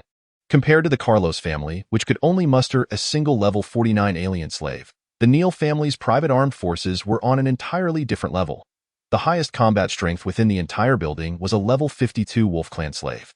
In addition, there were 12 alien slaves and second-class aliens above level 40, and over 100 below level 30. Li Feng could hardly contain his greed at the sight. However, he knew he could not capture them all in one fell swoop. The Neal family was aware that he could command large warships, capable of defeating even a level 60 Soul Clan prodigy. It was impossible for them to allow a level 52 alien slave, along with those above level 40, to approach Yong'an number 1 at close quarters. Being so close to a life-sustaining planet, and given the size and mass of Yong'an number 1, it was also impossible to accelerate and pursue these high-level alien slaves and second-class aliens. The Neal family dispatched the level 52 alien slave primarily to ensure that if he attacked the level 30 and above alien slaves and second-class aliens, they could counterattack and retaliate. Alien slaves and second-class aliens above level 50 were under strict control, not permitted to attack humans, and were constantly monitored by specific departments. However, if they were attacked after their capabilities had been revealed, they could retaliate in self-defense. Because of this, as Yong'an number 1 descended to within 50,000 kilometers, the level 52 alien slave quickly arrived above the building, directly exposing itself outside the energy shield and releasing its aura. If the scanning equipment could detect the detailed data of the level 52 alien slave, then Li Feng's command of Yong'an No. 1's main cannon to attack the security building would grant the opponent the right to retaliate in self-defense. The Neal family had indeed considered every possible angle. Should he attack the security building, the level 52 alien slave would gain the right to counterattack and defend itself. If he were to exit Yong'an No. 1, it would be tantamount to seeking death. If he remained aboard, Yong'an No. 1 alone might not be sufficient to overcome the security building's defensive systems. Even if he managed to breach those systems, it would only lead to the destruction of the entire security building, failing to threaten those alien slaves and second-class aliens above level 30 inside. According to the Neal family's calculations, he would either perish here or leave in disgrace. Suddenly, Li Feng turned to Sam nearby. If I take you with me and instantaneously appear behind a level 52 Wolf Clan slave, do you have the capability to seize him and maintain your grasp for over half a second without being shaken off? Sam pondered and replied, Master, the probability exceeds 50%. If I consume the high-priced potion procured by Mistress that temporarily enhances strength, the probability would rise to over 90%. Then take it, Li Feng decisively commanded. Chapter 135. Annihilating the level 52 slave, Sam retrieved a vial of potion from his storage artifact and consumed it. Li Feng simultaneously issued commands to continue decelerating and descending while adjusting his attributes and activating his resetting ability. Host. Li Feng attribute values: 0 physique, 191,700 strength, 117,000 endurance, 117. 000 agility, 717,000 spirit, 71,700 abilities. Armor piercing level 5, teleportation level 5, flight level 5, super sensation level 5, reset level 5 after adjustments. His physique surged to 191,700, reaching a strength equivalent to level 47. Although still far inferior to the level 52 beings, at the very least, he would not be instantaneously obliterated by the level 52 Fenrir tribe, slave point 10,000 kilometers, 9,000 kilometers, 8,000 kilometers. Above the security building, the level 52 Fenrir tribe silently sensed the descending Yong'an 1. A flicker of agitation stirred within him. His level of power. Even the most humble slave possessed a certain status and identity. He was aware of the identity of the assailants. The Special Operations Bureau had been lavishly promoting them, their achievements remarkable, and there were vague signs of being hailed as the foremost hero of the federal military. The prospect of killing such a human was tantalizing, as for the consequences. The higher-ups of the Neal family had spoken to him, indicating that Li Feng was indeed of great importance in the eyes of the Special Operations Bureau's upper echelon. However, that was under the condition of being alive. Once killed, it would be deemed a justified counterattack in self-defense. The Special Operations Bureau could hardly seek vengeance for someone who had lost their significance in death, much less create a public uproar. He was, in truth, indifferent as a slave. He had long felt a profound dispassion for life. It was merely that he could not bring himself to take decisive action against himself, still clinging to a thread of hope for freedom. Even if the Special Operations Bureau insisted on demanding an explanation from the Neal family, and they were compelled to offer him up, he would not cared. 1,000 kilometers, 900 kilometers, 800 kilometers. As Yong'an 1 descended to less than 500 kilometers away, the level 52 Fenrir tribe regarded it with disdain and entered the large energy shield through the reserved gap. Yong'an 1 came to a halt, then slowly ascended 1,000 kilometers, 1,500 kilometers, 2,000 kilometers. The level 52 Fenrir tribe felt a wave of disappointment. This attitude clearly indicated that Li Feng dared not provoke him and was preparing to retreat. He returned to the exterior of the large energy shield, hoping to provoke and incite Li Feng into a rash attack with the main cannon. Unfortunately, it proved futile. Yong'an 1 continued to accelerate skyward. 10,000 kilometers, 11,000 kilometers, 12,000 kilometers. Ready to strike. Inside Yong'an 1's control room, Li Feng activated all the defensive artifacts he possessed. Sam approached him, his wings unfurled, energy surging. Li Feng grasped his back firmly. Taking several deep breaths, Yong'an 1 reached an altitude of 25,000 kilometers. A thought flickered in his mind. Above Yong'an 1, a massive net crafted from spiritual vines suddenly shot forth, the same instant. Within the coverage area of the net, the gravity and gravitational systems were simultaneously activated to their maximum intensity. The level 52 Fenrir tribe sensed the activation of the massive net and special weaponry. Momentarily perplexed, the next second, Feng activated his teleportation ability, appearing at the side of the level 52 Fenrir tribe alongside Sam. Elevated by 3 levels, his reaction speed exceeded double that of the Fenrir. The instant the Fenrir sensed Sam's presence, he immediately cast a defensive technique, forming an energy shield around himself. Sam was not slow either. Though his reaction speed lagged slightly, he suddenly appeared. One was prepared. The other caught off guard. His wings enveloped the level 52 Fenrir tribe. Despite the wings being less than a meter in length and blocked by the energy shield, they still managed to lift the Fenrir tribe directly. The level 52 Fenrir tribe's expression changed drastically. In the blink of an eye, he realized he had made a grave mistake. The moment Feng and Sam appeared, his first thought was to guard against a sneak attack. It was only when Sam lifted him that he truly comprehended Feng's intent, in conjunction with the sudden activation of Yong'an-1's gravity and gravitational systems. Alas, it was too late. Although Feng's reaction was far inferior to theirs, that brief moment was sufficient for him to activate his teleportation ability once more. With Sam and the suddenly lifted level 52 Fenrir tribe, he instantly appeared in the area where the gravity and gravitational systems of Yong'an-1 were engaged. Bang, bang, bang. Faced with the overwhelming gravity and gravitational force, all three were powerless to resist, colliding against the energy shield. The energy shield on Feng was instantaneously crushed. The terrifying gravity surged towards him from all directions, imparting a sensation of being nearly crushed and deformed. The massive net crafted from spiritual vines was evidently superfluous, and no matter how frantically the level 52 Fenrir tribe attempted to channel energy, it was futile against the gravity and gravitational force comparable to that of a large warship. Feng activated his teleportation ability, returning to the control room. The gravity that had surged from all directions vanished. Phew! He exhaled a breath of stale air, not wasting any time. The main cannon, already activated, unleashed a beam of energy with a diameter of mere centimeters, yet with an astounding intensity, vanishing in an instant. PFF! The head of the level 52 Fenrir tribe exploded. The energy form was forcibly separated from the physical body, yet was firmly bound by the gravitational force. Without the formidable physical form, it was evidently on the verge of being torn to shreds. Feng unhesitatingly activated the electromagnetic wave device, effective against spiritual entities.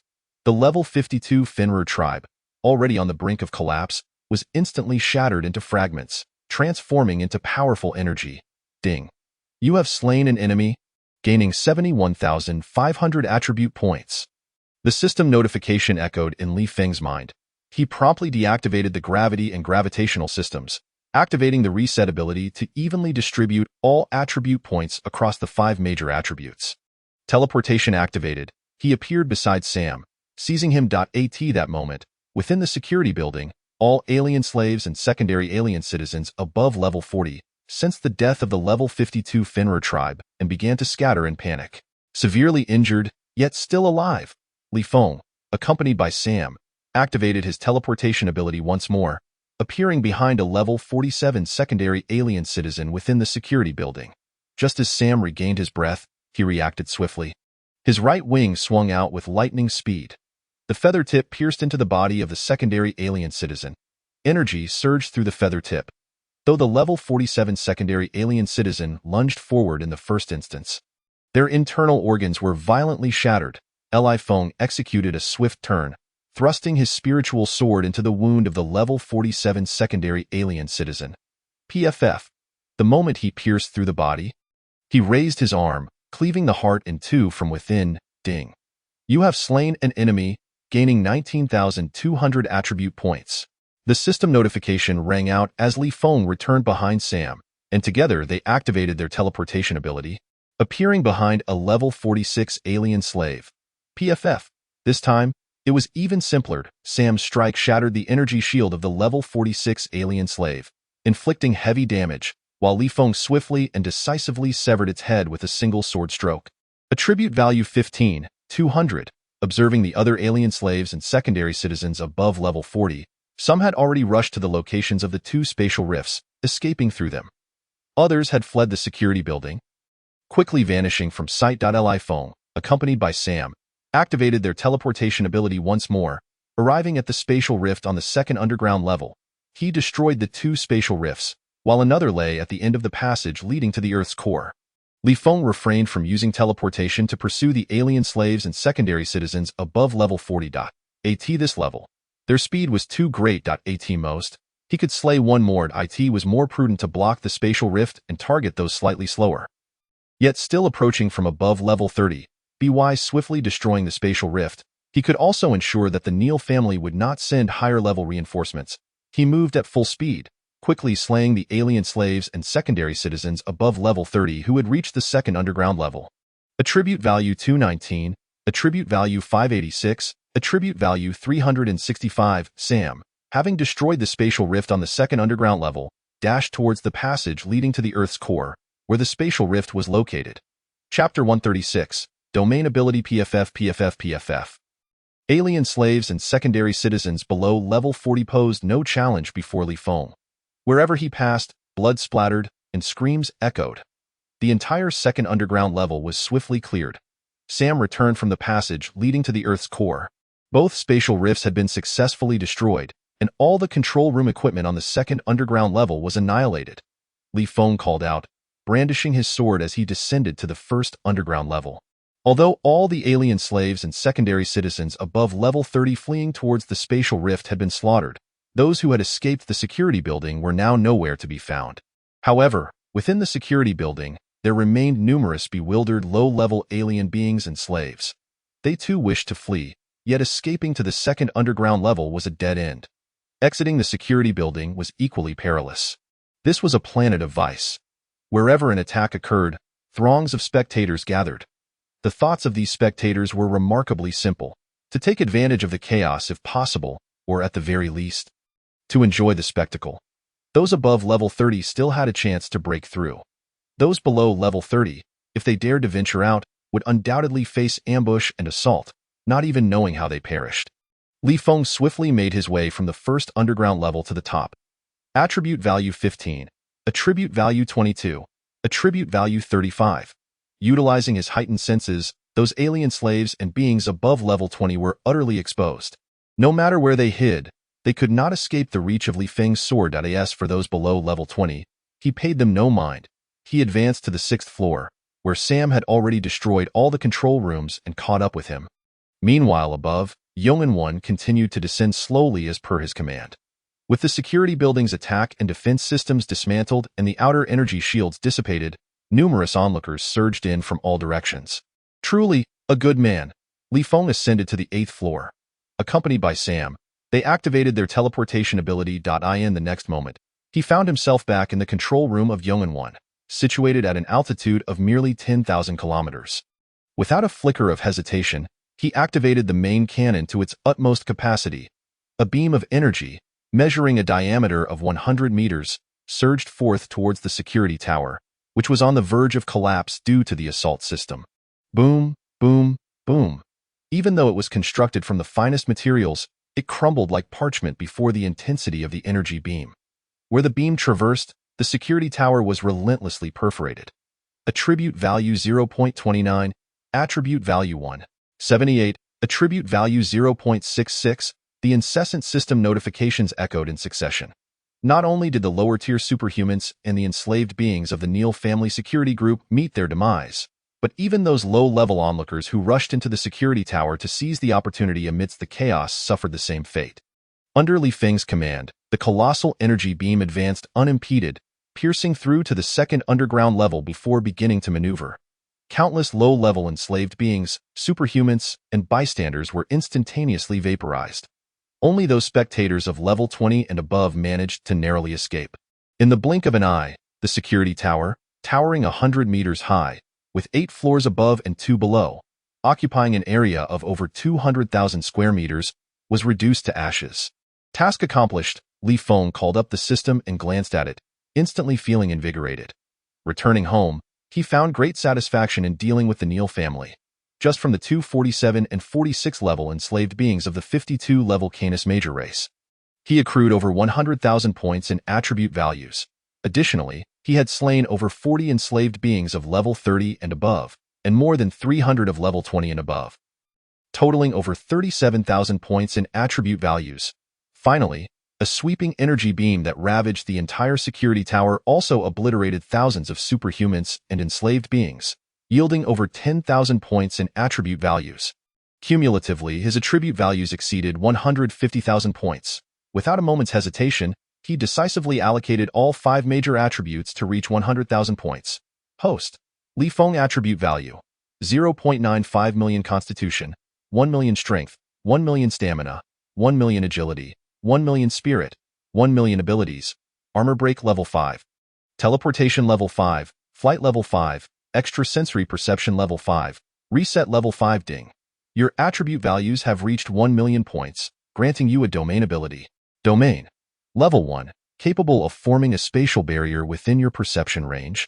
With strength equivalent to your physical prowess, within this space, all enemies will lose their sensory capabilities. With each level gained, the barrier's strength doubles. Incredible! Li Feng could hardly contain his joy. This ability was nothing short of invincible. However, it was contingent upon his own formidable foundation. If he was powerful enough, the barrier of the domain space alone would rival a formidable, elusive, and instantly formed restraining artifact. Combined with extrasensory perception and the terrifying offensive and defensive systems of a large warship, it would undoubtedly spell doom for any adversary. In the face of a formidable enemy, it would also serve as an excellent means of escape. Moreover, within the domain space, all enemies would completely lose their sensory capabilities. The higher the power level, the more critical sensory abilities became. Upon reaching level 40, losing sensory perception was akin to a normal person losing their sight. Without hesitation, Li Feng expended 1,110 points to elevate the domain ability to level 4. At level 1, the strength of the domain space barrier equaled his physical strength. At level 2, it doubled, becoming twice his physical strength. At level 3, it doubled again, reaching 4 times his physical strength. Upon reaching level 4, the strength of the domain space barrier increased to 8 times his physical prowess. The remaining available attribute points were evenly distributed among the 5 major attributes. Host. Li Feng attribute value. 0 constitution, 1. 0.17 million strength, 1.017 million stamina, 1.017 million agility, 1.017 million spirit, 1.017 million abilities, armor break level 5, teleportation level 5, flight level 5, extrasensory perception level 5, reset level 5, domain level 4. This endeavor not only bestowed upon him a powerful ability, but also advanced his overall attributes to level 44. He was less than 10,000 points away from level 45. Well done. Feel free to request any rewards. Li Feng closed the system and patted Sam on the shoulder, eye in his eyes. This battle alone justified not returning Sam's freedom, but of course, as a slave master. He could not truly grant Sam his freedom while he was still capable of serving a significant role. It is my honor to serve my master. Sam's attitude became even more respectful than before. As Li Feng's strength exceeded his expectations, under the existing contract that could lead to freedom, the stronger the master, the greater the likelihood of fulfilling that promise. I desire nothing but a reduction in the term by 1 year. Li Feng waved his hand, reducing the 10-year term to 9 years. Thank you, master. Sam rejoiced within, as this meant he could attain his freedom a year earlier. Li Feng wasted no time, notifying for expedited departure, and preemptively reported to the F-0004 military base, requesting to initiate a spatial jump and dock at the F-369 space station, in the vast expanse of the cosmos. Yong'an 1 swiftly traversed. Chapter 137. 1 positive. 1 negative. At the Neal family residence, within the grand hall of their opulent palace, Patriarch Rister's expression was dark and foreboding. The family's senior members were equally furrowed in concern, their countenances ashen. This state of affairs had persisted for half an hour. The slaying of the 52-level Canis Major enslaved being, along with the deaths of the 2 highest-ranked enslaved beings of level 40 and above, had left them reeling. Over half of the enslaved beings and second-tier beings of level 30 and above were lost, while those below level 30 faced near total annihilation, with only a few managing to escape. The Neal family security group's largest subsidiary had been reduced to ruins. This outcome was utterly unacceptable to them. The Neal family, with a history spanning thousands of years, had never endured such tremendous losses. They could not fathom why Li Feng's power level seemed to escalate significantly with each appearance, along with his bewildering capabilities. Before this battle, the senior members of the Neil family had been confident of victory, eagerly anticipating whether Li Feng would leave in disgrace or continue his unyielding dominance, knowing full well that he was stepping into peril. Once Li Feng departed Yong'an, his demise would be inevitable. Even if he lacked the courage to leave, with the security tower's defensive systems and the formidable strength of the 52-level Canis Major, as long as he did not retreat, there remained a substantial chance to obliterate Yong'an. In such a scenario, he would not escape unscathed. Rister and the other senior members had even devised plans to eliminate Li Feng thereafter. The optimal outcome would naturally be that the higher-ups of the Special Operations Bureau would not intervene on behalf of a person deemed worthless, allowing the Neil family to concoct a narrative of Li Feng being assassinated by a high-level traitor from the Windrat race, followed by a grand funeral and a speech to rally the soldiers and the populace against a common enemy. Everyone was satisfied with this plan. The welfare faction, consisting of 2 major generals, wielded little power or influence, and no matter how frantically they retaliated, it would only inflict minor, inconsequential losses on the Neil family. The worst-case scenario would involve the higher-ups of the Special Operations Bureau being unable to accept the loss of a captain capable of achieving monumental feats, compelling the Neil family to provide an explanation. The Neil family would face severe losses, begrudgingly offering compensations to appease the irate higher-ups of the Special Operations Bureau and pushing the 52-level Canis Major to take the fall. However, this seemingly foolproof plan, which left Li Feng with no option but to flee or face certain death, had been shattered by Li Feng's superior power level and extraordinary capabilities. He had even begun by directly slaying the 52-level Canis Major enslaved being. What to do now? The gathered individuals, masters of intrigue, found themselves utterly at a loss. They could still summon second-tier beings of level 50 and above. The wealth and influence of the Neil family were sufficient to bring top-tier figures to bear pressure on Li Feng. Yet, the rapidity of Li Feng's growth filled them with dread, severely undermining their confidence. Beep, beep, beep. The crisp notification sound from Rister's wristwatch startled many. Frowning, Rister lifted his wrist to glance at it. His already grim expression darkened further. After a moment's hesitation, he spoke. We have just received word that a section chief from the Stability Bureau under the Federal Military Security Department has issued a public announcement stating that he will lead a team to Matthew's military base to investigate corruption. Damn it! The faces of the senior members paled. Matthew was a prominent figure for the Neil family within the military and a commanding general of a large military base, wielding substantial power. For a mere section chief to boldly announce an investigation into corruption was indicative of something far more ominous. It was clear that a significant military figure or powerful faction was sending a signal to target Matthew, urging the higher-ups of the military base to quickly submit evidence of wrongdoing against him. Just how extensive was Li Feng's influence within the military to prompt such actions? Merely considering the need to maintain military stability would make targeting a commanding general of a large military base no small feat. Without sufficient incentive, military leaders or powerful factions would never engage in such actions. It was over. Earlier, many senior members of the Neil family had contemplated the possibility of reconciling with Li Feng. Now, that thought had been completely obliterated. The previous conflict had remained at the level of force. Li Feng had suffered no losses throughout. The only obstacle to reconciliation was Li Feng's character, which made it unlikely he would relent easily. Now, with a military leader or powerful faction poised to take action against Matthew, Li Feng undoubtedly paid a tremendous price in personal connections for this. The Neil family has reached a point where they must concede territory and pay reparations. Yet, even these measures seem unlikely to satisfy their adversaries. Both sides have nearly descended into an irreconcilable conflict.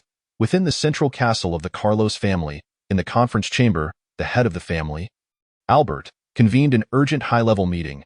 He reclined comfortably in his chair, as several incorporeal Mezu shifted into various forms, wandering within his garments. The high-ranking officials gazed at the series of topics sent by Albert, feeling both excitement and exasperation.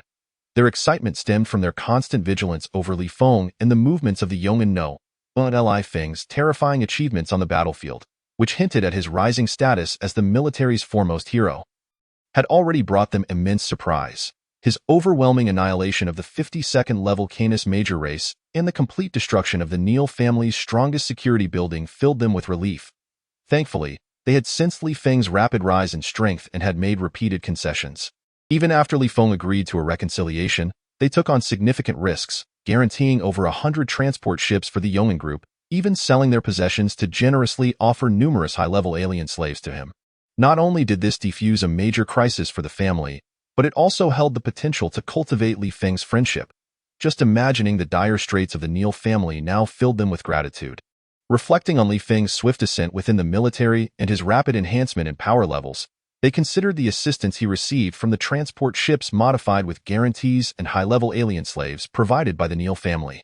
One day, when Li Feng began rewarding his benefactors, the executives of the Carlos family felt a surge of excitement, eager to seek out a Meizu for a soul-deep connection or a member of the Elven race for a physical indulgence. Their headache arose from the prevailing sentiment among the high-ranking members that, since Li Feng had consented to a reconciliation, there was no need to gamble further. After all, as a person of Asian descent, Li Feng was inherently at odds with those of Caucasian lineage, making collaboration with a formerly adversarial Caucasian family highly improbable. Li Feng's demeanor clearly indicated his reluctance to work with the Carlos family, even suggesting that they were unworthy of his collaboration. In such circumstances, heavily investing in Li Feng seemed a precarious gamble. Even if Li Feng soared to great heights, when it came time for rewards, the Carlos family might find themselves at the bottom, scraping the remnants. It was Albert who, against the tide of opposition, staked his position as head of the family, forcefully suppressing dissent among the higher-ups to make this decision. Given Li Feng's current momentum and speed of development, even the scraps began to emit a tantalizing aroma. Albert would not let this opportunity for personal reward slip by. Most of the topics discussed were aimed at augmenting the authority of the family head, necessitating a degree of compromise on their part. A blend of pleasure and annoyance filled the room. Yet Albert, reclining in his chair, reveled in the satisfaction. Chapter 138. Qualification for cooperation in just over an hour and a half. Yeoman number 1 arrived at the space station of F-369 starred. The airship docking area. Li Feng encountered Jiang Wanxin, who had come to greet him. With her exquisite beauty and elegant demeanor, radiating confidence and composure, she resembled a black hole, making it impossible for him to look away. However, what truly captivated Li Feng was the resonance born from their shared trials, a connection that echoed from the depths of their souls. A mere exchange of smiles allowed them to find solace and support amidst the world's cruelty and bloodshed. As soon as they boarded the airship, Li Feng couldn't help but pull Jiang Wanxin onto his lap. As her soft fragrance enveloped him, her skirt was lifted. Jiang Wanxin leaned in close, whispering in his ear, "I have recently learned a set of techniques that utilize softness to overcome rigidity." Without hesitation, Li Feng activated his system, resetting his abilities and allocating the majority of his attributes to his mental prowess. His perception capabilities surged, breaking through the 40,000-kilometer mark, with his supersensory range extending beyond 200,000 kilometers. In the next moment, his supersensory ability effortlessly enveloped F-369 star, penetrating the energy shields surrounding Li's manor and the central villa, ultimately locating the multifunctional bed measuring 6 by 6 meters in the bedroom. With a blink, he activated his teleportation ability, whisking Jiang Wanxin directly from the airship to the multifunctional bed. Even though Li Feng exercised caution and applied the newly learned techniques, Jiang Wanxin, being only at level 19, could only endure for 3 to 4 hours before completely exhausting her energy.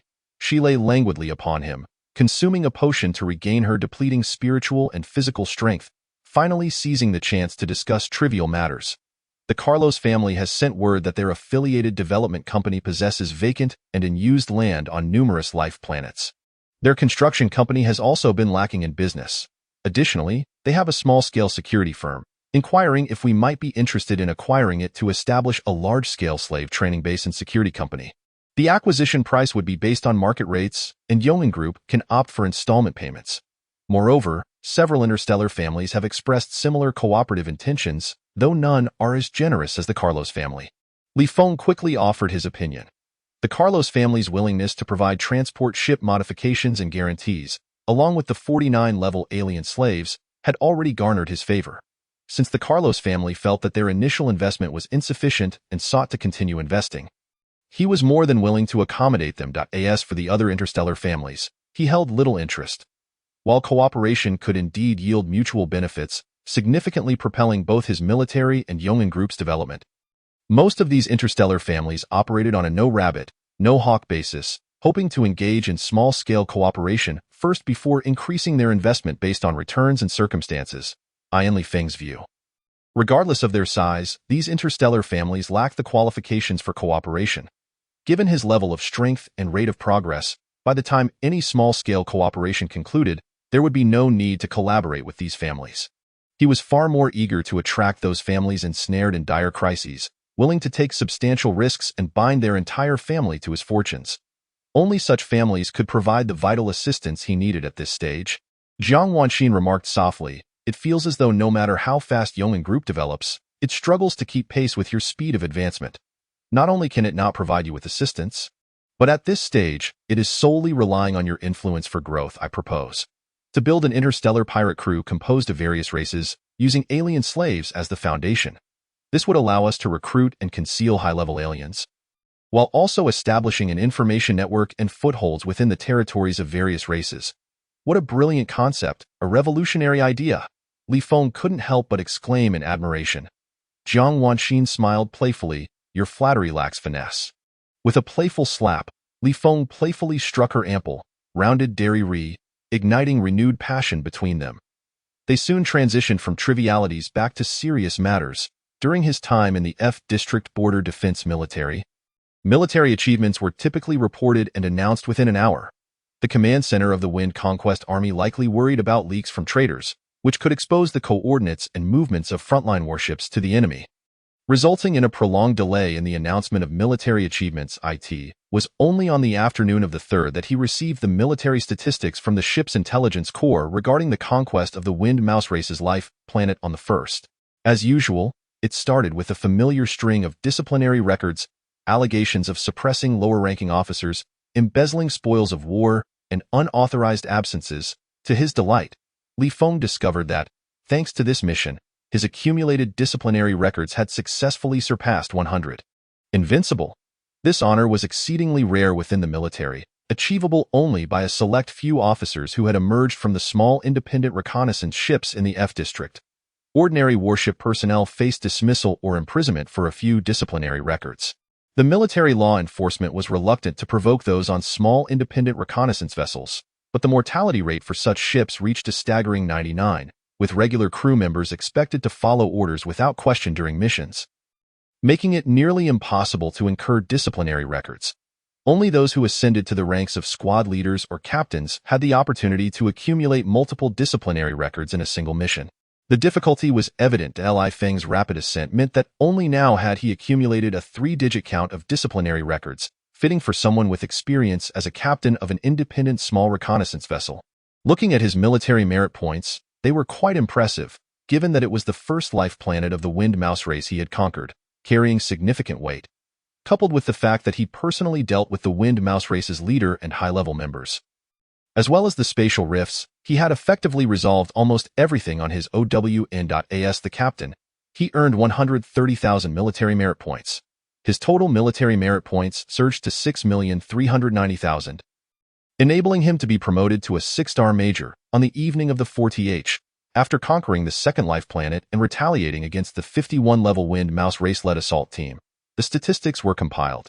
For the former, he earned 500,000 military merit points, while for the latter, he claimed 90% of the points, totaling 900,000 military merit points. This brought his cumulative military merit points to 779,000, allowing him to be promoted to a 7-star major. This rate of military rank advancement, after sweeping through a few more Wind Mouse race life planets, he would easily ascend to the rank of lieutenant colonel. The large warship on the 4th would complete its repairs within a day or two. Li Feng did not linger for long. Early on the 17th, he boarded Yeoman No. 1. On his way, he had given the Neal family a substantial blow. And on his return, he intended to ensure symmetry in his dealings. Following Li Feng's instructions, Yeoman No. 1 set sail for the Neal family security group, targeting the second-rank security building.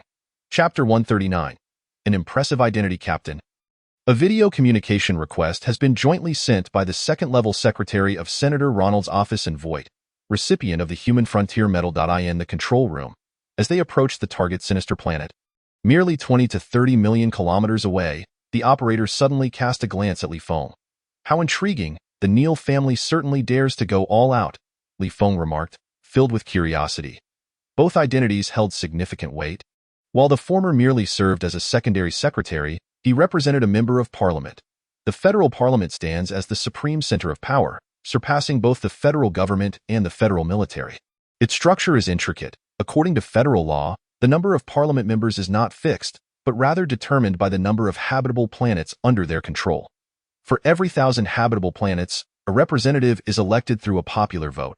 The entire human federation governs over 2.5 million habitable planets, yielding more than 2,500 representatives.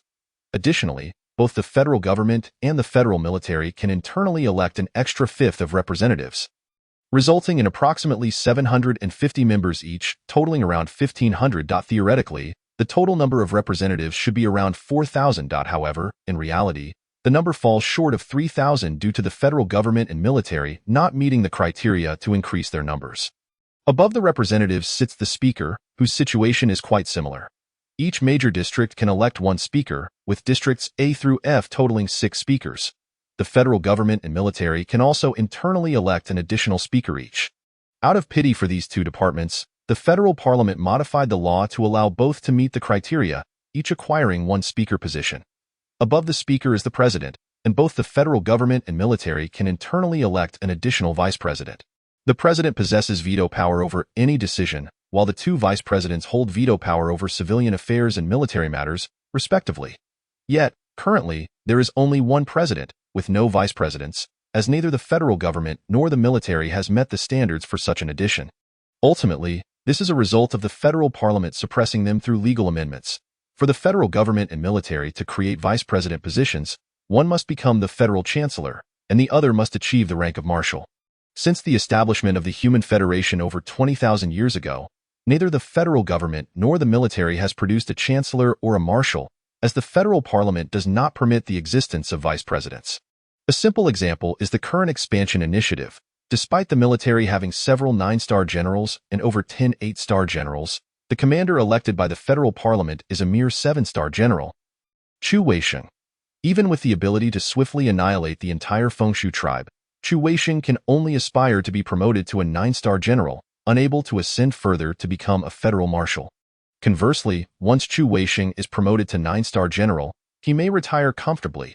He will no longer have the opportunity to lead large-scale military campaigns, relegated to the shadows alongside other 9-star generals, unable to wield direct control over powerful departments. The supreme authority of the Human Federation is nearly monopolized by the federal parliament. TO maintains stability, the federal government and military comply, allowing them a modicum of power.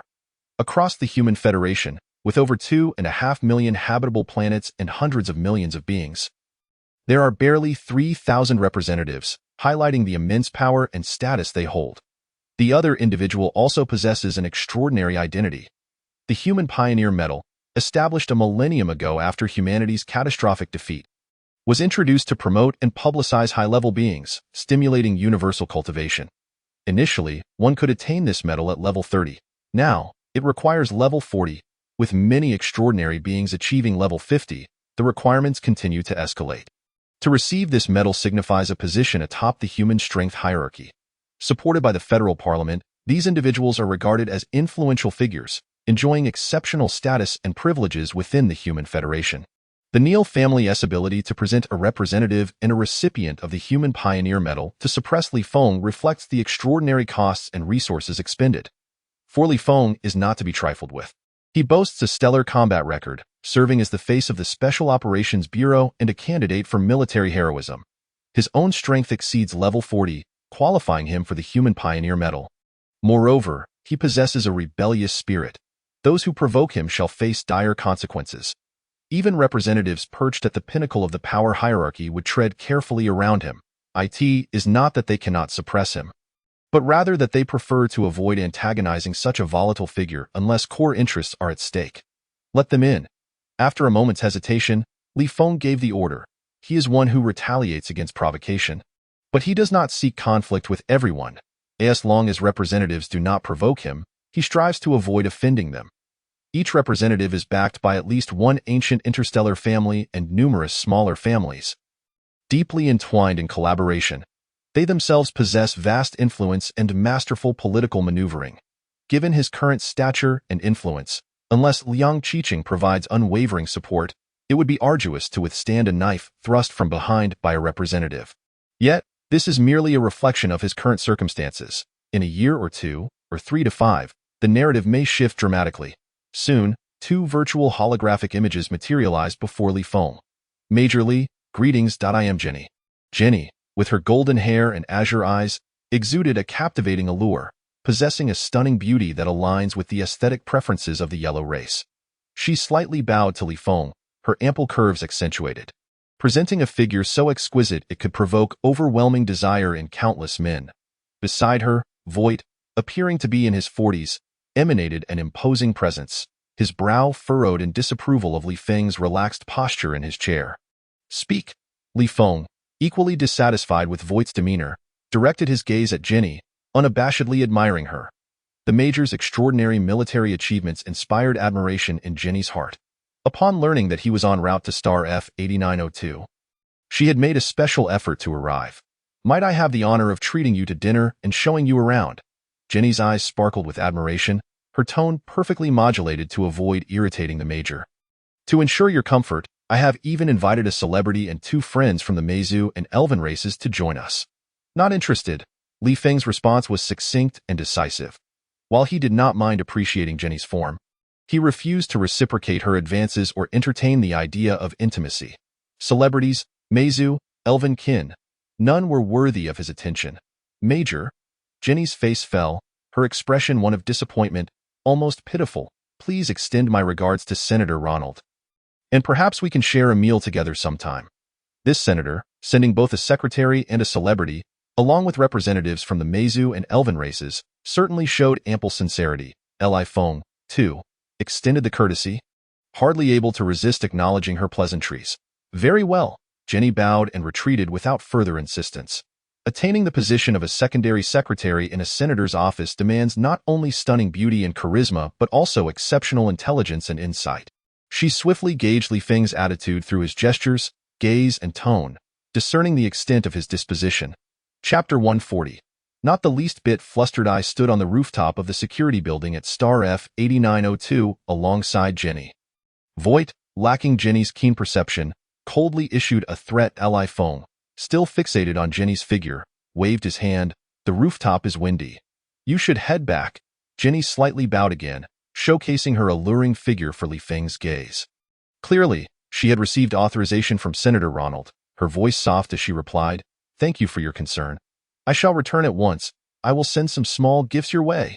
Li Feng waved her off once more. Having grasped Ronald's intentions, the invitation was merely to exert pressure. The Neal family's efforts had yet to reach a point where Ronald's stance would become unwavering, in light of Li Feng's refusal to yield. Ronald was willing to take a step back, naturally understanding the necessity of sending a selection of high-level alien slaves and rare treasures as a form of reciprocity.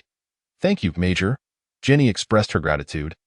Sensing Voight's reluctance to conclude the conversation, thus refraining from departing, she leaned slightly forward, maintaining a perfectly natural posture, ensuring that neither party would take offense. "Leave." Voight, disinterested in her presence, coldly barked. Only then did Jenny respectfully bid farewell to the two and terminate the video communication. "You must have reached level 40 as well, right? The Human Pioneer Medal is assessed and awarded by the Human Strength Association. As a core member of that association, should I leverage my connections to oppose you? You will find it impossible to obtain the medal or become a member of the Human Strength Association." Voight delivered another heavy threat, revealing that his original stance was not one of unwavering support for the Neal family. It was merely due to the considerable favors and resources they had expended that he found himself compelled to make this trip. His decision to assist was entirely contingent upon Li Feng's unsatisfactory attitude, which had irked him. Li Feng decisively closed the video communication, unwilling to offend Voight. Over the millennia, for the collective benefit of humanity, the federal parliament has enacted numerous policies to stimulate and encourage universal cultivation, granting high-level individuals vast privileges and accolades, nearly elevating them to the heavens.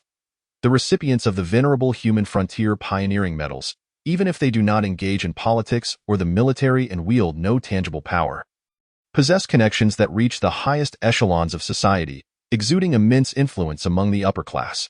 Regrettably, Congressman Ronald has evidently conducted a thorough investigation into his background and character, coming prepared and displaying sincere intent. If soft approaches fail, he would not hesitate to retreat directly. He is no fool, and it is imperative to present a generous gift to avoid causing embarrassment to a member of Congress. Lest he secretly harbor resentment, this Voight, clearly accustomed to arrogance, expected him to concede. Yet he positioned himself even higher, initially attempting to intimidate him with sheer force, and subsequently resorting to repeated threats. Such recklessness is truly courting disaster. Feng, desiring to avoid conflict, is not one to be intimidated by anyone. With his current level of strength and various unique abilities, he holds no fear within the entire human federation. Should calamity ensue, he would merely take Jiang Wanxin and flee to a life-sustaining planet under alien dominion. Concealing his power, he could secretly seek opportunities to harvest attribute values and gradually rise to prominence. However, unlike now, where he is integrated within the federal military, enjoying the protection of a formidable backing, he can freely reap all the attribute values available on the battlefield without concern of being targeted by high-level aliens. Courting death. On the rooftop of the security building, beyond the energy shield, Voight's countenance darkened. A murderous glint flickered in his eyes. Although he appeared to be in his 40s, he was, in fact, over 80 years old. Throughout his decades of fame, this was the first time he encountered someone who would abruptly end a conversation at the slightest disagreement, especially after becoming a core member of the Human Power Association. Even the heads of ancient interstellar families or members of Congress would have to show him respect when he personally intervened. Being a core member signifies not only that he stands at the pinnacle of the human power hierarchy, but also that he possesses considerable connections and prestige within this group. Offending him could lead to offending this extraordinarily influential collective. What audacity does a mere newcomer, who has only qualified as a regular member, possess to act so arrogantly? 100 million kilometers. The scanner of the Yong'an No. One has already detected the entirety of planet F8902. The security building of the Neil family has preemptively activated its defense and interference systems, rendering the internal situation undetectable. Yet Voight remains within the scanning range. A level 48 Esper, prepare to strike. Feng instructed Sam beside him. Master, Sam hesitated. Remember, exert your utmost effort and obey the orders unconditionally. Feng issued a cold warning. He understood Sam's trepidation. After all, the individuals targeted this time were all above level 40, holding extraordinary status and numerous privileges. If they were to be killed, only forces at the level of small interstellar families could withstand the repercussions, provided they had just cause. Although Feng belonged to this very group and had personal conflicts and grievances, he could only ensure his own safety. Sam, having directly participated in the assault, along with the alien slaves aboard Yong'an No. 1 and the second-class alien citizens, would all be liable should Voight be slain. Understood. Sam dared not say more and responded respectfully. To refuse the order to kill Voight would not only put him at risk of being killed by Feng at any moment, but could also lead to a punishment through the slave chip that would render his existence akin to death. 50,000 kilometers. Even without adjusting attributes, Feng's heightened senses could fully encompass the entire security building.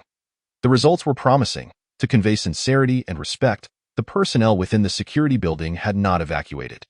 There were 5 alien slaves and second-class citizens above level 40, and over 60 above level 30. Issue a warning for them to evacuate. Feng commanded. Warning. This transport ship is about to attack the building. Please evacuate swiftly to avoid collateral damage. Warning. This transport ship, Yong'an No. 1, activated its sonic devices, broadcasting waves towards Voight. Voight's perception enveloped Yong'an No. 1, standing arrogantly with a look of disdain. 30,000 kilometers. Warning. Please evacuate the building promptly, or we will treat this as a hostile action. Warning. Please evacuate. Following Feng's instructions, the warning content was adjusted yet continued to be broadcast incessantly to Voight. Voight remained unfazed. 20,000 kilometers. The main cannon activated, aiming at Voight. The warning notification was changed to a countdown. Strike? At the precise moment the countdown concluded, Feng drew his spiritual sword, unhesitatingly grasping Sam. The teleportation ability activated, and in the next instant, they appeared behind Voight. Bang! Sam gritted his teeth and swung his right wing in a slicing motion. With a swift motion, The razor-sharp feather tip effortlessly tore through Voight's energy shield, leaving a gaping wound deep enough to expose bone at his waist. You dare let him harm me? Voight's eyes widened in disbelief as he turned to glimpse Li Feng. Without hesitation, Li Feng swung his sword towards Voight's head. Voight remained shocked that Li Feng would allow his subordinate to inflict serious injury upon him, yet he had no doubt that Li Feng would not dare to kill him. He firmly believed the spiritual sword would halt a mere 0.01 centimeters from his neck. Not an ounce of panic crossed his mind. Whoosh! The cold gleam flashed, smooth and unhesitating, as the head flew off, blood gushing forth. Ding! You have slain an enemy, gaining 25,500 attribute points. The system prompt echoed. Li Feng raised his hand, grasping Voight's head, which still bore a look of disbelief. With a slight exertion, crack! The head exploded. He remained utterly unfazed. Chapter 141. Irreconcilable conflicts. After a moment's hesitation, Li Feng refrained from utilizing his domain ability to envelop the entire security building. Such a formidable capability is better kept concealed from the public eye if it can be avoided. He and Sam instantly appeared behind the strongest level 46 alien slave. With a swift motion, Sam delivered a decisive blow, severely wounding the target. Li Feng followed up with a strike, slaying the enemy. Ding! You have slain an enemy, gaining 14,200 attribute points. Just as the system prompt sounded, Li Feng and Sam materialized behind another level 44 alien slave. Attribute value 8,500. Previously, Li Feng had spent considerable time defeating the level 52 Wolf Clan, granting the level 40 alien slaves and second-class citizens ample opportunity to escape, resulting in the slaying of only 2 level 40 and above alien slaves. This time, killing Voight was nearly instantaneous. Li Feng swiftly took down 2 level 40 alien slaves, leaving none of the remaining 3 to escape through spatial rifts or from the security building. He and Sam quickly appeared on the second underground level, behind a fleeing level 43 alien slave. A single sword strike dispatched the foe. Attribute value 6,500. Without needing Li Feng's command, Sam promptly destroyed the spatial rift and charged towards the control room. Li Feng then teleported over 10,000 kilometers to appear behind a level 42 alien slave. Whoosh! The sword light flickered, and the head flew off. Attribute value 5,100. He even had time to collect the storage artifact of this alien slave before utilizing his teleportation ability to reach the final level 41 alien slave, who had escaped even further.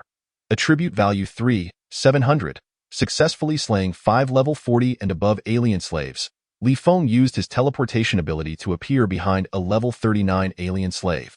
With a single sword strike, he eliminated the target, moving at full speed. His agility attribute soared above 100,000 points, combined with a 5-fold flight speed increase from his level 5 flying ability, granting him a maximum speed of 18 million kilometers, or 5,000 kilometers per second. Those attempting to flee from the security building, all above level 30, could not escape his relentless pursuit.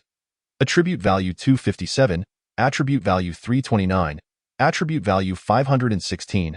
System prompts resounded one after another. After swiftly eliminating the fleeing alien slaves outside, Li Feng finally teleported back to the second underground level. Sam had already destroyed 2 spatial rifts and all the control rooms. As before, Li Feng cut his way from the second underground level to the top floor, defeating all Esper beings and alien slaves above level 20. Only then did he and Sam teleport back to the control room of Yongan No. 1. According to his instructions, Yongan No. 1 descended to a mere 1,000 kilometers in altitude. A beam of energy, 100 meters in diameter, surged towards the now defenseless security building. Inside the security building, the Esper beings and alien slaves below level 20 stood no chance against the terrifying energy. Attribute value 1.1, attribute value 0.52, attribute value 0.73. Destruction is 1,000 times easier than construction. Within mere minutes, the towering security building was reduced to rubble. With a single command, Yongan No. 1 began to ascend and accelerate. He promptly checked the system, noting the bountiful rewards. Just from the 6 individuals above level 40, including Voight, he had amassed 63,500 attribute points.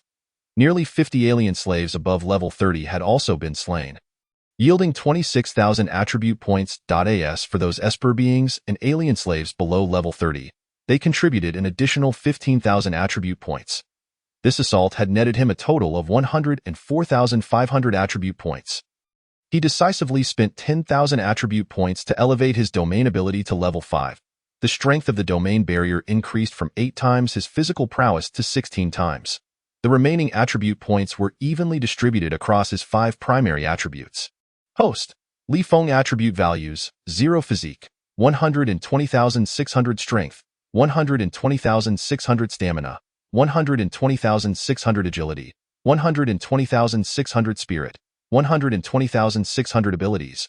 Armor breaking level 5, teleportation level 5, flight level 5, extrasensory perception level 5, reset level 5. Domain level 5 comprehensive attributes successfully broke through to level 4-5. Li Feng could not help but raise an eyebrow. In this back and forth, he had deftly dealt 2 resounding slaps to the near family, not only alleviating his grievances but also significantly enhancing his power level. Within the human Federation, the presence of foes that could be dealt with was a sensation beyond compare. In a state of war, to prevent any occurrence of collusion or support for the enemy, no transport vessels were permitted to leave the borders of the human Federation. Adjusting his mindset, Li Feng activated the military wristwatch's intelligence system to contact the logistics department of the Wind Conqueror Army. He had little in the way of connections there, but his achievements spoke volumes, and he was the face of the Special Operations Bureau. As before, the logistics department swiftly agreed to dispatch a small transport ship to the designated interstellar coordinates to pick him up. With time to spare, Li Feng reached out to Jiang Wanxin, detailing the current situation. He instructed her to prepare a batch of high-grade premium resources and magical artifacts, sending someone with a reasonable excuse to deliver them to Counselor Ronald. Furthermore, in the name of the Li family's yeoman group, he intended to donate resources worth 50 billion to the Human Power Association. Simultaneously, he had the military wristwatch's intelligence system submit an application for the Humanity Frontier Medal. The application letter should be as sincere as possible, expressing a willingness to contribute to the development of the Human Power Association. Voight had sought his demise, even without an attribute value exceeding 100,000. Li Feng would still eliminate him without hesitation. However, after the deed, he aimed to minimize any negative repercussions. The Near family and the Extreme Color faction established by Harold were 2 foes that had already provided him ample opportunity to harvest attribute values during his leisure time. There was no immediate need to seek out stronger adversaries. Moreover, rather than passively attracting stronger foes, he preferred to proactively seek out suitable enemies within the Human Federation to harvest attribute values. Once he was delivered, the Yeoman 1 would promptly return to the F-369 space station. All goodwill signals had been sent, and Li Feng summoned the first mate to provide instructions. Understood. The first mate nodded in response. Upon arriving at the space station, he ordered that all slaves and second-class aliens aboard the ship be sent to the Li family estate. Unless there were exceptional circumstances, they were not to go outside for the time being. Li Feng then issued a brief command to Sam. Master. Sam gazed at Li Feng in astonishment. This arrangement was clearly to ensure his own safety. Unless someone holds a knife to my throat, you shall remain unharmed, Li Feng replied nonchalantly. He indeed planned to protect Sam. Given his power level and current status within the Special Operations Bureau, along with Voight's initial provocation, the higher-ups of the Human Power Association would typically treat this as an internal conflict. As long as he maintained a good attitude, the most they might do is have some of Voight's acquaintances in higher positions impede his application to become a core member. However, the prerequisite for this was that he had to surrender Sam and all the alien slaves and second-class citizens aboard. The Human Power Association could tolerate internal strife, even allowing a member to kill a core member, but they would never condone the involvement of alien slaves and second-class citizens in the murder of a core member and allow them to live. Even if Sam fled to the territory of alien powers, the higher-ups of the Human Power Association would still mobilize high-level alien slaves and second-class citizens under their control to pursue him relentlessly through various tracking methods. The irreconcilable contradictions between both parties lay precisely here. Li Feng was no benevolent figure. When he first participated in the mission of the NB-4444 reconnaissance ship, he had used unfamiliar companions as shields to draw strong enemies. When faced with a grave crisis, he would not hesitate to sacrifice a contingent of his subordinates to intercept powerful foes and buy time. However, the current situation did not warrant such drastic sacrifices, especially since one of them had provided him significant assistance. Master, I am willing to die in your service. Sam prostrated himself on the ground, kissing the tip of Li Feng's shoe to go. It has not yet come to that. Li Feng waved his hand dismissively. Chapter 142. The reminder from Gu Lingxi, how dare he? In the grand hall of the Nier family residence, the high-ranking members of the Nier family were both astonished and elated. They were astonished that Li Feng had the audacity to kill Voight, once again inflicting severe losses upon the Nier family and plunging them into a considerable crisis. The destruction of 3 security towers on the sinful planet not only dealt a heavy blow to the Nier family's strength, but also jeopardized their primary security business. Such a significant piece of news could not be concealed. Competitors would undoubtedly unite to take advantage of the situation, ruthlessly attacking from the perspectives of reputation and strength, gradually eroding the Nier family's influence and business. If mishandled, the Nier family could plummet and head toward decline. They were elated, however, that Li Feng had dared to slay Voight. Voight was an established recipient of the Humanity Frontier Medal and a core member of the Human Power Association. Possessing connections within the upper echelons that surpassed even those of the Nier family, a small interstellar clan. Although Voight was dead, his network of connections would largely collapse, and those interstellar families who had allied with him would choose to feign ignorance. Yet, to save face, at the very least, the higher-ups of the Human Power Association, who had maintained close ties with him, would intervene to suppress Li Feng. The alien slaves and second-class citizens aboard the ship were undoubtedly doomed. This would also strike a significant blow to Li Feng's faction. Compile a list of valuable high-grade resources from the family treasury. Spare no effort to offer them to those high-ranking members of the association who were close to Voight. We must seize this opportunity to compel Li Feng to promise not to seek revenge against our Nier family, the family head, Lister, declared through gritted teeth. Concerning the family's crisis, urgency was paramount. The high-ranking members unanimously voiced their agreement without hesitation. An hour later, the higher-ups of the Human Power Association received relevant news and convened a high-level video conference to discuss what measures to take against Li Feng. The meeting was rife with contention. The stance of the white members was that Li Feng should face severe punishment for killing a core member without having genuinely become a member of the Human Power Association or having any deep-seated enmity. A few particularly resolute members even asserted that Li Feng's membership should be permanently revoked. Conversely, the yellow members argued that Li Feng had issued multiple warnings to Voight in the absence of enmity. Voight's repeated obstruction of Li Feng's quest for vengeance was self-inflicted humiliation. Furthermore, Li Feng had maintained a good attitude, with his membership application being sincere, alongside a donation exceeding 50 billion in resources. It was deemed crucial to suppress this news to avoid any adverse negative impact. As for Li Feng, a few words of reprimand would suffice. After several hours of contention, no consensus was reached. Ultimately, the higher-ups of the Human Power Association decided to expand the meeting and notify all core members to participate in the discussions. Aboard the 4th large warship, Li Feng returned to the captain's cabin, where the first mate, Marcus, eagerly reported on his work. Due to Li Feng's excessively forceful and bloody methods, coupled with his escalating power level, not only squad leaders but also numerous crew members had sought to serve under him during this period. Gu Lingxi, the first mate, remained oblivious to the outside affairs. Li Feng was decisive. All receptions and discussions were left to Marcus and the 6 senior officers who had pledged allegiance to him early on. They had been overwhelmed with work these past few days, but had also reaped significant rewards. The most notable gain was that as a multitude of lower-ranking officers and crew members pledged allegiance, Li Feng's control over the 4th large warship grew ever stronger. The senior officers who had been the first to pledge allegiance had almost firmly established their positions.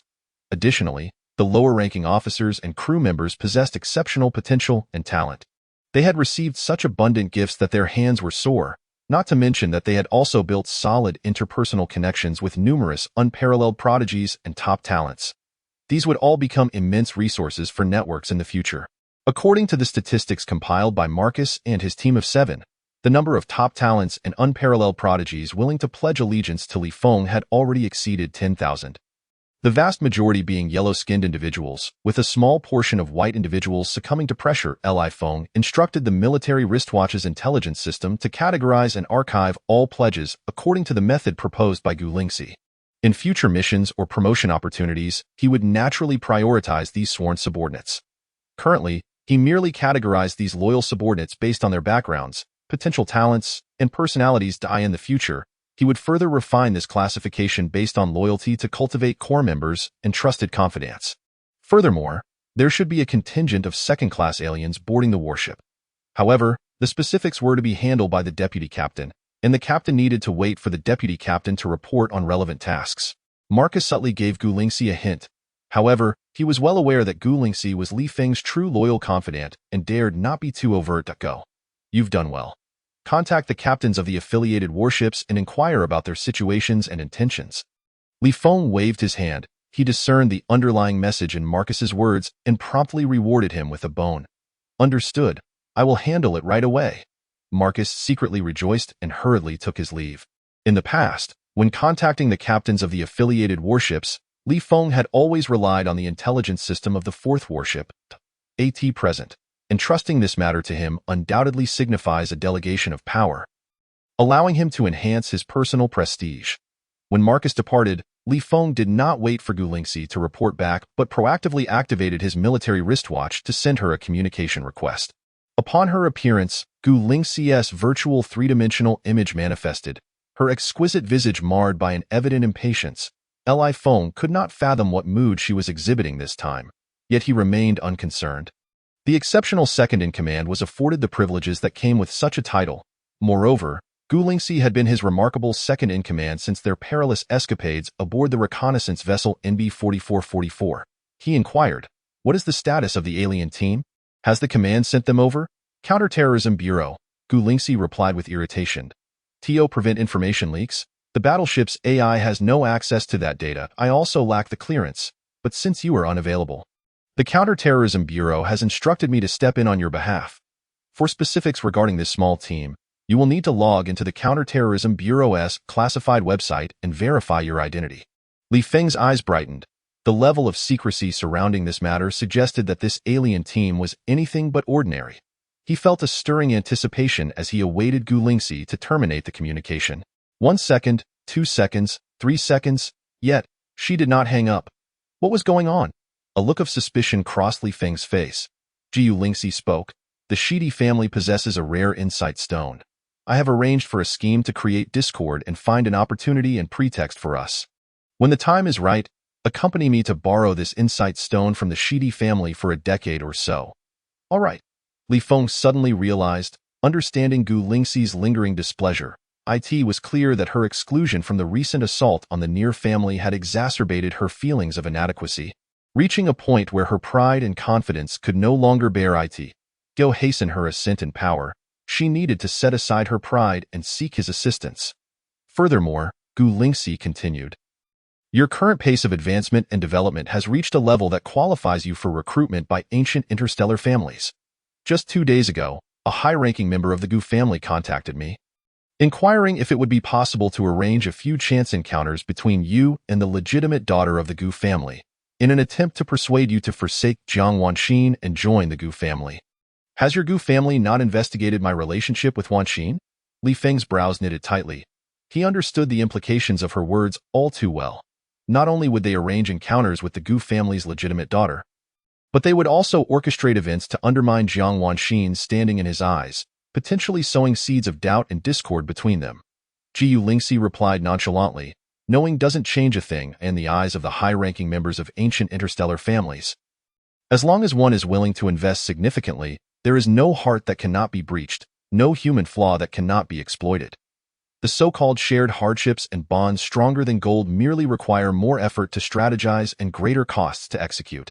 Given your current potential, demonstrated prowess, and social standing, even if you were to remain sequestered in the captain's quarters, you would still be beset by various meticulously crafted temptations, all seeking to find a way in."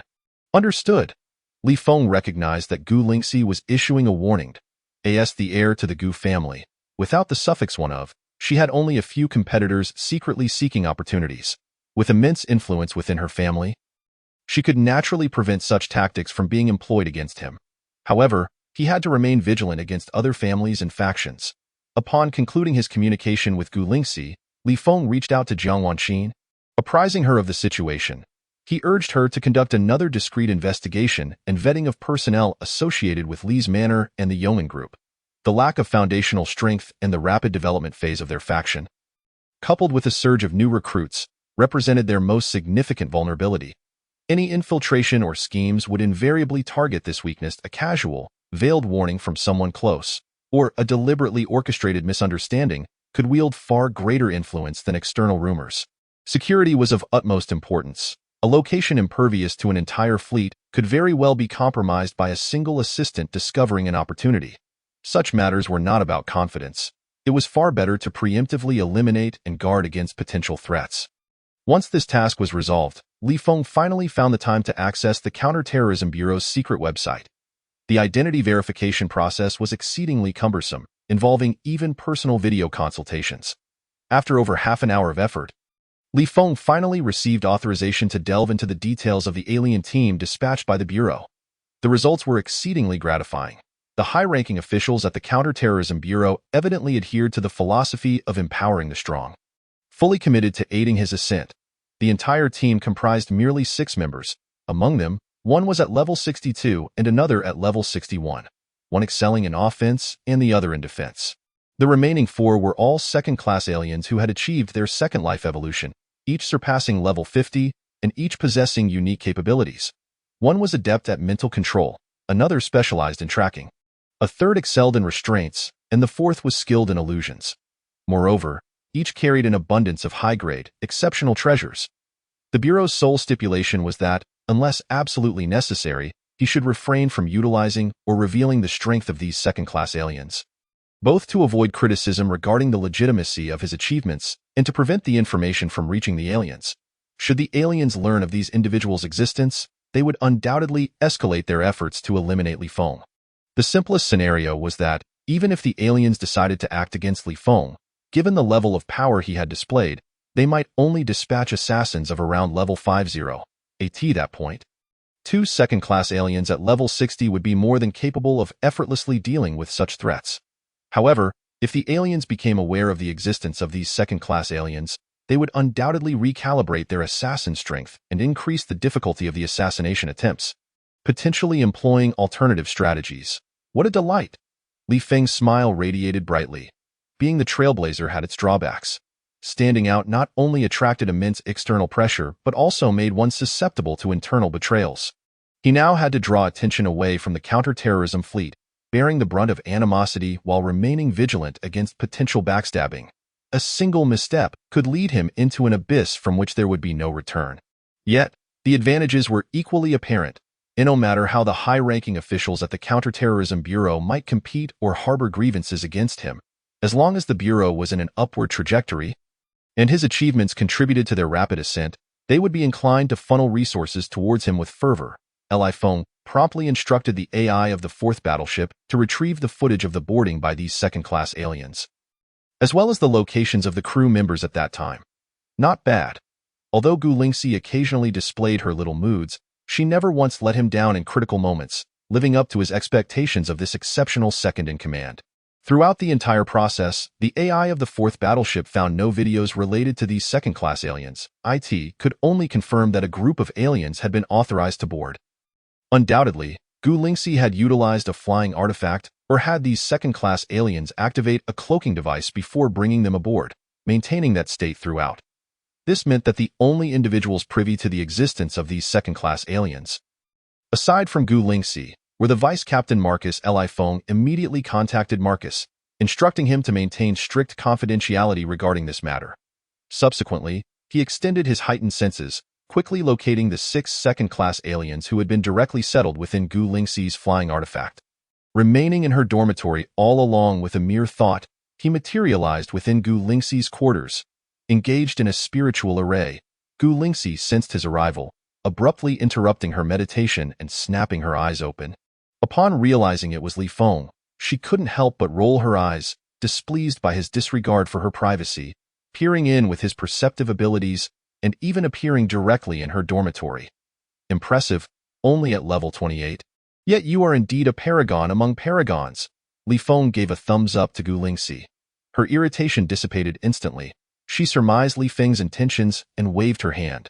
From the corner of the room, a flying artifact resembling a stone house soared towards Feng, continuously enlarging until it reached a height of 3 or 4 meters before halting. Feng entered the stone house through the stone door. Inside, the 6 second-class aliens were engaged in their training. Sensing Li Feng's entrance, they all rose in unison. Apologies for being away these past few days. Due to the high confidentiality surrounding your identities, I only returned today to learn of your presence, Li Feng said, bowing respectfully. In the presence of such crucial allies, it was always prudent to be courteous and humble. Captain. The 6 second-class aliens did not adopt any airs of superiority. They were not foolish. They understood the potential of this captain of a large battleship, as beings residing under another's roof. No matter how powerful they were, they had to acknowledge the authority of someone of Li Feng's standing. Even if Li Feng were exceedingly polite, should he display arrogance, they would have no choice but to swallow their pride. Moreover, with the human Federation embarking on a path of renewed expansion, the impact on second-class aliens was profound. If they could maintain a good relationship with this military star, and if Li Feng rated them favorably, they could achieve significant accomplishments, potentially enhancing the welfare of their respective races. Should their race face any crises, they would have a powerful ally within the military to rely upon.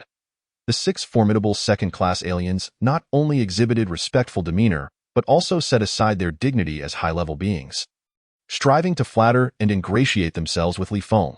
Their interactions were harmonious. After conversing for over half an hour, Li Feng was interrupted by a communication request from Marcus, which informed him that the captains of all 110 warships had unanimously decided to regroup with the 4th large battleship. He then took his leave. The 6 second-class alien civilians were temporarily left aboard Gu Lingxi's flying artifact. Upon entering the control room, Li Feng issued a series of commands. After applying for and completing the necessary procedures, the 4th large battleship departed from the dock and left the maintenance base, accelerating to light speed and maintaining that velocity. Once the accompanying warships sent word of their successful rendezvous and coordinates, they would use the space jump system to reach that designated star region directly. Chapter 144. The bottom line of the Human Power Association. As all warships completed their rendezvous, Li Feng dispatched the small reconnaissance ship towards the target planet to assess potential risks. The captain and crew of the small reconnaissance ship readily accepted the mission and set off promptly for the target planet.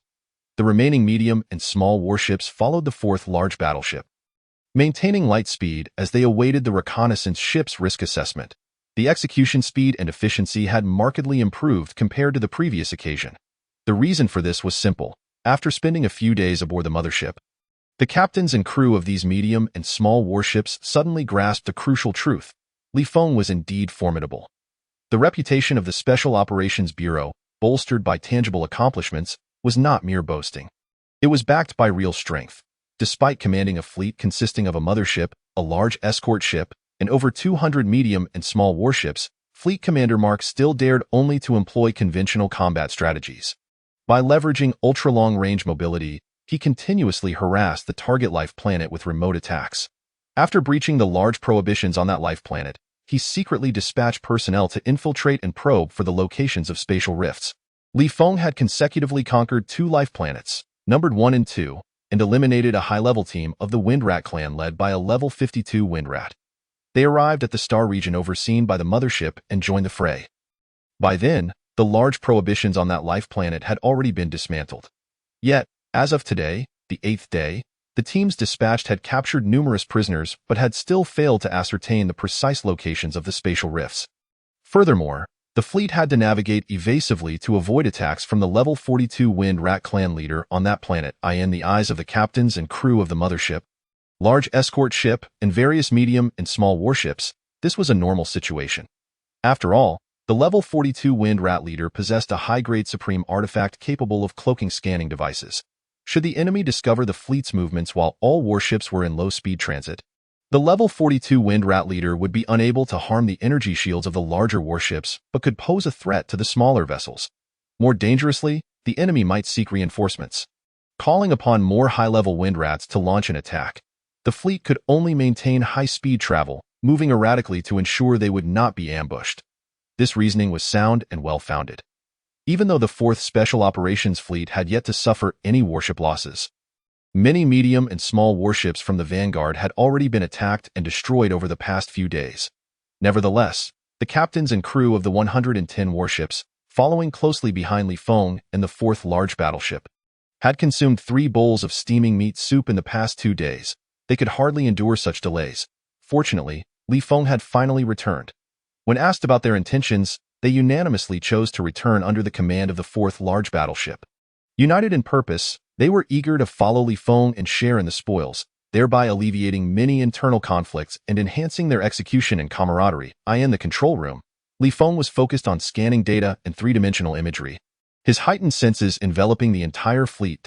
An operator informed him, "Captain, the Special Affairs Office of the Wind Command has sent a secure communication request. Please proceed to the captain's room to connect." The Special Affairs Office of the Command?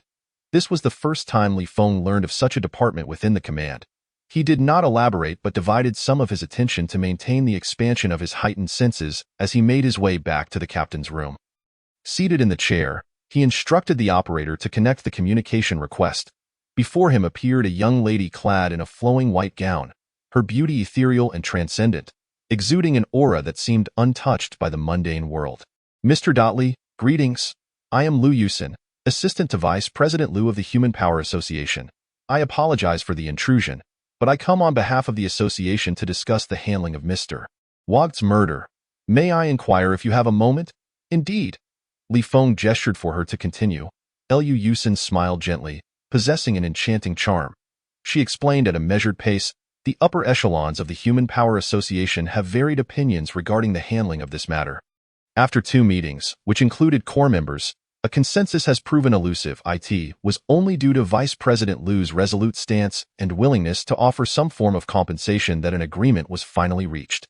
Please extend my gratitude to President Liu." Li Feng understood her implication. This Vice President Liu likely held significant influence and prestige within the Human Power Association and probably hailed from a prominent interstellar family.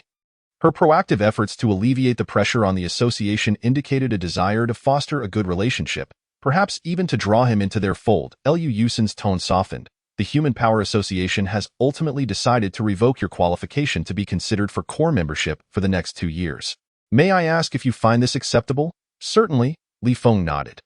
The vice president's intervention had indeed been considerable. This punishment felt almost negligible. While the Human Power Association was a civilian organization, theoretically a meritocratic entity, in practice, it placed a premium on seniority that a newly joined member would typically lack the eligibility for core membership for 3 years. Therefore, revoking the qualification for 2 years felt like a punishment that was neither here nor there. Furthermore, he had never held any interest in becoming a core member. His foundations and future plans were firmly grounded in the military, and he had never considered developing ties within the Human Power Association. Had it not been for Wag's emergence, he would not have even thought of applying for a Human Frontier Medal from them, as his connections and resources were primarily tied to military and familial matters. A plethora of privileges associated with the Human Frontier Medal held little significance for him. Liu Yusin was somewhat taken aback. She had not anticipated Li Feng's swift acquiescence. According to the information her family had gathered, he was a notorious figure within the Special Operations Bureau, someone who would not tolerate even the slightest infringement. He had once ruthlessly eliminated over 500 top-notch talents and prodigies merely because the personnel office had failed to reserve a position for him, subsequently slaughtering over 300 top-tier captains and squad leaders. She had meticulously prepared arguments to persuade Li Feng to accept this outcome, rehearsing her lines dozens of times before the mirror. Yet, the result was that he had simply agreed. She recovered quickly from her momentary shock and said, "Since Li has consented, shall I report this to the Human Power Association now?" Li Feng nodded. "If this is indeed the only stipulation and does not involve my alien slave subordinates, you may proceed with your report. Please convey my regards to President Liu. I would be pleased to invite him for a meal when time permits." Liu Yusin was perplexed. Cautiously, she probed, "In the case of a core member's murder, any participating alien slaves must be executed. This is an unyielding principle of the Human Power Association, as you must be aware. Vice President Liu also instructed me that should you require it, he is willing to privately offer you a batch of alien slaves of equal caliber to those aboard the Yong'an No. 1. Feng shook his head. "The unyielding principles of the Human Power Association bear no relevance to me. I appreciate the Vice President's goodwill, but it has no bearing on this matter." Liu Yusin, being the legitimate daughter of the Liu family, lacked the experience and qualification to serve as an assistant to a top-tier figure. She found herself at a loss in the face of this unexpected situation. Unsure of what to say, she had anticipated that Li Feng would object to the revocation of his eligibility for core membership, although it bore no substantive loss. Yet, given his character, there was still a likelihood he would reject this seemingly harmless punishment. However, she never imagined that he would disregard the principles and regulations of the Human Power Association for the sake of a mere group of alien slaves. They are merely a group of alien slaves. Lu Yusin finally managed to remind him after a prolonged silence. They are my subordinates, whom I have recognized, Li Feng replied, somewhat displeased with Lu Yusin's deliberation speed and disinterested in prolonging the conversation. Inform President Lu that I acknowledge his assistance in protecting this batch of alien slaves. I will consider it a personal favor. If the Vice President is unwilling, that is also understandable. Please relay to the staunch white elite of the Human Power Association that I have invested 500 billion in resources and treasures into the association, and have sincerely expressed my willingness to contribute further in the future, demonstrating a strong inclination towards compromise. Even if they feel it is insufficient, it would be best to keep this matter confidential for now and postpone any actions. We can negotiate a solution gradually. I will provide a framework and explanations to restore the Human Power Association's reputation. Theoretically, I agree to the principle that any alien slaves or second-class aliens involved in the assassination of high-level humans must face death. However, this particular group of alien slaves is under my command, and I have my own rules. In due time, we will find a mutually acceptable resolution. For now, if anyone dares to propose mobilizing the high-level alien slaves and second-class aliens under the association's control to eliminate my alien slave subordinates, do not blame me for turning hostile. I am capable of anything. Li Lu Yusin, once transcendent and ethereal, now displayed a visage marked by urgency. Farewell. Out of respect for Vice President Lu, Li Feng politely bid his farewell before ending the call. Chapter 145. Gathering Energy Essence. Grandfather, I apologize. I never anticipated he would make such a decision over a batch of alien slaves, and I am at a loss on how to respond. Within the Lu family residence in the study, Lu Yusin bore a countenance of guilt. It is only natural that you, having been by my side for less than a year, are unable to handle such an unexpected situation. Lu Kongshun, the head of the Lu family, waved his hand dismissively. He watched the video of their conversation repeatedly, his brow furrowing with each replay. As the Vice President of the Human Power Association, his personal influence and prestige were undoubtedly among the top 10. However, the Lu family was merely a mid-tier interstellar family, its power and influence far inferior to those of the ancient interstellar clans. Thus, at the inception of the Special Operations Fleet, like many other mid-sized interstellar families, he had resolved to vigorously recruit and attract crew members. These recruits were to be the core of the plan to embark on the development trajectory of the Human Federation's renewed expansion. Initially, amidst the various recruitment lists, there was no mention of Li Feng, a captain with limited potential and no cultivation background. Even when Li Feng later distinguished himself, he had already attracted too many interstellar families to be considered for recruitment. By the time Li Feng had risen to become the face of the Special Operations Bureau, it was too late. Those who had the potential to gain the resources of the entire Bureau were well aware that even the ancient interstellar families could only collaborate with him. Lu Kongshun had never anticipated that, quite by accident, an opportunity would arise. In a moment of discord, Li Feng had eliminated Voight, a core member of the Human Power Association. Without hesitation, he chose to support Li Feng in the internal meeting, even promising numerous benefits to win over the upper echelons of the Caucasian faction. The outcome was remarkably smooth, especially with Lu Yusin, the Lu family's exceptionally gifted daughter, at his side, cultivated as a prime candidate for a top-tier marriage. According to his plan, Lu Yusin's beauty and demeanor would surely leave a favorable impression on Li Feng. Furthermore, with Lu Yusin smoothing things over with the upper echelons of the Human Power Association, it was expected that Li Feng, being a seasoned veteran in the military, would undoubtedly show some appreciation. Creating opportunities for the two to interact on multiple occasions would be effortless. With proper planning, he could not only secure a place as a confidant, but also as a cherished companion. He truly did not anticipate that Li Feng would confront the Human Power Association over a batch of alien slaves. Not only did Lu Yusin fail to leave a good first impression due to her lack of experience in handling emergencies, but he too found himself in a dilemma. Li Feng's clear stance, his support for the alien slaves was conditional. Without protection for them, he would take his leave, was unmistakable. Yet this situation was exceedingly challenging. The decision to eliminate or spare the alien slaves entailed high-level human privileges and extraordinary status, representing one of the core interests of the elite. The vast majority of the upper echelons and members could not tolerate the notion of alien slaves or second-class aliens participating in the assassination of high-ranking humans and escaping unscathed. In truth, he could not tolerate it either. However, comparatively, the potential benefits of allying with Li Feng outweighed this concern. Aboard the large cruiser, Li Feng chose not to dwell on the affairs of the Human Power Association. As for Sam, he would do his utmost to protect him. If he could not, then death would be the end. He could always reassess his own power level later and, under the pretext of vengeance, target a few enemies ripe for harvesting attribute values. Upon receiving the notification that the risk assessment from the small reconnaissance ship was complete, Li Feng immediately ordered all ships to activate their space jump systems. 110 vessels of various sizes arrived in the star region where the reconnaissance ship was located in succession. Once the engines of the large cruiser were fully warmed up, all ships maintained formation as they set course for the designated planet point 100 million kilometers, 90 million kilometers, 80 million kilometers. Despite the presence of two second-class alien beings of over level 60 aboard the cruiser, Li Feng remained cautious. When they were approximately 10 million kilometers away from the target life planet, he instructed all ships to maintain speed and maneuver around. He then hurried to Gu Lingxi's quarters to retrieve the 6 second-class alien beings. 5 of them entered the flying artifact of the level 62 second-class alien, Bulk. The exceptional shielding artifact obtained from the Special Operations Bureau could even obscure the perception abilities of level 70 aliens from a distance. Li Feng, accompanied by Bulk and his flying artifact, instantly appeared tens of thousands of kilometers away. Even without utilizing full speed, the distance of 10 million kilometers was traversed in mere seconds. Li Feng's heightened senses effortlessly enveloped the entire life planet.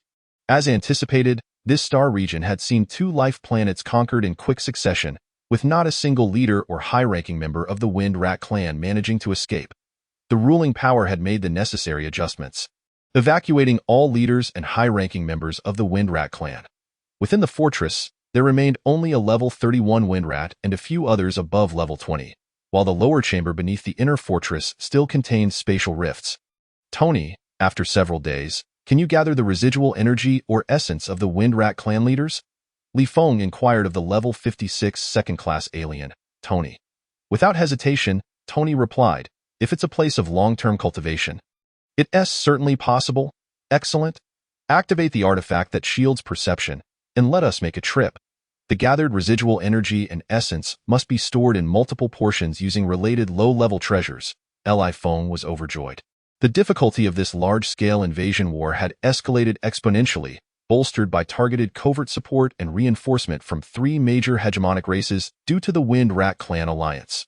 Not only were spatial rifts abundant, but even level 40 Wind Rats could possess a premium shielding artifact. The crux of sweeping the entire Wind Rat clan lay in locating and annihilating the high-ranking Wind Rats, who lay in hiding, poised to launch guerrilla attacks. All sizes of ships were equipped with various devices capable of scanning for target energy essences and artifacts. However, their tracking range was limited. If the scanning devices failed to detect residual energy within their range, they could only rely on chance until they stumbled upon the target's lingering energy essence. Time was also of the essence. If too much time elapsed, even if the target had previously appeared in the area, the energy fluctuations from rapid movement would dissipate beyond the scanning device's detection capabilities. In contrast to other fleets, the Special Operations Fleet boasted a significant advantage. Its crew were all top-tier talents and prodigies around level 30.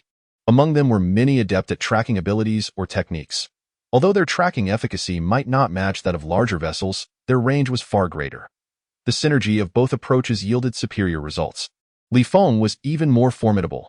The upper echelons of the Special Operations Bureau, adhering to the principle of letting the strong grow stronger, had dispatched a high-level second-class alien squad to assist him, each skilled in different techniques. Tony, at level 56, excelled specifically in tracking. His tracking capabilities far surpassed those of the level 30 individuals. Once Tony was prepared, with a mere thought, Li Feng transported them instantly to the secret chamber where the Wind Rat clan leaders were in seclusion.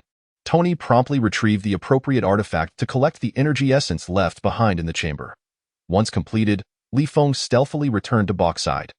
Upon their return to the flying artifact, Bulk followed Li Feng's instructions and returned to the 4th cruiser.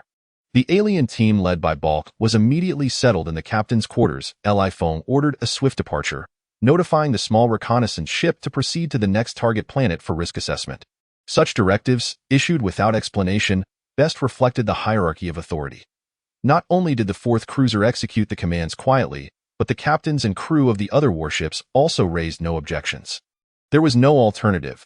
This ruthless figure was a dictator who forbade any dissent or opposition. Bolstered by his overwhelming personal strength, he had mastered the psychological manipulation techniques of PUA to perfection. By employing military law against those who defied orders, he had already executed over 1,000 crew members. The crew of the fourth cruiser behaved like docile lambs, and even the captains and crew of the subordinate vessels feared that he might turn that tactic against them, dreading any hint of insubordination that could lead to deprivation of rations. Chapter 146. Satisfaction with the resolution. The second target, the third target, the fourth target. To avoid prolonging the process and risking Tony's inability to collect the energy essence of the Wind Rat clan leaders, Li Feng meticulously repeated the same procedure. Once the fleet arrived near the designated targets, he would stealthily infiltrate with the second-class alien team, then enter the secret chamber with Tony to quietly gather the energy essence. Finally, they would return to the large cruiser and issue commands for the fleet to head to the next target life planet. On the evening of the 9th day, 1.5 days later, Lu Yusin once again represented the Human Power Association. Through connections, she managed to facilitate a communication request via the Special Affairs Office of the Wind Calling Army Command. Mr. Li, Vice President Lu is doing everything in her power to negotiate and gain time, making promises to win over individuals. However, it is difficult to completely alter the stance of the Human Power Association. Lu Yusin helplessly stated. The Human Race Power Association has reached a final resolution. In light of your sheltering of alien slaves and second-class alien nationals, which severely contravenes the fundamental principles of the association, your application for membership will be temporarily rejected. You are also required to voluntarily surrender all alien slaves and second-class nationals aboard Yong'an. Within 3 months, Mr. Voight has developed animosity towards you solely to protect the Near family. As compensation to Mr. Voight, you are prohibited from attacking any of the Near family's related enterprises in the future. Otherwise, the Human Race Power Association will dispatch high-level second-class alien nationals to forcibly eliminate your batch of slave subordinates and will permanently revoke your eligibility for membership, in response to your extreme retaliatory threats and remarks. And to prevent further escalation of conflict, the association has decided to make concessions. The entire meeting was conducted through anonymous written communication, with all related records deleted post-meeting, retaining only the archived results of the anonymous voting. Remarkably, this outcome exceeded Li Feng's expectations. His notorious reputation seems to wield considerable intimidation even beyond military circles, to the extent that the higher-ups of the Human Race Power Association harbor apprehensions, fearing he might seek revenge independently. Thus, they dared only to discuss matters through anonymous written exchanges. Sam also granted a 3-month period. 3 months is ample time for him to accomplish numerous tasks. For instance, to further amplify his fearsome reputation. Mr. Lu Yusin felt a wave of sorrow wash over her. Once again, she found herself at a loss thanks to Li Feng. Over the past day, she had specifically consulted numerous psychological experts and analysts to dissect his character and style based on the information available on him. After the resolution from the Human Race Power Association, despite the time constraints, she had been unable to devise or rehearse various response scenarios in advance. However, understanding oneself and one's adversary leads to victory in every battle. She firmly believed that with her quick reflexes, adaptability, and ingenuity, she could handle any situation. She recognized that when Li Feng, in a fit of rage, intended to confront the Human Race Power Association head-on, she needed to express something, employing the right expressions and body language to make him feel that the Lu family had made significant sacrifices, thus leaving a profound impression on him. She also understood that when Li Feng was intimidated by the punitive resolution and wished to concede yet felt embarrassed to voice it, it was crucial to avoid making him uncomfortable while simultaneously allowing the Lu family to claim credit and enhancing her own standing. Merely stating "not bad." What could that possibly mean? She inexplicably sensed that Li Feng was quite satisfied with the outcome. But how could that be? If he pressed on, not only would he be unable to retain that batch of slaves, but he would also face permanent disqualification from membership. Being permanently disqualified from membership equated to losing the eligibility to receive the Human Race Pioneer Medal, along with all privileges and status associated with being a high-ranking member of the human race. It also implied an inability to join the vast organization of the Human Race Power Association, thus foregoing access to the highest-level connections and networks. Compromising and yielding would render his previous hardline stance utterly impotent, leaving his face utterly compromised. Please convey to Vice President Liu that if there are future needs, he may contact me for inquiries, Li Feng added. Although this Vice President Liu may not have exerted her utmost effort to secure the safety of his alien slaves, she certainly contributed significantly. Some protocols must still be observed, and one should remember to acknowledge favors. All right, Liu Yusin passively nodded, feeling utterly shattered, unsure of what to say. Farewell. Li Feng decisively ended the call sigh. In the study, Liu Kangshun, the head of the Liu family, sighed deeply after reviewing the communication video twice. Grandfather Liu Yusin felt tears welling up. Liu Kangshun shook his head. It has nothing to do with you.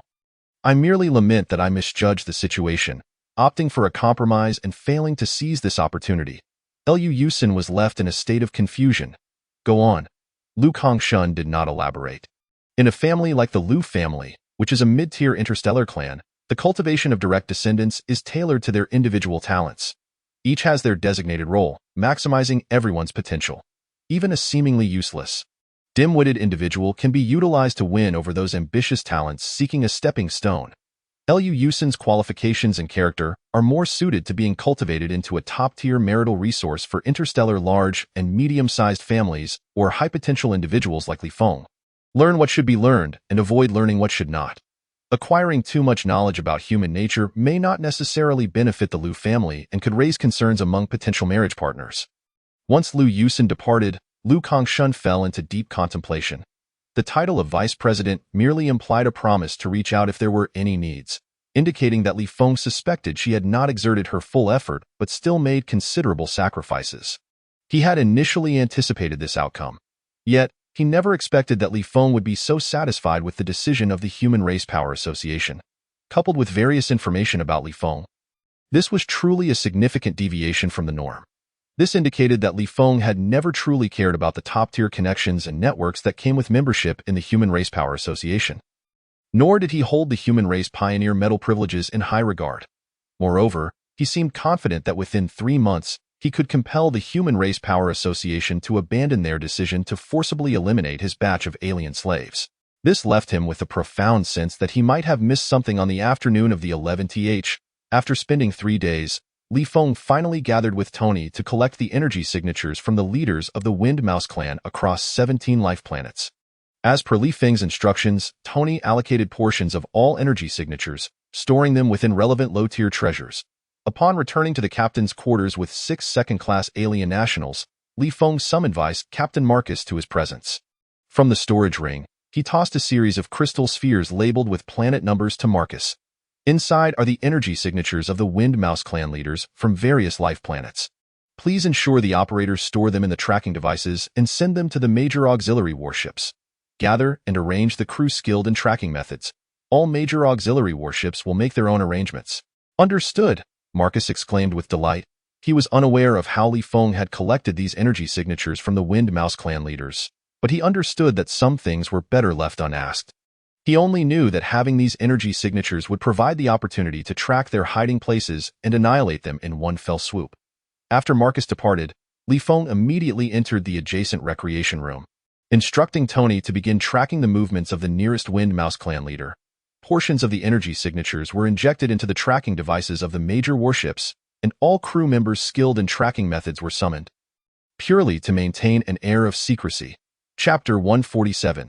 Assault on the hiding place. Tony, towering at approximately 3 meters, bore a striking resemblance to a gaunt giant goose. His elongated body and broad wings appeared emaciated, as if a mere gust of wind could topple him. From a storage artifact hanging around his slender neck, he retrieved a gray-brown feather, adorned with various peculiar patterns of laws. Channeling energy, Tony enveloped the feather with the energy signatures collected from the most recent life planet.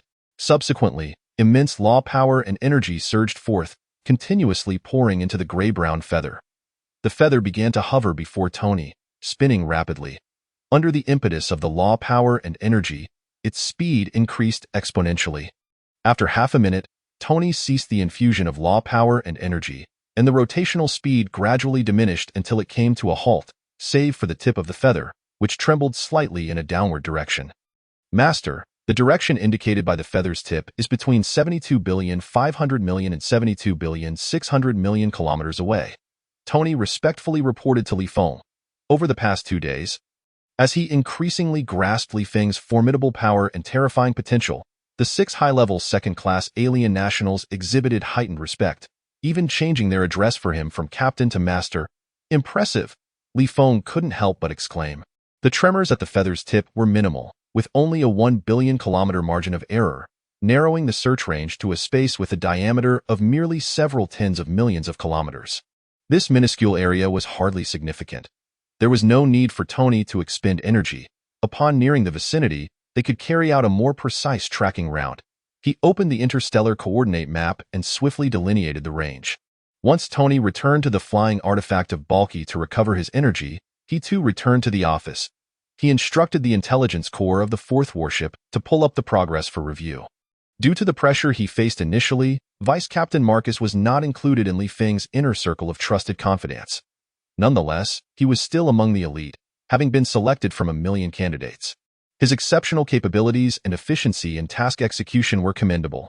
Under his swift orchestration, all warships had fully converged.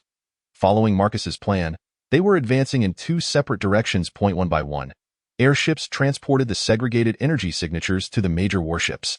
The crew members skilled in tracking methods gathered in the most spacious combat readiness area of each warship. Once the energy signatures were in hand, they would promptly initiate their tracking techniques to ascertain the general location of the energy signature's owner. The speed at which the crew members utilized their tracking methods and techniques was evidently inferior to Tony's level 56 capabilities. It wasn't until over 10 minutes later that the intelligence core of the 4th warship began receiving the compiled tracking data and interstellar coordinate maps from various warships. How interestingly, Feng instructed the intelligence core of the 4th warship to organize and overlay the reported tracking data and interstellar coordinate maps. To his surprise, the most significant overlapping data and star regions coincided with Tony's tracking results, albeit on a larger scale. With this tracking outcome, it further concealed Tony's presence. Li Feng promptly pinpointed the coordinate position and dispatched a small reconnaissance ship to preemptively assess any risks. This position was precisely on the edge of the tracking range delineated by Tony. The small reconnaissance vessel promptly activated its space jump system to reach the designated area. Within a mere 3 to 4 minutes, it relayed the notification that no enemy presence had been detected in the vicinity. Li Feng immediately issued space jump commands to all warships. 110 vessels of varying sizes sequentially engaged their space jump systems, materializing near the small reconnaissance ship. Glancing at the scanning data, Li Feng noted that the various tracking devices failed to detect the aura of the Windrat clan's leader, accompanied by the level 62 Balky. He instantaneously vacated the 4th large warship, still undergoing engine warm-up, and appeared tens of thousands of kilometers away. Entering Balky's flying artifact, Li Feng activated his reset ability to adjust his attribute values. Host: Li Feng attribute values: 0 Constitution, 20,600 Strength, 20,600 Stamina, 20,600 Agility, 120,600 Spirit, 420,600 Abilities. Armor Piercing Level 5, Teleportation Level 5, Flight Level 5, Extrasensory Perception Level 5, Reset Level 5. Domain Level 5. After the adjustments, the impressive 420,000 points in Spirit attributes elevated Li Feng's perception range to an astounding 420,000 kilometers. The coverage of his extrasensory perception surged to 210,000 kilometers.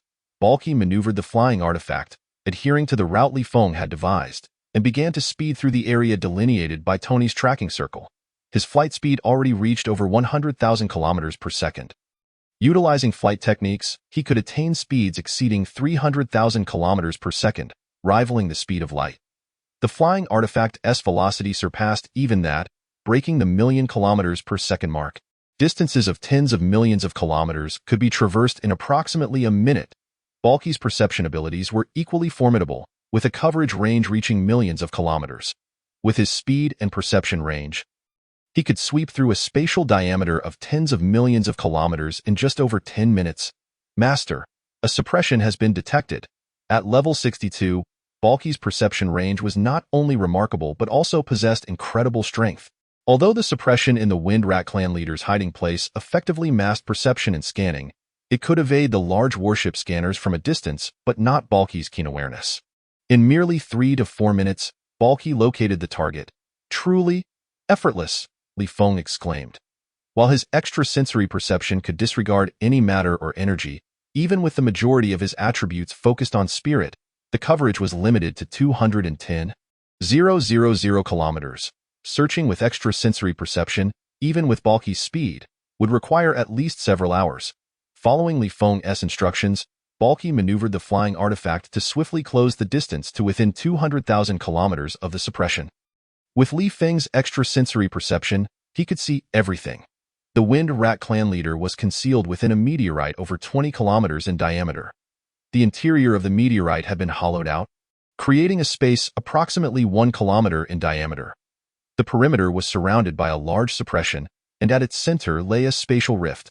The level 41 Wind Rat clan leader was meditating beside the spatial rift, accompanied by 52 Wind Rats of level 30 and above, as well as over 2,000 Wind Rats of level 20 and above. Checking the time, Feng noted that the fourth large warship still required 5 to 6 minutes to complete its engine warm-up. After waiting a few more moments, he transmitted the coordinates to the ship's intelligence system via his military wristwatch and issued commands.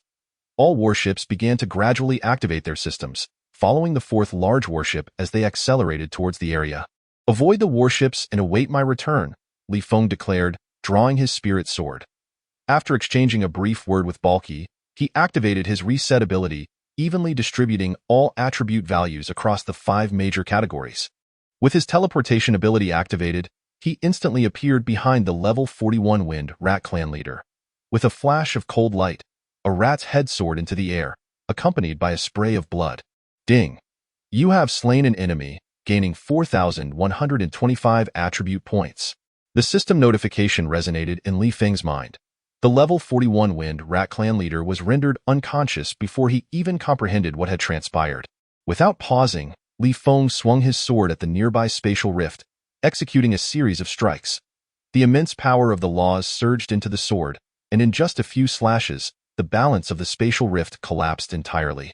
It was only at this moment that the surrounding Wind Rats reacted. Feng calmly activated his domain ability, enveloping the entire meteorite within an invisible barrier of approximately 30 kilometers in diameter. Chapter 148, Annihilation of a Squad in 3 hours. Confirming that not a single Wind Rat would escape, Feng then swung his sword towards the Wind Rats above level 30. Attribute values increased. 625. 376,299. The system notifications echoed rapidly. With 120,000 agility points, combined with the quintuple speed enhancement from his level 5 flight ability, Feng's flight speed, while not comparable to Balky, reached 6,000 kilometers per second.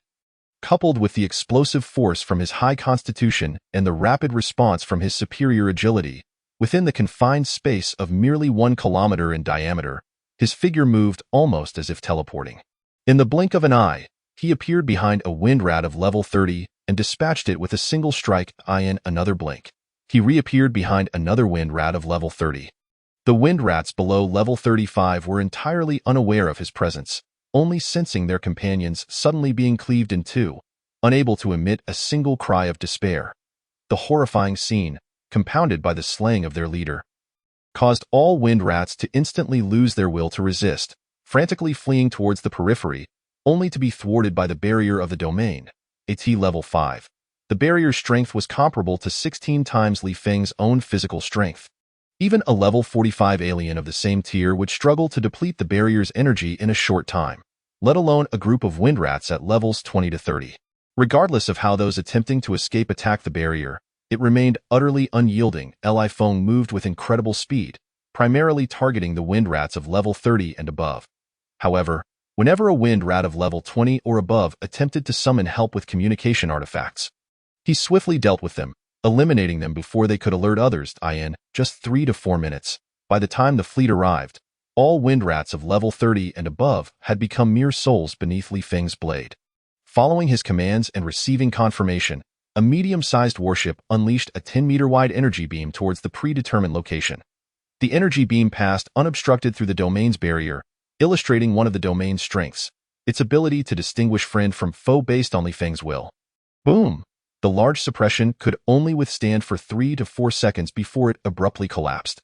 With the large suppression's scanning effects nullified, the interior of the meteorite became fully visible to the scanning systems of the various warships. Feng did not indulge himself. He was never one to withhold rewards from his subordinates.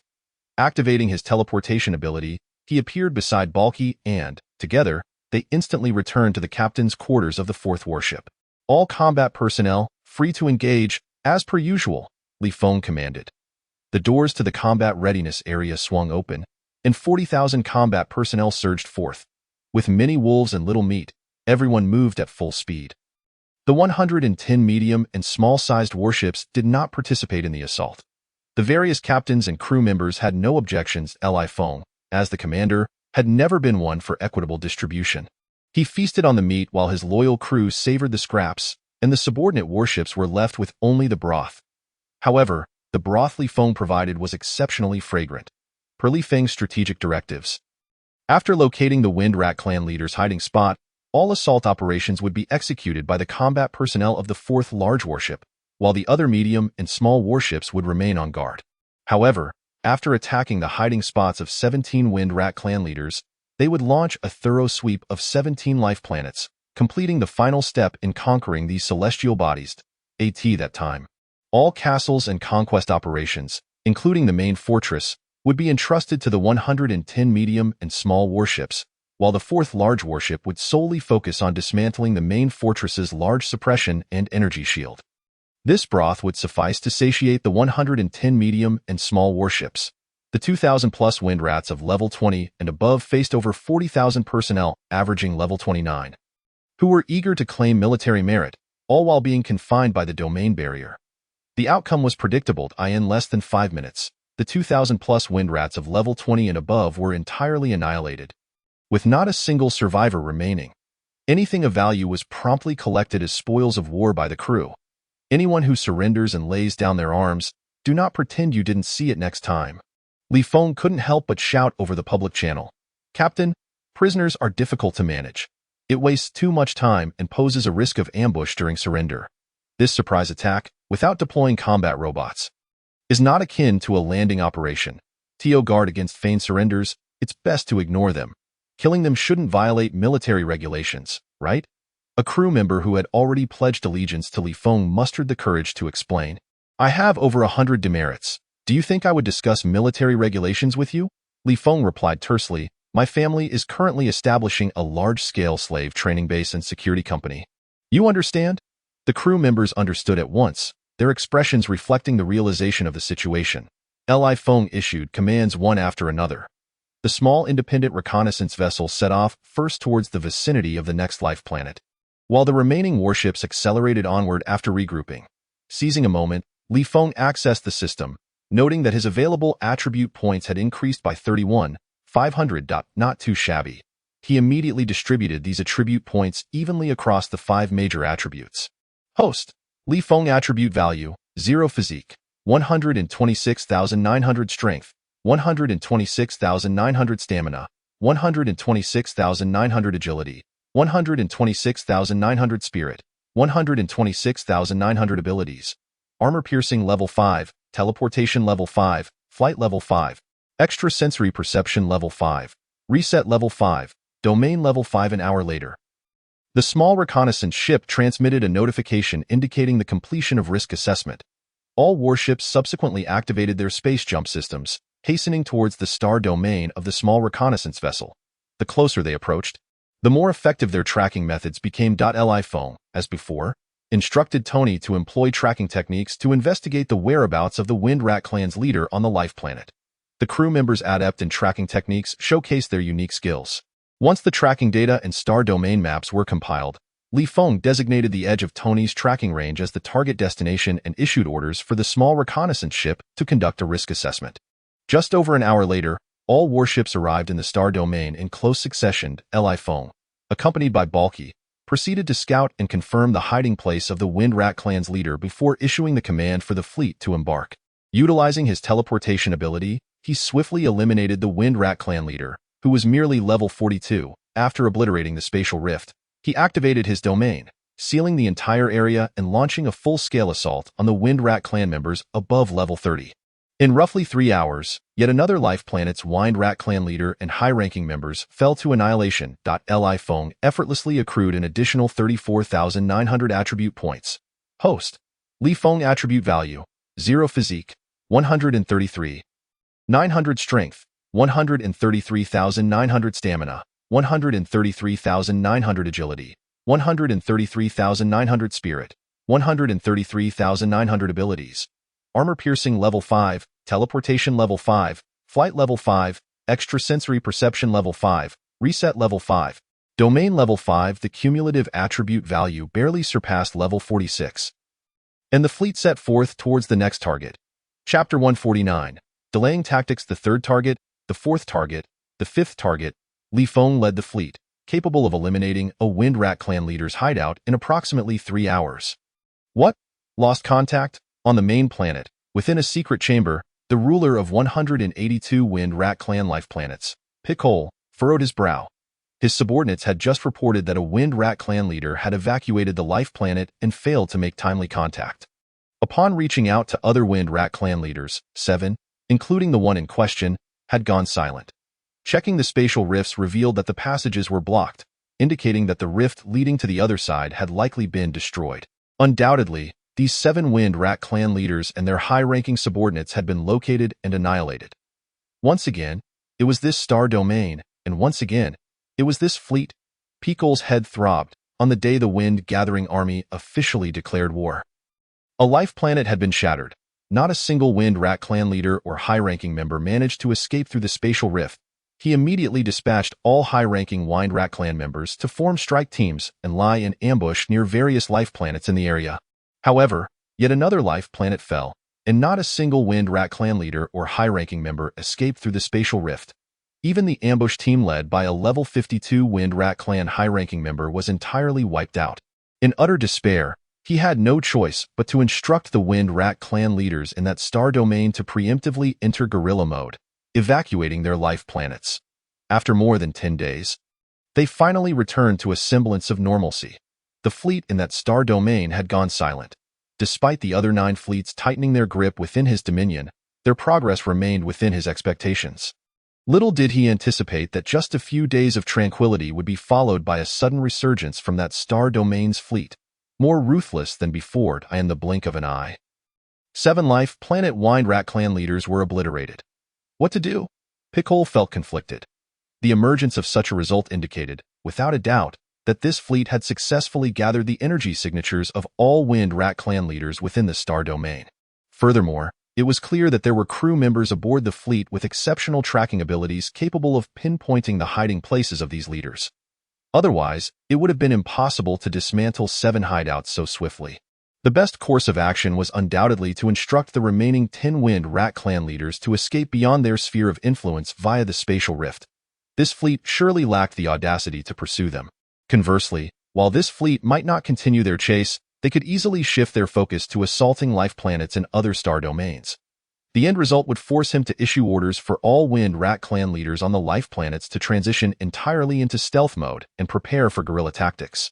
If this fleet could similarly gather the energy signatures of these leaders or their high-ranking subordinates, it would create a vicious cycle. He could not allow all Wind Rat clan leaders to evacuate with their subordinates beyond their sphere of influence. Should he do so, he would gain nothing. The agreement he had reached with the Wind Rat clan alliance was to delay the invading fleet for as long as possible. The longer they held out, the greater the benefits and compensation they would receive. Only when faced with devastating losses and the prospect of total annihilation would they entirely abandon resistance and surrender all life planets to the Vanguard army. To withdraw so quickly would mean forfeiting any potential benefits or compensation. The Wind Rat clan alliance would not grant him refuge. Worse yet, to set an example and intimidate all Wind Rat forces in the border regions. They might even turn against him. He ordered the Wind Rat clan leaders in this star domain to prepare their teams for evacuation from their hiding places, maintaining as much mobility as possible within their designated areas. After much deliberation, Pickle ultimately decided to sacrifice this batch of subordinates, allowing them to delay time as much as possible.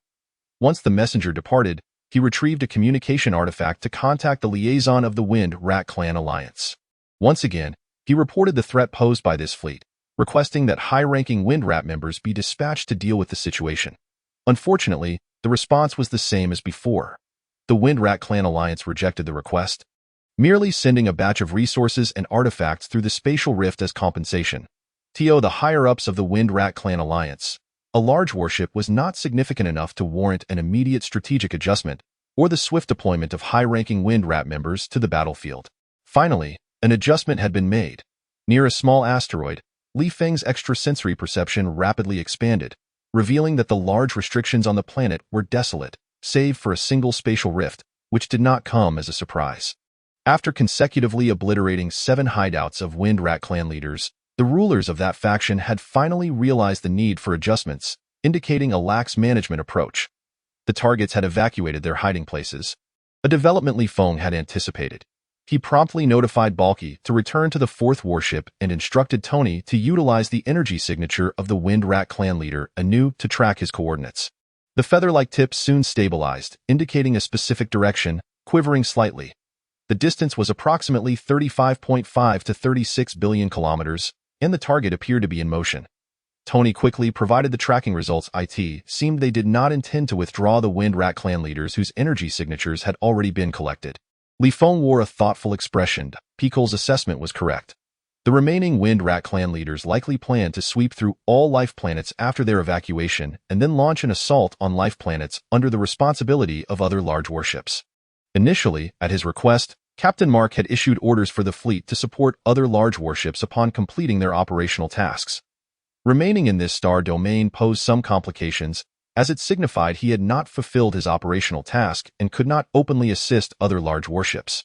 It was likely that there was some agreement with the Wind Rat Clan Alliance regarding the duration of time they needed to delay before evacuating.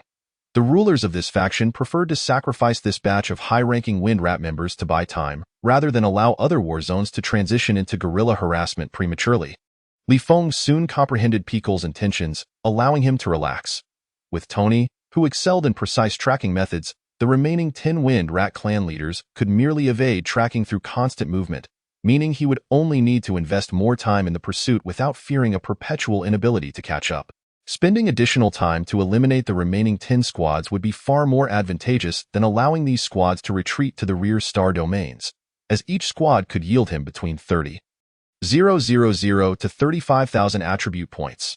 The 5 squads he had eliminated after breaking through to level 46 had collectively granted him nearly 160,000 attribute points, raising the average of his 5 major attributes to 165. 600 in the absence of any significant progress from other large warships. Should these 10 squads retreat to the rear star domains, it would equate to a loss of over 300,000 attribute points. This outcome exceeded his expectations. Chapter 150. Annihilating all squads. Although aware that the ruler of this faction, Picole, sought to delay time, Li Feng remained unhurried. That was a matter of strategic significance, one that did not require a major warship captain of his rank to contemplate. He focused solely on steadily harvesting attribute points, boldly asserting his position while remaining cautiously prudent. Having acknowledged that the Wind Rat Clan leaders had fled, he issued renewed tracking orders to the respective warships. Maintaining his original course, the fleet arrived at the hiding place of the Wind Rat Clan leaders. A medium-sized warship activated its main cannon, targeting the coordinates provided by Li Feng, unleashing an energy beam. The large restriction was instantly obliterated, and the interior conditions were thoroughly revealed through the scanner's assessment. Following another round of energy beam bombardment, the spatial rift was also destroyed. Each ship, manned by crew members adept in tracking techniques and methodologies, meticulously organized and layered various tracking data and star maps. It was only then that Li Feng had a justifiable reason to command the small reconnaissance vessel to proceed to the periphery of Tony's second tracking range for an initial assessment. Minutes later, upon confirming safety, the fleet utilized their space jump systems to arrive. "Let us go." Li Feng, accompanied by Buckler and his flying artifact, teleported to a location tens of thousands of kilometers away from the battleship. Within the flying artifact, Tony employed his tracking abilities once more. In less than a minute, he pinpointed the location of the Wind Mouse clan leader, merely 50 to 60 million kilometers away. Buckler promptly maneuvered the flying artifact toward the leader's position.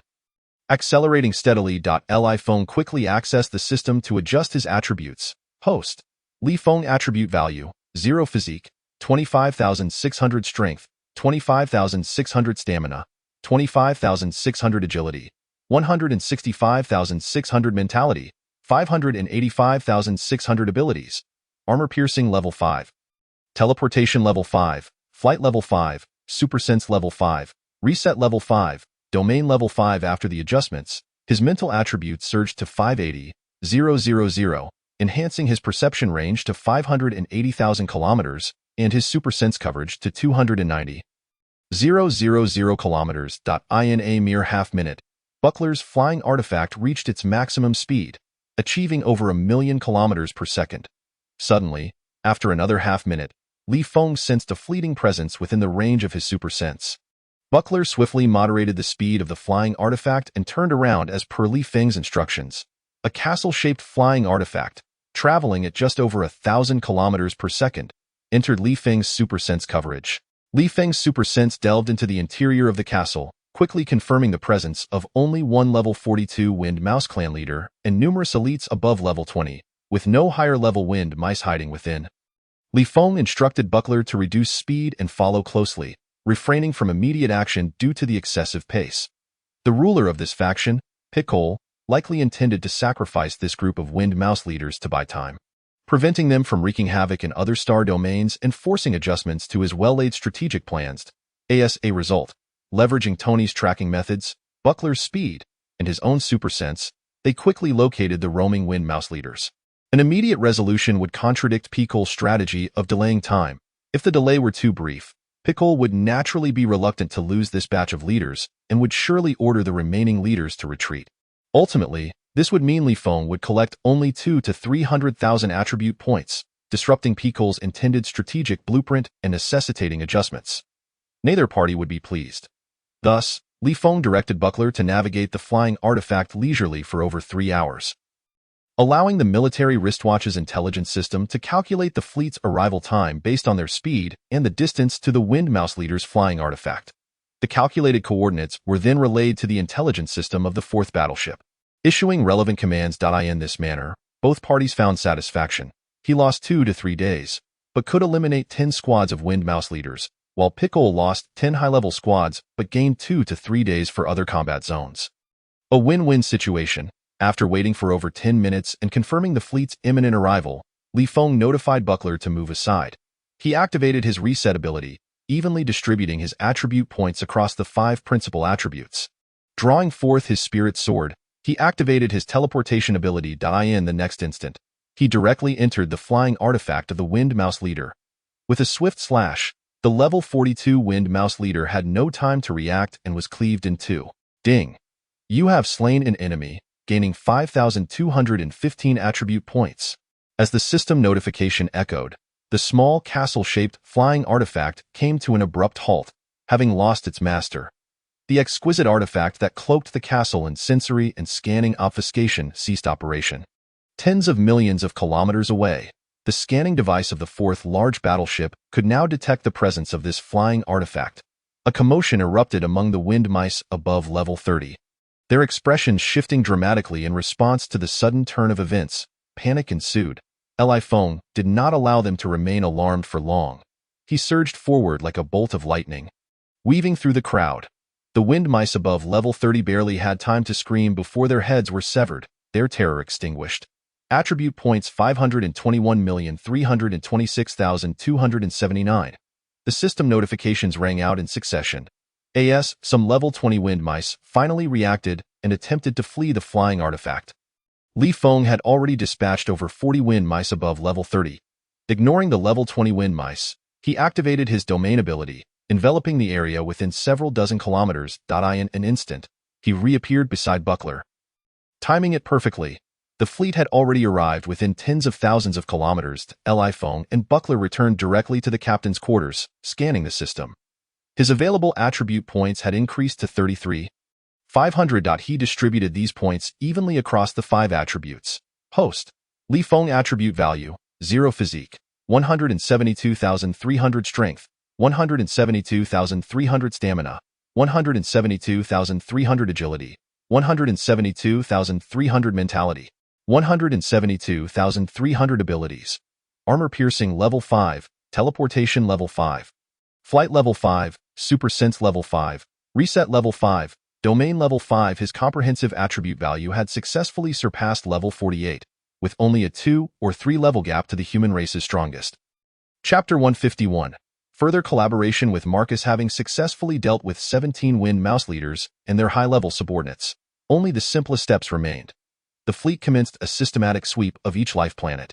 Once again, the small reconnaissance vessel advanced to the vicinity of the target life planet for an initial risk assessment. Upon confirming safety, all battleships subsequently arrived and collectively approached the life planet. Feng had already marked the spatial rift locations of the life planets while collecting the energy signatures of the wind mouse leaders.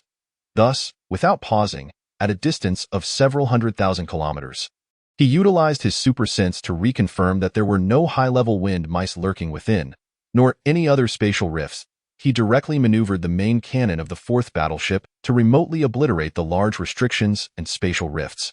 Subsequently, the 4th large battleship maintained a distance of over 100,000 kilometers, continuously patrolling for security. The remaining battleships surged forward, swiftly approaching. Each ship dispatched combat personnel, various airships, auxiliary devices, and combat robots according to their assigned sectors. Within approximately 3 hours, they effortlessly conquered all castles on the life planet, entrusting management to those level 20 wind mice implanted with slave chips. The 2nd life planet, 3rd, 4th, by the afternoon of the 18th, 17 life planets had been completely secured by the fleet. Along with the 2 life planets conquered by the 1st and 2nd ships, the 4th large battleship and its subsidiary vessels had taken control of 19 life planets within the task star domain. The 3-month mission was completed in just 18 days, averaging over 1 life planet conquered daily. Marcus reached out to the captains of the various ships to inquire whether they would return to the mothership for energy replenishment and equipment maintenance, including slave chips, or accompany them back to the logistics base of the command center for resupply. Feng decided to take advantage of the opportunity for energy replenishment and repairs to indulge himself in a brief respite, while also bringing back the captured wind mice. Soon, Marcus sent a reply. 110 small to medium-sized battleships displayed a surprisingly unified stance. This time, they intended to accompany the 4th large battleship back to the command center for energy replenishment and equipment maintenance. Feng promptly instructed the warship's intelligence system to send a maintenance request to the logistics base of the command center. He then directed the intelligence system to compile all video footage, deleting everything that needed to be removed, and subsequently report to the flagship of the 4th Fleet. Within the control room of the 4th Fleet's flagship, Fleet Commander Mark found himself momentarily speechless after receiving the battle report from the 4th large warship. Each large warship operated independently, and he was not entirely aware of the current progress. However, the contingent he personally commanded boasted the flagship, a large escort vessel, and over 200 medium and small warships. Over the past half-month, they had only managed to destroy the large restrictions on 19 life planets within the mission star domain. Additionally, despite forming action teams and employing infiltration and capture tactics, they had only successfully identified 3 spatial rifts on life planets and destroyed them, forcing the leaders and elite of the Feng tribe to evacuate and allowing them to collect the energy signatures of these high-level beings. This progress was commendable. Although various fleets of the Vanguard Army had been continuously uploading reports of conquering individual life planets, most of these were independent entities, unlike the star domain under the 4th Fleet's jurisdiction, which was home to 182 life planets belonging to the Feng tribe.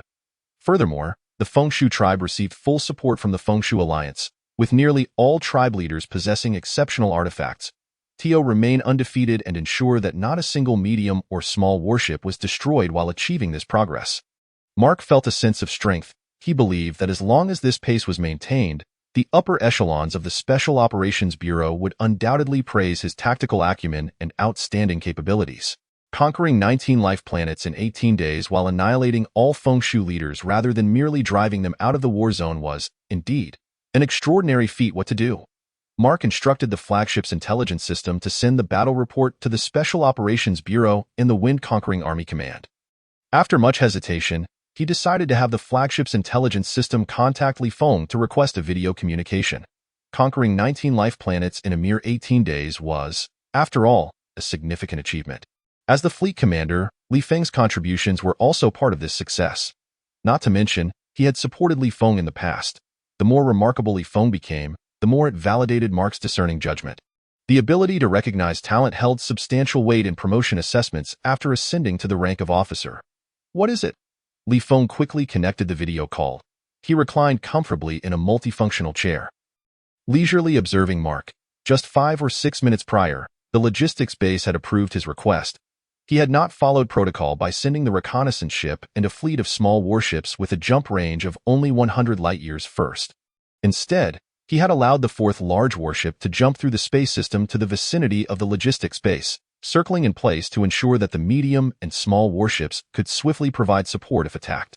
However, Li Feng did not intend to remain aboard the 4th large warship for long. He had already requested a small transport ship from the logistics base to pick him up and notified Yongano, one to head to the designated border star domain. Currently, in a secure area, he enjoyed a rare moment of leisure. Mark inquired, with the destruction of 17 life planets, you are certain to be promoted to lieutenant colonel. Do you have any plans? Li Feng replied enigmatically, what do you think I should plan? We had a pleasant collaboration during our time at Military Base 777, and our relationship has always been good. Mark cautiously observed Li Feng's expression, looking as if he wanted to say something but hesitated. Speaking of which, you still owe me a favor. Li Feng scrutinized Mark for a moment and scoffed. If you keep acting like a jilted lover, I might just shatter you. Mark chuckled. I was just trying to evoke some sympathy by playing the victim, given that we've known each other for a while. Now, share your thoughts, Li Feng casually remarked. If this drags on too long, don't blame me for being ruthless and lacking in mercy. You should know that back on the NB-4444 reconnaissance ship, I persuaded even Bu Qianzhang to step down from the captaincy. That was a true bond of life and death, a brotherhood. He was the only one worthy of me calling him old captain. As for you, I've never had a favorable impression. If it weren't for our pleasant collaboration recently and the fact that I owe you a debt, I'd have no interest in engaging with you. Mark got straight to the point. Help me out. Contact Director Liang to gauge when the Special Operations Fleet might expand. Furthermore, I want you to fall under my command for subsequent actions. Directly reporting to me, Li Feng clicked his tongue. Goodness, you're really pushing your luck. Aren't you concerned about how to maintain your position, yet you're thinking about climbing higher? It's merely the acting vice commander of a medium fleet. Mark shook his head. Even if the Special Operations Fleet expands significantly, they won't lower their standards. It will be impossible to establish a complete medium Special Operations Fleet in a short time. My rank is currently only a 3-star lieutenant colonel. Even with your full cooperation and support from my father's faction, I can only reach a 7 or 8-star lieutenant colonel at most, without qualifying for the rank of medium fleet commander. However, acting vice commander is just right. With the influence of my father's faction, I can ensure that the higher-ups of the Special Operations Bureau will back me. Li Feng bluntly asked, what's in it for me? Continued collaboration, or even advancing further, I will make you my puppet. You will help suppress the incoming medium fleet commander while assisting me in quickly attaining the rank of colonel and securing the position of medium fleet commander. Mark replied without hesitation, then, if a second medium fleet commander is established, you will assist me in obtaining that position. Li Feng frowned slightly. Logically, if the Special Operations Fleet expands to form a medium fleet, the commander position should be reserved for me, right? If you maintain your current achievements, it will indeed be reserved for you. However, the higher-ups of the Special Operations Bureau also need to be promoted quickly and facilitate the elevation of the Bureau to a Special Operations Department. Mark shook his head. There will undoubtedly be political and military heavyweights using this as leverage to bring in a promising second-generation candidate for training. You will only get that position once you are promoted to colonel, which doesn't hold up the process. Once the second generation has gained their accolades, they will have impressive credentials. The higher-ups in the Special Operations Bureau can quickly promote their ranks, allowing the Bureau to elevate to a Special Operations Department. It's a win-win situation. However, the second-generation candidates sent over will need to possess the skills and intellect to be nurtured as top-tier leaders. They might not even look favorably upon you. At the very least, they will keep you in check, ensuring you are delayed in your promotion to colonel. This way, they can enjoy their time in the spotlight longer. Li Feng shook his head. I don't feel this benefit is sufficient. My temperament has always been such that whoever provokes me will meet their end. The elders of these second-generation candidates will likely remind them to tread carefully and not to provoke me. Mark promised, if I become the second medium fleet commander, I will fully cooperate with you, ensuring you advance swiftly to become the commander of a large fleet. Li Feng scoffed, that's merely a mutually beneficial arrangement. Mark replied softly, you still owe me a favor. Li Feng pondered, since your father's faction can negotiate collaboration with Liang Qiqing and the higher-ups of the Special Operations Bureau, their influence must be considerable. I am currently the head of the welfare faction, and I have 2 idle lieutenant generals under me. Find a way to secure a more active position for them. Mark shook his head repeatedly. That's impossible. The welfare faction is despised by the upper echelons. Low-ranking officers like us don't matter. A lieutenant general position cannot be restored. At most, I can negotiate for a colonel position. If the number isn't too high, it shouldn't be a problem. All right, I'll send you a list later. Li Feng nodded in agreement. Mark exhaled deeply. Li Feng teased. You initially found me unworthy and thought I was only fit to be your subordinate. Didn't you? Now, you're willingly lowering yourself to be my right-hand man. What does that feel like? Mark retorted. What about having higher-ups continuously tilting resources in your favor, with achievements piling up, while everyone believes it's solely your merit? How does that feel? Li Feng replied nonchalantly. I haven't gained any treasures. Mark scoffed. Don't forget, I come from a top military family.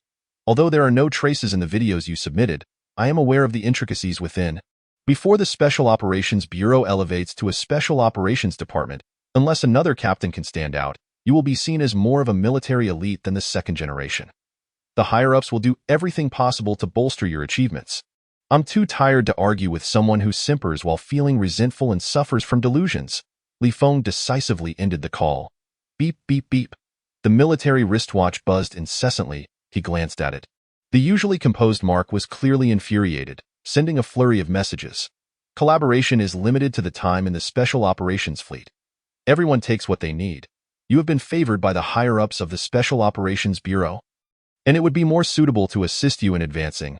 Li Feng had no desire to read through the lengthy string of discontented and defiant messages. He simply commanded the intelligence system of the military wristwatch to blacklist Mark for a day. Chapter 152. Elevating position. After waiting for over 20 minutes, the small transport ship arrived. Li Feng boarded alone, bringing along a storage ring filled with high-quality resources, and made a trip to the logistics base.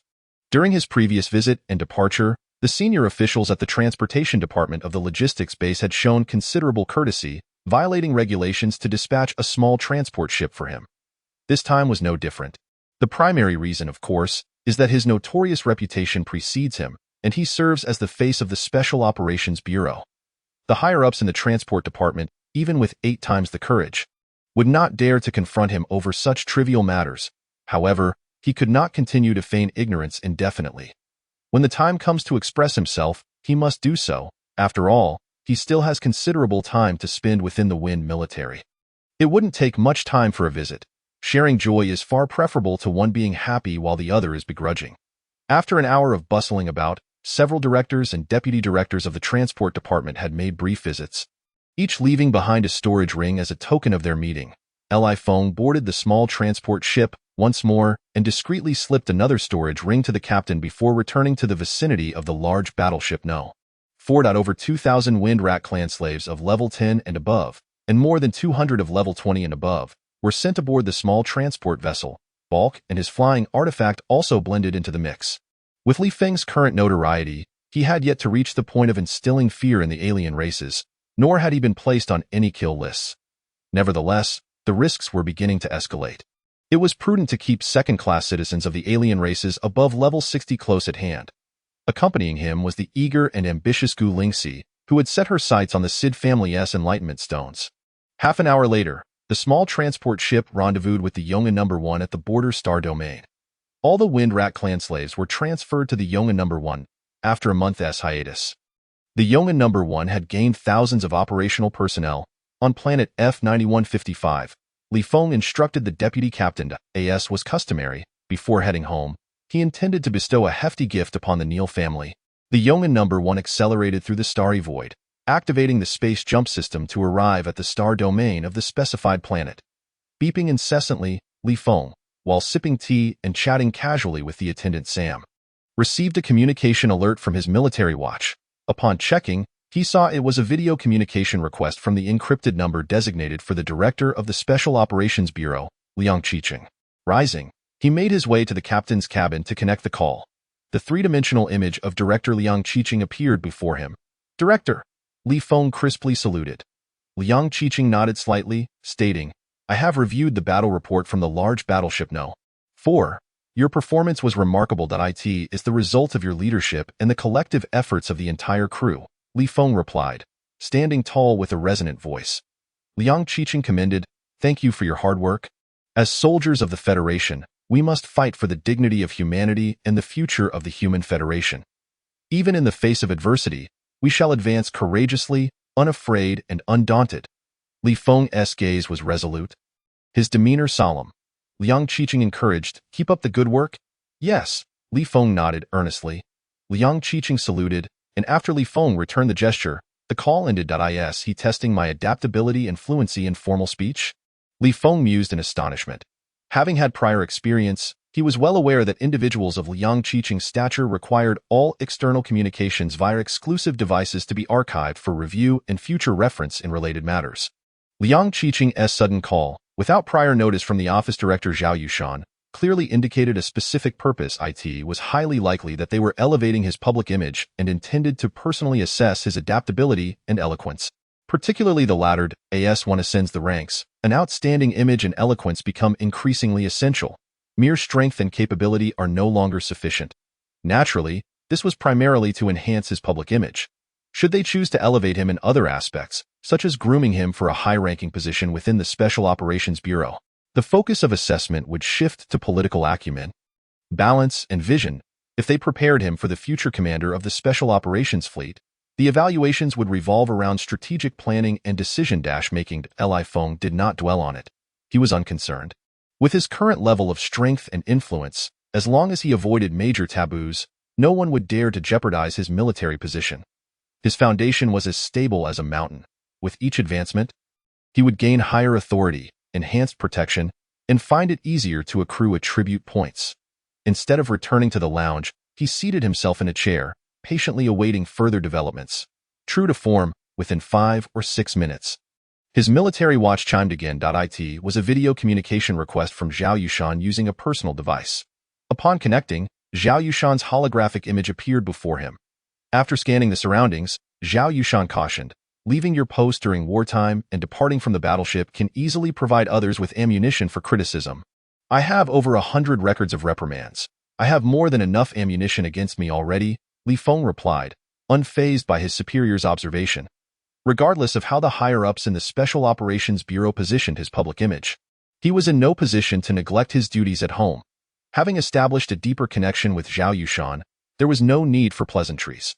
"Your recent battle report was quite dazzling, with no trace of any second-class alien citizens participating in the fight. All senior officials in the Special Operations Bureau are exceedingly pleased with you," Zhao Yushan remarked with a smile. "The independent investigation team for alien traitors will be enhancing their scope to include ordinary crew members of the Special Operations Fleet and will gain access to combat footage of lower-ranking officers. The team's personnel will also be expanded. Please provide me with a list of names at your convenience." "Certainly," Feng nodded with delight. With these two permissions granted, the independent investigation team for alien traitors would transform from an inconsequential unit into one of considerable authority. He planned to include officers of all ranks from the welfare faction within this team. Given these two permissions, along with the crew's extensive backgrounds in interstellar families, it would be easy for the welfare faction to weave a vast network of connections. This would significantly aid his future control over the entire Special Operations Fleet. Moreover, as his status rose and he remained in a mutually beneficial liaison with the senior officials of the Special Operations Bureau, the authority of the independent investigation team for alien traitors would continue to grow. Once military achievements are tallied, you will surely be promoted to lieutenant colonel. However, according to protocol, any personnel adjustments will typically be discussed after the current mission of your fleet concludes. Zhao Yushan inquired. "Do you intend to replace Fleet Commander Mark of the 4th Fleet? Or would you prefer to wait for the establishment of the 5th Fleet? The former is slightly more complicated as Mark has considerable background, and the senior officials of the Special Operations Bureau hold him in high regard. To have him vacate his position, We must first create a role within the Special Operations Bureau that holds real authority and offers promotion opportunities for him. Li Feng explained, my relationship with Mark is fairly amicable. He recently reached out to me, asking if I could inquire about when the Special Operations Fleet would begin recruitment, so he could maneuver for the position of deputy captain for a medium-sized fleet and continue collaborating with me. Zhao Yushan immediately grasped the consensus that Li Feng had reached with Mark. He pondered and replied, the senior officials of the Special Operations Bureau are already in discussions with the military high command regarding this matter. If all goes well, it could be resolved in about a month. If not, it may take 2 to 3 months. Li Feng nodded and asked a few more questions regarding the progress of suppressing the commander of the large military base from the Neal family before ending the call. Chapter 153, President of the Human Strength Association returning to the lounge, Li Feng glanced at the holographic scan. The Yongan No. 1 was now less than 100 million kilometers from planet F9155. Beeping incessantly, his military watch announced another communication request. Upon checking, he saw it was a certified number belonging to Craig, the president of the Human Strength Association. Without much thought, he promptly connected the call. An elderly man, clad in a long robe and well over 70, appeared before Li Feng. Major Li, you haven't forgotten our punitive resolution against you, have you? Craig remarked with evident displeasure. We are fully aware of your military background, Major Li, and your forthright and impulsive nature. To avoid unnecessary conflict, we have exercised as much restraint as possible. Why do you persist in disregarding the punitive resolution and attempt to assault the Neal family's security building? I am undertaking a secret mission for the Special Operations Bureau, Li Feng calmly replied, refraining from escalating the conflict and offering the other party an avenue to retreat. What if I were to suggest that you suspend this secret mission? Craig responded, clearly dissatisfied. The higher-ups of the Human Strength Association had no intention of safeguarding the Neal family. However, having already accepted benefits, they would turn a blind eye to Li Feng's future vendetta against the Neal family. Since the resolution notification had only been issued half a month ago, Li Feng's audacious actions against the Neal family had left them feeling quite embarrassed. Are you free, President? Since you have some time, I would like to engage in a sparring session with you, as my strength level has significantly improved recently, Li Feng countered, showing no inclination to yield. Not available, Craig retorted coldly, if you lack a sparring partner. I, representing the Human Strength Association, can offer you a level 49 alien slave. Furthermore, to maintain the dignity of the Human Strength Association, should you persist in your intent to attack the Neal family's security building, we will not wait for the 3-month deadline and will directly issue a lifetime ban on your membership. Thank you for your generous offer, President. As for the punishment, I humbly accept it as a matter of course. Li Feng expressed his gratitude. You're welcome, Craig curtly responded before decisively ending the call. Li Feng found himself at a loss for words. A level 49 alien slave was regarded as a treasure among any interstellar family. Yet to prevent conflict escalation, the Human Strength Association was willing to offer it merely to persuade him to accept a lifelong ban from membership. Truly, the Human Strength Association was exceptionally affluent. He couldn't help but glance at Sam standing nearby. If one were to take the initiative to eliminate Sam, it would undoubtedly grant a significant favor to the Human Power Association. Surely, they would have to offer a level 59 alien slave as compensation? Master! Sam felt a chill run down his spine under Li Feng's gaze. No worries. Li Feng waved his hand dismissively. He was merely contemplating 0.1 million kilometers, 900,000 kilometers, 800,000 kilometers, as the eternal peace no. One approached the F9155 planet, now merely 110,000 kilometers away. Even without resetting his ability attributes, Li Feng's 229,900 points in mental attributes allowed his supersense to successfully envelop the Neal family's security building. The Neal family did not withdraw their personnel from the security building. It housed one level 43 alien slave, numerous alien slaves above level 30, and 76 second-class aliens, along with nearly 1,000 lower-level ability users and alien slaves. Damn it, they are all ruthless individuals, while I am but a silver-plated spearhead, Li Feng mused bitterly. Not long ago, the ruler of the Wind Mouse tribe, Pickle, had decisively left behind more than a dozen teams led by Wind Mouse tribe leaders for him to slaughter at his leisure, all in a bid for strategic time.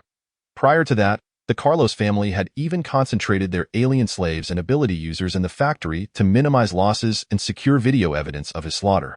Now, The Neal family had retained personnel in the security building. It was evident that they intended for him to kill them.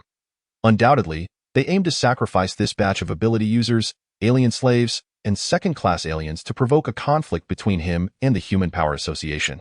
These people are truly ruthless, at least. With Li Feng's brutality, he could never bring himself to casually sacrifice those who had once provided him with benefits. "Sam, prepare yourself," Li Feng called out.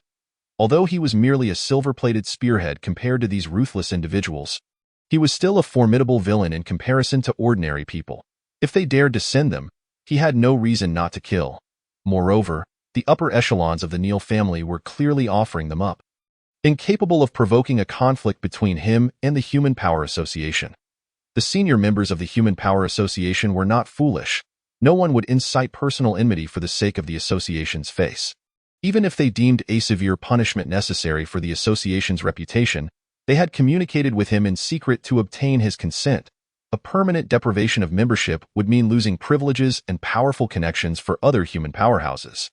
In Li Feng's eyes, it was akin to jesting. He had broken through level 50 and was growing stronger. If he delayed joining the Human Power Association, it would only become a grand joke. Once a large-scale war erupted across the galaxy, military power would be the foundation of all authority, as long as he held a high enough rank and commanded sufficient control over the military. He would need no connections or resources. Was he not the greatest support himself? The culmination of all top-tier connections and resources would ultimately lead to his nameplate 60,000 kilometers, Li Feng, along with the well-prepared Sam. Instantly appeared at the spatial rift on the second underground level of the security building. Sam understood his intent in an instant and began a forceful assault on the spatial rift. Li Feng then wielded his sword, appearing behind the level 43 alien slave in an instant. With a swift motion, the head of the level 43 alien slave soared into the air, its eyes wide in shock, seemingly wanting to question Li Feng. "How can you ambush me when you're so many levels above?" Ding. "You have slain an enemy, gaining 6,528 attribute points." The system notification sounded just as Li Feng reappeared behind a level 35 alien slave on the second underground level. Another swift strike cleaved it in two. He moved at full speed, beginning his cleansing from the second underground level. Attribute points 19, attribute points 298, attribute points 56. No alien slave or ability user above level 20 managed to escape. All effortlessly slain by him. From the second underground level, he slaughtered his way to the 6th level, where Sam finally caught up. After reaching the 8th level, Li Feng led Sam back to the control room of Eternal Peace No. 1. He personally operated the main cannon, unleashing a 100-meter-wide energy beam that struck the defenseless security building with devastating force. In mere moments, the entire building was reduced to rubble. Inside, those ability users and alien slaves below level 20 had no chance to escape. From the initiation of the assault to the complete destruction of the security building, the entire process took less than 10 minutes. Around them, a multitude of onlookers eager to take advantage of the chaos rushed over, only to see Eternal Peace No. 1 slowly gaining altitude. It seemed that the beginning had already concluded. Chapter 154. The calculation falls flat. Li Feng called up the system and glanced at it. The available attribute points had increased by 52,000. The harvest was quite satisfactory. He decisively distributed these attribute points evenly across his 5 main attributes. Host. Li Feng attribute points: 0 Constitution, 240, 300 Strength, 240,300 Stamina, 240,300 Agility, 240,300 Mental, 240,300 Abilities. Armor Piercing Level 5, Teleportation Level 5, Flight Level 5, Super Sense Level 5, Reset Level 5. Domain Level 5. He was still approximately 270,000 attribute points away from reaching level 49. With a single command, Eternal Peace No. 1 set course for the F-369 star. In the training room of the Human Power Association's president's office, Rejik was simultaneously training while awaiting notification of the high-level meeting. Beep, beep, beep. The communication alert sounded. Rejik's sensing ability extended to his multifunctional wristwatch.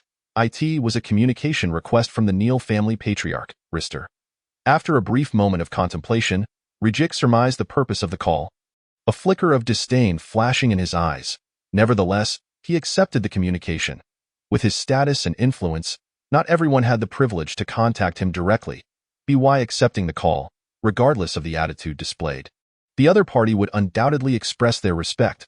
"Hello, President," Rister greeted Rejik with a slight bow. "What is it?" Rejik maintained a cold and serious demeanor, even more indifferent towards Rister than he had been towards the formidable Li Feng, whom no one dared to provoke. Li Feng has just completely disregarded the warnings of the Human Power Association, destroying yet another of our Neil family's security buildings and slaughtering thousands of ability users and alien slaves. Rister hurriedly explained, "I implore the President to take a stand for our Neil family and impose the most severe punishment on this individual on behalf of the Human Power Association." Rejik replied nonchalantly, "I am aware of this matter and have already informed the higher-ups to deliberate on the punishment." "May I ask what kind of punishment the President intends to impose on Li Feng?" Rister asked eagerly, his heart filled with anticipation as he gazed at Rejik's proposal is to issue a permanent revocation of Li Feng's membership before the 3-month deadline, accompanied by a gift of a level 49 alien slave as compensation for his acceptance. Rejik did not conceal his thoughts. Following protocol, upon accepting the call, the Neil family was obliged to prepare a generous gift for him. Similarly, when providing useful information to the other party, he could not completely withhold it. "President Rejik, with your status and influence, why would you be so apprehensive?" Rister's spirits plummeted. The former aspect was something he could actually accept. A permanent revocation of membership would formally strip Li Feng of various high-level human privileges, as well as the connections and resources of the Human Power Association. It would also equate to withdrawing the protection of the Human Power Association from Li Feng. If he could just grit his teeth and maneuver to have the high-level members of the Human Power Association eliminate Li Feng's batch of alien slave subordinates, it would undoubtedly lead to a confrontation between Li Feng and the Human Power Association. If Li Feng were to back down, he would no longer dare to trouble the Neil family. If he refused to yield, the enmity would intensify, and the Human Power Association would undoubtedly suppress Li Feng, who possessed no privileges. But the latter aspect was absurd, though ensure that Li Feng accepted the punishment. They were actually gifting him a level 49 alien slave. This undoubtedly indicated that President Rejik was utterly afraid to provoke Li Feng. If the president held such an attitude, one could only imagine the stance of the other upper echelons. The difficulty of his subsequent plans would increase exponentially. Rejik countered, "Shouldn't one be cautious?" Rister found himself at a loss for words, his heart heavy with despair. Indeed, with such formidable strength, a strong-willed character, and reckless actions, who would dare to provoke a powerful figure with a substantial military background? If it were him, having inexplicably crossed paths with Li Feng, he would undoubtedly be terrified and restless, rushing to apologize personally overnight. Yet, he had not known at that time. Back then, Li Feng was merely a low-profile captain of a large warship, barely level 30. Although he had indeed troubled the Carlos family, a small interstellar family, the private armed forces of the Neil family could not be compared to those of the Carlos family. With sufficient interests at stake, he never anticipated that Li Feng's strength, military status, and rate of advancement would escalate to such a terrifying degree. "Perhaps you should consult a few honorary members. Otherwise, you can only accept the outcome, considering the easy acquisition of a substantial gift." Rejik offered a few words of advice before terminating the video communication. In his view, Rister, the patriarch of the Neil family, was simply a fool. Provoking someone who should not have been provoked, he should follow the example of the Carlos family and act decisively. Upon realizing the situation was amiss, he should have done everything in his power to negotiate peace. Having arrived at this dire juncture, the Neil family was essentially doomed. Given Li Feng's current level of strength and status, even the members of the Parliament and the interstellar families would not easily resort to suppression without a compelling incentive. The members of the Human Power Association who have achieved level 50 and undergone their second life evolution, holding an exalted position as honorary members, share the same sentiment. The Human Federation does not lack powerful figures capable of subduing Li Feng. However, the Neil family cannot provide the necessary leverage to compel them to act against him. Meanwhile, Lister finds himself at a loss, his countenance a portrait of despair. At the F-369 space station, Gulingxi has declined Li Feng's invitation, choosing instead to remain aboard the Yong'an No. 1 for her cultivation. With his perceptive abilities and heightened senses, Li Feng swiftly locates the airship docking area where Jiang Wanxin awaits him. To his astonishment, he detects two unusual presences within the space station in just over half a month. 1 emanates from the control room, belonging to a stunningly beautiful young woman, exuding an aura of pure, sweet charm. At merely 18 or 19 years of age, she astonishingly possesses a power level of 21. Achieving the first life evolution before reaching 20, she must be a prodigy of the highest order, especially considering her role as an operator in a life planet space station. The other presence is that of a second-class alien worker in the logistics storage area, clad in the garb of an ordinary employee. He boasts a power level of 47. It is utterly outrageous for someone of such strength to be working in a logistical capacity at the space station. At this level, if he lacks cultivation resources, he should be laboring for an interstellar family. If he has sufficient resources, he ought to be in seclusion, honing his skills. Most notably, both individuals possess exceptional artifacts that obscure their abilities, completely concealing their true power levels. Feng, with his keen perception, only uncovers their anomaly through his heightened senses. Every time he arrives at the space station, he employs his heightened senses to locate Jiang Wanxin in the docking area. Although he does not deliberately scan the entire station, he cannot help but get a glimpse of it. It is evident that both individuals have appeared within the space station during this past half-month, undoubtedly with intentions directed towards him and Jiang Wanxin in the entirety of F-369. They are the only ones whose presence could warrant such high-level human prodigies and alien workers to infiltrate the space station and gradually create opportunities to approach them. Having received prior warnings from Gulingxi, Feng remains undisturbed. Fame invites scrutiny. The higher one's power level and status, the more eyes are upon them. There exists a myriad of interests, those seeking to recruit, those laying traps, and those gathering intelligence. Chapter 155. Intensified propaganda. Feng first contacts Jiang Wanxin to inform her of his arrival, ensuring he does not startle her. With a thought, he activates his teleportation ability. Appearing beside her in the luxurious airship, he notifies her of their departure and shares his recent discoveries. The common flaw of insufficient foundation is alleviated by your ability to disregard any material or energy barriers. He remarks. Jiang Wanxin responds with a hint of resignation.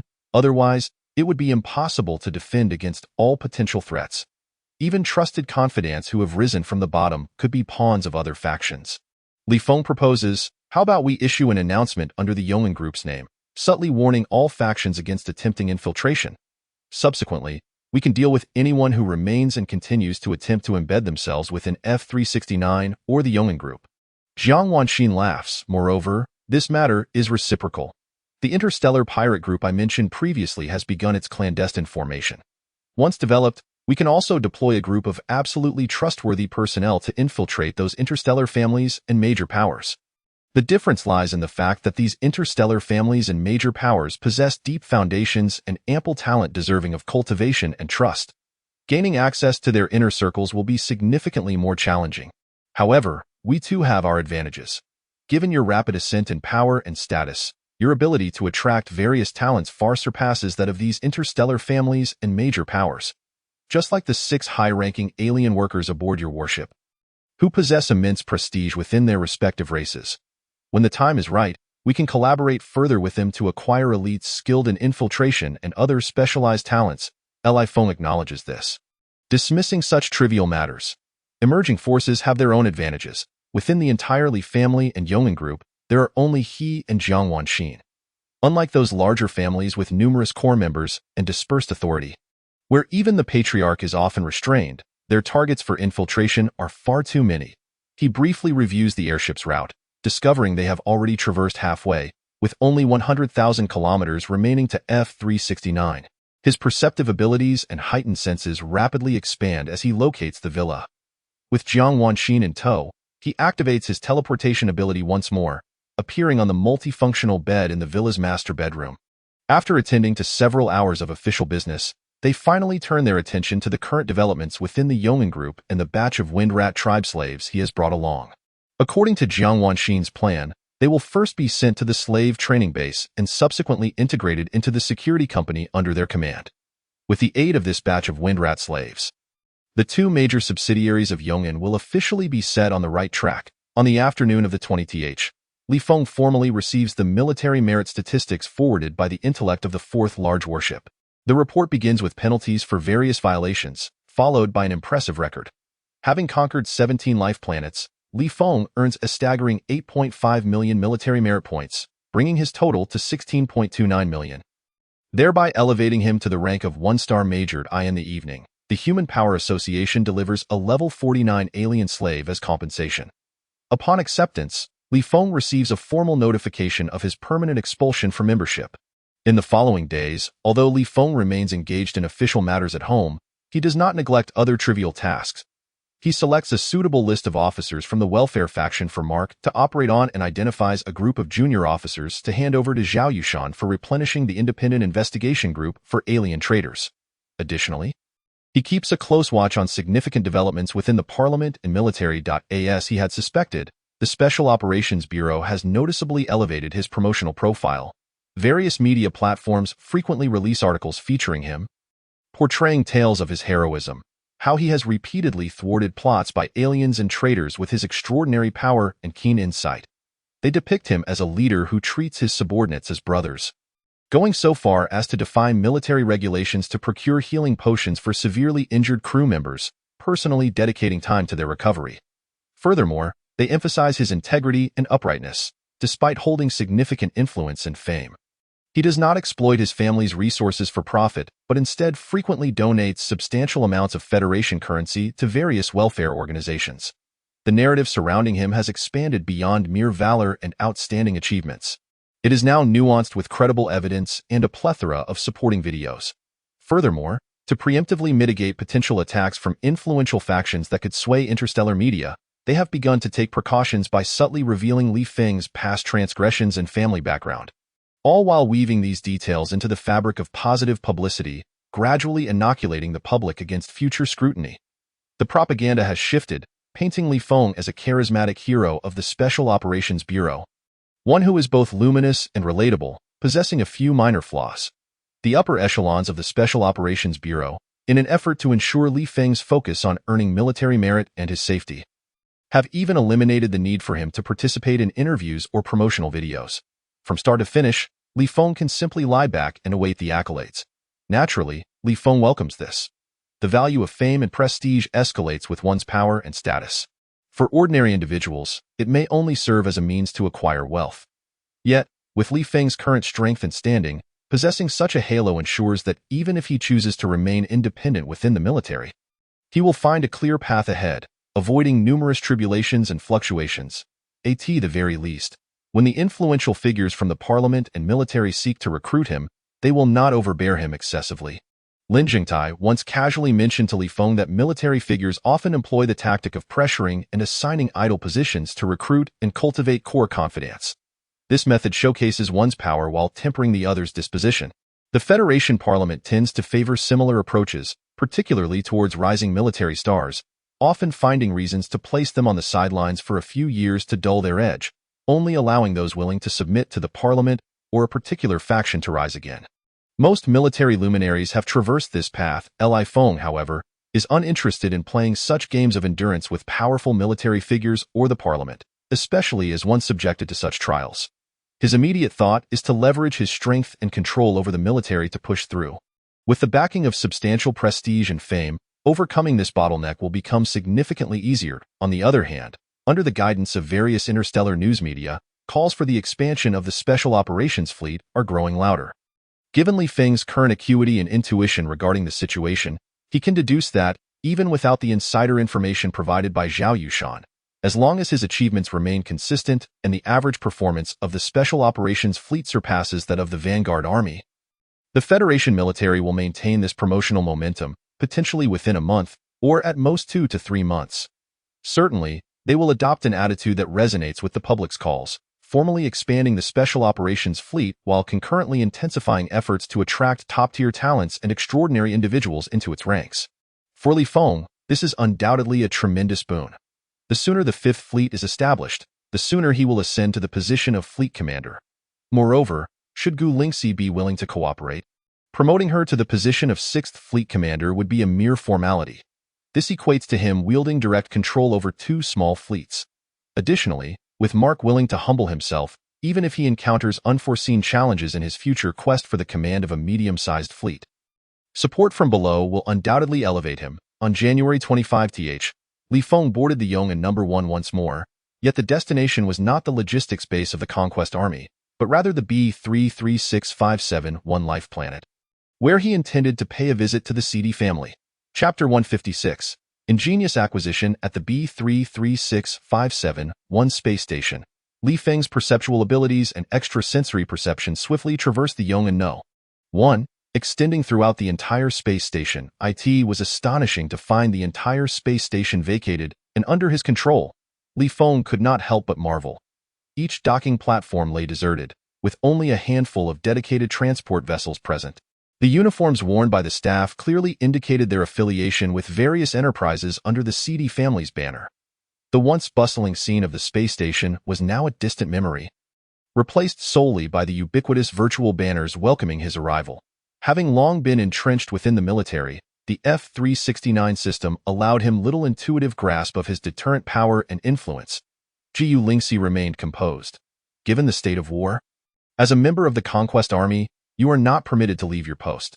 The seedy family had no choice but to preemptively clear the space station and install various shielding devices to ensure that your presence here would not be leaked, thus avoiding your displeasure. However, these receptions are merely a matter of financial expenditure. Interstellar families are rarely short on wealth. For any family, the personal reception of the head of the household at a space station signifies the highest level of courtesy. Li Feng's extrasensory perception swiftly scanned the crowd outside the docking platform. Indeed, he did not spot the seedy family patriarch, Elliot. Curiosity piqued, he inquired, "So, it seems the seedy family is still reluctant and desires to confront us directly?" Gu Lingxi shook her head. "Not necessarily. Primarily, we have yet to reveal our intentions. Regardless, the seedy family will undoubtedly extend their courtesies while simultaneously showcasing their strength to prevent us from making unreasonable demands." Li Feng clicked his tongue. "This is my first experience engaging in such proactive acquisition without provocation. It feels rather awkward, almost like losing face." Gu Lingxi dismissed his concerns. "After a few more encounters, you will become accustomed to it. A person of great ambition cannot afford to be soft-hearted, regardless of how they may appear to the outside world. Alternatively, once you elevate your status, you can delegate such matters to subordinates tasked with handling unsightly affairs, who can readily take the blame." Li Feng refrained from arguing. Each held their own understanding. He did not believe that being a person of great ambition necessitated specific character traits. The path to success offers no universal methods. Different eras, individuals, and circumstances mold distinct destinies. As the hatch opened, Li Feng stepped out first, with Gu Lingxi maintaining a respectful distance behind him. "Lieutenant Colonel Li, I am Lewis, the Minister of the Information Department stationed in Zone C. Welcome to your arrival." A welcoming party led by an elderly man in a general's uniform greeted them. He was the seedy family's representative within military circles. Having only just been promoted to lieutenant colonel, the Special Operations Bureau was concerned that foreign races might deduce his location based on the news of his promotion. Therefore, they had no immediate plans to announce it. It was unexpected that General Lewis could acquire this information ahead of time. He would need to ensure the Special Operations Bureau conducts a thorough investigation. Li Feng approached for pleasantries. Lewis appeared warm and welcoming, yet internally, he felt a slight tension. He had intended to leverage his insider knowledge and rank to assert some pressure on Li Feng. However, the notoriously headstrong individual before him lived up to the rumors, engaging in confrontations at a moment's notice. His words concealed sharp blades, capable of inflicting serious harm. Accusing him of probing into Special Operations Bureau and Conquest Army's vital secrets would be a weighty charge even for someone of his stature to bear. With a beaming smile, he exchanged greetings with Gu Lingxi before introducing the welcoming party to the 2.an array of dignitaries and prominent figures gathered at the docking platform, including commanders of large military bases within the sector and senior members of minor interstellar families allied with the seedy family. They were all individuals of significant standing, including the governor of the Life Planet, who did not even earn the privilege of being introduced. After exchanging pleasantries, the trio boarded a luxurious airship at Lewis's invitation, heading towards the B-33657-1 planet. This planet was nearly a personal haven for the seedy family, with over 90% of households depending on the family's enterprises for their livelihood. The majority of the land on B-33657-1 belonged to the seedy family, with castles exclusively inhabited by key members scattered densely across the Life Planet.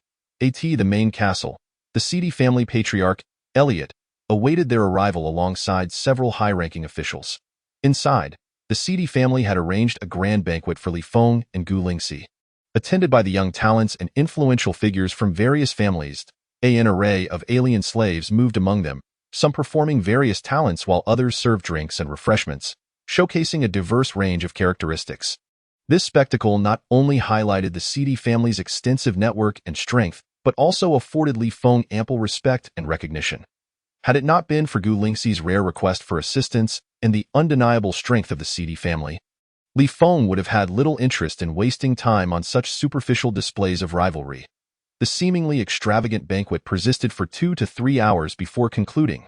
Li Feng found himself bemusedly acquiring 2 level 20 or above Meizu slaves, a level 45 fire spirit slave, and a premium defensive magical artifact of level 40 to 50, all part of a lottery organized by the seedy family to enliven the atmosphere. The routine was the same, demonstrating their might while simultaneously bestowing him with enough face to appease his status. Given his rank, participating in such a lottery inherently diminished the seedy family's stature. Li Feng could easily return the items to anyone, effectively responding to the seedy family's overtures. However, he was too disinterested to bother. Such petty maneuvers served merely to gain a psychological upper hand. Ultimately, true strength and influence would prevail. Theo, someone of his disposition, this minor psychological disadvantage held little sway in his small reception room. Elliot abandoned the psychological posturing, with Li Feng and Gu Lingxi presented with cups of fine tea. Only Elliot and Lewis sat across from them. Without further preamble, Elliot straightforwardly inquired, "Lieutenant Colonel Li, have you come to discuss the matter of the St. Crystal?" Li Feng refrained from answering. He knew only that Gu Lingxi coveted the seedy family's enlightenment stone. He had no interest in the particulars, nor did he wish to inquire further. If negotiations faltered, it would merely lead to drawing swords, a scenario within his expertise. Indeed, Gu Lingxi affirmed, regardless of the level of interest at stake, unless one was overwhelmingly dominant, having a justified cause was paramount. Even in the case of the Human Federation's invasion of the Wind Rat tribe, a seemingly reasonable pretext was necessary.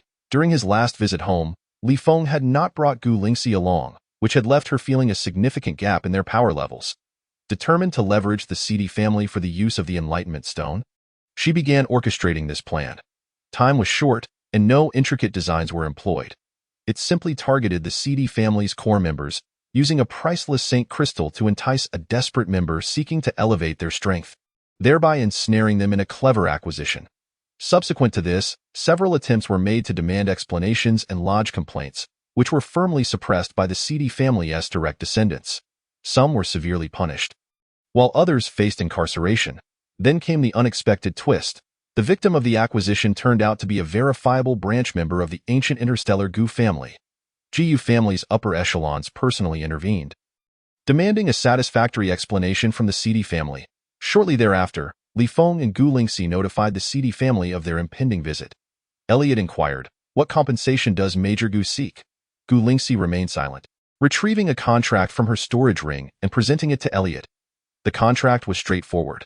A man named Jerry had sold a piece of ancestral enlightenment stone to a member of the Gu family. The video evidence and all pertinent data matched the enlightenment stone held by the seedy family precisely. "This is impossible." Elliot and Lewis's expressions darkened instantaneously. An interstellar family favored by the Special Operations Bureau. Facing pressures from both sides, the seedy family had no choice but to consider a compromise. Yet, the extent of that concession remained uncertain. The Enlightenment Stone exceeded their threshold for acceptance. This gem, classified as a high-grade treasure, enables practitioners, cultivators, or aliens to more easily comprehend and grasp the powers of the laws, facilitating the first stage of life evolution. After breaking through to level 20, further advancements in strength necessitate not only energy accumulation but also a certain level of comprehension of the powers of the laws. The Tao Stone, whether for cultivating and enhancing one's power level or for practicing various types of techniques that harness the forces of the laws, possesses an extraordinary efficacy in elevating one's abilities. A millennium ago, in pursuit of this Tao Stone from a level 45 Esper, the Sheedy family orchestrated a meticulous plan over a decade, incurring immense costs. They managed to outmaneuver the individual without breaching the privileges granted by federal law or the regulations of the Human Power Association, ultimately leading to the individual's demise. Once the Dao Stone fell into the hands of the Esper's offspring, it became significantly simpler to eliminate future threats. A mere skirmish with an interstellar pirate group could both eradicate potential retaliation and obscure the whereabouts of the Dao Stone. Subsequently, the Dao Stone became the Shidi family's most treasured heirloom, exclusively reserved for the family's principal heirs to comprehend the forces of the laws. It wasn't until nearly a century later that the existence of the Dao Stone was disclosed by a rogue member of the family. This cherished heirloom, even under the dual pressure of interstellar megafamilies and Feng, could never be relinquished by Elliot. Over the past century, numerous interstellar megafamilies and powerful factions have coveted the Dao Stone. Yet none have succeeded. Given the Shidi family's influence, any force attempting to compel them into submission must pay a colossal price, far exceeding the stone's value. Gu Lingxi calmly proposed. What if we merely borrow it for 3 months? We could each invite a member of parliament as witnesses. The abrupt shift from a zero-cost acquisition to a mere 3-month loan was so extreme that even Elliot and Lewis were caught off guard. Let alone Feng, who almost missed it entirely. Chapter 157. A temporary loan of 3 months. I apologize, but the Dao Stone is our Shidi family's most prized possession, and according to our regulations, it cannot be lent out. Elliot was the first to regain his composure, casting an apologetic glance at Gu Lingxi. Ignoring him, Gu Lingxi turned her attention to Feng, who, with a swift motion, sent the massive, high-density alloy conference table, embedded with various small instruments, flying across the room. Bang! It crashed against the wall with a deafening sound. Beep, beep, beep. The shrill alarm blared incessantly. Lieutenant Lee, please remain calm. Please remain calm. Elliot exclaimed in a flurry, repeating the phrase thrice while gesturing frantically at Feng.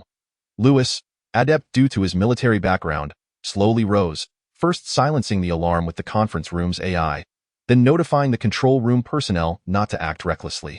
He remained relatively composed, fully aware that even if Feng were to turn hostile, he would not pose a threat to their safety. If he were to act so impulsively, it would be impossible for him to survive the 99 fatality rate of Zone F's independent reconnaissance vessels. Nor could he be hailed as a hero of the Special Operations Fleet by the higher dash-ups. Feng looked at Elliot with a calm demeanor. Does the Shidi family truly have a rule against lending it out? Well, that rule varies by individual. Lieutenant Lee and Major Gu certainly have the qualifications to make exceptions and alter the regulations. Elliot harbored a deep-seated dislike for Feng, finding him excessively volatile, lacking in negotiation skills, and utterly unaware of the proper decorum. All he seemed to know was intimidation. That's excellent.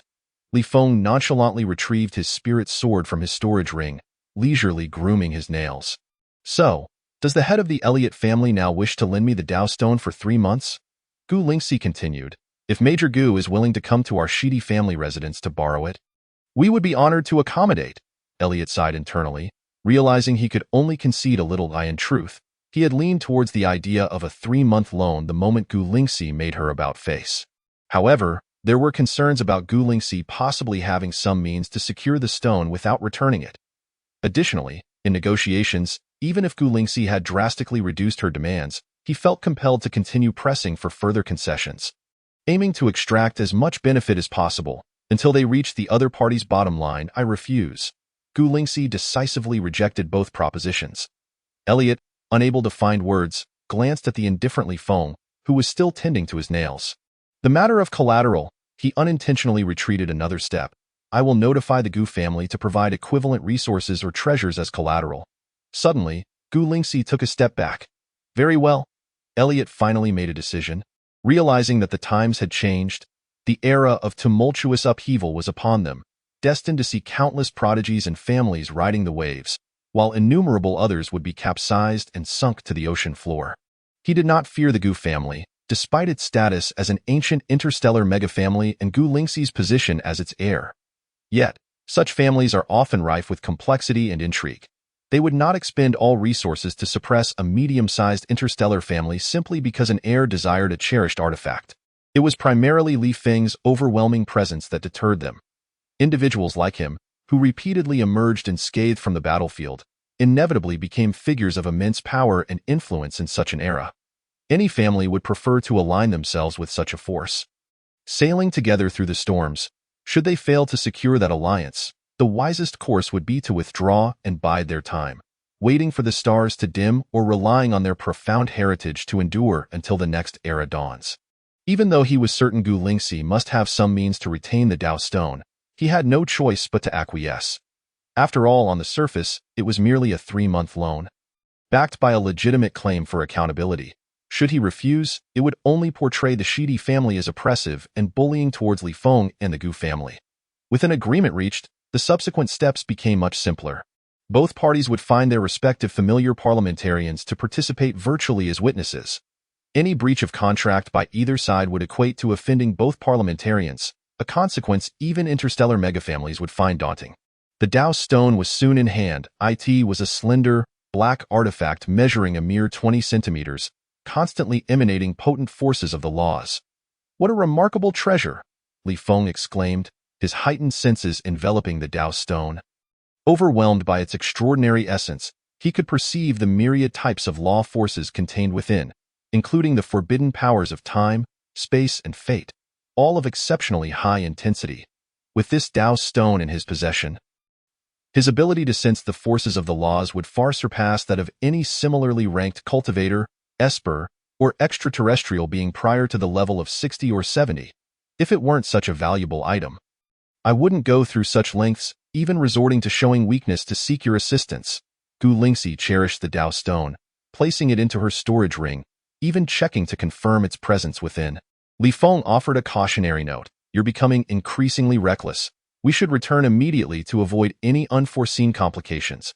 Gu Lingxi disregarded his warning, and Li Feng quickly activated his reset ability, reallocating most of his attributes to enhance his mental acuity. His perception and heightened senses rapidly expanded, locating the Yong'an-1 station 200,000 kilometers away at the space station docking platform. He wrapped an arm around Gu Lingxi's shoulder, activating his teleportation ability, and they vanished from the chamber meant for verifying the authenticity of the Dao Stone. Reappearing aboard the Yong'an-1, set sail. As Li Feng redistributed his attributes evenly among the 5 key attributes, he issued the command to depart. The Yong'an-1 ascended gradually. Gu Lingxi suddenly inquired, "Within 3 months, can you reach level 50? Perhaps, possibly, or maybe, there might be a chance." Li Feng replied nonchalantly, "It depends on your performance. I intend to promote you to the position of Fleet Commander of the 6th Fleet." Gu Lingxi's unexpected shift from a zero-cost acquisition to a 3-month loan had indeed surprised him. Yet, he soon grasped the underlying strategy, merely a feigned retreat, sacrificing a portion of benefits to mislead the opponent by time, and then execute a counterattack when the moment was ripe. This tactic was all too familiar to him. He had often employed it when first collaborating with Gu Lingxi, securing ample time to elevate his own power to a level that could pressure her. It was clear that Gu Lingxi and the Shidi family were playing the same game. Albeit with a twist, she was not gambling on her own ability to leverage intimidation for an extension of the return, but rather on Li Feng's capacity to bolster that intimidation within 3 months to assist her in extending the loan. Chapter 158. The pressure and risks faced. Surely, Marcus should be able to manage the 6th Fleet in the short term, right? Gu Lingxi expressed reluctance towards the prospect of becoming the future commander of the 6th Fleet. After reaching level 20, she had chosen to remain in the military, initially viewing Li Feng as a rival and a sharpening stone. As time progresses, the challenges increasingly become formidable, to the extent that even one's self-confidence suffers a setback. However, there is a sense of optimism in cultivating a friendship with Li Feng, as it is believed that once he ascends to become the new patriarch of the Gu family, a powerful ally will undoubtedly emerge. There is also the notion that engaging in combat alongside Li Feng and gaining experience within the military would expedite one's rise in strength. Regardless of the motivations, the prerequisite remains to follow Li Feng. Taking on the role of fleet commander in the 6th Fleet seems rather unexciting. If I were to step in, it would not be difficult for Marcus to assume command of the 6th Fleet in a short span of time. Yet, he lacks the requisite strength, charisma, and cunning to represent me and to suppress and fully control the 6th Fleet, Li Feng elucidated. Furthermore, since you have joined the military, you have yet to serve as a captain. Lacking the experience and credentials of a commander, if you do not find a way to acquire this important experience, your future will be limited to subordinate positions. When the time comes for me to need your assistance in commanding an army, you will not be able to directly take on the role of a commander. Very well, Gu Lingxi nodded reluctantly. It is absurd. I have grown accustomed to being the second in command. You elevate me to the position of fleet commander, and yet you are still dissatisfied. Li Feng couldn't help but mutter, I fear that should you become the fleet commander of the 6th Fleet, you might be outsmarted and perish without realizing it. Gu Lingxi huffed in response, allow me to offer you a word of caution. After breaking through to level 50, do you understand the pressures you will face, and are you adequately prepared for them? I understand. What preparations can one make? It is merely a matter of confronting foes as they come, retaliating against anyone who dares to provoke me. Li Feng dismissed her concerns. He was aware of what Gu Lingxi was alluding to. Despite not being a cultivator, she had managed to advance to level 40 at an astonishing pace, which was already quite remarkable. Had he not been developing within the military and poised to become the next leader of the welfare faction? Many families or factions would have already set their sights on her, attempting to abduct her to extract memories or coerce her into divulging her methods of advancement, hoping to replicate her success on a larger scale. Upon reaching level 50 and becoming the first individual of Asian descent to undergo a second round of life evolution, the pressure faced would multiply exponentially. The temptation of drastically increased longevity alone would drive individuals to madness. Preparations to mitigate risks and pressures are not non-existent, Gu Lingxi elaborated. First, you must ensure that all factions understand the improbability of replicating your method of advancement. For instance, you could publicly disclose that you consumed a certain rare spiritual material of extraordinary quality, or that you acquired a particular artifact of similar caliber, which facilitated your meteoric rise in strength, even allowing you to surpass the formidable barrier of level 50. Moreover, revealing the strength and status of your wife as a cultivator would serve as irrefutable proof that your method cannot be easily duplicated. Given your strength, status, and historically assertive demeanor, this alone would dissuade many families and factions from coveting your position, causing most to refrain from making reckless moves. After a brief pause, Gu Lingxi continued. Additionally, after breaking through to level 50, orchestrating a high-level assassination attempt by alien forces, resulting in serious injury, would be a strategic move. You are currently in a favorable position with the higher-ups of the Special Operations Bureau. This approach could pressure them to assign higher-level alien second-class citizens as personal guards. It would also compel those families and factions to weigh the consequences of colluding with alien entities. These two ideas are quite astute. Li Feng nodded slightly. Naturally, it is preferable to alleviate pressure wherever possible. In fact, there exists another preparatory measure to mitigate pressure and risk. However, given your disposition, I doubt you would be inclined to pursue it. Gu Lingxi explained. That would involve selecting a high-level Caucasian chairman from the council, someone with the potential to break through to level 50, to serve as a supporting ally. Let us forego that idea. Li Feng replied disinterestedly. He had already reached a level where he could manage without a supporting ally, especially not one of Caucasian descent. Gu Lingxi was not surprised. She continued. All preparations can only serve to lessen pressure and risk. Your own level, strength, and the rate at which you ascend in military rank and authority constitute the foundation that no one dares covet. The simplest point is, initially, I sought to recruit you to pledge loyalty to me. Now, I regard you as the Gu family's most formidable ally for the future. Should you continue to ascend, there may come a day when I deem you worthy of becoming the Gu family's protector. However, the more prominent you become within the human federation, the more wary the alien factions will become. How to balance, how to choose, and how to prepare in advance, these are matters for you to contemplate. My head aches. Please assist me in formulating a plan or something to send my way. Li Feng possessed a clear direction and roadmap for his future development.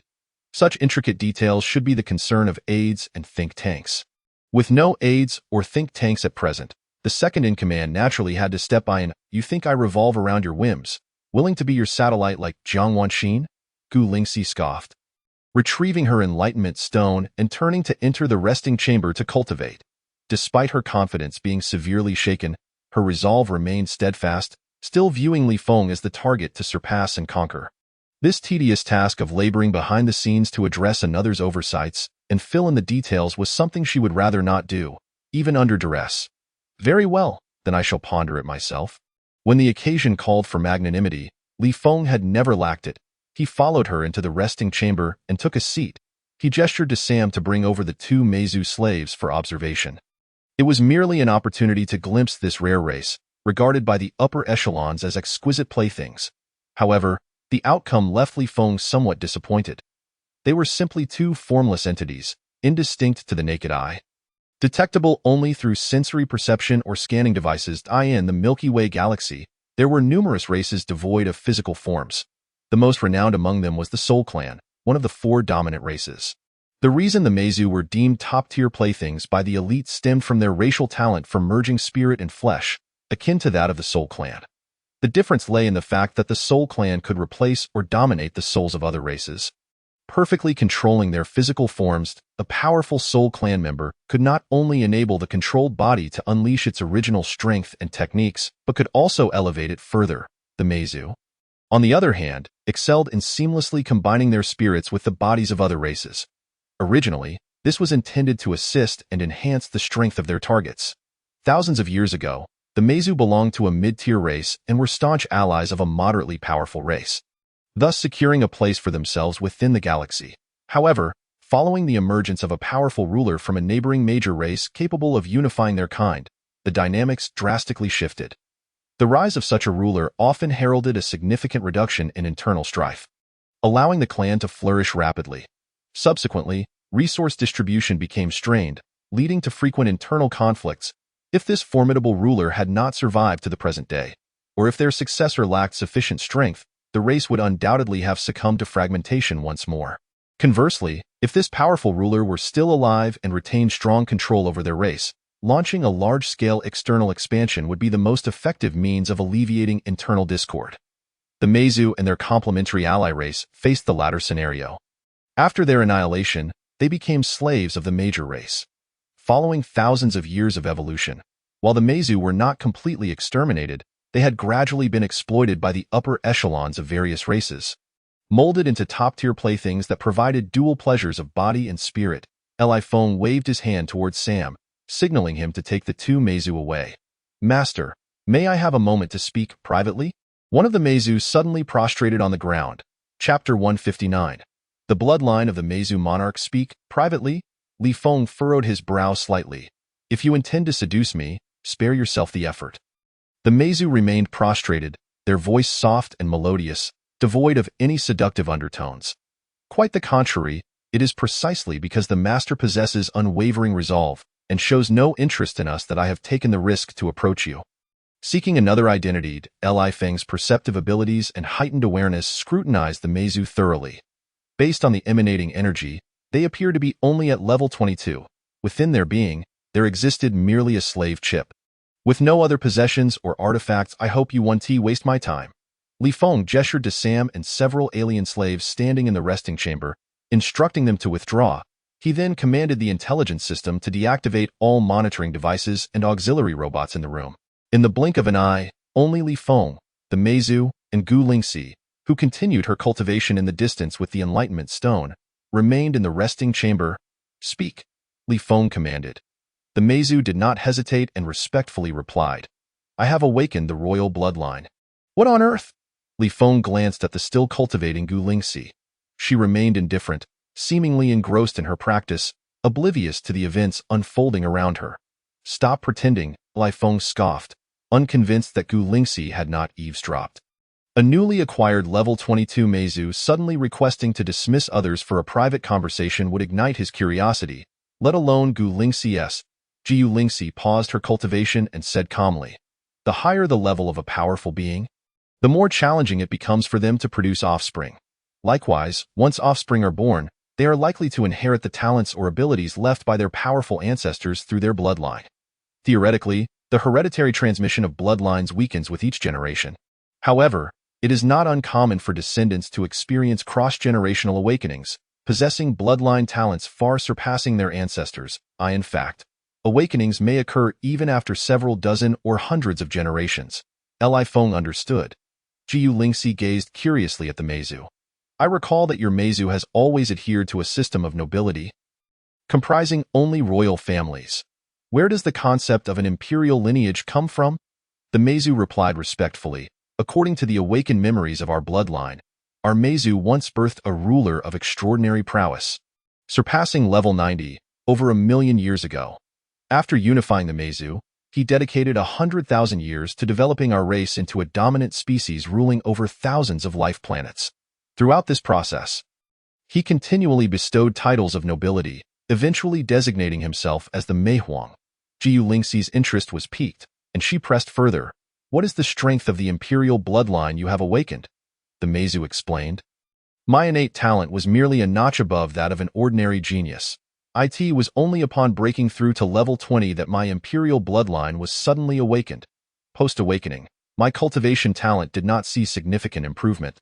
Yet my comprehension ability experienced an extraordinary enhancement beyond my understanding. Moreover, the bloodline memories contain numerous abilities devised by the great Mei Huang. The reason he could elevate the Meizu to greatness was not solely due to his formidable strength exceeding level 90, but also his exceptional insight, which allowed him to create various miraculous abilities. Among these, the most powerful stealth technique renders one undetectable to even the highest-ranking beings, provided no large-scale energy is mobilized.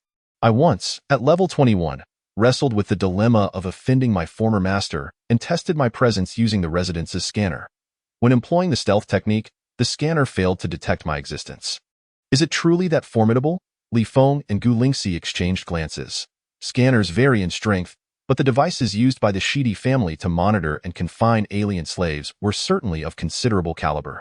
Stealth techniques exist among human psychics, cultivators, and various races, yet being able to evade detection by large-scale scanners at level 21 is unheard of. Let us put it to the test, Li Feng instructed the Meizu. Yes, the Meizu's energy surged, and in the blink of an eye, it seemed to vanish into thin AI.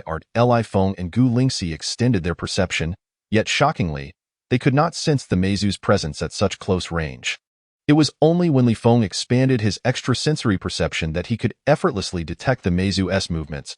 He then informed the Eternal Peace No. 1 AI to reactivate the monitoring equipment in the lounge. Remarkably, even with the scanning intensity approaching that of a large warship, the AI was unable to detect the Meizu. This was absurd. Even the Eternal Peace No. 1 scanner could not pick it up. Such a capability is akin to possessing a treasure that can shield perception across a gap of 40 levels or more. Li Feng turned to Gu Lingxi. Surely your Gu family has high-level alien slaves or second-tier alien citizens skilled in restraining?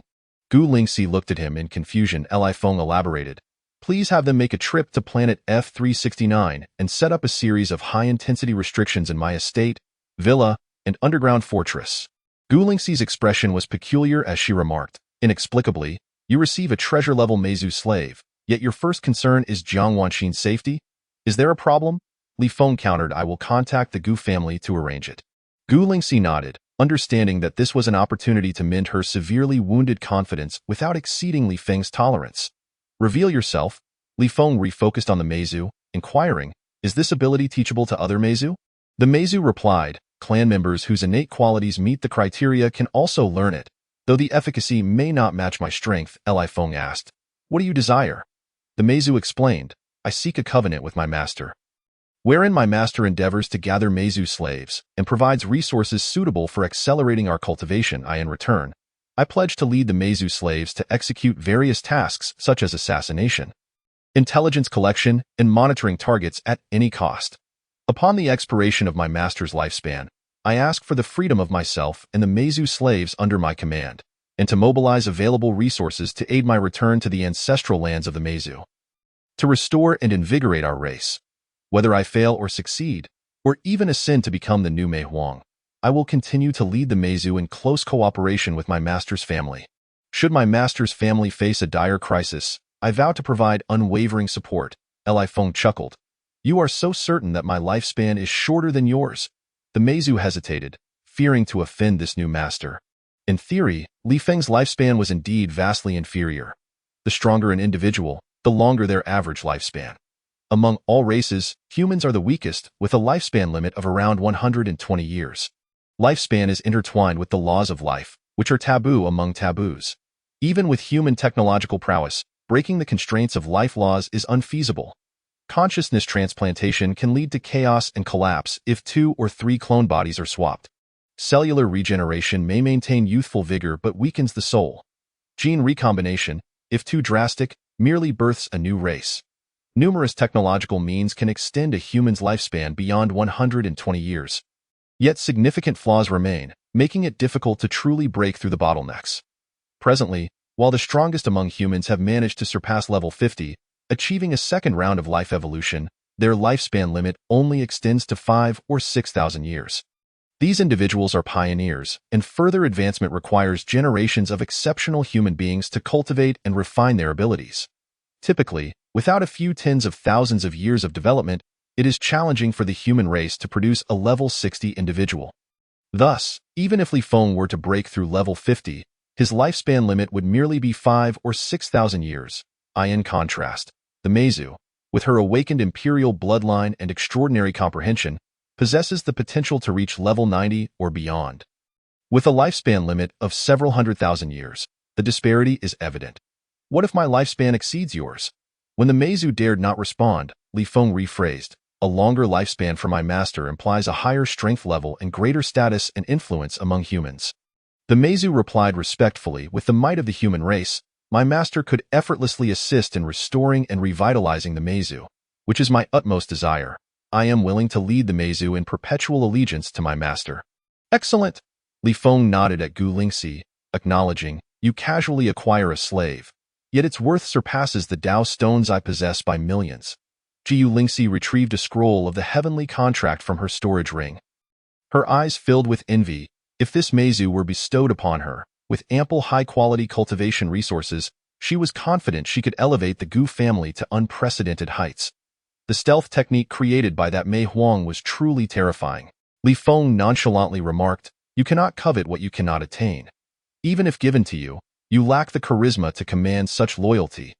The Meizu would only seek opportunities to escape servitude rather than willingly acknowledge her awakened imperial bloodline. Gu Lingxi scoffed, what charisma?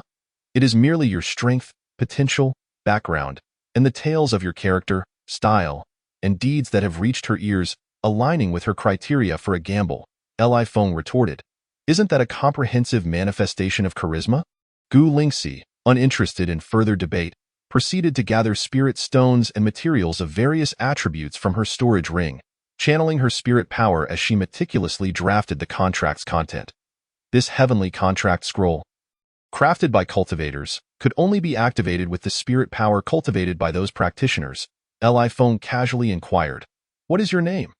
The Shidi family bestowed upon me the name Moss, if my master is unsatisfied. A new name may be given. The Meizu was unable to contain her excitement, realizing she had placed a successful bet. Let us call you Mei-yin, Feng casually declared. Thank you for bestowing a name upon me. The Meizu advanced, prostrating at Feng's feet and kissing the floor beneath him. Gu Lingxi couldn't help but glance at Feng, exasperated. Your naming is rather haphazard. This individual has awakened the bloodline of the Mei Huang with an exceptional legacy. In the future, she has a significant chance of restoring and revitalizing the Meizu, potentially becoming a savior-level Mei Huang or Mei Wang.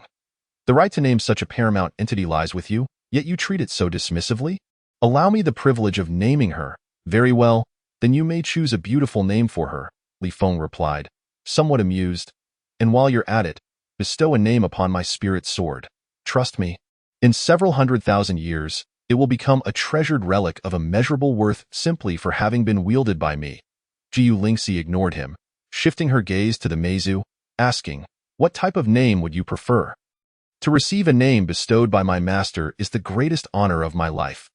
The Meizu remained prostrated at Feng's feet, not daring to rise. Very clever. In her words, there was a profound respect for her former master. The Shidi family, who had treated her as a mere plaything, and even more so for her current master, whom she regarded with reverence. Her response to my probing was nothing short of impeccable. Gu Lingxi, with a profound expression, remarked, as far as I know, the more the alien slaves endure and suppress their emotions, the higher their strength level becomes, and the more likely they are to harbor ulterior motives. Slaves of the spiritual type, if they truly wish to remain loyal to their masters, must be filled with reverence. One of the hallmark manifestations of this is their tendency to transform their physical form into that of a delicate human, thereby pleasing their masters and making it easier to gain their approval. The Meizu's spiritual body prostrated itself even lower, trembling in fear and not daring to respond. It was then that Feng realized Gu Lingxi was helping him to caution this awakened member of the royal bloodline among the Meizu. She was also reminding him that, when dealing with such potentially powerful alien slaves worthy of fervent investment in their cultivation, The most crucial aspect is how to eliminate the growing discontent that may arise as their strength increases. That will suffice. You may examine the content for now. Gu Lingxi was merely offering a gentle reminder due to Li Feng's lack of experience in this area. She did not elaborate further but tossed over a prepared contract scroll. Upon opening the scroll, Li Feng scanned its contents, which aligned with the conditions he had vaguely agreed upon with Mei Yin, albeit with more refined details. He immediately took out his spiritual sword and made a small incision on his finger. Channeling his perceptive abilities and the power of the laws into his blood, he let a drop fall onto the scroll. A flash of white light flickered. He then handed the contract scroll to Mei Yin. Startled by Gu Lingxi's earlier words, Mei Yin was too frightened to read the scroll's contents and instead infused her energy into it. As another burst of white light erupted, the contract was officially established. Should either party breach the agreement, they would face the wrath of the heavenly laws. Just as Li Feng stored the contract scroll into his storage ring, Gu Lingxi tossed him another scroll. What? Li Feng was somewhat bewildered. You seem quite determined regarding the issue of lifespan, as if you are confident in breaking through the limits of human strength. You were quite boastful earlier, exuding an air of confidence. Gu Lingxi spoke frankly. I believe it's better to take a chance regardless of certainty. Later, I will concoct a special potion using spiritual stone powder and the essence of spiritual materials to ensure its long-term preservation and deliver it to you. Whenever you find yourself at leisure, use the special potion to write some flattering words about me on the scroll. The more detailed, the better. I will keep it for future generations of the Gu family. If nothing else, it will be a valuable artifact. Should I meet an untimely demise, this scroll will ensure my name is recorded in the annals of human history. If you manage to live for tens of thousands of years, this scroll could even serve as a protective talisman for the Gu family. Li Feng couldn't help but chuckle. You must be joking. No family, or even race, can maintain perpetual glory. Is it foolish to worry about the Gu family several tens of thousands of years down the line? Gu Lingxi replied nonchalantly. I will have the Gu family mobilize the clandestine Interstellar pirate group under their control to plunder within the territories where the Meizu slaves are most abundant, regardless of the cost. Simultaneously, I will covertly gather high-quality resources suitable for the Meizu's cultivation. With such foresight and vision, it was evident that she was indeed the heir of an ancient interstellar family. Deal. Li Feng decisively stored the scroll in his storage ring. Gu Lingxi took out the Enlightenment Stone once more and focused on her cultivation. Li Feng then contacted Jiang Wanxin to inform her about Mei Yin's situation. After ending the call, he opened the scanning data and three-dimensional map of Yongan No. 1. Unbeknownst to him, Yongan No. 1 had already approached within 100,000 kilometers of the evil planet, where the Neil family's security building was located. His perceptive abilities and extrasensory extension easily pinpointed the location of the Neil family's security building. Inside, the premises were deserted, with only a multitude of intelligent robots dismantling and transporting valuable equipment. Clearly, they had anticipated Yongan No. 1's movements and promptly arranged for all personnel to evacuate. Li Feng had expected this and was not surprised. Given his current strength level, missing out on a few thousand attribute points was not overly distressing. He first contacted the logistics base of the Zhangfeng army to agree on a rendezvous coordinate before proceeding to the control room. Once Yongan No. 1 descended to about 3,000 kilometers in altitude, he personally operated the main cannon, reducing the entire security building to ruins. Chapter 161. Reluctance to recommend oneself on the morning of the 26th after a brief 7 or 8 days of leave. Li Feng returned to the large battleship No. 4 with Gu Lingxi, 6 alien secondary citizen teams, and Mei Yin, who, despite only being at level 22, was already proving to be quite useful. For this reason, he took extra time to have Gu Lingxi notify the Gu family to send over a batch of magical artifacts usable by the Meizu. First Officer Marcus promptly arrived to report on the situation, brimming with joy. This was due to the Special Operations Bureau amplifying their promotional efforts for Li Feng, coupled with his military achievement points reaching the rank of Major, making a promotion to Fleet Commander imminent. In recent days, not only had the crew of the large battleship No. 4 been unable to withstand the dual pressures of expectations and temptations, but even the support vessels resting at the logistics base saw numerous crew members flocking in to present their loyalty oaths to him. As Li Feng's representative in charge of receptions, Marcus not only received countless gifts and connections, but also had the opportunity to showcase his achievements to Li Feng, thereby reaping substantial rewards. Well done! Li Feng was highly satisfied with Marcus's performance. Including the support vessels, over 40,000 top talents and extraordinary individuals had pledged their allegiance to him. Marcus had meticulously annotated the personality traits, strength levels, special abilities, and impressions during interactions for each individual, showcasing remarkable attention to detail. Managing such a multitude of individuals, even with the assistance of intelligent systems, was an extremely cumbersome task. This is all part of your responsibilities. Marcus hurriedly replied with humility. Feng smiled and spoke. I intend to select a successor. Do you have any suitable candidates in mind? The best candidate for succession would naturally be Vice Captain Gu. Marcus couldn't help but lick his lips, eager to recommend himself. However, he lacked the courage to do so. After all, he was a standout among a million officers and understood that, in Li Feng's eyes, Gu Lingxi was the true trusted confidant, while he was merely a subordinate handling mundane affairs. Although he appeared to be favored and utilized, managing various matters aboard the large battleship number 4, he held no irreplaceable core value. Li Feng would not expend energy and resources to elevate someone like him. Li Feng slightly shook his head. Aside from Vice Captain Gu? Then it would naturally be Team Leader Liu from the 3rd Regiment. Marcus introduced. His strength level and intellect are among the best among the various leaders and vice leaders, and he is not affiliated with any major factions or families, ensuring a higher loyalty to the captain. He is also an 8-star lieutenant. With a slight push from the captain, he could be promoted to major, meeting the minimum requirements to succeed the captain. Li Feng still shook his head. Is there anyone else? Marcus candidly stated, if we exclude Lieutenant Gu, the most suitable candidate is Chen Shang from the 6th Squad of the 3rd Regiment. He is an extraordinary talent, unaffiliated with any family, and possesses remarkable abilities and intellect. Although he was among the first to pledge allegiance to the captain, he has not succumbed to pressure. Rather, it is due to his deep respect and admiration for the captain that he is worthy of being cultivated as a trusted confidant. Then he shall be the one. Li Feng finally expressed his satisfaction and instructed, have him come to see me later. Understood. Marcus quickly agreed. Li Feng directly outlined his arrangements. Barring any unforeseen events, I will assume the position of Fleet Commander of the 5th Fleet in the coming months, while Vice Captain Gu will take command of the 6th Fleet. I plan to bring you along as the Deputy Fleet Commander of the 5th Fleet. Deputy Fleet Commander? Marcus's eyes widened, his body trembling slightly. How is it that I am suddenly promoted directly to Deputy Fleet Commander, bypassing the captain position? Li Feng replied calmly, this is about as far as I can take you. Do you understand what I mean? Marcus nodded earnestly. He was acutely aware that, given Li Feng's status, important promotion resources would only be allocated to those with immense potential, unwavering loyalty, and deserving of significant cultivation. Individuals like him, with mediocre potential, barely qualifying to enter the elite ranks of the Special Operations Fleet, were merely a waste of valuable promotion resources. He sought to ensure his own safety and withstand the pressure from below, making it impossible for him to become a further asset to Li Feng. This was also the reason for his self-awareness and reluctance to recommend himself.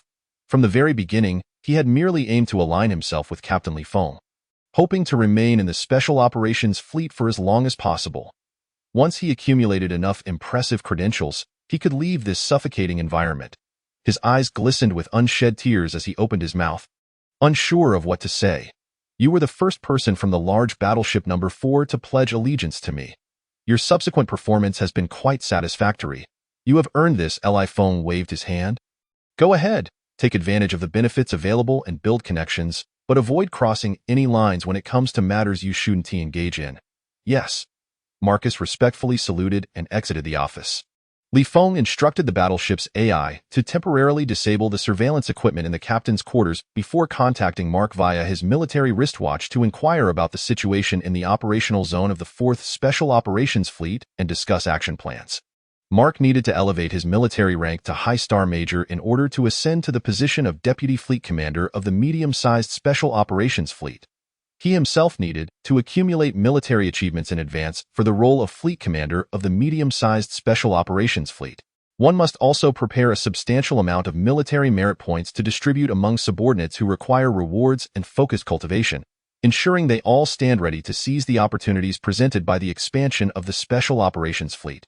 It is equally essential to ensure that other crew members and affiliated fleets are provided for, even if it is merely a meager share. Fortunately, the Star region overseen by the 4th Fleet is sufficiently fortified by the Wind Rat Clan's influence. Coupled with the backing of the faction behind Mark, The higher echelons of the Special Operations Bureau are fully cooperating. As long as the allocations are judicious, it will indeed suffice.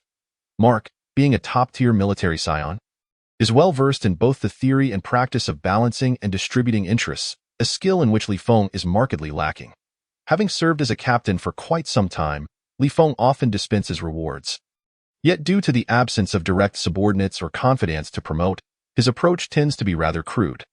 His style has been akin to that of an interstellar pirate leader, always consuming the meat for himself before waving his hand for his brothers to scavenge the broth. The formidable authority and prestige he has established in this regard stems solely from his own strength and outstanding achievements, allowing him to provide enough sustenance for all after deliberating for over 2 hours. With Mark primarily orchestrating the distribution, Li Feng mostly gleaned experience and techniques from the sidelines. The higher one ascends, the more applicable such knowledge becomes. Upon reaching an agreement, they concluded the call. The fourth large warship and its affiliated vessels soon received various directives issued by Mark, in his capacity as fleet commander, to promptly proceed to the war zone. Chapter 162. Deploying the hidden charm, the captains of the numerous affiliated fleets promptly reached out to their subordinates, inquiring as to why commands were being issued from the fleet commander's end. Vice Captain Marcus quickly approached. Li Feng replied, "Did they execute the immediate departure order?" "Not yet." Marcus shook his head. "Excellent." Li Feng felt a measure of satisfaction regarding his standing. Suddenly, he received an operational directive from Fleet Commander Mark. Without a doubt, the immediate reaction from the captains of the 110 small to medium-sized warships was that a conflict had arisen between him and Mark. The failure to execute the immediate departure order indicated that these captains were more inclined to align with his side. It was not in vain that he had left them with a share of the spoils each time he undertook a mission. Li Feng instructed, "Inform all affiliated warships that I have reached a certain agreement with Fleet Commander Mark. He will retract all command authority over the warships, but all operational directives he issues will be under my guidance." "Captain, there are as many as 110 affiliated warships. The captains of these vessels cannot be easily kept in check. You must inform the crew of the actual circumstances," Marcus could not help but remind him. "If this notification leaks out, there is a considerable chance that some warships may retain video records. Once it circulates, there will be too many points open to criticism, and it may easily lead Fleet Commander Mark to misunderstand your intentions." "It's all right. This notification is also part of the agreement between Mark and me." Li Feng waved his hand dismissively. Impressive. Marcus's respect for Li Feng soared to an indescribable height. He could hardly fathom the extent of authority a captain of a large warship must possess to candidly inform all fleet captains and crew that the fleet commander is merely a puppet in his hands. 3 minutes later, a multitude of small and medium warships commenced their operations in an orderly fashion. The fourth large warship, following Mark's directives, departed the logistics base alone, establishing contact with a small reconnaissance vessel affiliated with the mothership. Confirming safety before activating the space jump system, they appeared directly in the star region overseen by the mothership, located approximately 2 billion kilometers from the main planet of the war zone. Once the engines completed their preheating, they set course at full speed toward the main planet. Mark needed to ascend to the rank of High Star Lieutenant Colonel before the Special Operations Fleet expanded. All orders were to be issued by Mark, consolidating all credit for command under his name. The faction backing Mark would further enhance the narrative of his achievements, as long as they could eliminate the opposing force. The promotion to High Star Lieutenant Colonel would be virtually assured. However, although the orders were given by Mark, the true architect of the combat plan and decision-maker was Li Feng. These directives were sent to Mark in advance through military wristbands. In the blink of an eye, 2 hours had passed, and when the distance had dwindled to around 100 million kilometers, the fourth large warship received a command to maintain speed while maneuvering in the surrounding area. Li Feng, accompanied by the 62nd level Bulk, activated his teleportation ability and appeared over 100,000 kilometers away from the warship. He then entered Bulk's flying artifact. Bulk, controlling the flying artifact, accelerated continuously toward the main planet. Neither Bulk nor the other 5 second-class alien civilians sensed the presence of the hidden charm. When Li Feng decided to bring the hidden charm aboard the fourth large warship, he had allowed it to merge into his left arm. Thanks to its extraordinary racial talents and concealment techniques, even at such close proximity, the 62nd level Bulk failed to detect the hidden charm. In fact, even Li Feng, without activating his heightened senses, could not perceive the hidden Charm's integration within his own arm. The power was astounding. Bulk's flying artifact traveled at speeds surpassing light, reaching up to 1 million kilometers per second. Thus, the distance of over 100 million kilometers would take merely about 20 minutes to traverse. Along the way, despite an abundance of patrols and various reconnaissance artifacts, none were able to detect Bulk's flying artifact. It was only when they were 2,000 to 3,000 kilometers away that Bulk finally brought the flying artifact to a halt. Feng activated his resetting ability to adjust his attribute values. Host.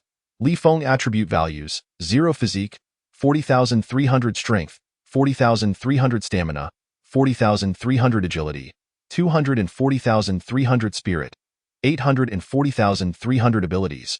Armor breaking level 5. Teleportation level 5, flight level 5, enhanced senses level 5, reset level 5, domain level 5. After the adjustments, his spiritual attribute surged to over 800,000 points. His perception coverage range leaped to over 800,000 kilometers, while his enhanced senses coverage extended to 400,000 kilometers. Most crucially, his perception strength reached a level comparable to that of a 53rd level being, significantly reducing the likelihood of detection by higher-level aliens. His enhanced senses began to expand gradually across the entire life planet. As the primary planet among 182 life planets. This one was the largest, boasting a diameter of 150,000 kilometers and a surface area nearing 20 billion square kilometers.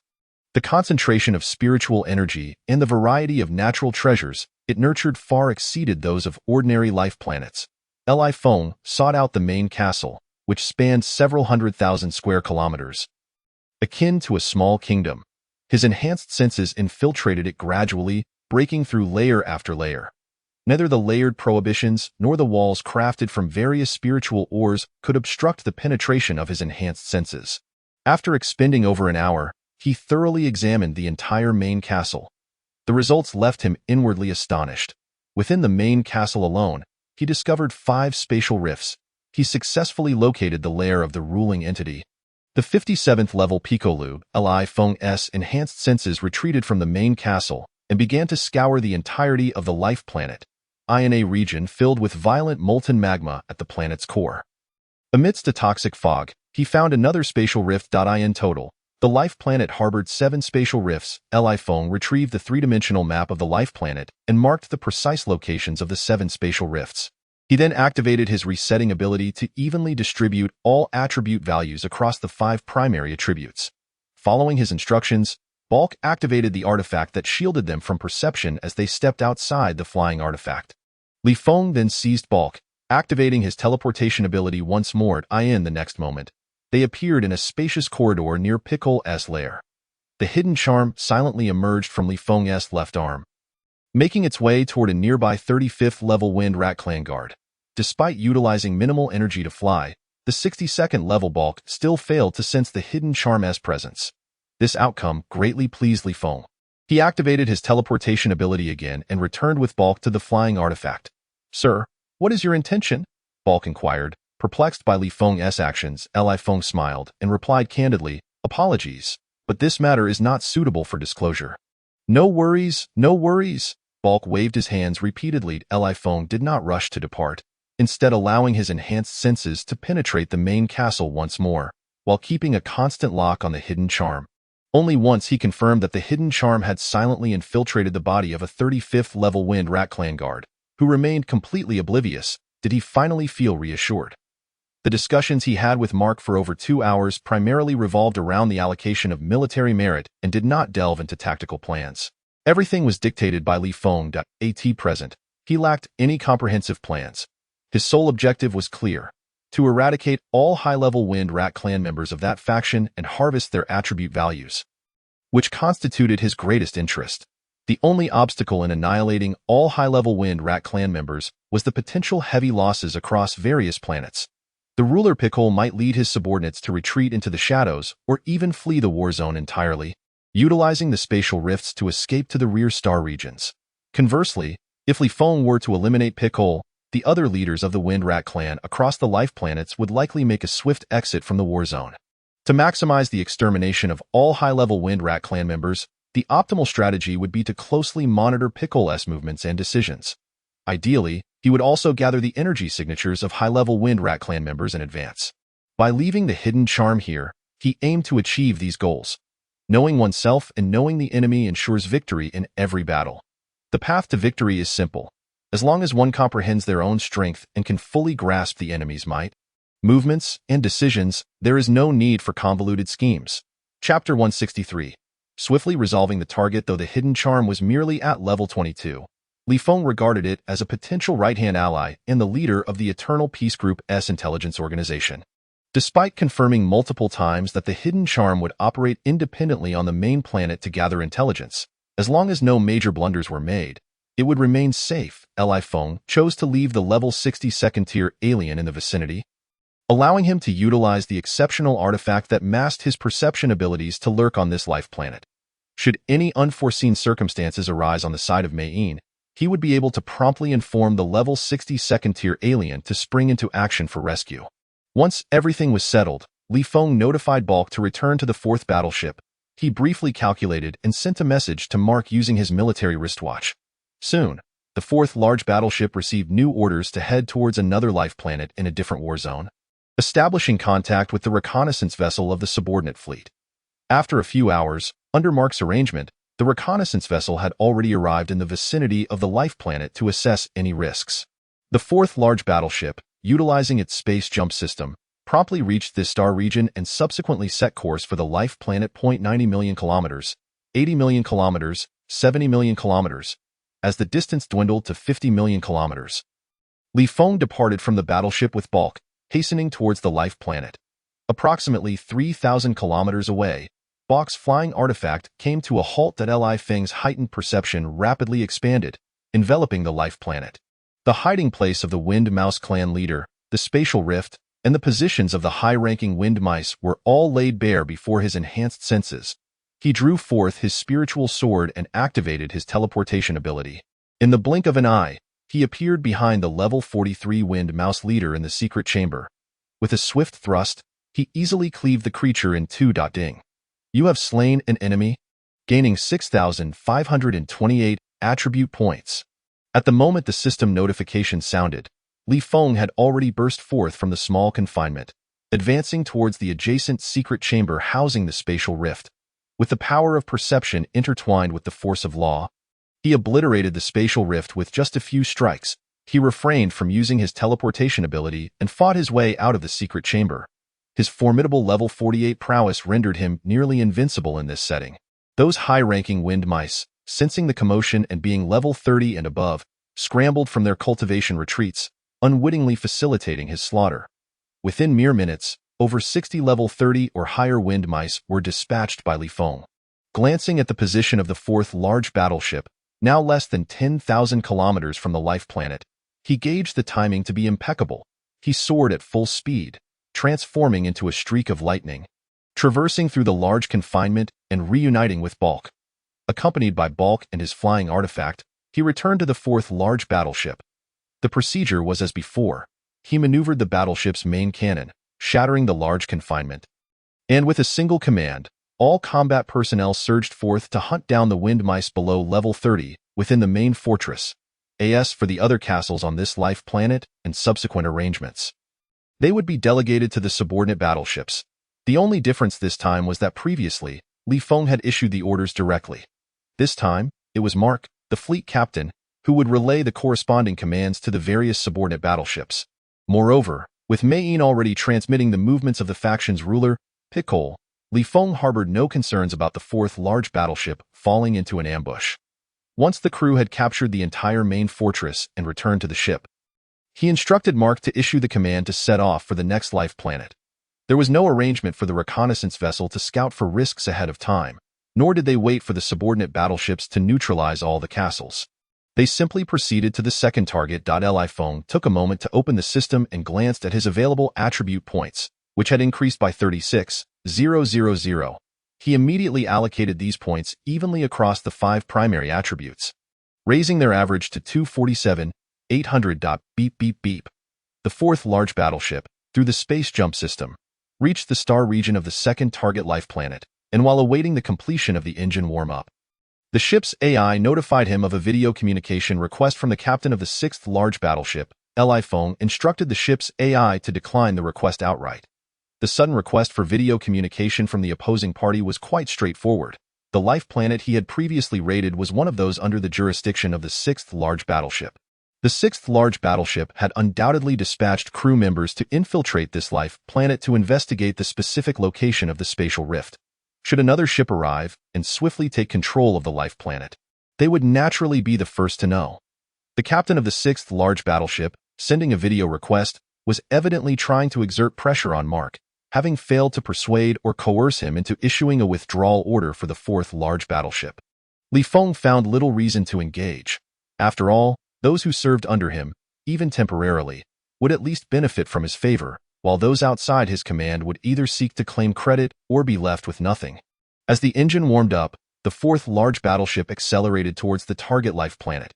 Approximately 50 million kilometers away, Feng once again took bulk and his flying artifact, departing from the 4th large battleship to advance towards the target planet.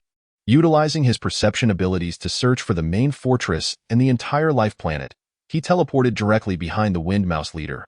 With a swift strike, the level 41 Wind Mouse leader met a painless demise. 3,758 attribute points.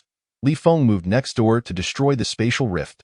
He then fought his way out of the secret chamber, slaying the wind mice above level 30'd. By the time he reunited with Bulk, the 4th large battleship had entered within 10,000 kilometers. Returning to the 4th large battleship with Bulk, Feng arrived at the control room, operating the main cannon to breach the fortress's large confinement. The combat personnel took merely 20 minutes to eliminate all unwilling to surrender among the wind mice below level 30 and emptied the treasure vault.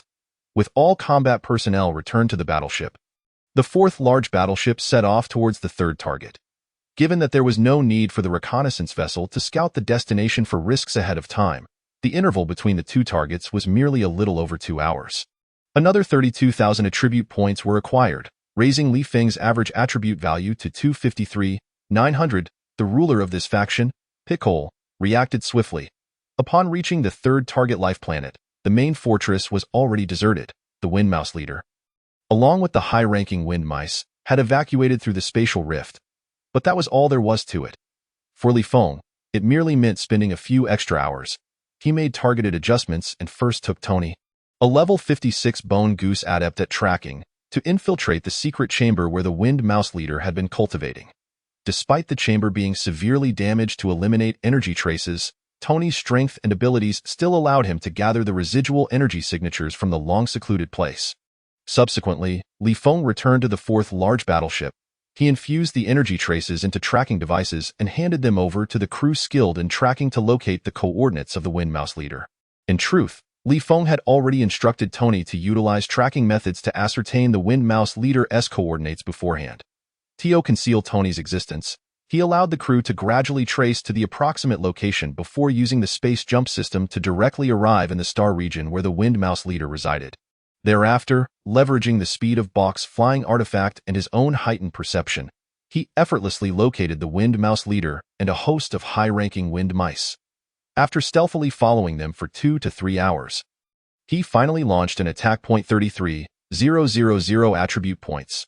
4th target, 5th target, 6th target, 32,000 attribute points, 35,000 attribute points, 33,000 attribute points.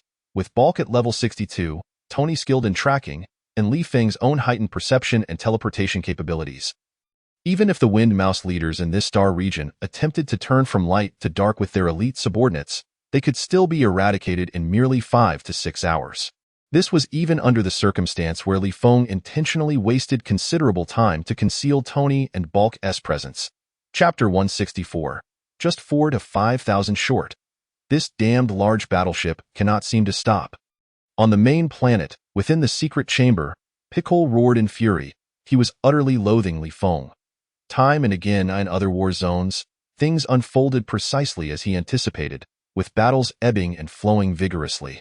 Yet, Feng had annihilated the Wind Mouse leaders across 19 life planets in just 18 days, even countering an ambush squad led by one of his level 51 high-ranking subordinates. Just when things had calmed down for a few days, Li Feng began his advance into another war zone in a mere 5 days. Yet another war zone had seen the complete destruction of 18 wind mouse leaders and high-ranking wind mice. He had initially thought that this large battleship would take a break like before, but unexpectedly, he had just received news of another war zone where a life planet had been ambushed. Without a rest period, if this pace continued, it would be impossible to delay until the time agreed upon for discussions with the high-ranking members of the Wind Mouse Alliance. What to do? Pickle fought to calm himself. An ambush on this large battleship would surely fail. Based on the battle records of this large battleship, it was highly likely that it had already eliminated several level 60 extraordinary talents from the Soul Clan's large battleships during the 4-clan combat exercises. Even if the Wind Mouse Alliance sent higher-level powerhouses over, personally intervening and mobilizing all high-ranking subordinates for an ambush would only lead to self-destruction. Moreover, even if the Wind Mouse Alliance dispatched higher-level powerhouses, unless they could resolve the situation quickly, it would be futile. The Human Federation also had space fortresses and high-ranking second-tier aliens on high alert, ready to provide support at any moment. Perhaps, an assault on the subordinate fleet of this large battleship could be feasible.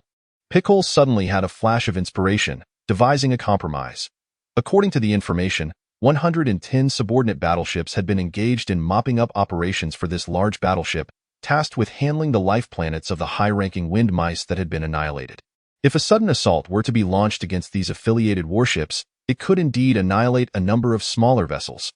Over the course of this month, the Vanguard forces, having stretched the front lines and initiated a comprehensive offensive against the Wind Mouse tribe's border star domains, have destroyed a considerable number of medium and small-sized warships. However, the 4 elite special operations fleets have, due to the exceptional strength of their crew members and their high priority status when requesting support from the Space Fortress, only suffered the loss of a few small warships thus far. Should a surprise attack succeed in obliterating a batch of these smaller vessels and exterminating the talented human beings aboard, it would indeed represent an exhilarating victory for the entire Wind Mouse tribe.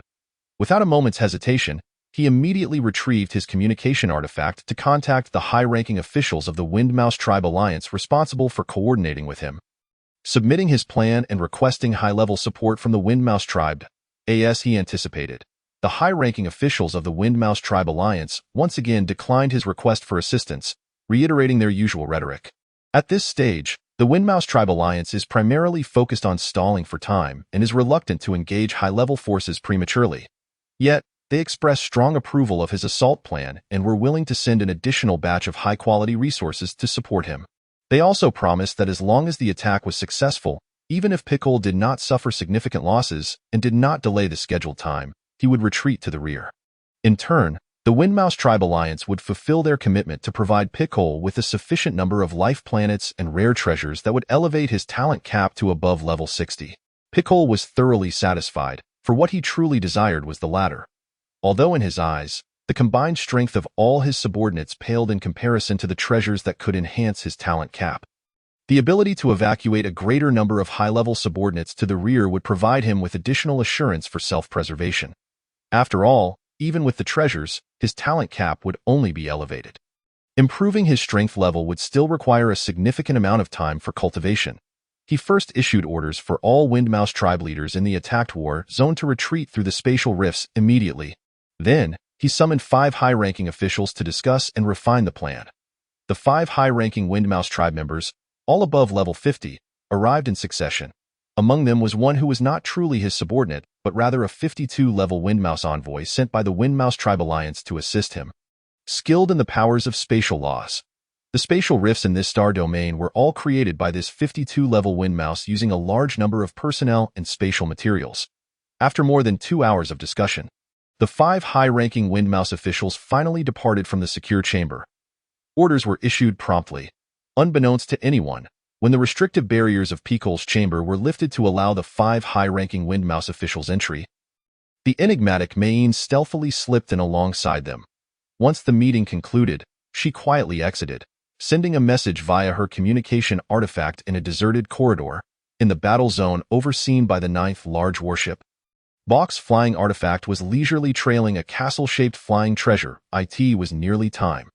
After following for over 2 hours at a relaxed pace, Li Feng made the decision to strike. He used his military wristwatch to send the detailed coordinates to the fourth large warship, then took out his spirit sword. With a thought, he instantaneously appeared inside the castle-shaped flying artifact. With a swift motion, the 42-level Windmouse tribe leader was instantly slain. Ding. You have killed an enemy, gaining 5,126 attribute points. Li Feng, adept and familiar with the process, transformed into a streak of lightning as he charged towards the Windmouse tribe members above level 30. He activated his domain ability, forming a barrier with a diameter of several hundred kilometers around him. In an instant, over 50 Windmouse tribe members above level 30 were obliterated. With a thought, Li Feng utilized his teleportation ability to appear beside Bulk. His perception expanded, revealing that the fourth large warship was now less than 20,000 kilometers away. He entrusted the remaining Windmouse tribe members above level 20 to his subordinates. Then, he activated his teleportation ability once more, taking Bulk and his flying artifact back to the captain's chamber. Upon glancing at the system, he noted that his available attribute points had increased by 35,000. He immediately allocated these points evenly across his 5 main attributes.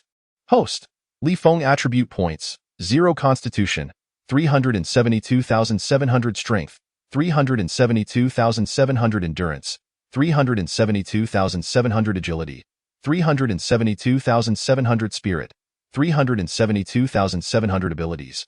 Armor-piercing level 5, teleportation level 5, flight level 5, super sensation level 5, reset level 5, domain level 5. In just over 5 days, he had not only resolved all 18 life planets under the purview of the 6th large warship, but had also eliminated 2 life planets worth of Windmouse tribe leader teams in the area overseen by the 9th large warship. Combined with the 19 life planets he had conquered earlier, his 4th large warship and its affiliated fleet had successfully captured a total of 39 life planets. Meanwhile, the other 9 routes were still in the process of destroying spatial rifts and collecting energy signatures. With their total number of conquered life planets amounting to merely 2, only 1/20th of his achievements. Due to the high level of confidentiality, Li Feng was temporarily unaware of the circumstances surrounding the other 3 Special Operations fleets. However, based on the 4th Special Operations Fleet, it was evident that their total number of conquered life planets likely did not exceed 10. Excluding the 4th large warship from the equation meant that his accomplishments far surpassed those of the entire Special Operations Fleet. This was equivalent to him single-handedly amplifying the fleet's achievements several-fold. Nevertheless, for Li Feng, the impressive military accolades were secondary. The paramount concern was the acquisition of a vast amount of attribute points. After 5 days, he not only broke through to level 49 but was also merely 40 to 50,000 attribute points away from reaching level 50, thus achieving his second life evolution and officially becoming one of the mightiest beings among the human race. As he observed the Windmouse tribe members fleeing in all directions, only to be obstructed by the domain barrier, Li Feng sensed a slight tremor from the communication artifact within his storage ring. Chapter 165. A grand scheme in motion. The only 2 individuals capable of utilizing the communication artifact to contact Li Feng were Jiang Wanxin and Lin Zhengtai, the former leader of the welfare faction. This was due to the fact that his communication artifact was distinct from those of ordinary practitioners and was custom-made. It could only be used by someone with perceptual abilities. Likewise, only communication artifacts of the same type could establish contact. Li Feng retrieved the communication artifact from his storage ring. It resembled a practitioner's communication jade slip, being a long strip of jade stone adorned with peculiar patterns forming a miniature formation. As he entered his perception, he discovered a communication request from Jiang Wanxin. He promptly connected. Jiang Wanxin's serene and melodic voice resonated. I just received news from Mayne that the ruler of the Windmouse tribe's power in your fleet's vicinity is preparing to mobilize all high-ranking members to launch an assault on your subordinates' medium and small-sized warships. The current tentative plan is to closely monitor the movements of your large warship, arriving at the fleet's location in advance. Once your large warship utilizes its spatial jump system, they will launch a sudden and powerful attack, primarily aimed at destroying the smaller warships and eliminating the crew. Impressive, Li Feng couldn't help but exclaim. The reason he felt confident enough to allow the 4th large warship to activate its spatial jump system without prior risk assessment from small reconnaissance ships, and to permit the 110 medium and small warships to operate independently for mop-up duties, was because he had arranged for Mayne to monitor the movements of the Windmouse tribe's ruler. Pickhole, from the main fortress on the main planet. Whenever Pickle made any significant decisions to mobilize high-level Windmouse tribe members, Mayeen would surely catch wind of it through the guards. This allowed him to be informed promptly and take preventive measures. Over the past few days, Mayeen had been infiltrating the high-level guards during their shifts, collecting a considerable amount of energy signatures from Windmouse tribe members above level 40, which had provided him with significant surprises. Little did he expect that this was yet another monumental stroke of good fortune. Not only had she successfully reported Pickle's large-scale movements, but she had also managed to infiltrate the secure chamber and uncover the entirety of Pickle's plans. Truly remarkable. Jiang Wanxin couldn't help but marvel as well. At just level 22, she could exert such an astonishing influence if resources were devoted to enhancing Mei Yin's strength level, and if she could select a group of exceptionally talented tribe members to cultivate a multitude of abilities only slightly inferior to her own. An all-encompassing superintelligence network would swiftly emerge as a result. Think carefully about how to respond to this ambush. If there is anything you need Mayeen to investigate, contact me again. She did not linger on the topic. Each tribe's communication artifacts were unique, and any information from Mayeen could only be transmitted to another Mei tribe slave, who would then relay it to Jiang Wanxin. Conversely, any instructions for Mayeen would have to be communicated back. Understood. Li Feng nodded and ended the call. It seemed he might have acted a bit hastily. He pondered deeply. With Tony, who excelled in tracking, and Bulk, whose flying artifacts surpassed 3 times the speed of light, coupled with his own teleportation and heightened perception abilities, he could have resolved the Windmouse tribe leader teams across 20 life planets in just 2 days. The deliberate 5-day delay was primarily intended to obscure the existence of Tony and Bulk. Additionally, it served to assist Pickle in stalling for time. If he moved too swiftly, it would not achieve the desired effect of delaying, potentially forcing Pickle to withdraw the Windmouse tribe leaders to the rear to mitigate losses. However, it was evident that despite his 5-day conquest of 20 life planets, and unlike the previous 2 instances where he had taken short breaks, the speed of his progress still failed to satisfy Pickle. While Pickle did not withdraw all the Windmouse tribe leaders, he opted for a shift in strategy, opting to launch a large-scale assault on the affiliated fleets. This was clearly not good news for Li Feng. His primary concern was not the glorious achievements. The matter at hand is not merely about balancing and distributing military accolades, nor is it solely about achieving mutual assistance with Mark while ensuring that 1S rank keeps pace with the rapid expansion of the Special Operations Fleet, allowing for the cultivation of key subordinates to seize this opportunity. Rather, it is about maximizing combat attributes. The ultimate pursuit lies in annihilating all high-ranking Fengshu tribes within this conflict zone and elevating one's power level in this low-risk, low-tier environment. This strategy is paramount for when the border star regions are conquered, and the Fengshu Alliance mobilizes its elite forces for combat or suddenly launches a large-scale counteroffensive, thus enhancing one's self-preservation capabilities. Plans often falter in the face of unforeseen changes. Hence, Pickle cannot afford to let his subordinate vessels fall prey to destruction during this large-scale raid. Even if it merely involves preparing the subordinate ships to evade this surprise attack without engaging in a counteroffensive, it would still prove futile. Pickle would undoubtedly deduce that a traitor within the higher ranks has leaked information regarding the raid, prompting him to implement more significant alterations. It seems that an extended leave is the only recourse. After much deliberation, Li Feng could not conceive a solution that would satisfy all parties involved. The previously established tacit understanding has been shattered, leaving no choice but to decisively eliminate this batch of high-ranking Fengshu tribes.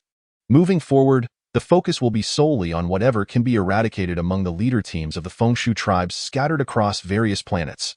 After careful consideration, he promptly contacted Jiang Wanxin using a communication artifact, instructing her to notify Mayeen to report to Pickle at the earliest opportunity regarding the involvement of the 52nd level Fengshu tribe leader, adept in spatial laws, in this large-scale raid, of course.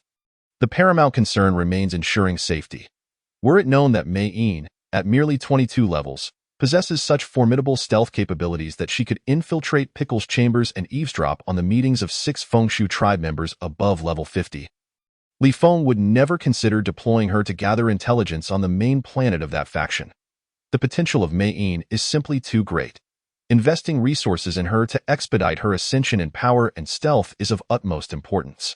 Allowing Mayeen to undertake such a perilous infiltration mission carries the risk of catastrophic failure, and the loss would be equivalent to sacrificing an extraordinarily powerful intelligence organization.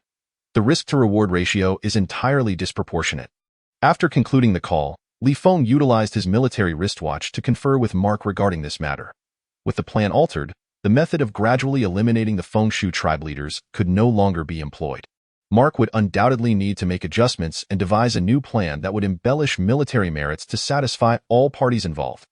Upon reviewing the scanning data and three-dimensional images, it was evident that, apart from over 50 Feng Shu tribes who reacted swiftly and surrendered, the remaining level 20 Feng Shu tribes were utterly obliterated, leaving behind no complete corpses, only remnants scattered by the ravenous crew vying for military accolades. Once all combat personnel returned to the readiness zone, the fourth large warship officially set sail towards the next target planet. Chapter 166. Preemptive arrangements leveraging Tony's tracking capabilities and the speed of the bulk flying artifact. Feng successfully located the Feng Shu tribe leaders group. As before, he instructed Bulk to control the flying artifact, following closely behind the Feng Shu tribe leader's vessel as it traversed the starry expanse. What set this occasion apart was his unwavering focus, employing heightened senses to closely monitor the movements of the high-ranking Feng Shu tribes within the flying artifact. As anticipated, many Feng Shu tribes above level 20 frequently retrieved communication artifacts to respond. With several others perpetually engaged in communication, it was clear that Pitcall intended to ascertain when his large warship would eliminate this Feng Shu tribe leader group, by determining the timing of their demise.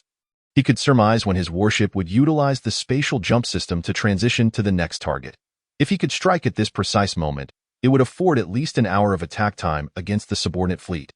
Utilizing the spatial jump system necessitated a preheating period of over 10 minutes, after which activation and acceleration could commence. However, to employ the spatial jump system again, an additional hour was required for equipment maintenance, servicing, and replacements. Similarly, responding to a distress signal and utilizing the spatial jump system for support would also require a preheating time of over 10 minutes before activation and acceleration could be achieved. Furthermore, the acceleration of large warships is considerably slower than that of smaller vessels, requiring several minutes to reach maximum speed. Time flew by, and over 2 hours had elapsed. During this period, Mayeen continuously relayed the discovered information via communication artifacts. According to her reports, over 40 level Feng Shu tribes had secretly congregated on the main planet, likely wary of human traders leaking information, as no orders had been issued to the 30 level and above Feng Shu tribes. Additionally, among the 60 or so 40 level Feng Shu tribes who had entered Pickle's chamber, after acquiring various exceptional artifacts, they had yet to depart through the spatial fissure of the adjacent chamber. Only the 52 level Feng Shu tribe adept in spatial laws, along with a 53 level Feng Shu tribe member, had left through the fissure ahead of time, evidently to make preparations and ascertain the movements of the subordinate fleet. It appeared that they intended to take action after the next wave of Feng Shu tribe leaders had been defeated. Feng understood the implications. With the information provided by Mayeen, Pickle's plans became crystal clear. The 40 level and above Feng Shu tribes remained at the rendezvous point, while the 30 level and above tribes had yet to assemble. Pickle was evidently preparing more thoroughly, opting to wait for a subsequent wave before launching a large-scale raid. Consequently, Feng adjusted his own strategy. Initially, he had intended to leave no spoils for the crew, eliminating all Feng Shu tribes above level 20 to reach level 50. Although this would only marginally increase his attributes, achieving level 50 would trigger a second life evolution, drastically extending his lifespan and fundamentally transforming his physique. This transformation would deepen his comprehension of higher-tier laws, and with enhanced physical strength and a fortified domain ability, he would be significantly better equipped to counter any subsequent ambush. Given that another wave was forthcoming, he resolved to leave some spoils for the crew. Sensing that the time was ripe, Feng reverted to his usual approach, first sending detailed coordinates to the large warship still in pursuit of the target before summoning his spirit sword and instantaneously appearing within the Feng Shu tribe leader's flying artifact. With a flash of cold light, the Feng Shu tribe leader met his demise. Attributes increased by 3158 points. Like a specter, Feng activated his domain ability to immobilize the surroundings while traversing the flying artifact at a speed undetectable even by those above level 30. Blood splattered, yet not a single scream escaped. The encounter was swift, and the flying artifact, bereft of its master, ceased its flight in silence. With battle imminent, To conserve his teleportation ability, Li Feng refrained from instantly returning to bulk. Instead, he traversed through the flying artifact itself, swiftly making his way. His perception and heightened senses reached their zenith as he detected the rapidly approaching large warship and, alongside Bulk and his flying artifact, instantaneously returned to the captain's quarters. Once the crew emerged and exterminated all Fengshu tribes above level 20, claiming all spoils before returning to the warship, Li Feng contacted Mark, instructing him, in his capacity as fleet commander, to issue new orders to the fourth large warship to proceed to the next target star system. As anticipated, the Fengshu tribe leader on the target life planet had already evacuated. Li Feng continued to bide his time, collecting the energy signatures of this Fengshu tribe leader. Even though Tony had tracked down a more detailed and specific coordinate, he waited for the crew skilled in tracking techniques to compile and consolidate various tracking data and star maps before issuing further commands. Meanwhile, Maine relayed additional news via the communication artifact. The Fengshu tribes above level 30 remained inactive, while over 60 40-level Fengshu tribes, alongside two 50-level Fengshu tribes, had departed through the spatial fissure. Only Pitcall and another 50-level Fengshu tribe leader remained on the main planet. Li Feng began to frequently monitor the fleet's position, but refrained from allowing Mark to issue any commands under his title as fleet commander. As the two 50-level Fengshu tribe leaders who had left early were undoubtedly surveilling the fleet's movements. Any unusual actions, be it distancing from the life planet or abruptly shifting to a defensive formation, would raise Pickle's suspicions and prompt him to take precautions. An hour later, the fourth large warship arrived at the tracking star system. As per routine, Li Feng led Bulk and the secondary alien team to embark on a preemptive search for the Fengshu tribe leader's whereabouts. Within a mere 10 minutes, they successfully located the flying artifact of the Fengshu tribe leader. Subsequently, they remained within Bulk's flying artifact, trailing slowly behind. Time slipped away, and before long, 2 hours had passed. It was evident that Pitcall had calculated the timing well. Jiang Wanxin sent word that moments prior, over 1,000 Fengshu tribes above level 30 had rapidly assembled, led by the last 50-level Fengshu tribe leader, and departed through the spatial fissure. Despite the high stakes of the impending raid, Pitcall had not dared to put himself in jeopardy, choosing instead to remain stationed on the main planet. This situation presented both advantages and disadvantages for Li Feng. The advantage lay in the ease of eliminating the ambush team, while the disadvantage meant he would need to devise a strategy to locate and eliminate Pitcall afterward. After waiting an additional half hour, Li Feng suddenly launched his offensive. Utilizing his teleportation ability, he infiltrated the flying artifact of the Fengshu tribe leader. Attribute value 4257, attribute value 567, attribute value 398. The system notifications echoed incessantly. In an instant, all Wind Mouse clan members above level 30 were annihilated. Chapter 167, Loyalty and Allegiance. Li Feng burst forth with his flying artifact, eagerly escorting Barkle back to the captain's chamber of the fourth battleship. He swiftly accessed the system, distributing the available attribute points evenly across the 5 primary attributes. Host, Li Feng attribute value, 0 Constitution, 385,900 Strength, 385,900 Stamina, 385,900 Agility, 385,900 Spirit, 385,900 Abilities. Armor Piercing level 5, Teleportation level 5, Flight level 5, Extrasensory Perception level 5, Reset level 5, Domain level 5. In that fleeting moment, it felt as though a higher dimensional space had unfurled, and a torrent of rule-based power surged into his flesh, bones, and soul. Every fiber of his being, every inch of his bones, transformed into formidable strength. His perception, surpassing the 5 senses, seemed to undergo a qualitative change. Even without focusing his attention, every detail within the office, the temperature, the scents, almost every subtle nuance, flooded into his consciousness. His understanding of the essence of the higher dimensional rule-based power deepened significantly. As his soul expanded, an extraordinary sensation coursed through him, wondrous beyond measure. It was as if his soul had grown powerful enough to exist independently, capable of harboring immense energy, awareness, and perception, with a mere thought. His consciousness and perception, upon merging with his soul, seemed to possess a unique, entirely energy-based form. This was, meanwhile, Barkle, who was heading to the adjacent lounge with the shrunken flying artifact, turned in astonishment. The 4 second-tier aliens extended their perception capabilities through the flying artifact. They could distinctly sense the surging rule-based power continuously infusing into Li Feng's body. A tremendous pressure emanated from him. This scenario was all too familiar to them. Congratulations, my lord, on achieving the second round of life evolution. Ascending to the ranks of humanity's strongest, Barkle reacted the quickest. He hurried a few steps forward, prostrating himself on the ground, kissing the floor beneath Li Feng's feet. Congratulations, my lord. Congratulations, my lord. Tony and the other 3 second-tier aliens swiftly exited Barkle's flying artifact, prostrating themselves around Li Feng. Some kissed the floor beneath his feet, while others kissed his military boots.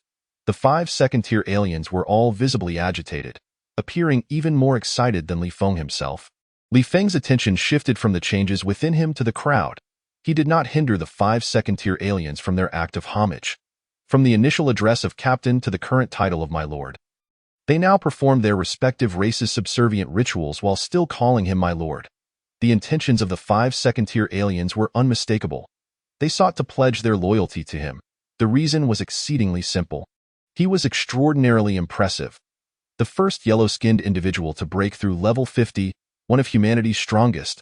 Moreover, he was a rising star in the military, with a remarkable track record in this tumultuous new era. His potential was beyond imagination. To have such a resplendent golden opportunity before them, it would be sheer madness not to seize the chance to express their loyalty and seek his acceptance. Of course, another equally significant factor was that Barkle and the others had developed an intuitive understanding of Li Feng's style and character. He was a leader who consumed meat yet never forgot to leave soup for his subordinates. To protect an alien slave under his command, he even confronted a man from the Human Strength Association. They understood that Li Feng was not only immensely talented but also a worthy object of loyalty, deserving of life and death allegiance. Should they perish, they would do so gloriously, without regret. If they followed him to the end, Li Feng would undoubtedly ensure their wealth and honor. Most importantly, their own race would have the opportunity to rise alongside him. As the first batch of high-level second-tier aliens summoned to join the military, their primary desire was to secure better welfare and status for their respective races, if it were merely for resources and treasures. Given their strength, becoming members of the Council and aligning with interstellar families would be the least risky and most beneficial avenue for allegiance. Rise, all of you. I understand and accept your intentions, including your desire to join the Special Operations Bureau. However, there are pressing matters to attend to, and we shall discuss further at another time. Only after the 5 second-tier aliens completed their homage did Li Feng step forward, assisting each of them to their feet. Barkle and the others were overjoyed and utterly exhilarated. Li Feng's words clearly indicated his willingness to accept their allegiance, even subtly promising that should their contributions be substantial, their races would also be blessed. Once Barkle and the others returned to the adjacent lounge, Li Feng adjusted his mindset slightly, redirecting his focus to the current situation.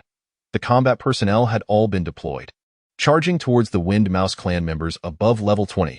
Upon checking the status of the subordinate fleet, he found they were currently conquering castle after castle on a life-bearing planet in just a few minutes. All Wind Mouse clan members above level 20 were either killed or surrendered.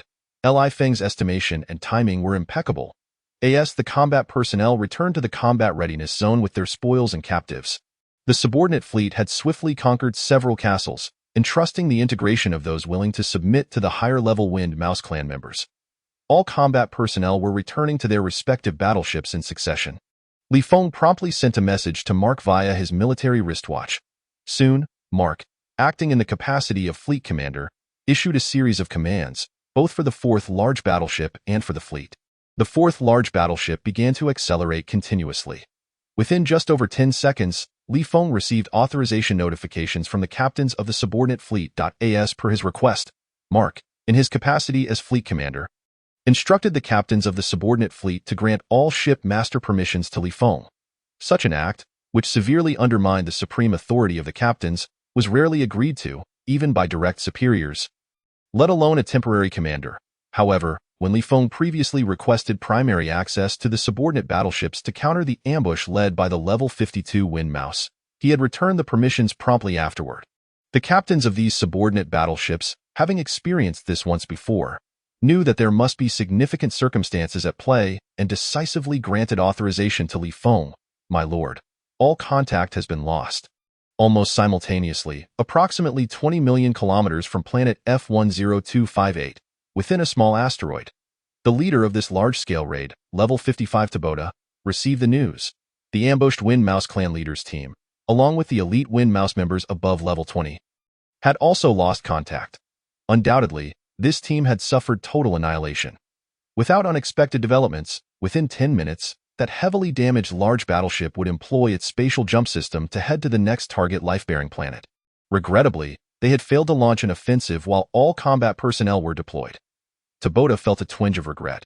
Had all combat personnel been dispatched, their arrival would have meant they could slaughter vast numbers of elite crew members without having to destroy those integrated assault and defense battleships. Forward, he did not hesitate to issue the order. Although it was not the optimal moment, it still met the conditions for deployment. Including himself, the 5 high-ranking individuals possessing flying artifacts that shielded perception and scanning capabilities simultaneously directed their flying artifacts out of the asteroid. 5 uniquely designed flying artifacts accelerated continuously towards planet F10258. Chapter 168. Assassination of Level 55. The 4th large battleship, having accelerated to light speed and with minimal gravitational influence from surrounding celestial bodies, officially activated its spatial jump system in the blink of an eye. It appeared in another star domain. This star domain was not in proximity to the life-bearing planet that Pitcall and the others had predicted as the next attack target, but rather about 200 million kilometers away from the fleet's location at planet F10258. "Let us go." Feng, accompanied by Barkle and his flying artifact, materialized over 100,000 kilometers away. While issuing commands to the 4th large battleship to proceed at full speed towards planet F10258 after the engine had finished preheating, he entered Barkle's flying artifact. Barkle followed closely into the flying artifact. Energy surged forth. The flying artifact accelerated, reaching its limit in just over 10 seconds, hurtling towards planet F10258 at a speed of 1 million kilometers per second.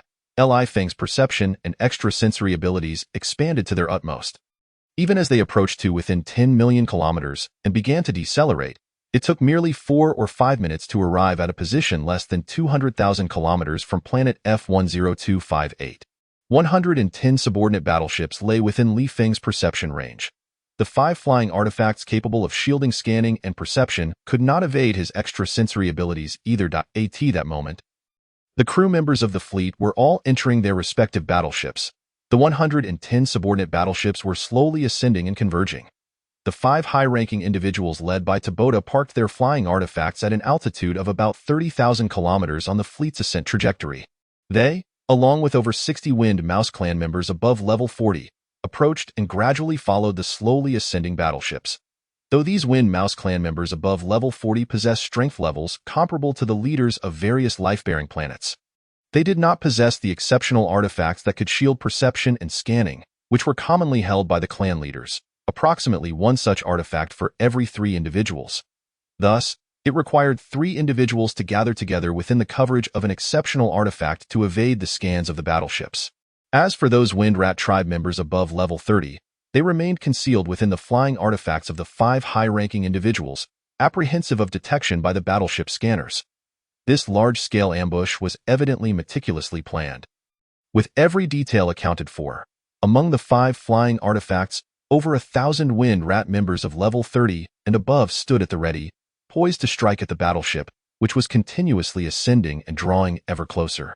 More than 60 members of the Wind Rat tribe at level 40 or above operated in groups of 3, with 2 groups forming a team, each responsible for closely following a small battleship, prepared to launch an attack at a moment